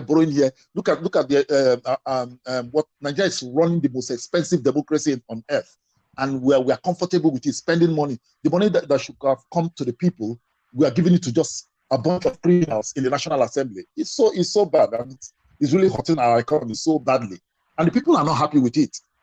I do not support military takeover in Nigeria, but for a revolution that is going to be peaceful, you understand, that will keep these guys out. Revolution might come in different forms. We could have a revolution of saying, oh, now we don't want anybody, all these old politicians now, we want fresh people. We can pick somebody, even if it's not sure, a clean person, and we just, everybody stays behind him and we wins an election. And young people will come into governance. Not all these things these people are doing, recycling themselves over and over again. Thank you. Well, I don't understand the part where you said that this government is worse than military government, because if it was military government, you will not even be able to, wait now, let me finish. You will not even be able to come on this panel to come and complain in the first place. That's true. That's true. Joe, sorry, Joe. I want to correct that impression. I'm not saying military is better. I'm just saying, you see, there's no difference between these two people. You see, this one is, yes, we have freedom to express ourselves. We have freedom to say whatever I want to say. We have freedom to call our president Agbado. We have freedom to all those things. Yes, it's a privilege. It's the freedom we want in democracy. But when it comes to the economic freedom is not there. No, you actually have economic freedom in civilian. No, you don't get what I'm, Mike. You don't get during what I'm saying. military time. They restrict you, man. They restrict. They will even take over your business. They will even shut you down. Even kill yourself for doing business. Let me say something. Just 1 minute. Let me say something. You didn't make the points that I expected you to make.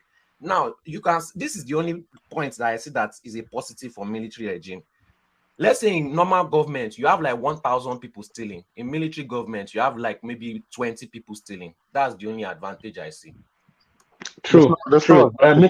Military cut costs. Military don't run their government with a lot of people, a lot of baggages. They just few people, the administrator, the chief of the state, the local government chairman, and like that. But anyway, let me come back to what Sally was saying, and what everybody's saying is this. Before you continue, say one statement. During military regime, you won't have Bonner Boy Davido. They will shut them down. They stifle innovation and creativity. The military. Wait, okay, yeah, true. Now there's a problem. There's this. Please excuse me. When Oriski Wiliki was saying freedom now never, was it not in Nigeria? Yeah, many people have not born then. So don't put on no military is not there. When Fela sang army arrangement, military was in power. Military not there. Yeah. Okay, it's okay. What did they do international was in power. So what are we talking about? Okay, sorry, let me make this point. Now, the way Nigerian democracy is young, we should understand this. Every democratic country passed through this process. Nigeria is passing through. Nigeria is not new to it.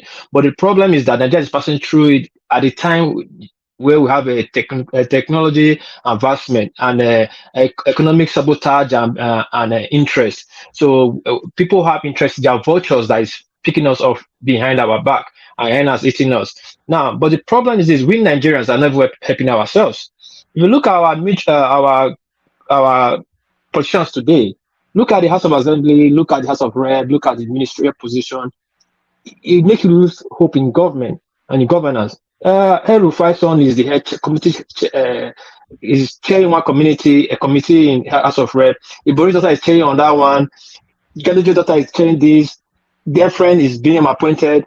You know, all these things, like they are really cropping their children for their children to take over them. It's not a family affair. And which the people have to speak out about, because we want the best for the country. We are helping the government to help us. So we know we understand we want democracy. Democracy is better than military regime in any ramification. We should not make that mistake. But what is going on in this democracy is worse than what is going on in military regime. We should not forget about that too, because the corruption that is going on in this democracy is alarming. The impetus.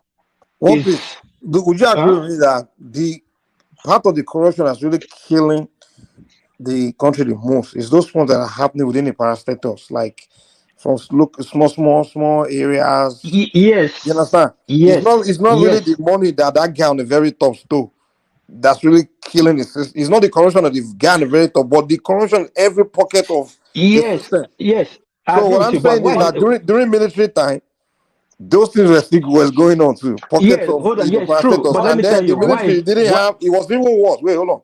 It was worse during the military because the military they didn't have time to be administrating to be doing administrative work because they still had their military career. So those people in the bottom they just have to feel corruption. That was really when Yeah. the corruption became a Nigerian culture, and then it continued into the civilian time. So, bros, the military is terrible. Trust me. Yeah. See, I'm not yet to support it. Hold on, please. Sorry. But Please let me just say this. Let me just say this. should we even be having that discussion, Oh, sorry. debating between military and civilian? Should we be Yeah, having that's that what I want to say. discussion? That's what I want to say. I will not join Mike on that, start saying which was better or not better. We're not supposed to be having that discussion. We're not supposed to even go there to compare between military You are and joining me. I'm civilian. the one responding The to you guys. military should not be. We should not be an option. We should forget about Yeah. it. It should not even be. So what me I'm talking about is the ministry, is the democracy now that we want to be perfect for. It cannot be perfect, but to be good to take care of us now. You just make a statement or reference to the ministry. Yeah, the ministry is not military. Ministry is worse. From the permanent secretary, head of department, and all those people, they are worse than the minister and governors because actually those are the people that carry out the corruption. The how they call them. What's the name they call them? Treasurers and but I'm forgetting one name. Those are the people that can come up. Thank you, permanent secretary. The permanent secretary will come and write out, bring out a 300,000 names from his head and give the salary. Ghost workers, and people just collecting that money every month. Those are the real corrupt people, and those people don't work with you. No ministry will work perfectly. You can bring the minister that's a big super brain that work with Bill Gates that create internet. If you bring it to that ministry, he will fail. Hopefully, if the permanent secretary and head of department don't want to work with him, they will sabotage him from up to down because he will be in his office. He will not go on field work. People will go on field work and report on him. So we have big things in our hand. Now, why is it that we have the government have to do things to encourage the people? You need people's morale. That was one of the things that killed Buhari regime. When Buhari now started appointing people from one side of the country, trying to force it on everybody, then I said, okay, let's vote him, and he messed up badly. Now the thing is that Buhari is not a good administrator. Buhari, no. Buhari, if you see, Buhari came into that post because one, the Northerners did not want to bring in their best. Come on, Buhari is not the best in the North. Okay, I get what you're saying, but what I'm saying is this: I'm saying the effect. No, hold on. What I'm trying to say, the effect of trying to impose or what you do things on that impetus, it's really ricochet down to the other people that is watching you. Because now when you start putting things there like nobody can ask you, and there's no accountability, and there's no repercussion, then the people under you that's supposed to carry out your command will do what they like. That's why you see the country will never function. So you make your girlfriend minister, you put your son head of this department, your cousin is this. People are watching you. The country is not just for a very few selected few people. Now you just select few people and you also want to give orders to a lot of people to go and carry out your order. That's why you see at the end of the day, you might have a good policy, but it will not work. Not because it was a fake policy, because people don't refuse to act or people sabotage it just to make a point to you. So Yeah, just finish. I wanted to say. Yeah, so my own take is this. Right now, the democracy we are running is not good. I understand. It will get better. I know that, but we should start making effort for it to get better, so that it can take us to the destination we want. Thank you. I hear the floor for the next person. All right, world peace. You don't need to worry about anything. See, these Russians. I'm not even looking at it from the. I'm looking at it from the point of Putin. These Russians are very smart. Most of this coup, if you look at the military, they've taken training in Russia. In 2021, Nigerian military went to Russia and they've been taking training for 2 years now. 2 years. If Nigerian government does not do good for the people, we already know what is going to happen. It is inevitable. The signs are there already. You can go and just do simple Google research. All these people took training in Russia, and that's when it would have been implanted into them. Nigeria too, 2021, we started going to Russia to take training. So obviously, Putin has his people in Nigerian military already. 1 to 2 years away. If Nigeria is not like Dubai, we already know what is going to happen. If they are still putting their children, they are still doing all these things. Do you think this government is not aware? They are aware. They know. So if they decide to continue, it is on them. Nigerian citizens have nothing to lose at this point. If you don't do good for the citizen, you are going out very, very soon. All the signs are there. Everything that is there already. It has already been implanted. Putin has his people already in Nigeria. And they've already been brainwashed. They are just waiting for the trigger. If you look at all of this military coup, look at when it happened. Each of them, it has been a chess move. Even this. Sorry, forget about this military. Let's talk about it. We should not be discussing military takeover. It will not take us anywhere. Forget about it. Let me shift the conversation a little bit. Now, let me ask you guys this question. Right? You see how, like, we look at all the problem in Nigeria, right? We just tend to think like, okay, this leadership. That's what leads us to saying, oh, you prefer military, you prefer that one. Now, my question is this. If you replace all the Nigerian leaders with the leaders of the best country, like the best leaders in another country in the world, whichever country it is, what would change? What would change? That's my question. Things will change. Things will change. It will be better. See, like, Nigeria, give me an example of a country where you put their leadership. Okay, let me tell you. Tell me what would change. I explain how it would change. Let me tell you why Nigeria is where we are today.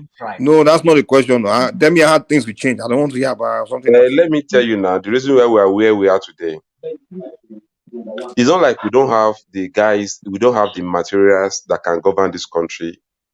That can give us the kind of dividends of democracy that we all want. But as our selective processing is faulty. Okay. What would another leader of another country would do? That's what I want to know. I'm not even talking about another leader of another country. That's the question now. That's the question. That's the question I put on the floor. That's the question. That's the question. Mike, let me answer that question. Any leader of another country that comes to Nigeria, the first thing we do is to identify the entire citizen by giving them number. Example, for you to agree with me, if you're in a foreign country today, even when you seek an asylum, they are going to attach a number to you. If you manage to have their permit, that means you are already in the system. They will attach a number to you. That thing is lacking in our system. That's why you have a lot of ghost workers. I don't know how they do it in America. I had one certain time people were trying to claim some unemployment benefit, like illegal form. In Europe here, it's not possible with the kind of system they practice. Totally impossible. So do you think Nigeria have the technology and the means to cover everybody? Like, you know? Yes. For us to it's available. Listen, Mike, Obasanjo pump the money Obasanjo spent. I don't think even the United States will spend it to give us identity because they are not serious. It didn't work. Buhari has been doing it. So leaders have already tried in Nigeria. It didn't work. Now you think another leader will try? Because listen now. Because our leaders don't know the importance and the citizens don't know the importance, so people don't clamor for it. Okay, so basically, what you're saying is this. They know the sabotage. They know the importance. That's why they don't want it to happen. No, hold on. Okay. The question, the way one piece answer the question was another. If you bring the leader from another country that's doing well in this country to come and rule Nigeria, and you say what he would do is first bring the system of giving everybody number, and then you said your leader already tried it before, Obasanjo, and then because the citizens themselves were not terrible or something like that, they didn't make it work. So No, is he Mike, that leader or the citizen? You misunderstood. Or both of them. Wait, let me clarify you. When you identify your citizens, we get that. We know why it's important to identify citizens, but we are saying why didn't it work? Why didn't the program work? When you identify your citizens with number, then you will not attach them to the entire institution. For example, may God forbid you have police case, you just give police the number, you will see you there.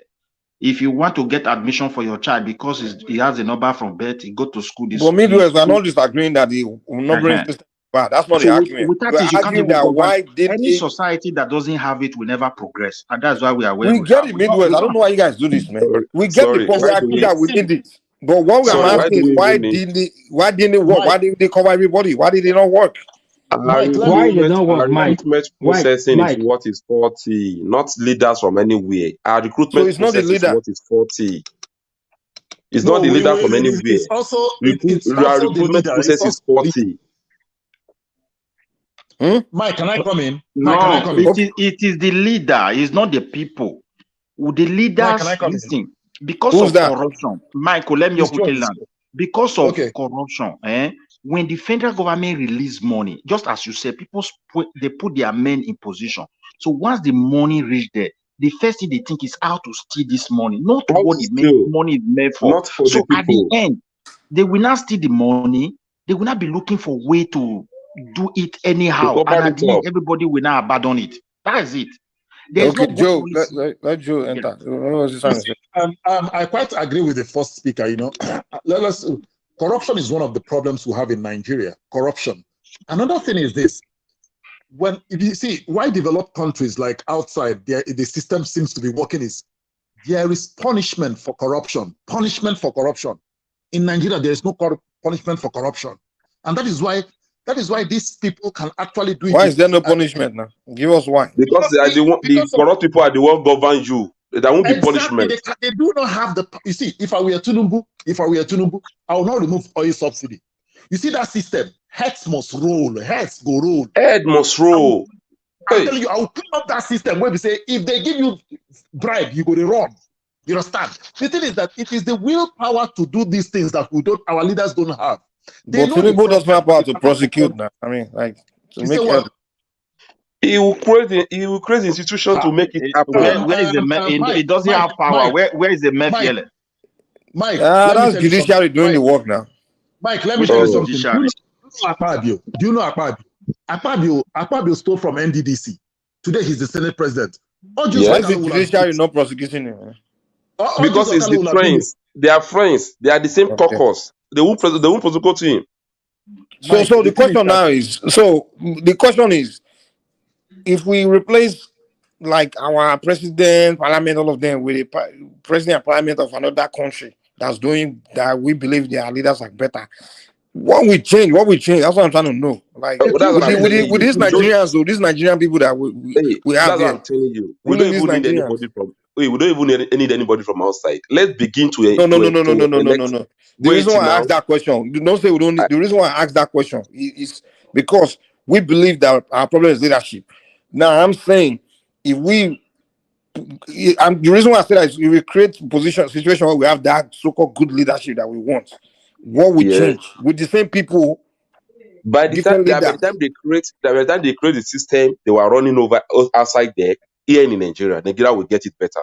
But you have to give us practical, actual anything they were doing over there that make them explain how. You can't just say it will get better, because that's what we always say before we change it. Oh, this guy enter, we get better, we get better. By the time there is a consequence of whatever any error, any step you take, there is a consequence for it. People will sit tight. We are talking about corruption today because people are stealing money without any consequence. We're talking about bad governance today. Because someone will come to power, he will promise you heaven and earth before he come in. When he comes in, it will change and no consequence. Okay, let me ask you this question. If nobody steal money in Nigeria today, what will change? Things will change. What will change? At least we will have money to build our country. We create job for people. Okay, the one you have now, you're not building anything now. See, they are stealing Mike, it. They are not building. They are not building anything. They were stealing the money. Let me something real quick. Sorry, let me something real quick. In my days in university, I think one time at this state we have a mission called Makasuko. Makasuko children, we were university mate then at the state university. One of them was driving a panel van, one of them was driving a power bike. When me and my friend we were driving B2 and all that. Now, what I'm saying here, there was no military attachment with them. We just live together, do what we're doing together. But today, have you seen the DSS bus son? That bitchy guy, the sun rolling. He has more than 6 to 10 cars, military DSS convoy going to just Son. Those Now are that government wastes. is so man. This DSS Son now, the DSS on the military guy now, the DSS on when he's rolling, is fully armed to the teeth with SSS guard. Who is paying for those that paying for that? They didn't appoint the son as a DSS this thing now. He's his father. So how does that Then affect our life? How does that affect your life? Listen, it's waste of resources. Yeah, it's a waste of resources. Hold on. Okay. It's waste of resources. Who pay for the logistics that they use to move? Okay, if they didn't spend that money, if they didn't spend that money, so what would change? We They will have use to the save money money to from build the every country. country. Can I come in? Can I come in? Yeah, please, yeah, Mike? come in. Okay, Mike, you see, let's look at our Jokuta steel industry, for example. There's this woman from Kogi State. I guess the one that fought with Dino Milayo on his Natasha. That woman, yeah. The woman said he had to go to the extra length in digging into why Ajokuta has not actually worked. He now went to Russia, and the Russians told him that it's just $100 million, and that place will be working. He went to the Senate and tell them, these people just need $100 million. Give it to them, and this Ajokuta steel will be running. And it will employ so many people, create more jobs. They laughed over it. You understand? Because and you believe that it's $100 million that is the problem. What capacity? Hello, excuse me. You know, we're intellectuals, and we cannot just believe any story that suits our narration. In what capacity? Excuse me, why should you believe the lady? What capacity did she went to that Russia? That Russia will now be leaking a government contract to her? Okay. Let me. We should be careful about the stories that we believe. Hello. In any capacity. Let me explain. Okay. In any capacity. Let Joe explain now, so it doesn't. Okay. Let's assume it, my brother. Okay, I want to now say the woman is lying, and I'm lying here. You are the one saying the truth. Okay, let's assume. I'm not saying anything. I'm just asking the question. I'm not saying anything. It's a question I ask you. Give him chance. I'm coming now. Okay, let's assume I am not saying the truth. Okay, I'm lying. It's propaganda, and the lady is also this. Now, let's say this industry is very vital to us. This steel industry is very vital to us. Why can't they, even if it's $1 billion, even if it's $2 billion, can't we afford it and pay so that this thing can revive this Ajokuta steel industry? Why are you always supporting? I'm not supporting. We have whatever we are saying. We are talking to the public. Do you understand what I'm saying? It's not. This is not support. Don't term it as being support. Have we identified that money is the problem for the failure of that Ajakuta steel complex? What's the failure, my brother? I don't know. You don't know. See. So that's what we're talking about leadership. Why is the government not letting us know? Ajakuta was sabotaged by the Indians. Don't forget, Indians were supplying our steel at that time. And if Ajakuta come on board, with India would have lost that money that we were getting in the 80s. I think the 80s that Indians were making like about 1.5. My brother, it still lies on the government. It still lies on the government. That's your submission at all. Hold on, let me land. You might not agree. It still lies on the leadership.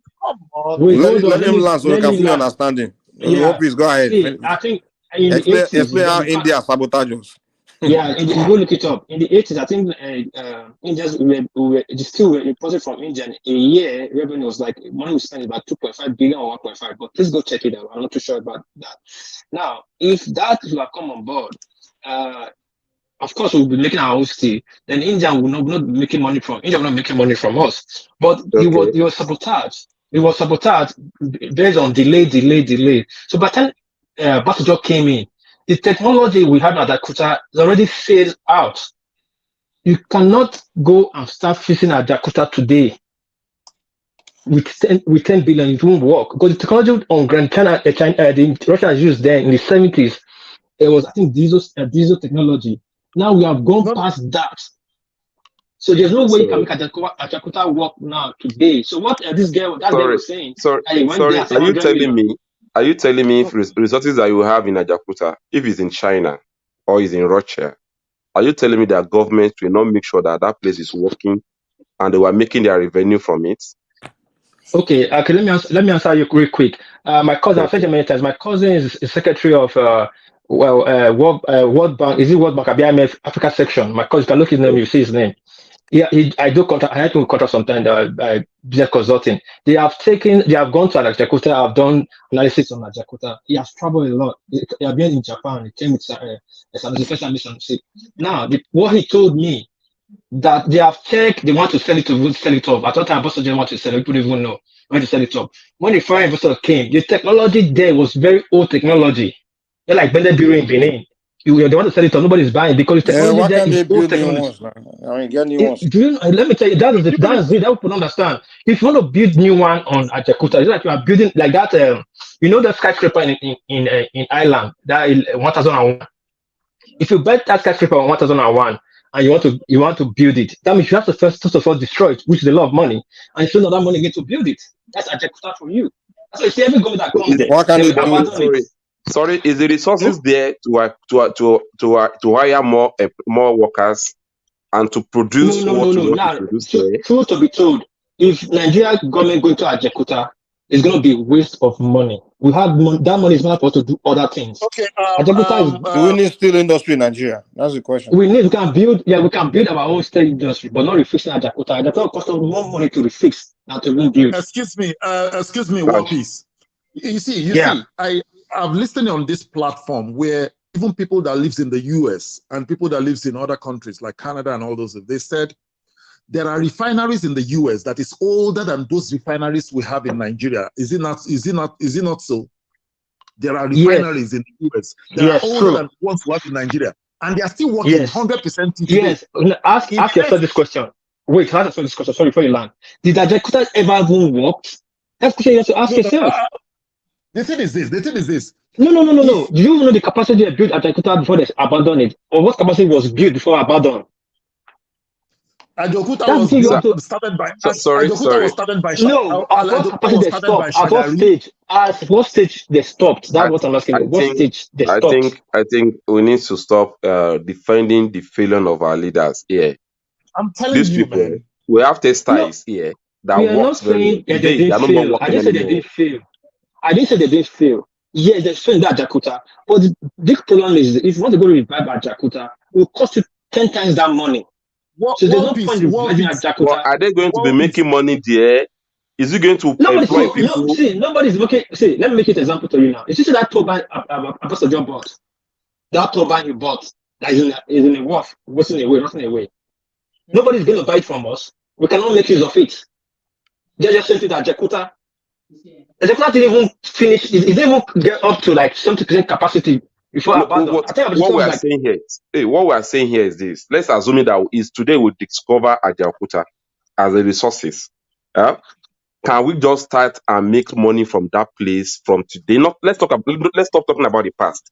Can our government fix the place for us so that people can get job and they can make a revenue from there? That's the question. No. The question is, the answer is no. The resources there is waste now. We can't use it anymore. Yes, it's a wasted project. That place is just billions of dollars. About that place that they've signed contract with Russia to fix the place now. Do you know how many they've signed contract? The problem is I don't know what piece. I don't know. Let me say this. Let me say this and hit the floor. I think I see how I was. If I can go, I was using my phone. If not, my laptop is closed. I would go in and bring out the memo my cousin sent to me. The problem is this: just like how will I put it? If Jakarta was fully built and was abandoned, or it was operational and it stopped, it's a different case. Jakarta was like 30% or 40% built, abandoned. It was not even completed. So you're going there to go fix it. You are going there to spend 10 times. You have to first of all complete it. You have to go on ground. Sorry. Sorry. We have those technologies no longer viable. That's why you use that program. For example, now what I'm saying is, do we need iron? Do we need iron? See, we need iron. peace. Now, if you want to see, So if we need iron, if you go there if to we produce Ajakuta, iron in Ajaokuta, are we going to be making money from it? See, yes, but now, Whatever is listen, going now, to Yes, take then listen. that's it, for us man. to have There's no that thing discussion. No, down. that is no, You already answered Mike, this yes. is why, There's no discussion. What peace? Let's move on. this is why, sorry, this is why sometimes we accuse the government wrongly, as a government always have a escape pod to escape. Sometimes we accuse them, we don't have the full knowledge. Whatever anybody tells you, I'm using Ajakuta and blended breweries right now. Blended breweries are being abandoned. Nobody's buying it. The technology of blended brewery is so old that if you buy that place, you are buying an empty ground, destroy it, and start rebuild. That will cost you 10 times the money. Instead of you can just go a fresh place, So we can't get use old fresh water. technology to do things. Is that what you're saying? No, listen. You listen. Now you hold on. Let me laugh now. Let me laugh. No, Let it's me not laugh. about land. For Answer the example, question. Don't land on something for that's not the question. sorry. Let's say Let they him use land. 2x. Let's just say, for example, they use 2x4 rod to make a triangle hole. That's to process steel. Now it's no longer 2x4 rod. It's 37.7 rod and square hole. So there's no need. You cannot Can spend the money on it. 2x4 raw still make the? Can we No, it's not like provide that. That technology is 37.5 not. See, that rods technology to is not. produce See, the that new technology one? is not there. Wait. It's like, Please see, let me it's just like quickly you take are. this one. It's like you are going to DC4 engine. See, a DC4 engine What plane. peace? Hold on, sorry. But A we don't DC4 have engine anything plane. now. What Right now, peace? we don't Let me have just anything. tackle this one. Hold What on. peace, please? Hold on. Listen. When hold something, when you are using old something and you are maintaining it, people can still use it. If you Yes. abandon it, then people will come and assess it. The possibility of using it. When they discover it is no longer there, they don't have interest. That is even why private company coming to Ajakuta State with their experience. These are investments that need long term to make the profit. It's not just starting it today after putting those huge Yes. money and you get everything. And when they look at the political system, instability and the lack of rule of law, it's not properly balanced. Judiciary way, you see the way they handle some few things. International people are looking. That is why people don't have interest privately. And the government itself, when they tell the government that when you put this money, look at when profit is going to start. That means the person that invests there is not going to get the honor. So that regime will not be willing to put his money there. And that is what is keeping that place. And that's the reason why we said we don't have leadership here. A leader must not do things. A leader must not do things for you to praise him. Now, a leader will do things for future. Yes, I agree. See, I agree to your analysis. This is what I was trying to say. If it was Ajakuta was fully built and being maintained, of course you will see people that will take it. But it was not completed. Just like you having a DC4 plane. I don't know anybody know DC4 plane. They were using 1964, and you keep maintaining it, buying parts, maintaining it. You will see people that will buy it from you. But if you have a DC4 plane, like one Okada plane, like in a Benin airport that's already broken down, the engine is missing, who will buy that one from you? Okay, I get what you're saying. So, if you know how much Nigeria paid, if you know how much Nigeria paid to buy railway, my brother, you're not getting the example. Let's hear from other voices, Well, guys. I know what Warpeace is saying. Warpeace, I want to ask you a question here. You see, Warpeace, look at our refineries. When they were commissioning Dangote refinery, they interviewed Otedola. Otedola said something that really shocked me. Otedola said there was a time he was bidding for maybe Port Harcourt or Warri refinery, and they refused. You understand? You see, there are private sectors that want to go into this. Yeah, he said it. He said it. Otedola said they didn't give him this thing. He said it, and you can see tomorrow now they'll tell you that one is 1900 refinery. It cannot work again. But let me tell you, please, my brother, one of the greatest challenges. You know that refinery was during Yar'Adua regime that they gave them that they sold the refinery to him. Not him, it's him and Dangote that bought the refinery.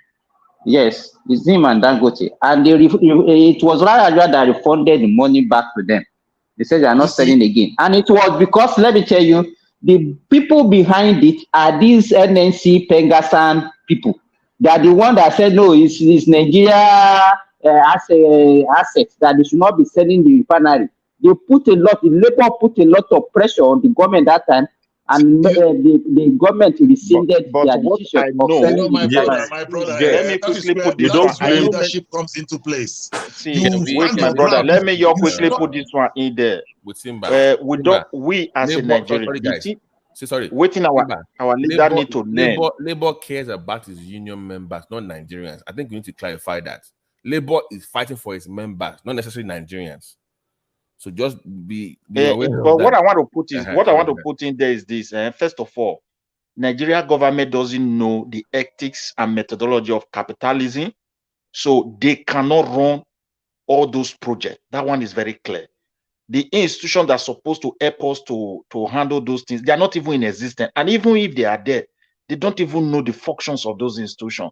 So all these things we are saying, our government will go into stronger and stronger and stronger. Maybe at a time they will give a year to professionals that will put them through. That's just my take there. But Midwest, So, when you say yeah. Nigerian government, which regime? Because it's been several regimes. Well, let me remove after the Civil War, because this guy really tried. Because immediately after the Civil War, what is it called? Go One, who were making cars, doing so many things, because he attracted a lot of all these Toyota and all of them. So a lot of industries were coming. Though then it's not like today. Today things have changed. All the how will I call it, a platform or system that put things on check, they are totally out of the system. So what Yes. Nigerian government normally does is that when they see that problem, they will tell you the They amount run of away money from it. they will not run. They will just tell you, we want like electricity, we want to solve it, and they will budget money. People will enrich themselves and they will abandon it. They And they will tell you the abandon it. importance of they will tell you the importance of identity card, like what Obasanjo did. You know how much he spent? Even this man is still doing the knee now. Just imagine a country, my brother. I think a bank, they collect your fingerprint. If you buy telephone, people will collect your fingerprint. And the danger of those things, you know, somebody can use that to commit serious crime. You can land in airport and somebody, they will pick you immediately. But God forbid that one should not happen to us. So a lot of things is going on until we find out how these people, because Oibo na be thief. Nigerians, they use our own thing, they rob our mouth. If you see when they catch Oibo here, I know when they, like a few months ago for Sweden here, we despite their strong system, bank here, they were doing this ghost illegal employment in order for them to be able to move some big money either from I think Latvia. Now that same bank still there. You know, all those countries before they can catch them. So that means when they catch person, you know what they do here? They will go and check the system why they know Christian. You see, then sometimes you want to come and do that thing, you just go there. They will not tell you no, go and make telephone call. Somebody will send you a SMS or somebody will post you a letter. They have changed the system because that's the one they have on ground. Is not checking that thing properly again. Nigeria, every problem today now. Look at the remove subsidy. We want to argue. Subsidy is the best thing. Why are we affording food in Europe? The whole European Union put their heads together. They put subsidies on agriculture. At a time, there was a lot of corruption and complaint. They have to change the system because they did not remove that subsidies. They know it will cause a lot of problems. So now, even if Tinubu remove it, know that it is bad as well. But if you don't deal with the factor that make it not to work, which is corruption, now the same place where we did, now we see there. That's just the fact. Thank you. Thank you, my brother. I think at this junction, I think we should see governance beyond my interest alone. It should be something that everybody wants to partake to make sure that things work for everybody. So remove your own personal interest away from it and make sure whatever you are doing now is what you know that people will benefit from. You know, either we like it or not. Our space, the problem we have here is just leadership problem. And the reason why we have that problem is the process in which we elect our people, or we select our people to come and govern. Look at, like, I know many people believe that, okay, Tinubu has the ability to give us the kind of ministerial appointment that can actually deliver the dividends of democracy that we are actually expecting from him to, like, because we know him as somebody that can fetch for new brains. But look at us today. We are here doing by bowl and go at the National Assembly. We are here today bringing a ministerial appointment to Senate without even attaching their portfolio, so that we can know where to ask them questions. What are you coming to do with your portfolio? The office we are giving to you, how do you see the office? That's what we're here. That's what we're here now for at the National Assembly attending to. So these are the areas that Nigeria is failing. And until we get, unless we get we get to a particular stage that we said enough is enough of all this, that we have to be intentions of whatever we are doing. We can't be doing try and error all the time. We have to be intentional about what we even want. How do you, sorry, how do you want us to, what do you want to restructure in our electionary process now that will make us to at least be able to have credible leaders? No, I think our leader should repent. You know what? One of our brothers, I can't remember. It's not about, just let us forget about our leader, because he said that is the electionary process that is wrong, that is not making us have good leaders. I didn't hear electionary process. Anyway, no, that was what he said. He said the system of electionary. That's what he said. Am I right? Yeah, everything is part of it. Okay, so what do you want us to change in the present process that we have now that will make it more credible than what we have now? Firstly, the process that in which we elect people from, even during the campaign period, we put some people ahead of others. We call some people front runners. I think a country where things work, they bring out anybody that have interest in politics. Let them say something. Who Let them bring out their who plan. are the people that put some people ahead? Who put Let's start people from ahead? let's start from media. Media play major roles in our elections. It's what they project to people. When you project to people that we only have 2 or 3 people, they will zero their mind. They will capture. Do we have control over that? How do we control that? If you want people to have a free journalism, we don't want to control what people put out there, freedom of speech and all those things. How do you think we can control that? I didn't get that. You say it's the media. You said media put some people first. Mm-hmm. You understand? And so how do you think we can control that, so that everybody will start on an equal ground? Okay, how will people start on equal ground? Yes, because you said the media projected some people ahead. Okay. Let me tell you what's happening here today. Let me tell you what is happening here today. Each and every one of our media in Nigeria is owned by these people. And there is no way, there is no way they will work against their masters. They will always be projecting their masters as if is the only solution to us, because that's the purpose. Okay? Even the person that even holds the station. Is there anything wrong in that? 100% wrong. So what is the solution? Yes, we should. You know what? At this junction, like I'm not in support of coup in Nigeria, but that is why and this is your coup again.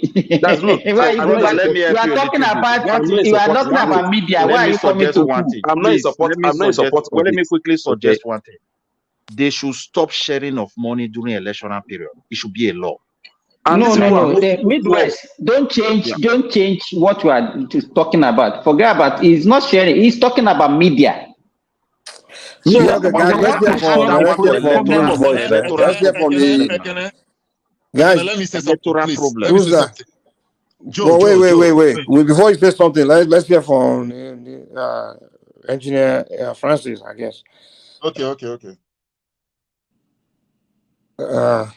Are you there, Francis? Can you unmute yourself? Go ahead. I'll have a comment sometime. Yeah? Just go ahead. Let me just say something here. You see, go ahead for now. I'll talk. Yeah. I don't believe in the media. The media can cover whatever who they want to cover. It's all politics, you know. The problem we're having in our electoral whatever is the electoral law should be definite. Like we should have it like what happened in the last election, where transmission and all those transmission things they were saying about. If you are going to vote electronically, I wish we can get to that point where we can vote electronically. not with ballot or anything. You can fingerprint. We can even start voting from Friday or from on Wednesday. You can vote from your office. It should be electronically, and everything you're like, if you vote, everything is uploaded. Nobody is going to come there changing it and all those stuffs. That will help that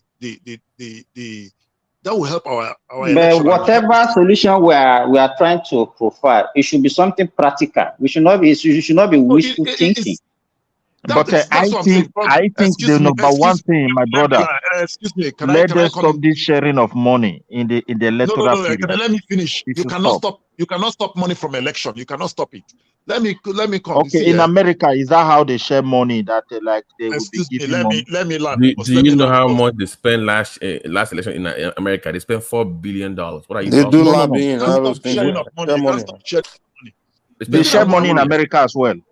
Yeah, they do lobbying. They lobby. $4 billion. Like, where do you think all the money goes? It's just coded now. Without money, you can't win Stop. election in America. Trust The me. thing is that if we can improve our technology, we still have 4 more years to. Well, who's going to create that technology now? Which Nigerian is technologically advanced? Which Nigerian? No wonder I met we don't make anything. You want to go and buy everything, buy technology. Excuse me, Mike. The one we are using today, did we build it? Well, we are not building anything, but we want it. That's the point I'm making.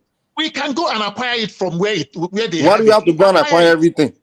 That's the root of all our problems. Don't you have Listen, let me say this, man. Let me say this. The reason why I keep asking you guys, I asked you a question earlier. I say, so if we replace our leader with other leaders, will our life change? And I already know the answer is no, because these countries, these advanced countries, if you look at their development, their advancement, innovation, everything, it's not something done by politicians or government. It's done by corporate entities or individual. So You understand? Individual innovators. The Nigerian people themselves are not innovating. They are not inventing anything. No. We are waiting for one president one day to come and change our life. Nigerians are innovating. It's the only problem we have. We don't have okay, the technology thing you just want now, which Nigerians is gone to the lab and figure out to make it. We have guys. Why is our people doing very excellently outside the country? No, you're missing the They are not doing anything excellently. They're just getting degrees. That's what they're doing. Getting degrees. Excuse me, Mike. Where are the Nigerian inventors overseas everywhere? Mike, the man that invented the fastest computer is from Delta State. The man that why is he not in Nigeria inventing computers now? Mike, excuse me, the man that is why is he not in Nigeria producing computer? Because your country is not allowing them. The government is not giving them that space. You are quoting a man from some place in Nigeria. Where did he get that information? It was in America when that happened. I'm discussing doing the same thing while you are living on this Nigerian soil. Human capital development on your own soil. Because excuse me, can I come in? Can I come in? Just a little, so that I don't forget what I want to say now. Please. So you need good government before you start innovating. I mean. Excuse me, let me tell you. You see our government. Take it or leave it. They don't encourage innovation. They do not encourage it. You see, I want to give you one example. You should know what you need and do it yourself. Nobody encourage Mark Zuckerberg before you do it yourself. When you graduate from school and there is no resources for you to even try your brain. Many brains are engraved in Nigeria. Many brains. So the brain inside your hair. You need water. What do you need to put in the brain before you use it? You need a stimulus. Don't you need research to make things happen? Yeah, you need research, and you need resources to do research. So you tell me in a country where things are working, in the age of internet these days, you can't go they and encourage you. On, they give you the so space what for the that government research. need to give you for your research? A lot of things. So is the government that gave Mark Zuckerberg the tools to go and research how to make Facebook? If it depends. None of these people have any affiliation with government. Trust me. I know many of their. There is no research. Hey, let me tell you, Edison, when Edison invented light bulb, wait. When Edison invented light bulb, I'm not affiliation with government. Wait now. When Mesbuga was trying to do all these things, did you know? How did you let's know? assume that he doesn't have money. I know because I read their books and I know their history. Most of them, all the inventors, innovation, even Silicon Valley, California, where they make all the technology, they don't have affiliation with government. It's just a group of men that decide they have passion or something and decide to put their head together and start spending time doing research and figuring out to do things. See, Mike, let me tell you. It's after they make it that the government now invest in them. The reason why we don't invest in Nigeria, our educational system was designed for competitiveness and not for teamwork. So all the private school we have, why can't the private owners figure it out and change it? Because there is no teamwork, our people are stuck. Those Nigerians you said they are It's the doing well, they government. don't mesh. Yeah, it's the government as well. Yeah. It's the government. The government have to create an enable environment for those things to happen. See, meanwhile, Mike, I want to ask you, Mike, did you go to the university in Nigeria? Did you school in Nigeria? You see, let me tell you guys something. Did you school in Nigeria? I want to ask you, did you school in Nigeria? School, it doesn't matter, man. If you go to some Nigerian universities, listen, you go to their you guys wait. Most inventors, it's not university. I taught them what to do. Mike, it's not university where you the knowledge to invent. Where do you acquire the knowledge? Is it not? No, you don't need. No. The invention is talent. It's not knowledge. It's not from education. It's talent. Well, it's not everybody that have degree that invents something. You said people it's don't talent. have college degree. Yes, they invented something good. Yes. So yeah. Sorry, Mike and Joe. Babati, want to put something through, please? We are all talking over ourselves. Babati, they're just talking over your voice. Yeah, I can hear you. We can hear you. Your mic is working. Thank you, Warpeace, for at least giving me a chance. Unlike Mike and his friends on this platform, that I jacked the after-hour show. All I just wanted to say is this: we cannot blame when we say human capital development. It also happens in sports too. Somebody, as an individual, will go to America or the UK to go and train, go to school there. They became a superstar. Then you now say they should come and run for your country or play for your country when you didn't pour into them. So when we are quoting all these Nigerians abroad, please, they were trained by those countries. They owe those countries allegiance. They owe those companies abroad allegiance. What are you doing as a government to promote those innovations in your own country? That should be the issue. Not that you should be saying, "Oh, look at one Nigeria that did something in computer and it's in Chicago." No. I want give that person the same environment in your own country, on your own soil. Not relying on somebody abroad. That's not good enough, in my opinion. That's. But do you agree that most of the institutions that give this American opportunity to do research, whatever, are private-owned institutions? They are funded by individuals. Somebody mentioned that Bill Gates went to private school. Yeah, they are most of these guys, exactly. They didn't go to public school. They are so you understand? Most American innovators, all those things, all the smart, they all went to private school. They didn't rely on the public school that government built because government don't have time to run all these public institutions. So what I'm saying, wait, hold on. What I'm saying is this: there are many Nigerians. Guys, allow me land. Give me a second. There are many Nigerians, if they really have that vision, they themselves could be creating private schools or private science research academy in their communities everywhere, and then looking for the talent, we put them into there and helping them to utilize their talent to invent and innovate. We don't have to wait for government to come and do all these things. Mike, that's why it's getting exhausting to me when I keep hearing Nigerians every day talking about government. Come on. That means you are trying to zero what's it called, innovation to only people who has the money to train themselves, right? To go to that school, right? I didn't say no, you didn't listen to me. So there are many Nigerians. Wait. Let me give you one example. Let me give you one example. Wait, does that mean the poor people who has the brain to do something as well, who cannot afford to go to private school, cannot do something? No. Okay, wait. Let me tell you why people do in their communities. Wait, Abati, give me a second now. You come next. Let me tell you what they do in America and why in some communities. The men in that community, the people in that community, they put their money together, right? Now they create private school, they put it together. And in that private school, they give scholarship to gifted poor children to attend. You understand? When they discover that you are gifted, including I remember my cousin, she's a very gifted girl. And that private school saw that she's gifted. They give her scholarship to attend, so she doesn't pay. But they allow the rich kids to pay. Even some private school, they literally go to the public institution and look for the gifted kids among them. They take them out and look for the income of the parent. That's okay. Since you make this amount, we allow you to pay this amount. You pay as you earn. So they work with the people because the people that create those private schools, their intention is to help their community and help breed talents. You understand? And that's the same thing they do in sports and everything else. Mike, let me even support what you say. You know, and the former Manchester United striker, he had a kidney problem, and I think he's on chemotherapy now. You know what he did recently? He donated £400,000 to kidney research.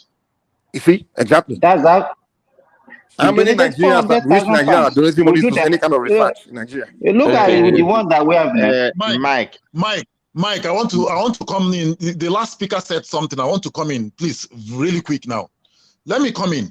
Do you know our girls are playing football now? Our girls are in the World Cup now. Our Falcon girls are in World Cup now.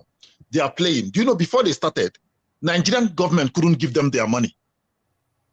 But why can't Nigerian private people donate money and help them raise money? Is it private people they are representing? If you have useless government, then people should step up and start doing things themselves. God damn, that's what I'm trying to tell you. Then what's the essence of government then? Mike, What's the essence of government then? Mike, Why do we have government? Let me tell you one thing. In a research, there are institutions. Institution does not mean is your own, even when it's private. The regulation, what you have to do, the foundation has been laid by government. And how you will do them. So now they regulate. What do you mean? No. Wait now. Is it because government are not scientists? No, they don't. Wait, I mean, the thing is, when something has been invented and you want to put it out, and that's when government will start giving you regulations like environmental regulations, all those things. But they don't regulate how you do research. You don't understand how this thing works. You don't understand at all. There are rules. Wait, there are rules and regulations laid down on how to manage those things, whether it is government, whether it is private. Now, this research we are also talking about, if we want to go into it, know that our people are not talented. There are so many factors. The government itself have to be determined. You see it now, and create an enable environment for it. But a situation whereby the government... What is this enable environment? Define it. Don't just give me buzzwords. Okay, define example, the meaning of enable look environment. at your government, for example. Steel industry, we have been building since independent. We are unable to do it. Because why? These are projects that have a long-term profit. It's not like you do it now, you start reading profit. Is it not what the Nigerian engineering community of engineers supposed to get together and start cracking their brains and figuring out to do? Or is it politicians in the parliament that have to crack their brain and figure out to build things? Most of the engineers are poor. And the politicians are the rich people. Because they are poor, they can't use their brain. Can I interject now? Can you use your brain without materials? Can I interject? I don't understand where you are talking from, Mike. I don't know. No, listen, let me give you another tip. If you have brain to get something done, if you know how to figure it done, you approach somebody that has money and say, listen, we partner, I put the brain, you bring the money, and this is what we're going to make. And when we make it, we'll split the profits. That's simple as that. Let me give you an example. Mike, hold on. There's a guy that wants to interject. That guy might be caught before that French engineer. Sorry, okay, let's let him go. Yeah. Do you guys notice that we are all talking about the same thing? And it's like what Patrice Lumumba said, that the problem with Africa is that those who have ideas have no power, and those who have power have no ideas whatsoever. Yeah. Because let me give you an example. There was because I work for a software company here, and we write only for law enforcement departments. Our software we develop only for the police, the sheriffs, the state troopers, the FBI. That's all we do. We don't deal with public companies. And there was a time, at that time, it was a long time ago, when Solomon La was the DG of police affairs. And we started something, but before we could even get it going, Abacha moved him to somewhere and he went back to Jos, and that was it. So it's like those guys that have that receptive ear to help bring that thing, somehow the people in the decision making, their superiors, don't welcome it. Now, let me give you an idea of what happened with this election. After the 2019 election, this thing came into my head, and I worked with some colleagues, and we developed an app. And that app is just the same kind of app that is used here in the US to do collation, where once they finish counting the votes and punch it in there, boom, the results will be instant. Everybody will see it. The only problem, like in the US, is that the time zones. If the East Coast were to release their results immediately, it might encourage or discourage the guys in the West Coast. But in Nigeria, it's the same time that the polls are supposed to close. And those polling agents will just enter the thing and everybody will see it even before they go to bed that night. Do you know I presented it to the INEC? They didn't even respond. I even went to DC and presented it through the embassy here. They didn't even respond. So what does that tell Okay, you? come and That the present it to people, us. Let's see it. Because even no if he problem. does, you are not in any position to make it happen.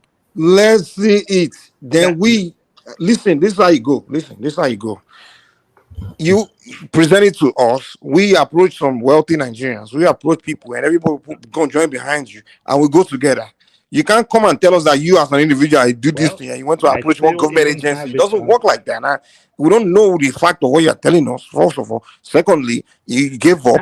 When you went by yourself, you gave up. You didn't come out. That You didn't come to the people to say, "Listen, oh, I have this thing I invented. Oh, I gave it to INEC. They turned me down." You didn't do that. You didn't grab from lawyers to approach lawmakers or approach other people that are above the INEC and say, Mike, "Listen."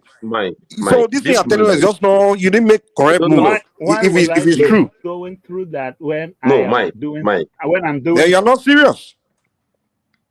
You can't Francis, invent when something. I'm You doing can't invent something, something and say because you Francis, approach some wait, INEC Francis, person and he I'm turn you doing down, it you just for give the up on it. for my Mike, I'm What I doing want it you for to my know is this. country. Hey, Mike, what I want you to know is this. This man speaking here is not a ghost. And wherever he infected, he must have some people around him as well. They will change they will change idea. It's not necessary for this man to know you before he can make things happen. He's just meeting you here. So that you don't know does not mean he's not trying to make things happen. Okay? Some Yeah, people in his environment will definitely know about this thing that he's talking about. People who actually And share the same He's in mind the with wrong him, they will environment. Then you should disclose move, it. change environments. Because and if you say he in invents this case, something, where what he's telling us is he invented something, and you need that to be uh, valuable, change process, be a game changer. And you say you want to approach some INEC official, and they turn you down, and you give up. Are you serious? Then I you're not did serious about I that thing. didn't You can't invent let something and just give up on it. You have to now take further step, approach people that are more relevant that can actually push you further. Like I said, if you come here Mike, now, okay, you Mike, okay, let's do this. millions of people Wait. have something in their brain, and today they're in their grave because there is no space for them to showcase it. Let me give you guys there's many spaces, especially today with this okay, any of you with a internet computer, age. wait. Any of you with a computer right now, go to the website KEEPDEMHONEST.com.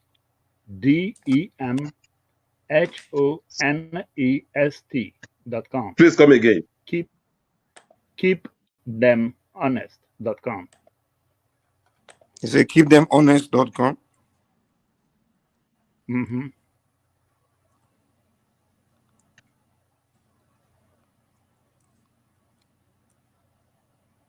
What do you see? We are coming. Keepthemhonest.com. I don't see anything. Mm-hmm. I say this site cannot be reached. KEEPTHEM. No, KEEPDEM, as in them. Oh, damn. Nigerian broken, yes.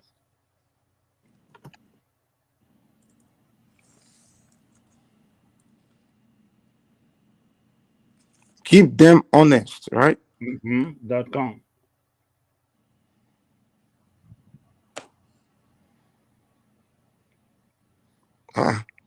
All I see here is a bunch of politicians now. Good. What do you see in each one of them? In their boxes, you see the total votes, the provisional votes. This is not an app now. If, This is a website. well, it's pulled from the software. The software is even the one that INEC will install in their system that will be feeding the. Where is the software? Where can we find the software? Oh no, that's what I developed. You develop a website. Not the website, the software. We design software for. He cannot give you the software, man. Law enforcement agencies. So why is he telling me to go to a website and look at a picture of No. politicians? No, if you cannot make anything out of that website, then I must be talking to the wrong person. Because when you look at it, when you look at it, okay, for instance, the first guy, that party A, you will see where it says total votes 0 or 0%. That means as they are being punched in from the polling stations, you will see the numbers changing right there. That so wait. So your app, right? They will use your app to vote. Is that what you're telling me? And then when they vote through your app, it will show on your website. No, this is what it is. The main thing is the software that INEC will have in their system in Abuja. Okay? And the field guys, the polling agents, are the ones that when they punch in their information, it will hit Abuja, and then the website is just to be displaying to the world. But their information will be there in their IREV, and the point is that if they had, and listen, you see this thing you're looking at, I was not going to charge them 1 penny. I'm not seeing anything, my brother. I'm seeing website. Well, whether you're, I think. Okay, can I download your app? I don't see any app. Let's move on, man. Come on. You're telling us to invent an app, and you tell us to go to this .com. I didn't say I invented an app. An app is something you design based on your website. And this thing you're looking at gets its information from the system. So it's all 3 different levels.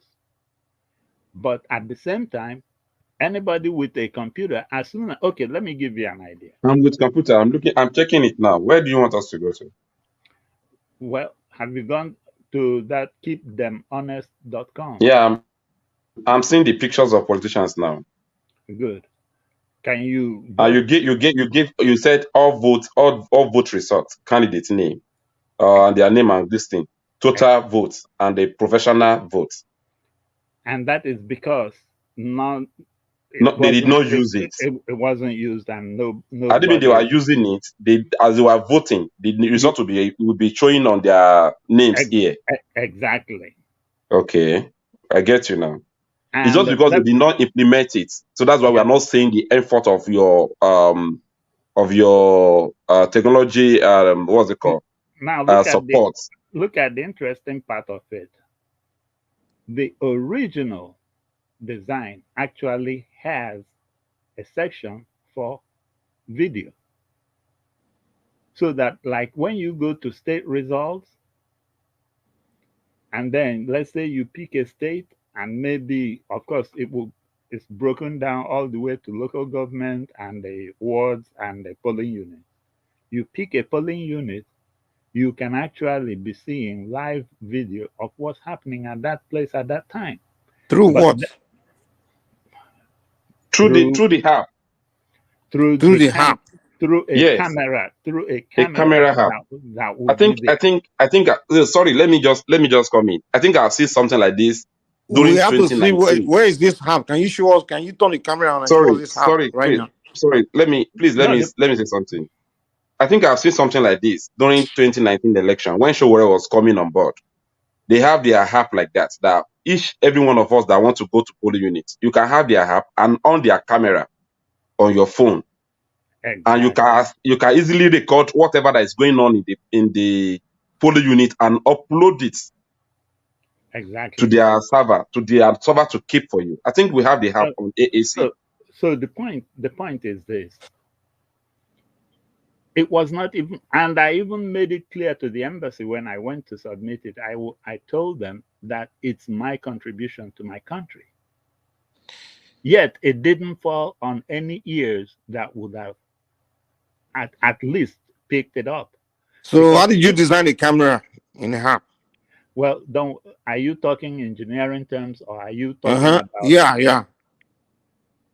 how you design one? The camera, yeah. What do you Okay, mean? Mike, I don't know if I can send you something. Simple If I question. can send you a app. I mean, you did you that invest something that you're trying to send me? Come on now. No, not me, not Well, me. I have an app on my phone that can actually open and still That's what I'm saying access the now. So camera we know and those things upload. exist. Developers. Well, I'm asking him how he did his own. Okay. So the point is that, let me put it this way. I am not going to tell you how I did it. Okay, thank you. Well, you Good. can't show me either. Okay, now. No, I'm not going to tell you how I did it. But was it done? It was. Well, I don't know if it was done. You're telling me it was You are, done. I don't know if it was done, so I but don't know. you're looking at it now. What you're looking at is You show me a website, I can design the same thing within 5 minutes. I know how to design websites. Come on now.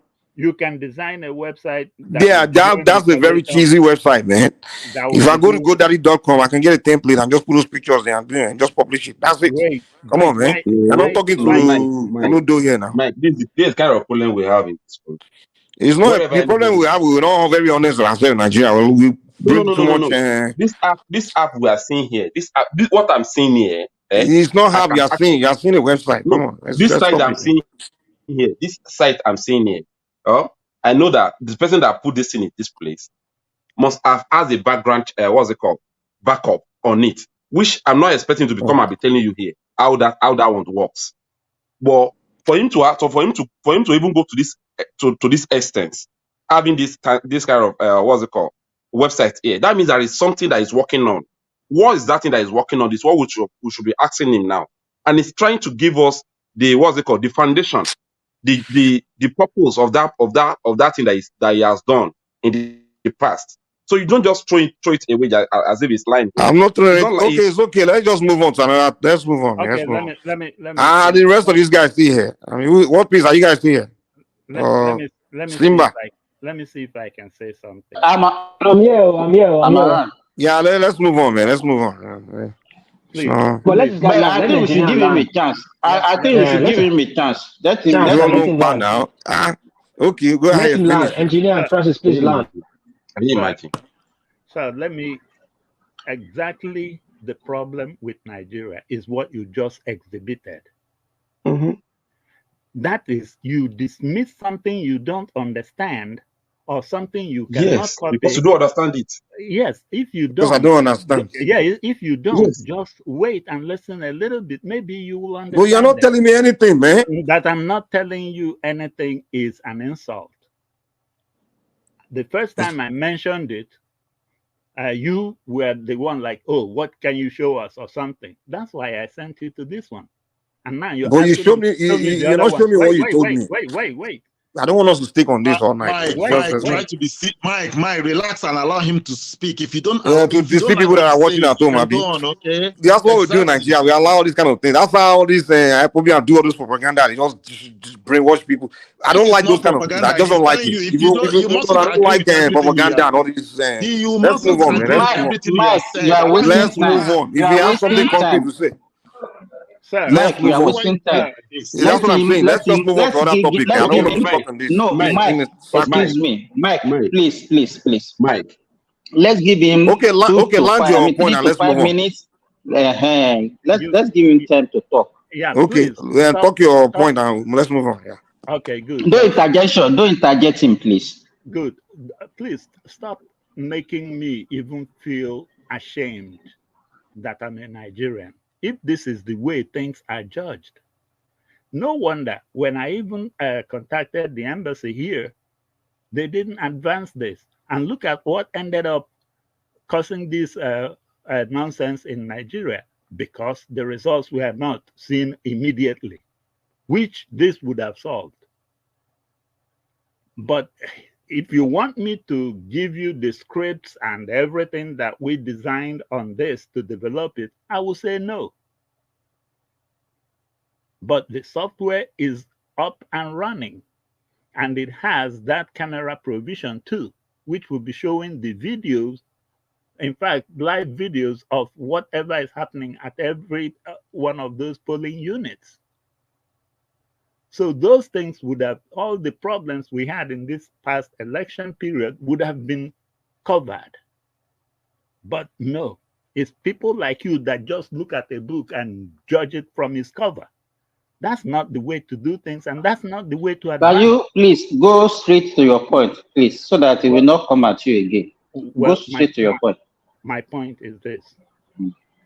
Patrick Henry said, in as much as I might hate everything you have to say, I will still fight and give up my life for your right to say it. So, Mr. Mike, or whatever, stop this kind of attitude. That is what's keeping Nigeria where it is today. I know when I started the program with Solomon La years ago, I think 1993, all of a sudden Abacha booted everything. Everybody went home. Nigeria didn't get it. But here, all the law enforcement departments and agencies here are enjoying our work. And that is Nigerian brain. Most of these ones, okay, like here, they don't know anything about all these Nigerian type of politics and elections. Can you tell us what this your app is all about? No, the point. He won't tell you now. That's why I'm saying let's move on, man. He won't tell you anything. This is why this thing frustrates me. Is when I go among all these Southeast countries, he'll be telling their people that, oh, I invented this thing, but Nigeria stopped me. I invented spacecraft. Nigeria stopped me. Sorry, Mike. Let me handle this so that you will not degenerate. Can you just tell us what this thing is all about, so that you will not, because since I said you should talk, you are not been able to tell us what your application is all about. Tell us what this application is all about, please. No, what it's all about, why I sent you guys here, is to give you guys an idea of the kind of effort somebody made before this February elections, but it was booted down by the ears that he mentioned it to, and it was not picked up. And now the problem Nigeria suffered from this election happened to be the problem this would have solved. In other words, I go back to Patrice Lumumba. Those who have the ideas don't have power, and those who have the power don't have any ideas. So let something like this in the future, if this is not for the future, well, if they want it for the future, it's still here, I can still give it to them, but I'm talking about what we just missed this February. But if we are here, we are listening to you, and you want us to support you and project whatever idea you have, you have not really convinced us, and then let us know the.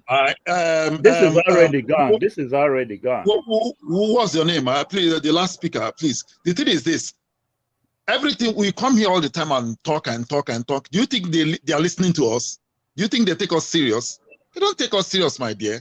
So everything. So why should we listen to him? If we say we are not, why, if we are not serious, no. I'm not. See, we are here talking, deliberating on Nigerian issues. But let me tell you, I don't know. Sorry, what is your name? What I'm trying to get at, let me tell you, at least we are like 8 on this platform now. If anybody asks us about what he just said now, I don't think we can give any tangible explanation. That's what I'm just trying to tell him. If we understand, let me excuse me, if we understand what he is talking about, we also have some other platforms that some of us goes to. We can talk about it, and then we are spreading the news. But if we find it very difficult now to understand him, and all he's doing is that they didn't allow him, then how can we help him? How can we, what is the reason why he came on this platform to tell us about it, if you cannot know about it? No, I didn't come to tell about it. What I was talking about was the issue you guys were discussing, which brought me to Patrice Lumumba, that those who have power don't have ideas. And that was when I started to tell about what happened to me. It's not what I'm working on. What happened to me in 1993 with Solomon La, and then this time with nobody, because nobody even listened. And what it would have done. This time around, how far did you push it? How far? Who did you see apart from the embassy? Because I don't think embassy is actually the right place for you to go and sell whatever you want to sell. No, I sent. Sorry, I got this thing. Sorry, engineer. Simba, the why engineer Francis chime in is that there was a point Mike was pushing that individuals don't do enough. We rely on government on everything. So that's why engineer came in was trying to tell us something he did in the past that fell into deaf ears. That citizen actually is trying, but the government is not responding. Not like he has program that he did and we do not use, and trying to letting us how it works. You understand? He was just talking about the past. So pushing him to tell us about how the thing work, I don't think it's uncalled for. You're just making reference to what he did before and how it didn't work. 93 is fine. Now I You understand? understand what Okay. you said. Okay. Thank you, World Peace. Thank you, World Peace. So let's move to the next topic. Let's go to the next topic. And this topic, we are forgetting this topic. We're not talking about the ministerial list. We just put them there like they are just disqualified, or they're changing them because this guy, what's his name? Bajamiala came out to say that they have to make minister without portfolio because tomorrow the president might need to change them. If you give them portfolio now and now find out that it's a wrong portfolio, it will be a problem for screening them again. But now they are removing somebody at the point of entrance and all that. So what do you both take about all this ministerial list we see here today? Can Joe take it? Is Joe there? Okay, I'm there. You see, the ministerial list, I wouldn't say much because the only thing I'm happy about the ministerial list is this. They have more females in the ministerial, which is a good thing for Nigeria. You know, we've not had something like that in the past. But when it comes to the technocrats, I like the Edwin of a guy. I know he's going to make a good finance minister if the portfolio is given to him. But you see all those other politicians, it's just compensation. I don't think they're going to do much. These are people that has failed in their states and they're coming here to, you know, it's just not them, you know. But the thing is that the technocrats there, I hope they succeed because Nigeria really needs at least some hope, like some vision of hope. Like we need hope. We need to see them do something. Like it's not going to be like business as usual again. The Nigerian state, the Nigerian people has risen up now. They want to know everything that goes around them. They want to know everything that goes on in this government. So this government is always going to be on their toes to do the bidding of the people. It's not like if in Buhari's time where Buhari treated us like animals. No. The people have stood up and they are now facing the government the way things are because people are suffering. So I hope the ministers do their job, and I hope they assign portfolios to people that like how will I put it? They put the right people at the right place, because it's not like when they will bring somebody that is a lawyer, I'll make him Minister of Works and Housing, and when he goes there, he'll be telling us stories and be bringing up propaganda every day. We should get people that are suitable for the job to do the job, so that Nigeria will at least progress. We can see some little development, even if economic development and infrastructural development, so that the people can smile at the end of the tunnel, you know, because right now the people are suffering. Right now, for me, I do not see much. I'm not hoping on much from them, but if they surprise me, if they wow me, I'll be very, very grateful to them. But that's what I see in the ministerial list. I don't see anything. The only thing I will commend the president is this, that more women are involved now. At least he has brought in more women in the fold. So that's what I've got to say right now. Yeah, sorry, Mike. I would like to thank you for your advice you gave to me the last time we were here when the subsidy matter first came up. And your advice is for me to cut my expenses on the way I live my life. And I tried to cut it yesterday. I did not drive my car. to Abuja, I had to enter public transport. And mind you, when I used to drive my car, then I used to fuel my car with 14,000. But now I join public transport with 17,000. So thank you very much on that. You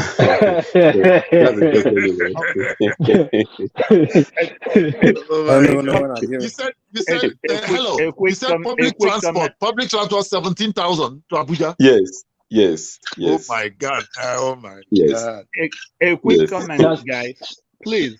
Yeah. Who understands what is going on with the Senate? I mean, like with these appointments, how do they know what portfolio comes with what candidate to know what kind of questions to ask? Nigerian politics is the more less you see. That's Nigerian politics. Because I'm looking I would at like Simba. Sorry, Simba there. I got Simba, you there? Simba. Oh, no, Simba. Oh, yeah, Simba is still here now. He's muted, yeah. Maybe he doesn't. Because I was thinking. But I would like to take the question. I want Simba to take the question from the engineer. Yeah. About the screening. Yeah. How do you know what position you're screening for? I mean, they must have submitted their whatever they have, CV, portfolio, whatever, and the Senate will have gone over it, and then by the time before inviting them on the floor, and then we question them based on that. I mean, most of the time, don't you connect it to the position? For instance, if it's Ministry of Health or Ministry of Defense, don't you look at it and then know what kind of questions you would direct to the candidate? Yeah, that should be the right thing to do, because even the senators they don't know what to ask. They don't know what to ask these ministers.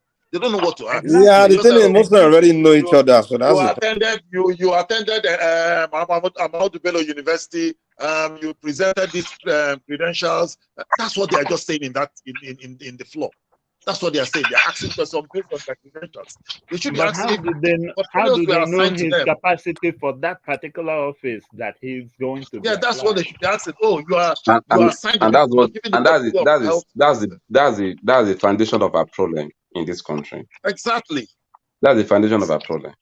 At least by now, we should be at least ministerial what's it called, nominee. We should be having their portfolio with them. By now, calling them to come to assembly, asking them questions pertaining to that office they are coming to. Their response will be giving Nigerians, we citizens, a kind of rest of mind now. Oh wow, we have this man is coming. This is what he's bringing up. This is what he said when they asked him the questions. I will have even if they are lying to us, at least we say, oh, this guy knows what he's doing. Now even have it in record. We have it in record. Like when they now got to the office and they do something different, we'll be able to bring the record out. That when you are coming, when we ask you questions at the National Assembly, these are the things that you promised that you are coming to do. Why changing it? But now we don't even have the faith, no hope, nothing about them. They are just coming to office to come and be wearing agbada, come and be acting as ministers without any tangible works being delivered to the Nigerian people. And in the next 4 years, people will still be saying that it's because the ministers are not performing. That's why Tinubu failed. I don't know. I don't know how we are going to get this thing. We're going to get ourselves out of this. I won't agree with anybody that argues with Tinubu and if they fail. Every blame should go to the Senate, because they are the ones that should have written Tinubu and told him, hey, these officers. You guys, sorry. Write down the positions that they are vying for. So if they are not smart enough to do that, years down the line, if those officers fail, don't blame Tinubu. I think they should blame Tinubu. Tinubu should take all the blame. Senate cannot take blame for him. And the reason why I'm saying this, get me, I think the problem with this ministerial nominee started, I think it's Obasanjo that started this so-called Minister of State. We don't used to have Minister of State in Nigeria before. And I don't know how they came about this Minister of State, because to me, it's just a waste of resources. Why should you have Minister of State? You see, you are mentioning a particular ministry. Minister of State is there. But who is the candidate from? It's not a minister. It's not a minister. Minister of State is not a minister. It's just like a deputy minister. They have it in all the ministry. It's not as if it's a portfolio. Just to pay them for just to say thank you to them for what done during the election. Because now the issue I'm having now. No, who is the candidate that's going for that Minister of State position? There are many. There are many. It's like you don't get the question. You don't get the person. Who is the person? What is his pedigree? Yeah, who is what that qualifies him? So the Senate that will approve a minister without portfolio is the one to blame, not Tinubu, because they did. No. I think what they're supposed to do is to put it is the Senate. Maybe right from now they're supposed to put it as a law. Do you know somebody should sponsor that bill? That's the right thing to do. They should sponsor that bill, because before it can take the president eternity to actually make ministerial nominee. It was during last regime. 6 months. It was during that last regime that they put a 2-month cap on it. So they can also do the same thing by sponsoring a bill that once henceforth that if the president is sending list of the ministers, they should send it with portfolio. Then at that point, the president does not have any reason not to send them with the portfolios. Exactly. But whatever we say now, if it's not binding, if there's no law that binds the president to do so, he will just be doing it maybe to satisfy the electorate. It's not being binded by any law to do such things. You see, until we do that, nobody should blame Tinubu for giving them. Tinubu, every president should take. You know what? Tinubu should take blame for everything that happened during his administration. We cannot exonerate him for anything. Please, I want to come in. I'm supporting the last speaker on what he said. We do not everything will have to blame Tinubu for it. The problem is the Senate. The Senate is not making laws that can hold the executive, hold them accountable. They are not making it. If the Senate has said, excuse me, if the Senate has said the ministers will be assigned portfolios before you present them to the National Assembly, definitely, Tinubu doesn't do it, then we'll hold him responsible. But what if the president refuses to assent to it? What if the president refuses to assent to it? He must accept it. If he doesn't accept it, they impeach him. We are getting this thing wrong. Yeah? We are talking as if we are separating these politicians as if they are different kind of people. All of them are the same thing. They are the same thing. So they are not there for us. They are only there for them for